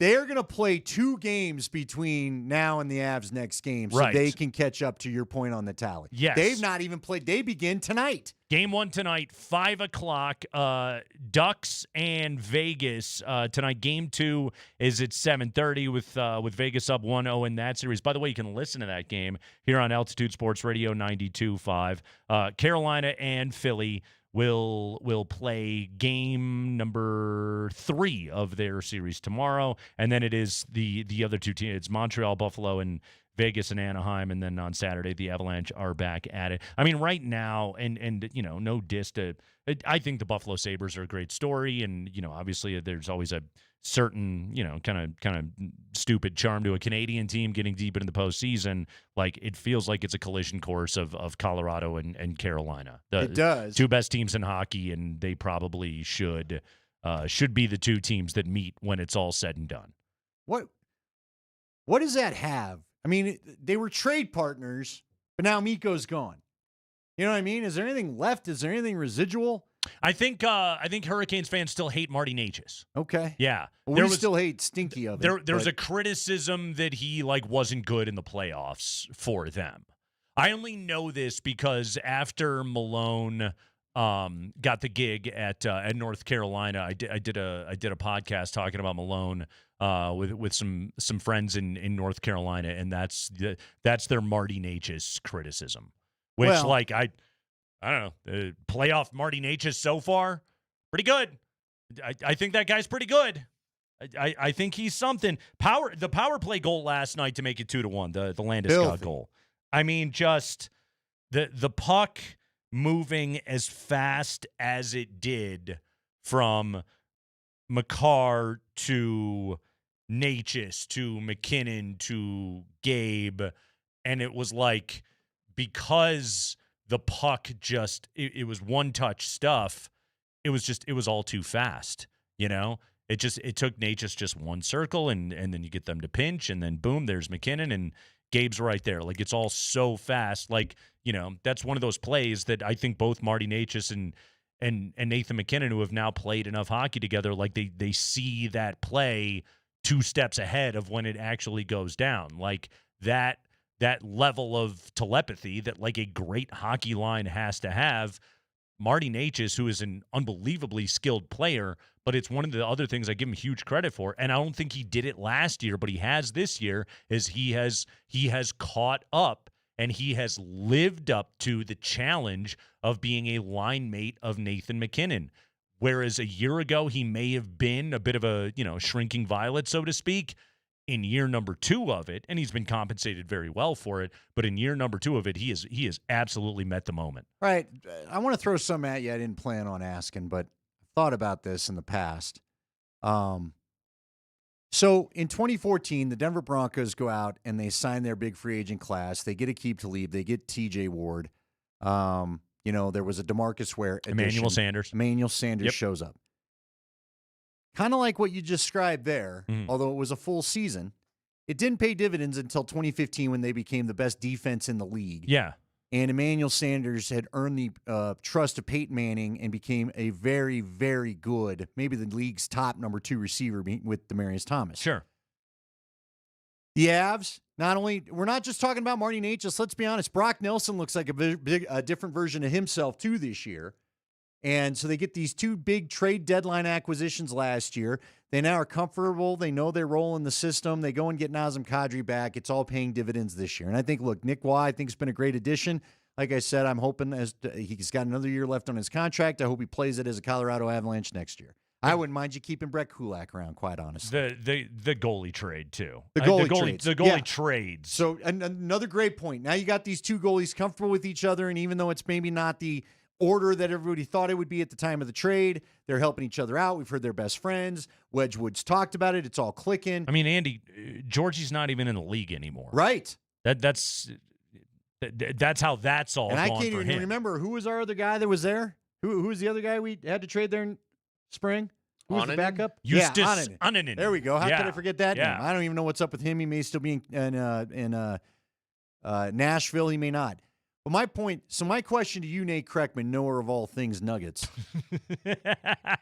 because I pulled up the ESPN story from the big takeaways from the first round, and of course they're talking about what do you do with Peyton Watson. They're not sure what you think. West executives basically criticizing the Cam Johnson move.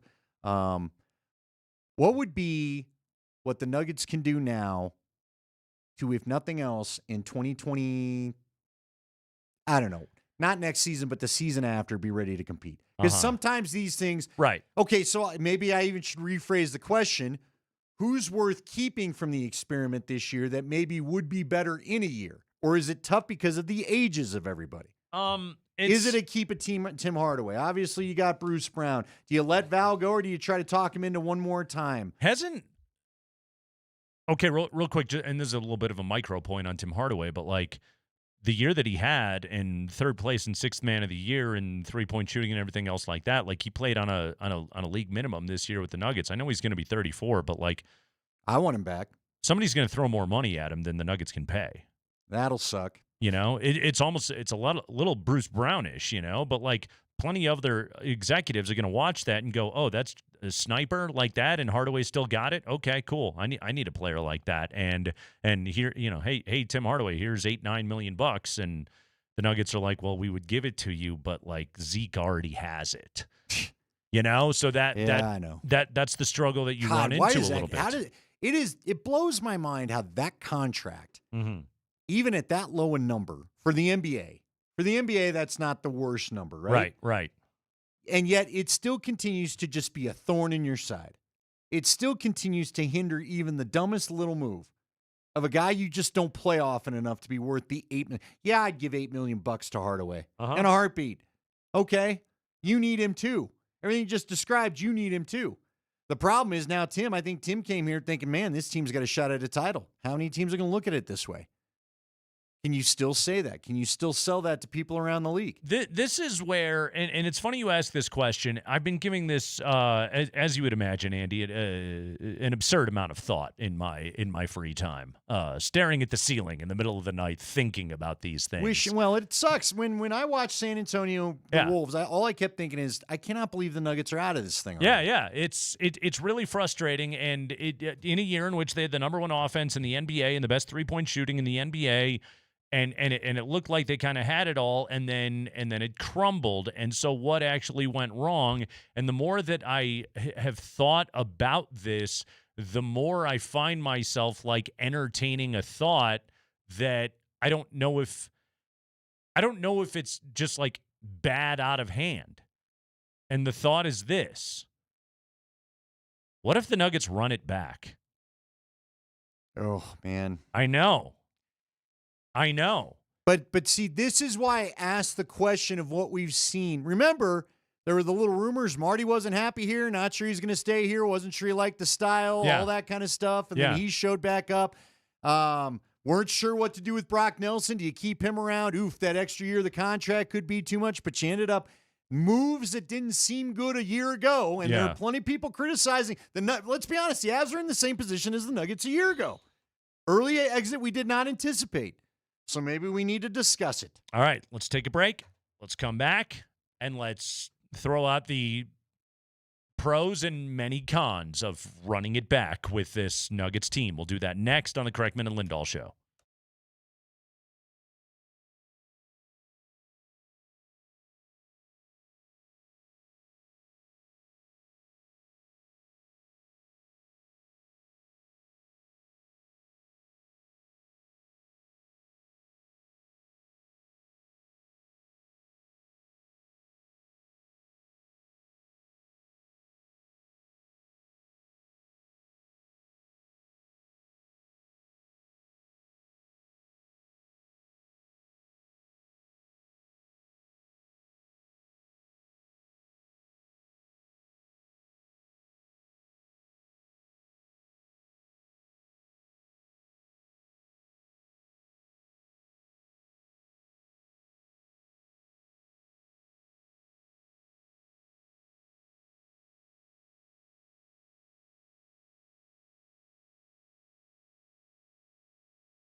Avalanche are off until Saturday, but the hockey doesn't stop, folks. Tune in for Game 2, Vegas and Anaheim in the other Western Conference semifinal tonight on Altitude Sports Radio 92.5. We'll get pregame at 7 o'clock. Puck drop shortly after 7:30. So we're keeping an eye on the other Western Conference series.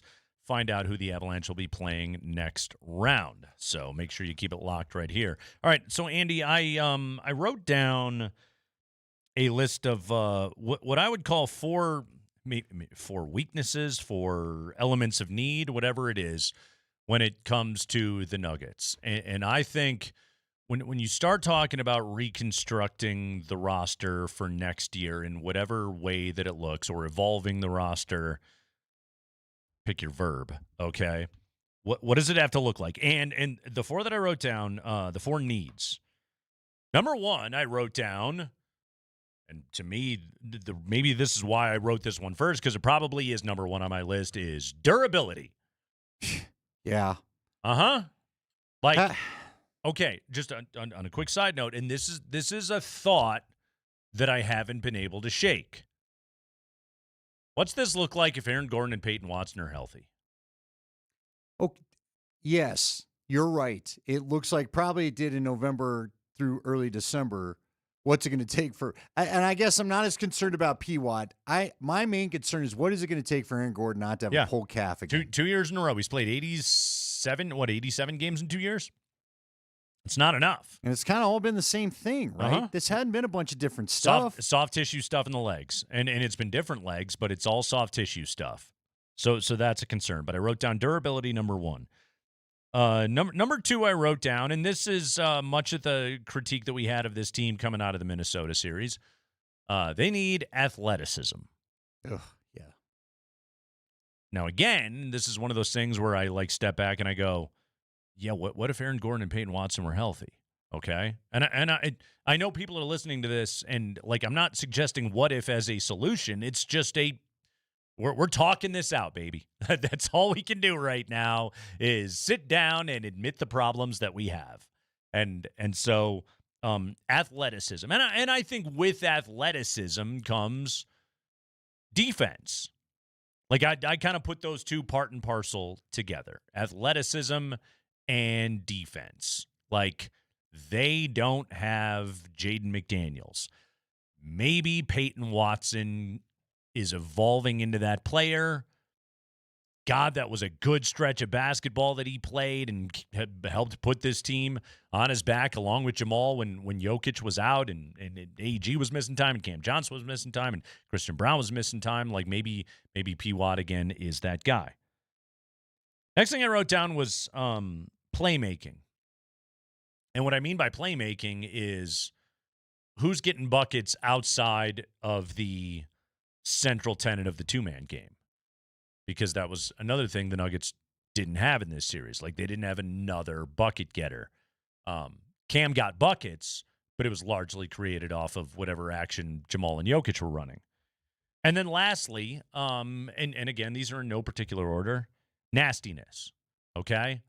The thing that the Timberwolves very much had that the Nuggets didn't have at all in this series, and they went out with their tails between their legs. Durability, athleticism, playmaking, and nastiness. Four things that I wrote down. And I think, and this is where I want you to weigh in, Andy, is I feel like one of the things that we are maybe missing or lacking in this discussion of what to do next is I think there's a lot of well, they need this. Well, they need this. And there's different camps of it when the reality of it is they need all that stuff. Yeah, it's not. Jokic said it best. When you go out in the first round and you only win 2 games, by the way. Yeah. 2 home games. You are not close. And so to your point, look, you need we've been talking about a 3-and-D wing forever. Long and athletic. as you've talked about. Yeah. Is that Peyton Watson? Maybe it could be. Is that Cam Johnson? But see, I think it's interesting when you talk about that too, because when you talk about, you bring up Jaden McDaniels, and I think for a lot of us, that's maybe going to be the comp, because that's the guy that was the biggest pain in the rear end for them that whole series. He's become the archetype of everything the Nuggets aren't and don't have. Right. And again, he kept doing it against San Antonio. Yeah. He kept going at him. Like what you have to respect, even if you don't have to like the Wolves, is they just keep coming at you till they wear you down. They wore San Antonio down the other night. They don't quit playing defense. They start at the beginning. They keep going till the end. Is Peyton Watson, what would you call it, that face-up defender that's not afraid to get on you? Like, what I'd like to see to me, Peyton's a guy that can be a little bit of a problem. His size and length can bother you, but he loves to come from the backside and affect your shot. He's not quite as tall a version of Rudy Gobert, if you will. Right. Let me hang out over here, and when you think you've got the clear path, here I am. That's going the other way. I would like to see them get a guy like Jaden McDaniels where I'm in your face from the time you cross half court or relatively close to the three-point line, and I'm on you like stink on poo. I'm not leaving you alone. They don't have a guy like that either. Yeah, is there... And I'm not saying become this lockdown version of... No. Don't change to become the Wolves fully, but you got to have a little of that. I don't know, though. Like, is that the solution? Is that to surround Nikola Jokic with 4+ defenders? Is that the solution of the basketball team that you are trying to build right now? And if so, okay, but like what? How long is that going to take? And offensively, what are you? Yeah, I was going to ask, where's the other playmaker on offense if you do that? Right. Do you turn into the Houston Rockets with a bunch of guys watching Kevin Durant? Is that the basketball team you turn into? Which is not what Nikola Jokic wants. You and I both know that. And he I wants know, it played a certain way. You know, you can make the assumption or theory of, well, Jokic makes everybody better offensively, so he would automatically elevate everyone. Not if they don't make shots. Right. And it didn't really happen in the Minnesota series. As much as he tried to your point, I guess technically he did try to make him better by getting open looks for people that did not fall. Yeah. So you've got to have some people that are dead-eye shooters. That's, You got to have shooting around But I Jokic. feel like we've been asking for that. See, the problem... But they had it this year. They did. You're here's right. the thing. They You're right. were the best three-point shooting team in the NBA, one of the best in the history of the league by efficiency. They had it. And again, like when you subtracted the two best athletes off of the team because of injuries, that being Gordon and Watson, they shrank. And they weren't good. And again, it's like, okay, well then you need a bunch of nasty, okay? You need Xavier McDaniel on the floor. Yeah. Remember him? You need Dylan Brooks on your team. That's a good and it's call. like, okay, like again, get me Anthony Mason. Get me Russell Westbrook back. Get me Charles Oakley. And it's like, yeah, a part of the issue here is, and again, this goes back to the Nuggets, one of their biggest flaws is too many one or two-dimensional basketball players. Like, ideally, like I look at all of this and I go, well, yeah, the Nuggets just need players that have all of that. No problem. Yeah, oh, sure. Yeah. Let's go. Yeah, I'm sure the Thunder will trade you Jalen Williams. Right. No problem. For Zeke Naji. Right. for Christian Brown. Yeah. You know? That's, I think it was Troy Rank in a column threw out a hypothetical of like, hey, Aaron Gordon to Boston for Derek White. All right. Sick. I'll take it. Yeah. I love Derek White.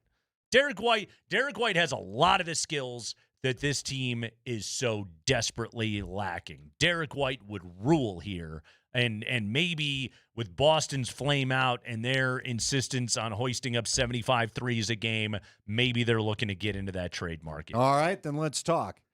Let me ask you this though. Let's and I know he's your favorite guy to talk about. What are you doing with Valanciunas? You just letting him go? Or are you going, hey, what you wanted last year, you can have it. You're out of your contract. We'll take the money back. And maybe that's the money you get for Tim Hardaway, but then you don't have a backup big again. Yeah, is there a mechanism where you essentially trade him for space? Or do you try to get him back here again and just try to see if you can figure it out a little bit more with familiarity with each other? Do you think he'd want to? I thought Romy's interview was real interesting yesterday. She talked about his attitude in the locker room. He kind of guffawed at The old have a nice off season. What does that even mean? Yeah. He's a mercenary. He is. That's what and he I is. can't get a feel whether you actually ended up liking it here or not. And that's just it, Andy. Like Tim Hardaway was a mercenary this year. Val was a mercenary, and some of that is just that's a product of the construct of professional basketball and professional sports. Okay, that certainly is an element to it all. But that's where the more you say the words trade Aaron Gordon, and it's like, wait a minute. Guy's the soul of this basketball team. And that's not nothing. I would love it if he had, again, working ligaments. Right. And that's where you got to make the cold, hard decisions. But there are is you going to get value worth back for him? Right, exactly. To your point yesterday, don't give me another bad contract and then not have Aaron Gordon. Of what he is as a player, and again, what he is in the room, and what he means to Nikola Jokic, and what he is as a conduit from the coaching staff to the rest of the team. That's another tough thing for you to lose.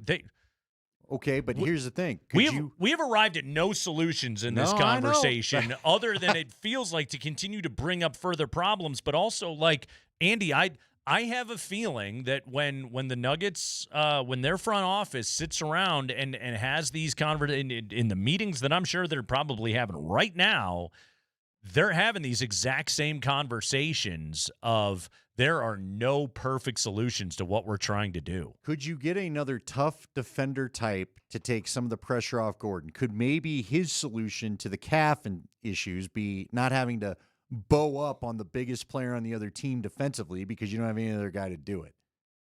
But then who's that? Right, but then who's the player you bring in? But then also, okay, well then is AG and this guy sharing the front court together? Sure. And what does court You're spacing right. look Yeah, like? And I can don't that know. guy knock down a corner three? And I don't know. I don't even know the names of who to suggest to try to fill these roles. That's the problem. Nick Kosmider. He's going to tell us. He does have a name. Nick Kosmider is going to tell us if the Broncos have solved any of their tight end woes this offseason. That's coming up next.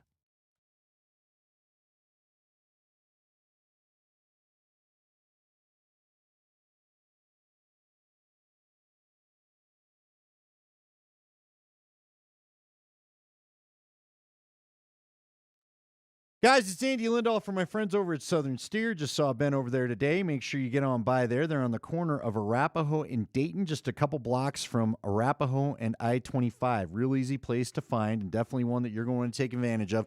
By the way, you're looking for a gift for your teacher. It is Teacher Appreciation Week, and Southern Steer is recognizing what all the teachers do. So now join them May 4th through the 8th. That's the end of the week. That's through Friday. Any teacher shopping in there during this promotion date will receive a $5 gift card. Plus, teachers always get 10% off when shopping at Southern Steer. So make sure you get on in there, and this is a place to get your high-quality meat. I went and picked up some stuff for the weekend. I love grilling. I love the stuff that I get over there. But again, make sure you get in there and take advantage of Teacher Appreciation Week this week. You need high-quality protein. Do you like quality chicken breasts? How about some pork? I got some pork chops today. I got some of their steak tips. I went in there. They've always got the great burgers that they make in-house, sausage that they make in-house. You want a brisket? They've got it. You want ribs? They've got it. Wagyu steaks? They've got it. Get on into Southern Steer. Great place to buy high-quality protein. Again, $6.99, or it's $5.99 a pound for the chicken, $6.99 a pound, I believe, for the beef. Got to get in there and check them out. Got some great wings there today. It's Southern Steer. Get in there. Go smoking this weekend. It's going to be up in the 80s again. Get that special Mother's Day menu figured out as well. Southern Steer, corner of Arapahoe and Dayton. Find them there in Centennial.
Hour number 2, let's do the football. Our buddy Nick Kosmider is stopping by the show right now.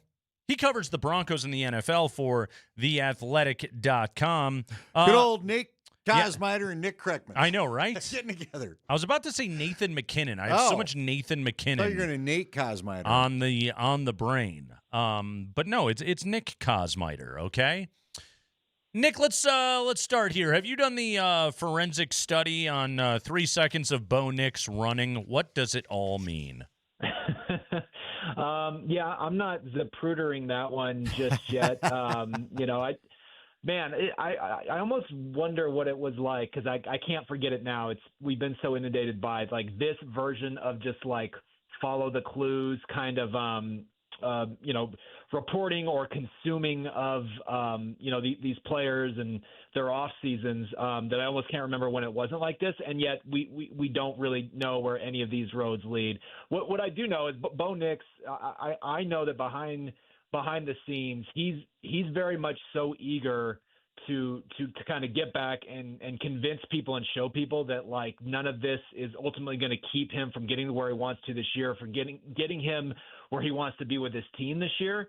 But the reality is like you can't fast forward that. And as much as he wants to, I think the idea that he's going to be out there in the spring, is probably just not what's going to materialize for this team and where they want him to be. Yeah, so last year, OTAs and early training camp, all the chatter was, oh, man, Bo Nix and Evan Engram, like this is going to be the duo. And then it decidedly was not the duo for the Broncos last year. So is there any advantage to now not getting any offseason time with Jalen Waddle and maybe a lack of preparation between the two of them will result in anything better? Or is it the opposite, and this will cause a hiccup with the Broncos' new number one target? Yeah, I mean, I think that like ultimately you would like them to be playing together as much as possible, right? I mean, it's somewhat limited during the off season compared to 10 years ago, how much you could actually be on the field with teammates, and especially when you're talking about new guys coming into a system that you've been running now for some time. But I think one of the other things that Bo Nix has done since he's been here, or did last year, and kind of plans to keep continuing doing forward, is having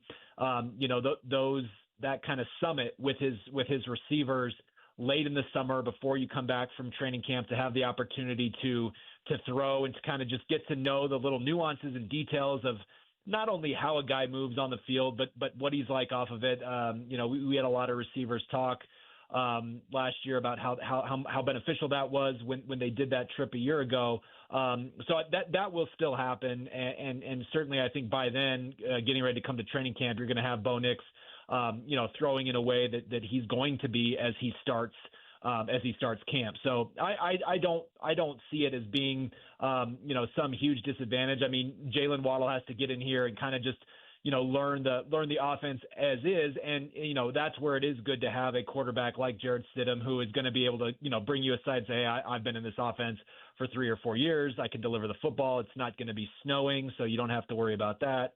And you're going to be good to go in terms of who's teaching you the offense for Waddle, and getting him up to speed. All right. How confident are you, though, this is the last of the Bo Nix ankle troubles for this season anyway?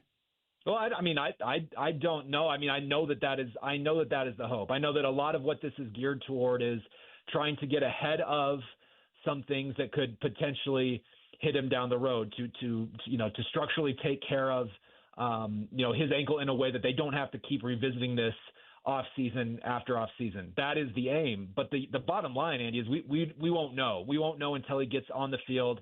Can he continue to take the load that comes with being a quarterback who runs the ball a lot, who has that as part of his game, who, takes, even though he's a guy that does a really good job of avoiding hits, he does that because he's moving so much, and that has its own kind of physical toll that it creates. So I know that is the hope. That is really the aim of taking this long-term view of Bo Nix's career and saying, this is a guy that we want here, that's going to be here for, 10, 12 years.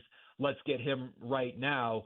But ultimately, like that's going to have to be what takes place. You know, Bo Nix will say one way or another, I'm going to be on that field, and he's done it. His last 2 years at Oregon, obviously didn't miss a game. Has not missed the AFC Championship game. Was the first game that he missed as a pro. So you know, one way or another, his kind of thing is I'm on the field.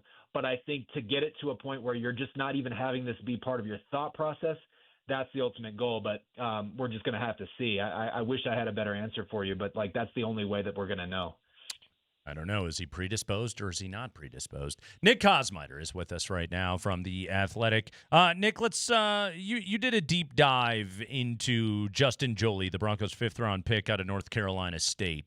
We know this team needs a playmaker at the tight end position in the worst way. I know you talked to Jim Mora and some others for this story. What did you learn about the greatest strengths that Joly is bringing to this Denver offense as a rookie?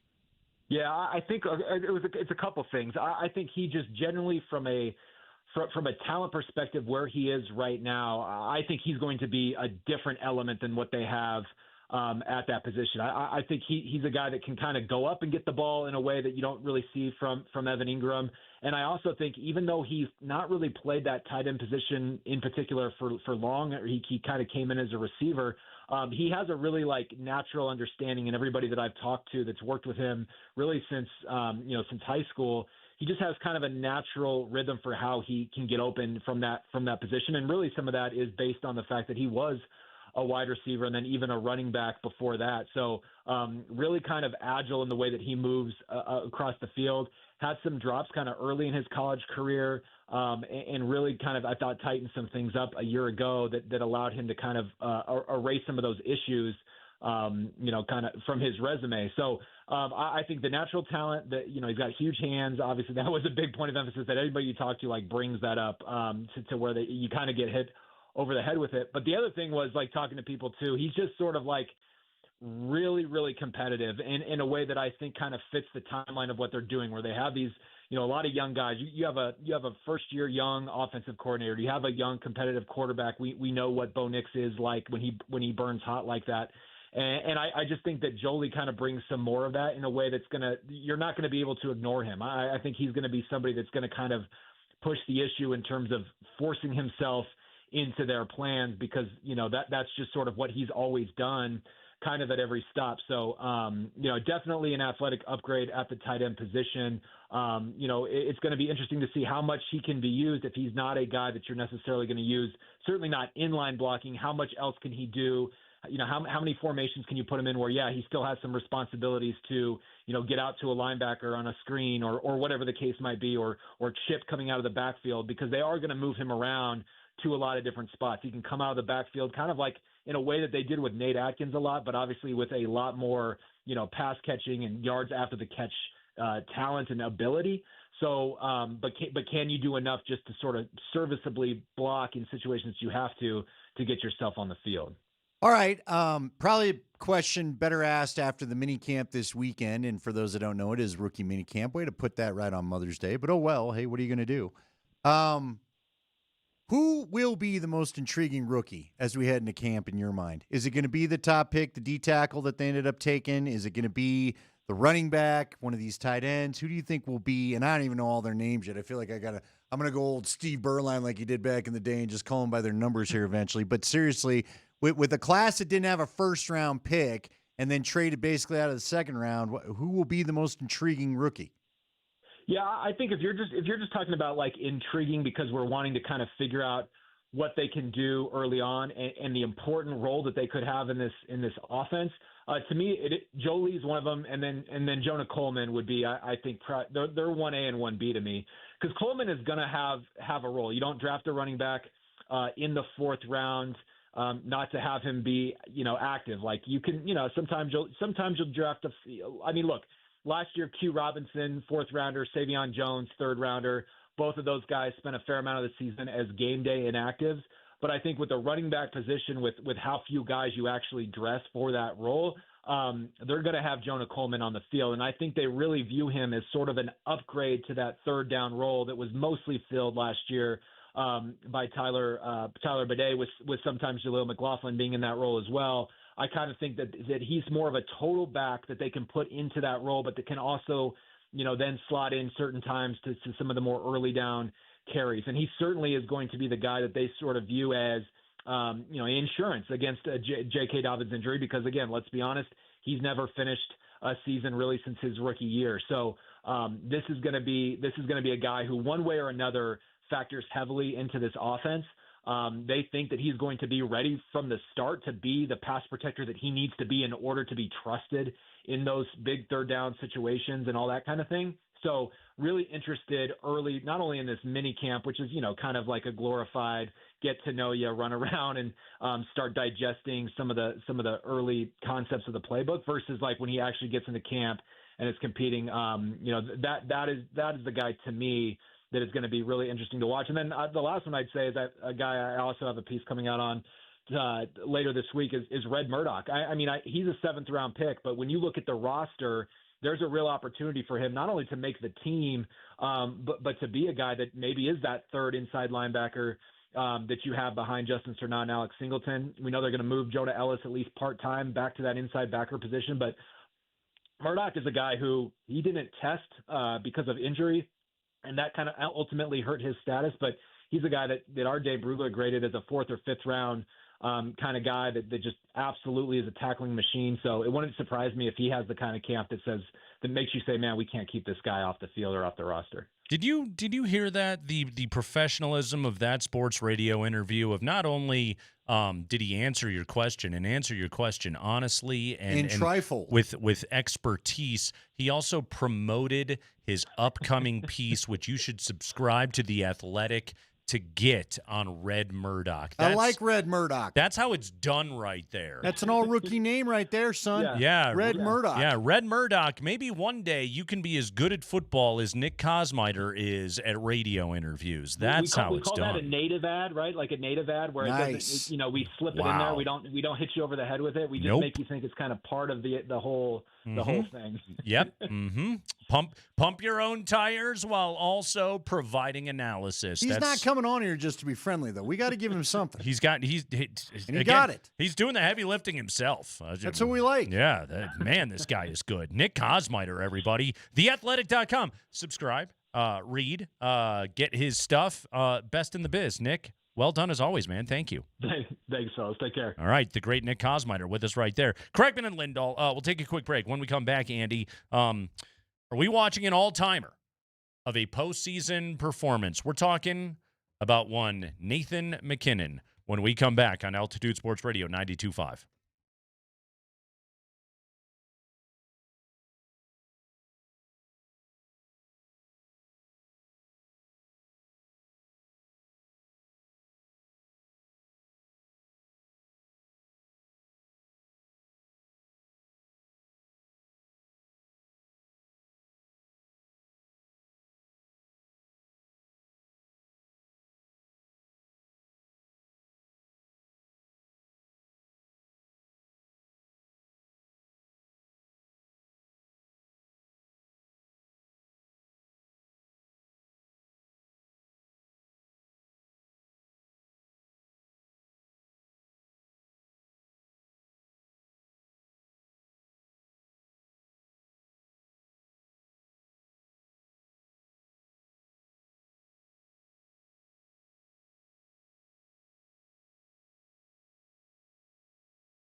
K&L live in the Backus and Shanker studios. Their passion is justice. Our passion is winning hockey games. The Avalanche are 6-0 thus far in the postseason. Last night, they dominate the Wild 5-2. Just a mere 7 goals scored total in the game, although empty netter with 4 seconds to go, as SVP pointed out last night on SportsCenter, significant to some. With that goal going in. So yes, good on Val Nichushkin to bury that thing from the opposite end of the ice. But the Avalanche end up winning that thing 5-2. The Wild cut it to 4-2. Big deal. It just didn't matter at that stage. Once the Avalanche got that power play goal from Landeskog and then Nick Waugh right away early on in the second period, felt like that game was fully in control. And really, felt like that game was pretty well in control pretty early on in it, especially when, Gustafsson gives up 2 goals before he even makes a save last night. So that didn't work out great for Minnesota, but I just don't think there's many good answers left right now for Minnesota. They're good. They flat out do not have the line depth that Colorado does, Andy. Well, that's the difference. I think now you've got a team that's not fully confident in their goalies. Right. And that doesn't mean they can't, get home and get right and see things and they gave lock up it down. 14 goals in 2 games. Yeah. Yeah, you can't feel great. But, oh well, we'll see. Look, not our problem. Not our problem, Nate Kreckman. See, I will also say this, though.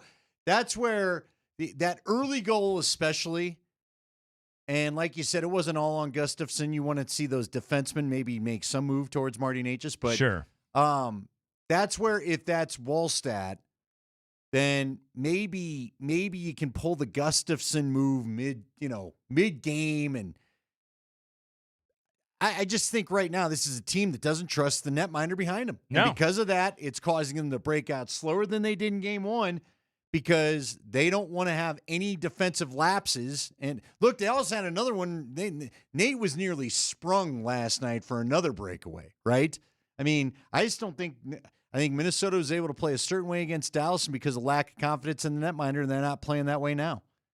So the Avalanche, Andy, they're very much rolling right now. They're very much doing the thing. Okay, so I'm taking a look at this right now, and by points per game played in the postseason, Nathan MacKinnon is at 1.67. 1.67 as of right now. By the way, the same stat line that he put up in the 1920 run. Interestingly enough, that was the one that ended in COVID in the bubble. But right now, MacKinnon is he is playing at a level with 4 goals and 6 assists and 10 points and throwing hits all over the place and huge ice time and two-way play and everything else. It's on a level the likes of which we've almost never seen before. In the 95-96 Cup run, Joe Sakic averaged 1.55 points per game, which is pretty damn good. 21-22, actually Cale Makar led the team when they were on their way to winning the Stanley Cup at 1.45 points per game, but McKinnon's above that right now. I don't see him slowing down. He's coming off of the best regular season of his life. This mission that he appears to be on, and this run that he has had from the very start of the year, and perhaps even fueled by the Olympic heartbreak that Team Canada suffered because of a bad play by Nathan MacKinnon and Cale Makar. This is peak performance. This is very peak performance. This is the intersection of athlete at his very best at the biggest moment right now. The closest comp that I can come to, the way that this guy has played so far, is Jokic in 23 and Terrell Davis in 1998. That's about as close as I can get to it right now. Yeah, man, Waugh was really good during the 2001 playoffs. Mm-hmm. But again, he still had kind of Martin Brodeur hanging out there, although that's who he took down in the Stanley Cup final. Look, Nathan MacKinnon's doing it all, which is special to watch. Yep. You know what? I also wonder, because we talked about the additions last year now getting comfortable. One of the omissions that we maybe had, certainly not on purpose, how much does having Gabe Landeskog back help everything? Yeah. You know, and again, we've got the cut where he was asked about it from, he was asked about it last night. Why am I spacing our friend, the writer's name that was doing it? His name's Mark Kisla. Mark Kisla asked him about it, how much they help each other. But I do think the whole room, how much different has this season been with Gabe in there to, I think, manage the room again? Look, you and I talked to EJ, Eric Johnson, about it the first time we had him on beginning of the year. How much important is he? He goes, look, it's real important. And nobody hides the fact that Nate's intense. Now, Sam Malinsky told us last week when we had a chance to talk to him that he is intense and maybe, but people don't see the fun side of him. There is another fun side to him. There is, but there's different leadership styles. Like, I think Landeskog is a arm around you kind of leader. You talked about it yesterday. He can go around the room and talk to everybody. Yeah, I think McKinnon is a he gives you the icy glare, and that is where you were then expected to be able to reach that level. Now, I think if Nathan McKinnon respects his teammates, then I think he can. Then he almost evolves into his own version of arm around you kind of guy, which is like it's probably a stoic nod that you get out of him. But you know what we haven't seen? We haven't seen Nathan McKinnon yelling. Like, remember, he was caught yelling on camera at Marty Natures at one point during the playoffs, at Charlie Coyle, who then gave it back to him during that. You know what I mean? So we haven't seen that guy this year. And again, is it because Gabe's handling the stuff that maybe he doesn't feel he needs? Maybe he doesn't feel he needs to say something. I don't know. Right. I'm just spitballing here. I'm not claiming to know. Mm-hmm. But again, we're watching what you've called an all-time great performance out of Nathan McKinnon, and probably the best version of Nate we've seen since 22. Right. Yeah. This is this right now is best player on the team, clearly on a mission. A guy that's very also like Nathan McKinnon is, this is legacy building portion of the career where, again, you put his numbers up in the postseason against the all-time greats in the sport. He's really like if you're having the best hockey player in the world debate, he's the only real retort to Connor McDavid, right? Like he's and you can make a strong case for Nathan McKinnon, and you very well could be right when you make the case that he is the best hockey player in the world. And then also, like, knowing the moment and what it is, it feels like every time he takes the ice in this postseason, he is just trying to hard charge his way into leaving every bit of his soul on the ice every time that he's out there. I haven't seen him skate a bad shift so far in these playoffs. Have you? Well, guess what? No, I agree with you. And I also think even the power play is good now, Andy. Well, yeah, but he's locked in. Mm-hmm. I think Dallas is out of the way. I don't care what they say, and I know it's the rival, and I know, and even Sam told us, wouldn't mind getting a little payback before the series got going and we didn't know who the Avs opponent was going to be. But that is the thorn in your side. That is the team you hate playing. That is the one that seems to have answers for you. And guess what? They're not there anymore. I think that locks you in a little bit more.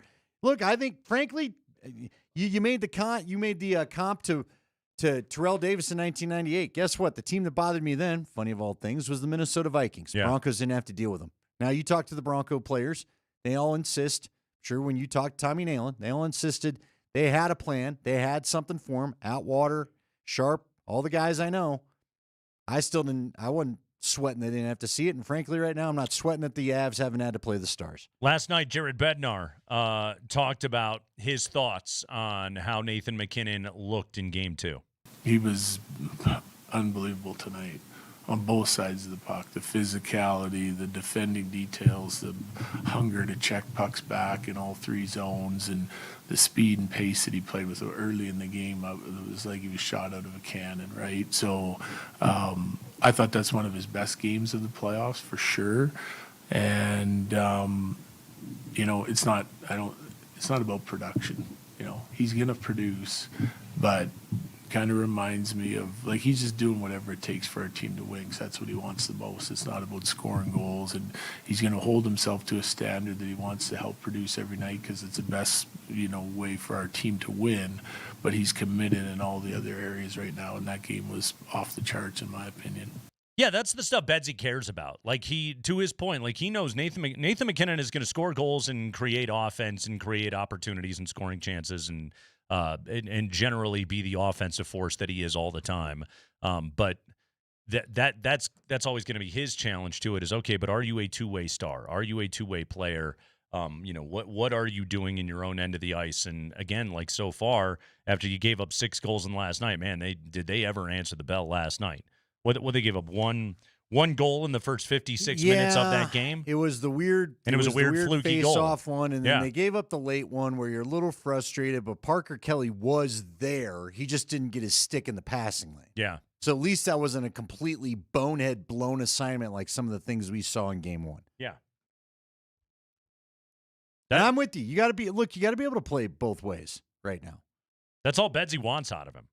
As long as Jared Bednar is watching that version of his best player, he knows that the offense will become, because he's too talented and he's too good and he's too fast and he's too vicious. And, like last night, his goal last night, like, yeah, did it deflect off a Trennan? Sure. But also, like, that's just a guy that understands, like, just get the damn puck on the net right now. Just, okay, give me the one-timer. He created himself the space, and then he blasted it, gets a slightly fortuitous bounce, but also a guy that is well aware of, like, if I just mash this thing, it's probably going to hit off of something, and something good's going to happen, whether it goes in or it creates a rebound opportunity. Speaking of rebounds, Scott Wedgwood is not allowing any right now. Again, another guy that is, like, to me, Andy, like, and he's been great all year. He's found another level. Oh, he has. And all the concerns about him playing this many games in a row and never doing it before, doesn't matter. Seems like he's just doing what he wants. I don't know. What I'm so impressed with Scott Wedgwood, what has me so confident in his play, he is seeing the puck through traffic so well. He's unbothered by guys next to him in the crease. And a lot of Avs goaltenders in the past have not felt that way. He is snagging that thing out of the air when he needs to. Even the one he gave up, that second goal that he ended up giving up, first off, he was left dead to rights by where they were able to place the pass to the forward in front. And that wasn't even a great shot. That was another one where the stick kind of broke and it just sort of fluttered high. You know what I mean? Yeah. Like, that guy didn't get, I can't remember who shot that. He didn't get the shot that he wanted off. No. Was that Boldy? I can't remember who went to the net hard late to get that second goal. And look, the Avs, you talk about the defense. It's something else to credit. They're not allowing the chaos in their zone. That's usually where the Avs get bitten, especially in the playoffs. Go back to how many times in the Stars series that they would do it, where it would go to one corner, then whip to the other corner, then you'd find a guy, the scrambling John Mitchell. I thought John Mitchell gave us a great breakdown of defense. There's only one time where I really felt like I saw a guy's head looking for a player like John described. Yeah. Funny enough, I think it was Nate, and Nate just sunk back in middle of the ice and found his guy pretty quickly. But they haven't allowed the chaos that leads to the playoff goals for them in the past. Dudes, Colorado Beef Council and Altitude Sports Radio are celebrating National Beef Month right now. It's Beef Month here in May. And we are looking for the best burger in Denver. When we say Denver, Front Range, you know what we mean, okay? The Denver metropolitan area. Right now, what you want to do is text the word burger, B-U-R-G-E-R, and your favorite burger spot to 303-504-0925. Again, text burger and your nomination, your favorite spot, to 303-504-0925. Your favorite burger in Denver. We're taking nominations through Sunday night. This is all the nominations. Right now, we're going to open up voting next week and pick the best burger, and one person who votes is going to get a $250 gift card. A $250 gift card just for having thrown in a nomination and voted. It's all thanks to the Colorado Beef Council. Beef, it is what's for dinner. Tell us what your favorite burger in Denver is. Again, you want to text the word burger. That's how we know. So text burger to 303-504-0925 and your vote and you are in. Again, it's 303-504-0925. And we need them here. I sent out a tweet. You guys are awesome for responding, but we need you to text them in. Yeah, text them. Because that's how we're starting here. That's honestly. We're in the nomination process right now. We're collecting the noms. That's how we're going to get it down to whatever the number will be on the website. We will whittle later. Listen, you and I might have to just go and test out the nominations. I did that to see if you're BSing us. I can do that task. I'm more than happy. Yes. Yeah, don't BS us either. Nah, don't give me your bull junk. But send your nomination 303-504-0925 for the best burger in Denver. Text burger, then your spot, then your name, and you are in. Kreckman and Lindahl.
Hey, you can listen to us via the Altitude Sports Radio app. That's right, we got an app. It's powered by the Will Hite Law Firm. Injury lawyers, go to willhitewins.com. That is willhitewins.com. Andy, there is baseball tonight as the precipitation has slowed down. Going to be cold, but if you're going out to Coors Field tonight, you can watch the Mets and the Rockies in the second of the 3-game set. Rocks trying to snap a 5-game losing streak tonight. Michael Lorenzen will start tonight for Colorado. Freddie Peralta toes the slab for the Metropolitans. I always love April and May baseball because I get to see things like Freddie Peralta being on the Mets and being like, when the hell did Freddie Peralta get to the Mets?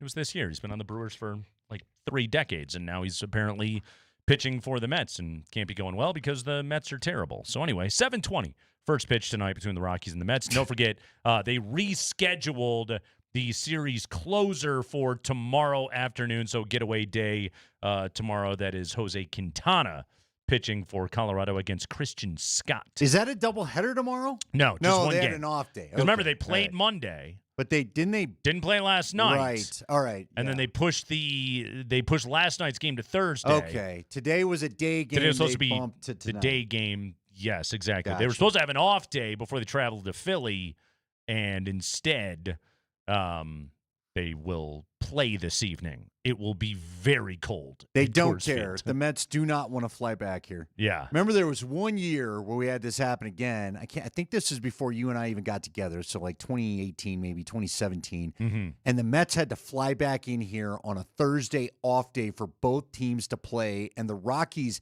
when they had played the Mets in May, were actually playing pretty well. And then they were just dog butt, of course, in late June. And they got whooped up on. It's like the Mets took out their trip on them that they had to even come back here and waste it. And the Rockies just, it's just all bad. By the way, I'm telling you, I don't know why it is. The Mets, man, they bring the weather. I don't know what it is. Ooh, this one too. First off, I mean, snow day for the kids, so they were pumped. But the trees had a brutal day today, man. Oh, yeah. Just snapping everywhere. It was brutal. I often want like a bigger maple in my yard till something like this happens, and I'm like, nah, I guess I'm good. You get those broad-leafed trees. I have 2 maples in the backyard. They are not doing well right now. They are pretty sad-looking trees, let me tell you. I've been out there reaching as high as I possibly can to knock off as much snow. But yeah, I'm hoping the trees are going to be okay. By the way, the Mets, good conspiracy theory is that the Mets are a psyop for the Players Association to say this is why we don't need a salary cap. You can pay all that money just like the Mets, and you can still stink. Okay. The Phillies, by the way, also $300 million payroll and terrible. The Blue Jays, almost a $300 million payroll and terrible. The Red Sox, almost a $300 million payroll, already fired their manager. But don't you think some of them, because you're right, and look, Nate, it goes back to what you said. The Dodgers aren't great necessarily because of their payroll. They're great because they had a great system. They draft, they develop, they spend money on developing players. Their baseball operations are better than everybody else's. They take players that were your trash heap guys and they make them good. And a couple of Rockies have done that to prove that too. But I think where the owners will come back, and look, I'm not crying for the owners. Please don't. I'm not really even taking a side. You know what I mean? I am. The owners are going to come back. The owners are going to come back and say we don't have any TV money, and that's part of the problem. All the other places they've got TV money.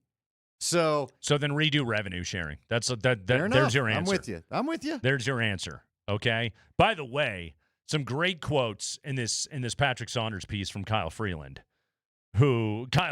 just getting asked about payroll and you got a chip on your shoulder when you play the Mets or anything else like that. And Kyle Freeland was like, no, why should I? Guess what? Baseball players do not begrudge other baseball players from making money, and they do not begrudge other owners from spending that money. Right. Yeah. Baseball players want baseball players to make as much money as they possibly can. There's not a bunch of Rockies. Like, there's no Rockies players right now that are screaming about any kind of unfair system and woe is the poor Monforts and Penners or anything else like that. How much... All right, when are we going to get the full story about the Bronco Their portion of it? Yeah, entering into this thing. I don't know. I don't. You know, I guess we'll. I mean, as of right now, the full story is we'll let you guys keep this thing afloat for a while longer until we decide we just want to buy 11% more into it. I guess. I don't know. No, I'm with you. I don't know, man. I've just had a few people say to me they'd love to see the paperwork and is there a right of first refusal? Like, if you are going to sell this thing, you have to ask us first. Andy, I've assumed that the entire time. Right. Yeah. You know what I mean? Yeah. It's just like it's a good faith of like, hey, we'd be interested. Here's 40% to Right. show you. Here's a down payment. How much we'd be interested in owning this club if you grow tired of the situation. Yeah, exactly. And meanwhile, Dick Monfort gets to be debt-free and not have to stress this lockout so much. See, in some ways, like, you need the owners to need to get back to playing games too. You know what I mean? Mm-hmm. That's what's fascinating and not in a good way about how this is all going to go down. Because in the past, like with the Broncos, ask Tyler any day about, what was it, 2012 when they approved the last big CBA, kind of the fight they had. Remember, we weren't sure we were going to get football. It's going to get delayed. And that's where we got the first back to football thing. Yep. But back in, I want to say it was 2012, where the players had to ratify the agreement. Tyler said that, of course, and it always happens in football, and for those that don't know why, you've got just a lot of guys towards the tail end of a football team not making as much money as the top end do. And so inevitably, trying to get 53 people to fall into line. That's most of the NFL. Andy. Right. Most of the NFL. And so you've got again, they've got bigger rosters. It's easier to get 25 guys maybe to fall into line, whether you're talking hockey or whatever, right? These guys need to make their money, period. And guys like Tyler will tell you, Tyler, listen, it's a 3-year career to begin with for most guys. Right. I'm not wasting 3 years of it. We're going to ratify this thing. Give me a reasonable offer, and we're going to say yes. He said they were all in their helmets, in their pads, waiting to go out to the first contact practice of the summer as somebody, whoever the player rep said, everyone in favor of the agreement, raise your, not even looking at it in front of them. No paperwork, no nothing. And guys are like, yes, let's go practice and make our money. Meanwhile, in baseball, they just have a better control of this and better control of their union. They have guaranteed contracts. Yes, and they've told everybody earnings. they built up this war chest, they like to call it. Apparently, both sides have. The middle class of baseball is doing vastly better than the middle class of football is. No doubt. And we're hockey, really. Let's exactly. not kid ourselves. The middle class of baseball is doing better than the top class of football. Or top class of hockey. So that's the situation. And again, for any of you that are crying about payrolls, the Reds, Cardinals, and the Rays are all well over 500 right now, and their payrolls are all right in the same neighborhood as the Rockies. So again, it comes down to how well you actually do this thing, which hopefully the Rockies are going to get better at it. But yeah, Rockies and Mets tonight out there at Coors Field. If you are going, bundle up. Hot cocoa, all that good stuff, because it's going to be friggin' Would you cold. go to this game? Would I go? What no. would be? Give me the appeal of what would be. Oh, like badge of honor in the NFL is I went and sat in the snow. I took my shirt off. I whatever. Is there that badge of honor for baseball? I mean, there can be if it matters to you. Like God, what the hell? Should they go year dollar was dog it? night? What would you do to get people out there? I was gonna say like 02.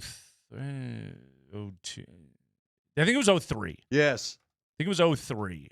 I went out to Coors Field to watch a Rockies-Astros game because I needed the Rockies to win to knock back Houston to improve the Cubs' chances of winning the NL Central. Okay. And so, like, I was the biggest Rockies fan that night, and it poured rain. I mean, it was cold. It was September. It was cold. It was awful. And it was not a good Rockies team. And so why did you stay? Just simply because of the Cub rooting interest? Exactly. That's what kept you there? To root There's on, no like free beer or anything? To root on the Rockies, to boo the Houston Astros, and to and again, like it's whatever. So it's 2003. So I'm 22 years old or 23 years old, whatever I am. You know, so it's like I'm sure I had 1,000 beers, and I was with my buddies, and we sat in the miserable weather. But like when you're 22 and you're 23, like that's what you do. That's an awesome way to spend a night. is getting inebriated and heckling a baseball team and cheering for another one that you don't care about. Like that's the most fun thing you can do when you're 23 years of age. 45-year-old Nate. No, you kidding me? I'm not even looking for parking. I want my slippers. Yeah. I will watch this game on television tonight. Oh, I will too. I'll be happy to have it with really no, I have got watch some basketball and hockey that I am Sure. interested in as well tonight. I have all kinds of viewing options. Like my dinner plans are already locked in. Like I'm doing great, man. There is nothing for me out there, but at different phases of life, there could be everything out there. Sure. You never know. Even as a young pup. Although I went and sat in one. I told you about. That's how we first heard about my neighbor Johnny Walker. Mm-hmm. Being a good enough guy to take Andy up to a Giants Broncos game in a damn snowstorm. And while I had to sit in the south stands and freeze our tookuses off. Bad weather sports can be so fun if you're in the right frame of mind for age it. Group. It goes back to the Nate Bargatze thing. Frame of mind, exactly. It's 20. He's like, yeah, I'll burn my apartment. Where are we going? At 30, I'll drive myself. When am I coming home? The USA Costa Rica snow soccer game, I still contend to this day, is the single most fun sporting event I've ever attended in my life. That is one I only get to see once, and you ain't keeping me from it. You know what I mean? There's a Rockies game Saturday. If you know what I mean. Hey, by the way, High Five's coming up next. Mark Springer doesn't even know it, but he's got breaking Broncos QB news to get to. Something within the hour. No, there's a new one. A familiar name that I never thought would be in a Broncos uniform apparently is going to swing by camp this weekend. I can't wait to hear what this is going to be. I'm ecstatic. You the listeners are as in the dark on this as I am, and I'm excited. And you know what? I'm not looking this up in the break. I'm going to let you look at the tweet. I'm sending it to Spring, so he's got it. All right. Microphone on. It's the Kreckman and Lindahl Show, Altitude Sports Radio.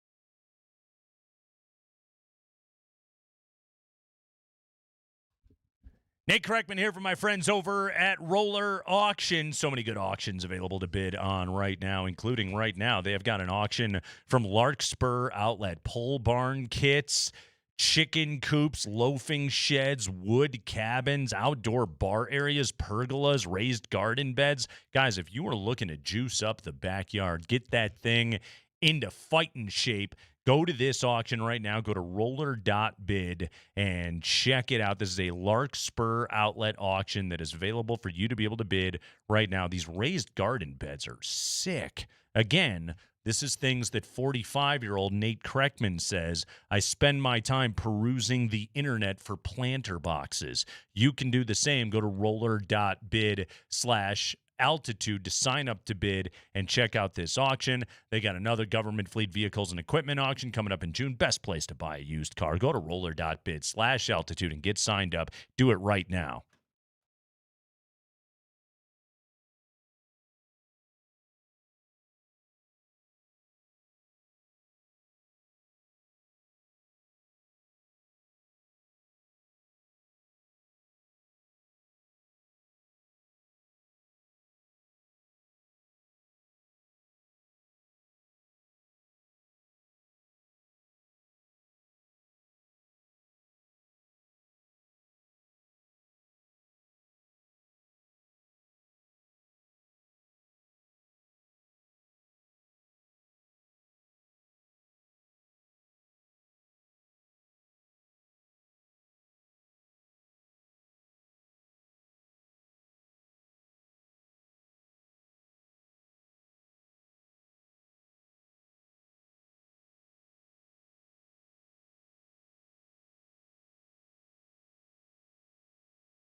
Hey, you can talk to us via the text line. It's the Shop Mazda text line. One price, one person, 1 hour. 303-504-0925. Andy, in the break, my fuzzy memories of that Rockies-Astros game, I was able to confirm via Baseball Reference. September 17th, 2003, Rockies would beat Houston that night 7-5.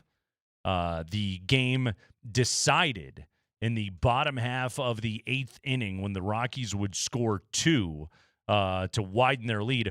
Rockies legend Charles Johnson with a solo home run, and then Chris Steins drove in Clint Barmas with an RBI double off of Colorado's own Brad Lidge, friend of the program. We haven't talked to Brad in a while. We had to dig up a reason to call him. Well, speaking of that, he's a paleontologist now, isn't he? Cool. No, remember we had him on. Oh, that's right. Yeah, he's into dinos. Yeah. Yeah. Anyway, call him up. What'd Todd Helton do that day? Hit him up.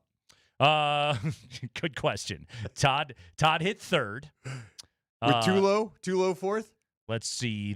The Rockies lineup that night went Ronnie Belliard, Garrett Atkins, Todd Helton, Rockies legend Preston Wilson in the cleanup spot that night. Yeah, baby. No, 03 was well before Tulo. Tulo's rookie year was 07. Oh, man. All right. Larry Walker hit fifth that night. The great Jay Payton in the 6th slot. Charles Johnson, father of Broncos receiver Brandon Johnson, hit 7th. Jose Uribe started at short. Juan Uribe. Juan Uribe. And Darren Oliver was the starting pitcher that night for the Rockies against the Houston Astros. September 17th, 2003. First pitch temperature, by the way, 45 degrees, overcast. That turned into a driving rainstorm. And when it's September baseball and it rains, they get the game in. It doesn't matter. So there you go. Fuzzy memories with Nate Kreckman. Let's do the 5 biggest stories of the day from around we're starting with the NFL. Oh, yeah, baby. But Andy wanted it so bad. And breaking news, I don't know what this news is. I can't wait for you to hear this. I'm already pumped. disappointed one of my friends, so we'll see how you feel about it. According to Mike Kliss of 9 News, he tweeted out, per source, the Broncos are giving veteran quarterback Nathan Peterman a rookie minicamp tryout this weekend. Dude, of all the people, wasn't he a Raider in the Hard Knocks, you and I, with all the sagas of Antonio Brown and all that? He was on that team. He didn't. Come on, Nate, get the going, Nate. Let's go. That's from that show. Could have been talking to you. Hey, Could have been Nate, talking to him. you got to hurry up, man. John Gruden hated Nathan. He did not like Nathan Peterman. Hurry up, Nate. Didn't Peterman? How's Sean Payton going to feel about him then? Was it 4 interceptions in the first half of his first start for Buffalo? Yeah, pretty sure. I It was think not good. Not good. He last played, he was on the Bears in 2023, apparently. That's at least the last time that he saw the field in an NFL game. Nathan Peterman is coming out to rookie minicamp, huh? He's coming out to rookie minicamp. He's going to join Kurt Warner's son, who's getting a tryout as well. Now, guys, the reason why they're doing this in part is they just need some camp arms, and they certainly need some mini camp arms and all that other stuff. And frankly, this is what happens. I think a lot of football fans are savvy to this, but you get the rookie mini camp when you don't draft a rookie quarterback. And even if Bo Nix was healthy, he wouldn't need to be out here throwing to the rookies, really. So this is just kind of what you do, right? So they've got a couple quarterbacks. They'll get through the weekend. They'll take a look. We'll see if they decide to sign either one of them past this weekend. But, yeah, I know Jay Peterman more than I know Nathan Peterman. I went and asked Spring, I think of Jay Peterman. Didn't Nate talk to that guy? And you said the actor that you talked to never wanted to talk Seinfeld with you. Oh, no. Wasn't that Jay Peterman? Yeah, no. Peterman, it wasn't me. It was a friend of mine. Oh, yeah. Interviewed him at Lake Tahoe at the Celebrity Pro-Am Golf Classic thing they do at Tahoe. And yeah, Peterman, he didn't want to talk about Seinfeld. He wanted to talk about like Dancing with the Stars or whatever. Which it's like, cool. I don't have any questions prepared. See ya. Yeah. Good. Sorry, cool, then. Carl. Good interview, we're done though, here. guy. Yeah. Like in the very least, like when I interviewed Chickless. That's who you talked to. That's right. And Chickless, he told great stories about when he was on Seinfeld. He was awesome.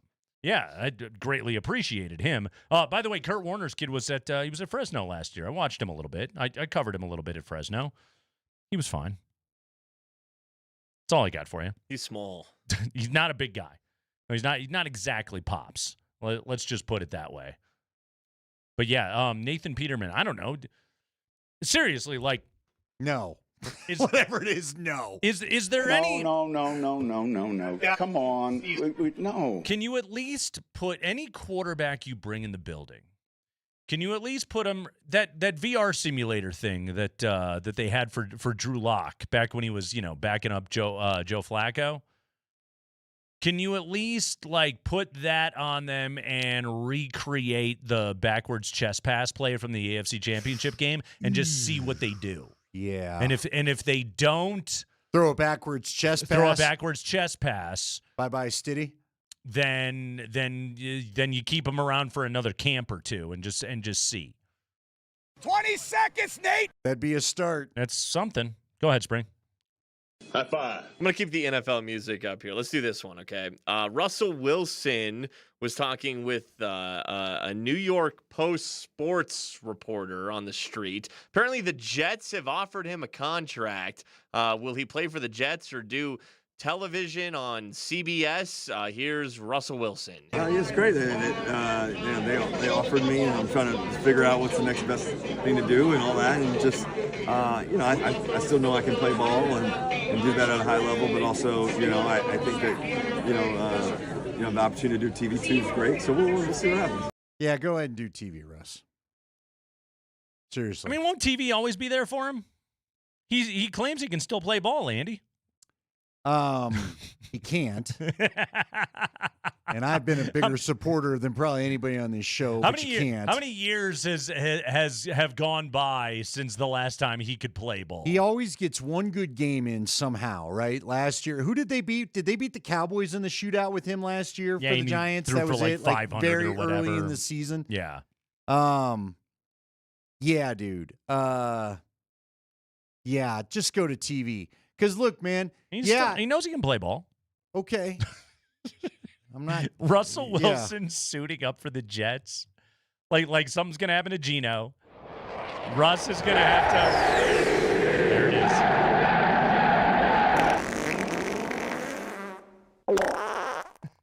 Yeah.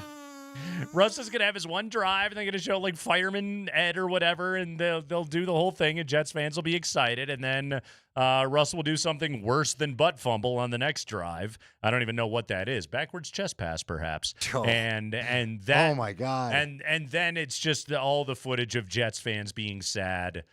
Yeah, no. Is Fireman Ed still in the building? Whatever happened with that? Did he try to sue him or something? Didn't that thing get ugly? I think but then he got invited back. Right. I think it was like it got ugly. He may have even been canceled at certain points or two. But then he got brought back. Yeah, but then eventually you can always find your way back with I don't think there's any low that the New York Jets have found that they're willing to say no forever. Yeah. I want this to happen, actually. Now I want to will this into existence. Listen, I'm serious for him. Yeah. You're going to have more quarterbacks retired too. Listen, TV may not be there forever for you. You're not the Hall of Famer. You're not the surefire soon-to-be Hall of Famer. Is he a Hall of Famer anymore? Did he ruin his Hall of Fame? I think he'll still be a Hall of Famer, but really? Yes, but it's going to take a while. He's not even close to being a first ballot, and it's going to be hard for anybody to be first ballot anymore with now the way the process works. But yeah, I think there will be enough separation, and the brilliance of what he did in Seattle will get remembered. Okay, then you better retire now. Because the longer you go, the longer it is before the 5-year clock starts, and the further you get along, there are going to be voters that are younger that remember what you've done the last 5 years than what anything you did in Seattle. Yeah, I don't see that way of thinking. Like, you only get like one athletic life. Okay. Yeah, I don't think he's Hall of Fame worthy anymore. I think this has been a disaster since he left. Everywhere he went. But what he did in Seattle was not enough to get him in the Hall of Fame. I don't think so. Super Bowl champion, quarterback, all that. Okay, but there's been a lot of. So is Brad Johnson is a Hall of Famer? Come on, you know better than that. Come on. He's not even won an MVP. He's won a Super Bowl. No MVPs outside of that. What else holds up? 9 Pro Bowls, right? Okay, great. What does the Pro Bowl mean to anybody anymore? That thing's been devalued huge. It's an honor.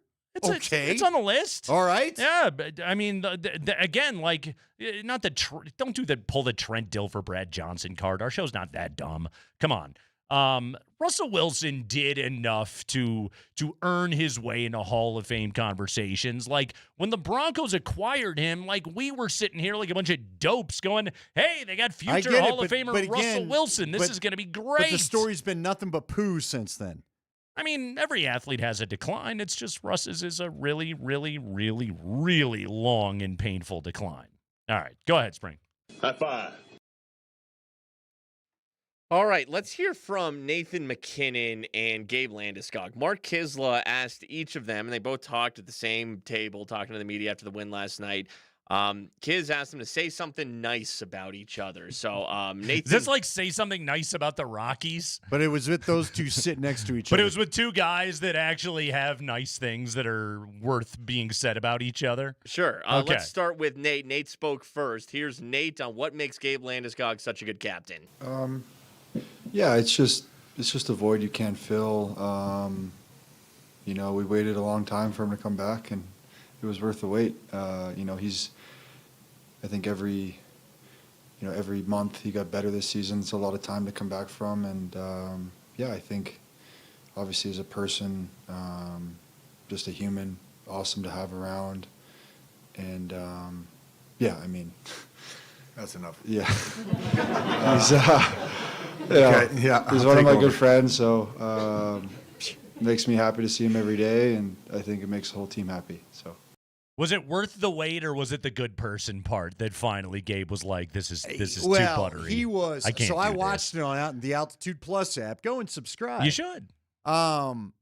Nate. First off, Gabe was chewing nails the whole time. Uh-huh. Nate was talking. Uh-huh.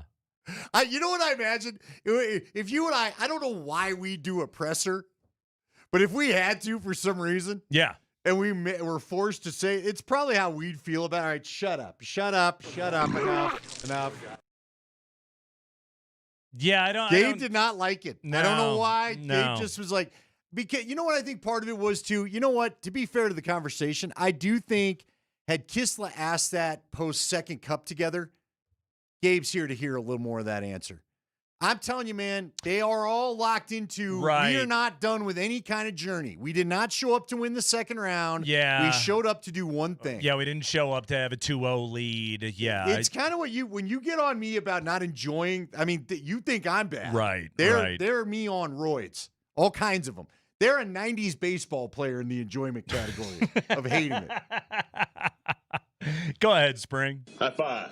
Here is Gabe Landeskog on how Nathan McKinnon makes his job as a captain easier. Having Nate makes my job a lot easier for sure. I think he's, we talk about it every time, but he's our driving force offensively. And tonight, and really since the playoffs started, defensively he's been a beast as well. So, you talk about my leadership, but I think Nate's leadership is something that goes a lot under the radar. Means a lot to our team.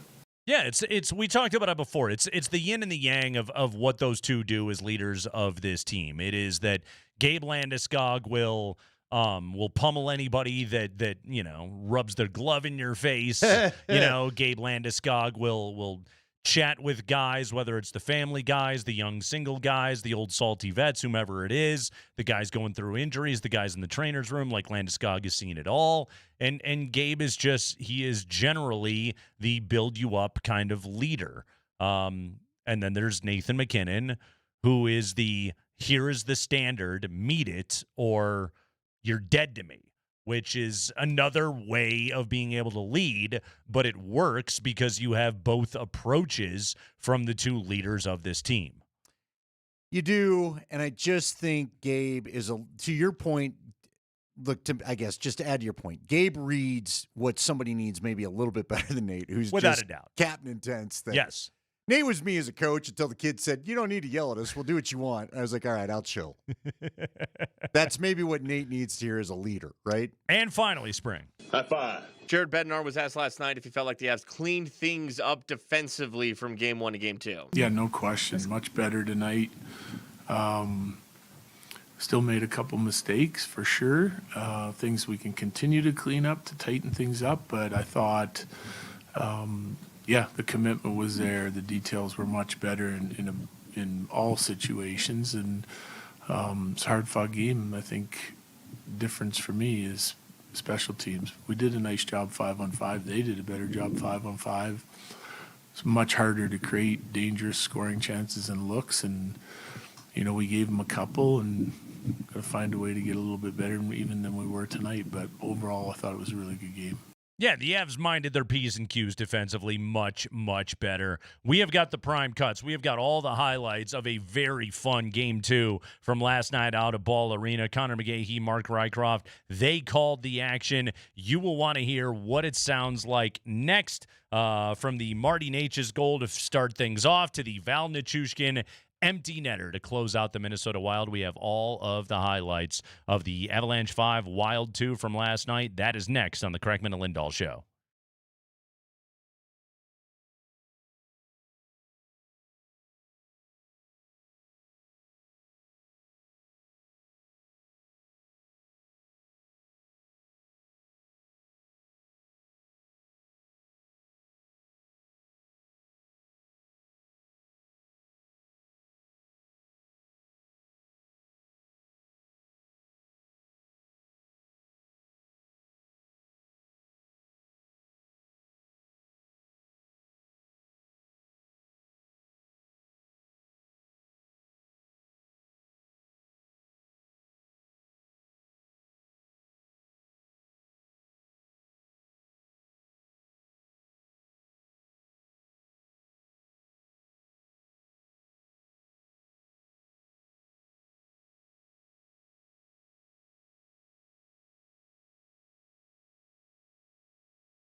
All right. Kreckman and Lindahl, Altitude Sports Radio 92.5. You ready for prime cuts? You ready to relive an unbelievable Game 2 last night? I say unbelievable. It's very believable with this hockey team. But still, great energy, a lot of fun. Ball Arena popping last night. It was a party. Avs 5, Wild 2. Let's dive into it. It's time for the prime cuts, brought to you by the Colorado Beef Council. Beef, it is what is for dinner. All right. We begin in the opening period. Andy, we begin 2 minutes and 51 seconds into the contest. Connor McGahey on the call. Here we go. Off the far boards, McKinnon kicks it to his stick, trying to get through Ryan Hartman, leaves it for Marty Natures up the slot. Natures, a backhander. He scores! It's a Marty party! And the first shot on goal for the Avalanche is a goal. It's Natures' first of the playoffs, and it's 1-0 Colorado. Kulak up the wall to Natchez, to McKinnon, back to Natchez. He goes around Zuccarello, no problem. And then McKinnon drops it off to Natchez, and boom, 3-on-3. Like, Andy, the Wild they're back. They're defending their zone. But Natchez just blows by Ryan Hartman, goes right through Jared Spurgeon, who he and Middleton are just having an absolute nightmare of a series. Middleton was the foil for Game 1. Last night it was Jared Spurgeon. Lehkonen created a little bit of traffic, but the Wild, like, defensively, like, what are you guys doing right now? Backhand, top shelf, lovely, 1-0 Avalanche. Lovely. Lovely. Let's get to this next highlight. I'm kind of excited. Okay. So, Spring, we'll start with the highlight here, okay? Let's just get some clean Connor. So Mark Rycroft is trying to explain. He's trying to finish the Natchez explanation. How Marty Natures scored when the Wild just scored. Here's how it sounded last night on Altitude Sports Radio 92.5.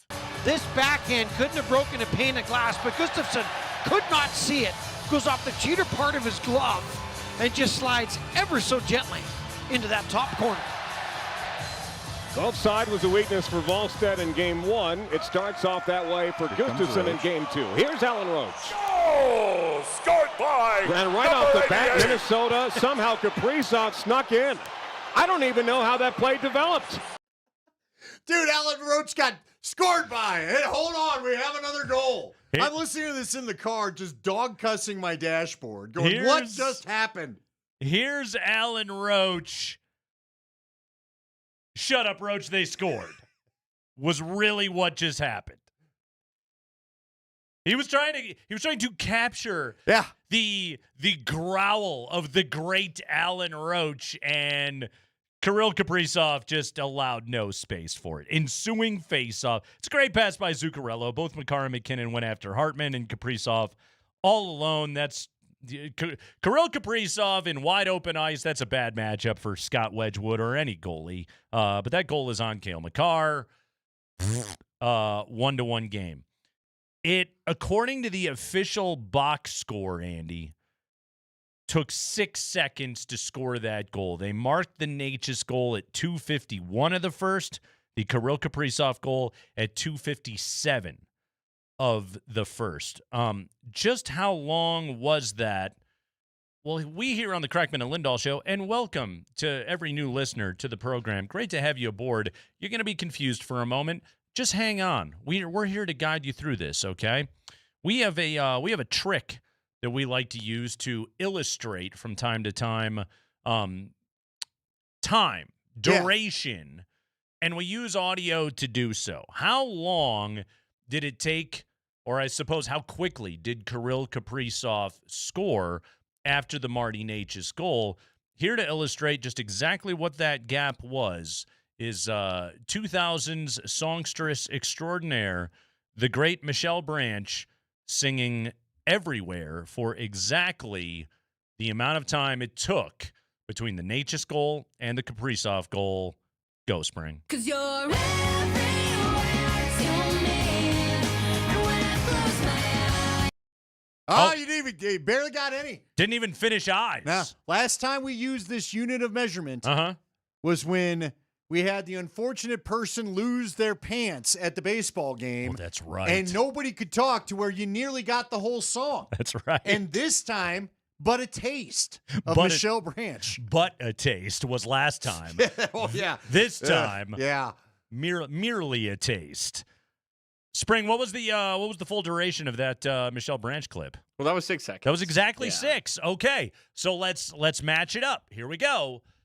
This is Michelle Branch matched up with Mark Rycroft, Connor McGahee, and a abbreviated cameo from Alan Roach. Here we go. This backhand couldn't have broken a pane of glass, but Gustafsson could not see it. Goes off the cheater part of his glove and just slides ever so gently into that top corner. Outside was a weakness for Volstead in game 1. It starts off that way for Gustafsson in game 2. Here's Alan Roach. Oh, scored by. And right off the bat, Minnesota, somehow Kaprizov snuck in. It all syncs up. Roach cut off, Branch cut off, and back to Connor because we have a goal. You know, Connor really thought he could get away with not having to announce that face-off. Yeah. The Wild had other ideas. 1-1, just 3 minutes into the game. Thank you, Michelle Branch. Good to hear from you. We'll probably bring you back out again at some point in the postseason. We love any time we get to hear from our friend Michelle Branch. Hopefully, it's on a back-to-backer by the Avs. Maybe it'd be the Avalanche. Yeah. Yes. Yeah. How about that? 8:24 of the opening period. Here's the Avalanche on, Andy, their suddenly fruitful power play. This is one of the most beautiful power play goals you will ever see. Here's Connor from last night. Up top for Cale Makar. Natures. McKinnon slides it in front. Landeskog scores! Oh, it's gorgeous! Oh, captain, my captain! And Colorado, 15 seconds into the power play, makes it 2-1. The patience from Marty Natures to get that puck and just, again, circle inside. Brock Faber has to go with him, pinches in, boom, you get that puck to McKinnon, who put that puck directly on Landeskog's tape. I mean, you cannot make a more perfect pass from down low on the power play than that. Andy Gustafsson gave up 2 goals before recording his first official save last night. Oof. Yeah. That ain't what you wanted. Rough one for him. Hey, don't forget. Unless you're the Avs. Everything you wanted. Late first period last night, Scott Wedgwood had 3 great saves on a Minnesota power play. I mean, he sprawled on that last one. He was fantastic. Let's go to the second period. Minute 24 of the second. And Moj told us yesterday this line was going to score. His pick to click, Brock Nelson, did not get it done, but he did get an assist. Here we go. Ross Colton hooks up with Nick Waugh, who scores! Oh, what a release from jolly old St. Nick! The third goal of the playoffs, and it's 3-1 Colorado early in the second period. Minnesota turns it over to the neutral zone. Malinsky gets a stick on it. Nelson, just a no-look backhand ahead to Ross Colton. Spurgeon had coverage, and Waugh just snapped it and scored. Again, there's that name again. Jared Spurgeon. Again, if you're the Wild, you'd have to look at that guy and go, what is it you say you do here? Yeah, you prefer a Spurgeon or a sturgeon? Well, Good sturgeon fish. I think a sturgeon would have actually been more productive More last defensive? night. Yeah. That was the goal where I thought Gustafsson's in trouble. Yeah. That was not psyched for the Nick Waugh goal. Don't get me wrong. Right.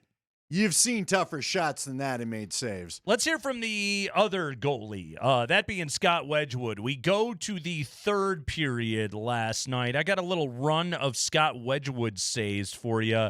The first on Tarasenko, early third, and then a few minutes later, pretty sick pad save on Kirill Kaprizov. McCarron backdoor. Backhander save made by Wedgwood. Might be his best of the night on Vlad Tarasenko as McCarron came in after the fact. Now Zuccarello a shot. Hit a body in front off the end glass. Hartman recovers. 30 seconds ago, Zuccarello, top of the far circle, down low for Hartman. Back towards Kaprizov. Oh, what a save made by Wedgwood! And now we got all kinds of a fracas.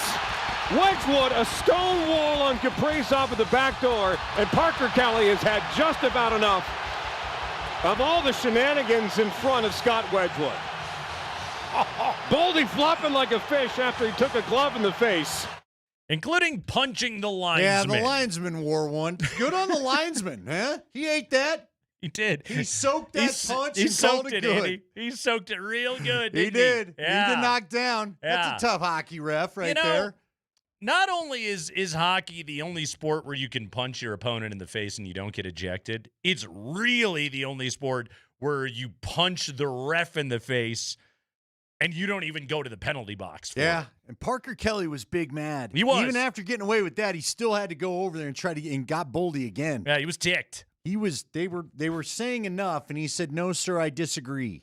Okay, a couple of those saves. First off, the save on Tarasenko. I mean, he's all alone in front. Great save, no rebound. That's what's so critical right there. Broken play, golden chance for Minnesota. They don't take advantage of it. The save on Kaprizov, he's all alone on the back door on a Minnesota power play. Like, just gobbled up by Wedgwood. No rebound. Hartman's pass, it threaded through Makar and Lehkonen. Like, again, great opportunity for the Wild, and they can't cash in because Scott Wedgwood, pipe to pipe, is just too damn quick. Oh, and he's getting the pads out, looking butterfly style sometimes. He's seeing it, man. It's good. All right, a minute later, after that whole fracas, Nathan MacKinnon with the Avalanche now on the power play. Now it's Kadri again all the way through. MacKinnon, he scores! The Mac attack is back, Jack! The second power play goal of the game for the Avalanche. Nathan MacKinnon has his 59th career goal in the Stanley Cup playoffs. And the lead is now 3. It's 4-1 Colorado. Give the assist to Kadri and Landeskog. Great pass by Nas. Big clapper from Nate. Deflected off Trennan. Gustafsson could not react in time. 4-1 Avs. It was all academic from there. Let's celebrate Nathan MacKinnon for just a moment. In addition to that goal that he just had, he had a couple of massive hits in the third period. One on Quinn Hughes, the other right on the boards on Matt Boldy, which, let's be honest, it was borderline. But, hey, Stanley Cup playoffs, man. Let's get physical. Here we go. Nathan MacKinnon dominating last night. Urov picks up the loose puck. Fumbled by Quinn Hughes. Keeps it in the zone. Quinn Hughes to the near circle. Throws on the brakes. Run over by MacKinnon. Mess with the bull, son. You're going to get the horns. Touched by Urov. No icing on the Avalanche. Oh, what a gorgeous play. Tremendous effort by Taves to snuff it at first, and over comes MacKinnon once again. You see Hughes turn. The Avs are figuring it out. MacKinnon just ran him over like a steam truck. Back to the point. Now Faber near side. At the hash marks, Boldy wants the centering feed. Pressured by Nathan MacKinnon. Boldy lost it. Boldy's off the boards. This is going to be icing on the Avalanche. Hartman comes over to confront Nathan MacKinnon, but Boldy is still down on the ice. Yeah. He got up. Yeah, he was fine. He's all right. He was trying to sell it a little bit. Yeah. By the way, it was Makar took out somebody, and then I think it was Hartman was standing over Makar.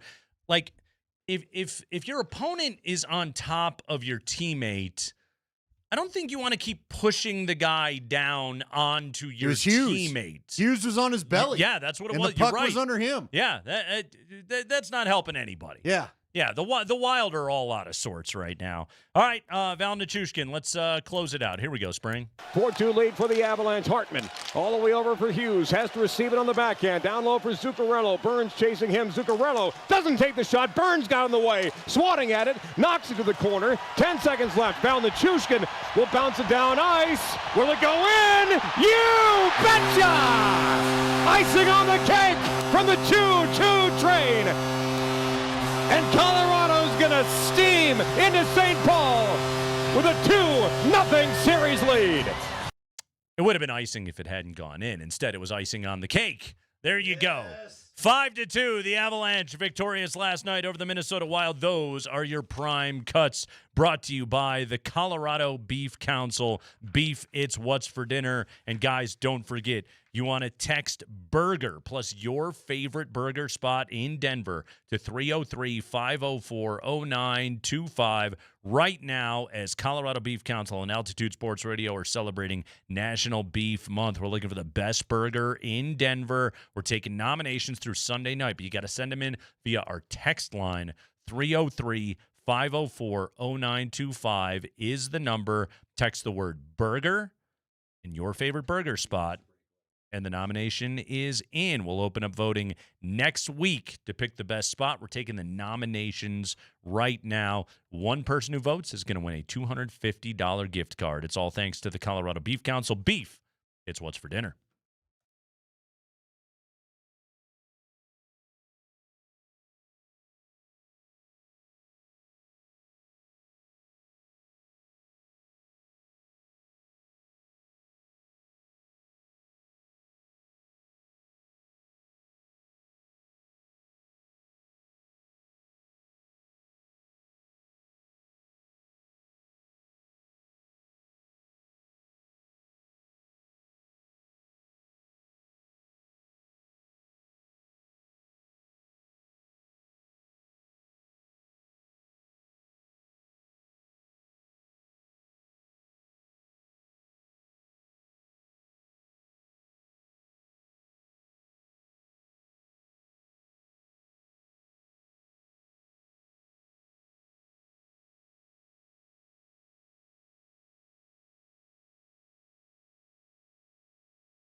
Oh, it's Kreckman and Lindahl. I'm going to jump in here. Let's see if we can't ruin Nate Kreckman's day in just one headline. Not that I'm hoping to do so, but Well, now I'm eager to hear this. in a bad way. Okay. Hey, a little bit of breaking news there, Mark Springer. All right, let's have it. Fresh off the headlines of ESPN, 4:46 the time this was reported. The first-place Chicago Cubs have suffered another blow to their pitching staff after lefty Matthew Boyd injured his left meniscus while playing with his kids at home Wednesday morning. Boyd, 35, will undergo surgery and be out for an undetermined amount of time, though the team does expect him back this season. Quote, kind of an innocent going down to the ground and getting back up, manager Craig Counsell said on the injury.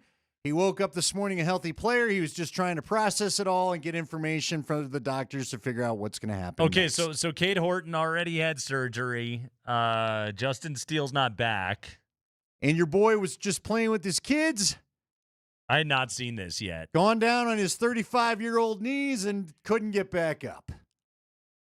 And now he's going to have some Injured surgery. his left meniscus while playing with his kids at home. Wednesday morning. At the age of 30. That's such a 35-year-old injury. I mean, remember a couple of years ago, Andy, I tore my rotator cuff throwing my kid in the pool. Yeah. My arm was effed for a full calendar year after that. Oh, because a little pool play. Just because of horsing around with my kid. A Some little horse play. shenanigans. Yep. Yeah. So, yeah, there you go. Well, hey, you know what? Their offense kicks ass. I mean, there is a point where it's like, okay, your pitching staff is really, really going through it. But offensively, the Cubs are awesome. They should hopefully be okay. They won 7 in a row. He does have a 6.00 ERA. Yeah, if he that hasn't been matters, awesome so but- far this year. And Cabrera's been good, and we still got Shota, and but man, yet another injury. Guess what? Big market club of the farm system. Make a trade. Get some more pitching. You're going to have to now. That goes up there, though, with dumb sports injuries, though, doesn't it? It's a pretty dumb one. Went down to play with my kids, Yeah. couldn't get back up. Yeah, it's a pretty dumb one. Like years ago, Sammy Sosa went on the or DL back then for wrenching his back in a sneeze. Yeah. Yeah. That was dumb. That happened. You know what was dumb? Who was that second baseman for the Giants that was riding his Jeff Kent. motorcycle? Jeff Kent. Yeah. They tried to hide that he was on a motorcycle. right. And that's how he got hurt. That's what made that dumb. Was it? I thought Jeff Kennett was. Who was the one that was like washing his truck and claimed he was on like the roof of his truck and fell off or whatever it was? Was might have that been Jeff Kent? Only to find out he was actually on a motorcycle. Yeah. Because the motorcycle thing Yes. canceled out some of the contract. Right. Now I'm kind of putting it all back together. You're right about that. Yeah, Kyle Farnsworth, I remember he kicked a fan and like cut his leg open. Yeah. And he had to go on the DL. The stupid chopping wood thing. Yeah. The kickers in their fondue party that burned each other. Clint Barmas fell going up the stairs. Yeah, carrying deer meat. Yeah. Sure. As the story goes. Right. That's as Uh-huh. good as Greasy tripping over the dog. Over the dog. Down the stairs. Yeah, Yeah, that's another thing that happened. Yeah, that does suck. The Cubs offensively have been outstanding to start off this year. Like Nico Horner's been worth every penny, and Bregman's getting going. And yeah, I'm enjoying PCA's finally out of his slump. But yeah, that's not great news for the Cubs. That's not great. Although I think they're supposed to get Palencia back. He might even be back by now. So these are the things that we need to go right so far here. I know a lot of the listeners are really concerned about. Well, me I mean, first off, it's the Cubs, and they all love to toil in your misery. Yes. But secondly, it's funny he hurt himself playing with his kid. That sucks. Dude, it's so relatable, isn't it? Yeah. Everybody has gotten hurt playing with their kids. Most of the time, it's, you can, again, like tear your super spinatus like I did, or most of the time it's just one of your kids like kicking you in the nuts, which happens constantly. Tweaking your back. Yeah, exactly. There's a lot of that as well. Yeah.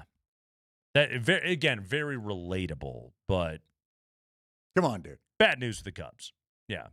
They played with your kid in the November. Sorry, season started. Yeah. Yeah. There'll be no more horsing around. Yeah. Watch Bluey and leave me alone. Dad's going out for a pack of cigarettes. He'll be back in October. See you later, kids. That's brutal. By the way, Joel Embiid is not playing tonight for the how about Sixers. that? Dude, if you're his teammates, and I'm being dead serious about this now, you see him bent over like he did, what, 2 nights ago, last night, whatever, what, 2 nights ago? Yeah. Aren't you just like, here we go again? Not to be a jerk, but in their small party, like, seriously, he's hurt. You know what I mean? Well, it's a little bit. You just got back. We talked about it with the Nuggets going through it with Aaron Gordon of like, at some point, the will he, won't he thing, because of the outsized role, and Aaron Gordon does not dominate the offense, the way that Joel Embiid does, or fundamentally change what you are offensively, although he sure does help. But the way Embiid does, and have to have the ball in his hands as often, like that does throw you off as a basketball team when it's like a day off, crap thing. But that's also, some of that is just, it's the NBA playoffs, man. It is the biggest battle of attrition in sports right now. With the Lakers, it's like, are they even going to survive long enough for Luka to come back? That thing has got sweep written all over it. By the way, Andy, I will be stunned if the Lakers win a game in that series. How nasty must Vanderbilt's finger have looked? Did you see the reaction? I think I sent you guys the video of the gross. OKC bench. Guys were getting up and leaving their seats when they got a clean look at his finger. It got dislocated. That had to be one where the bone was sticking out the skin, right? Speaking of that, by the way, there was a good piece today on ESPN of execs reacting to what they saw in the first round of the postseason. Yeah. A West scout talking about the Nuggets.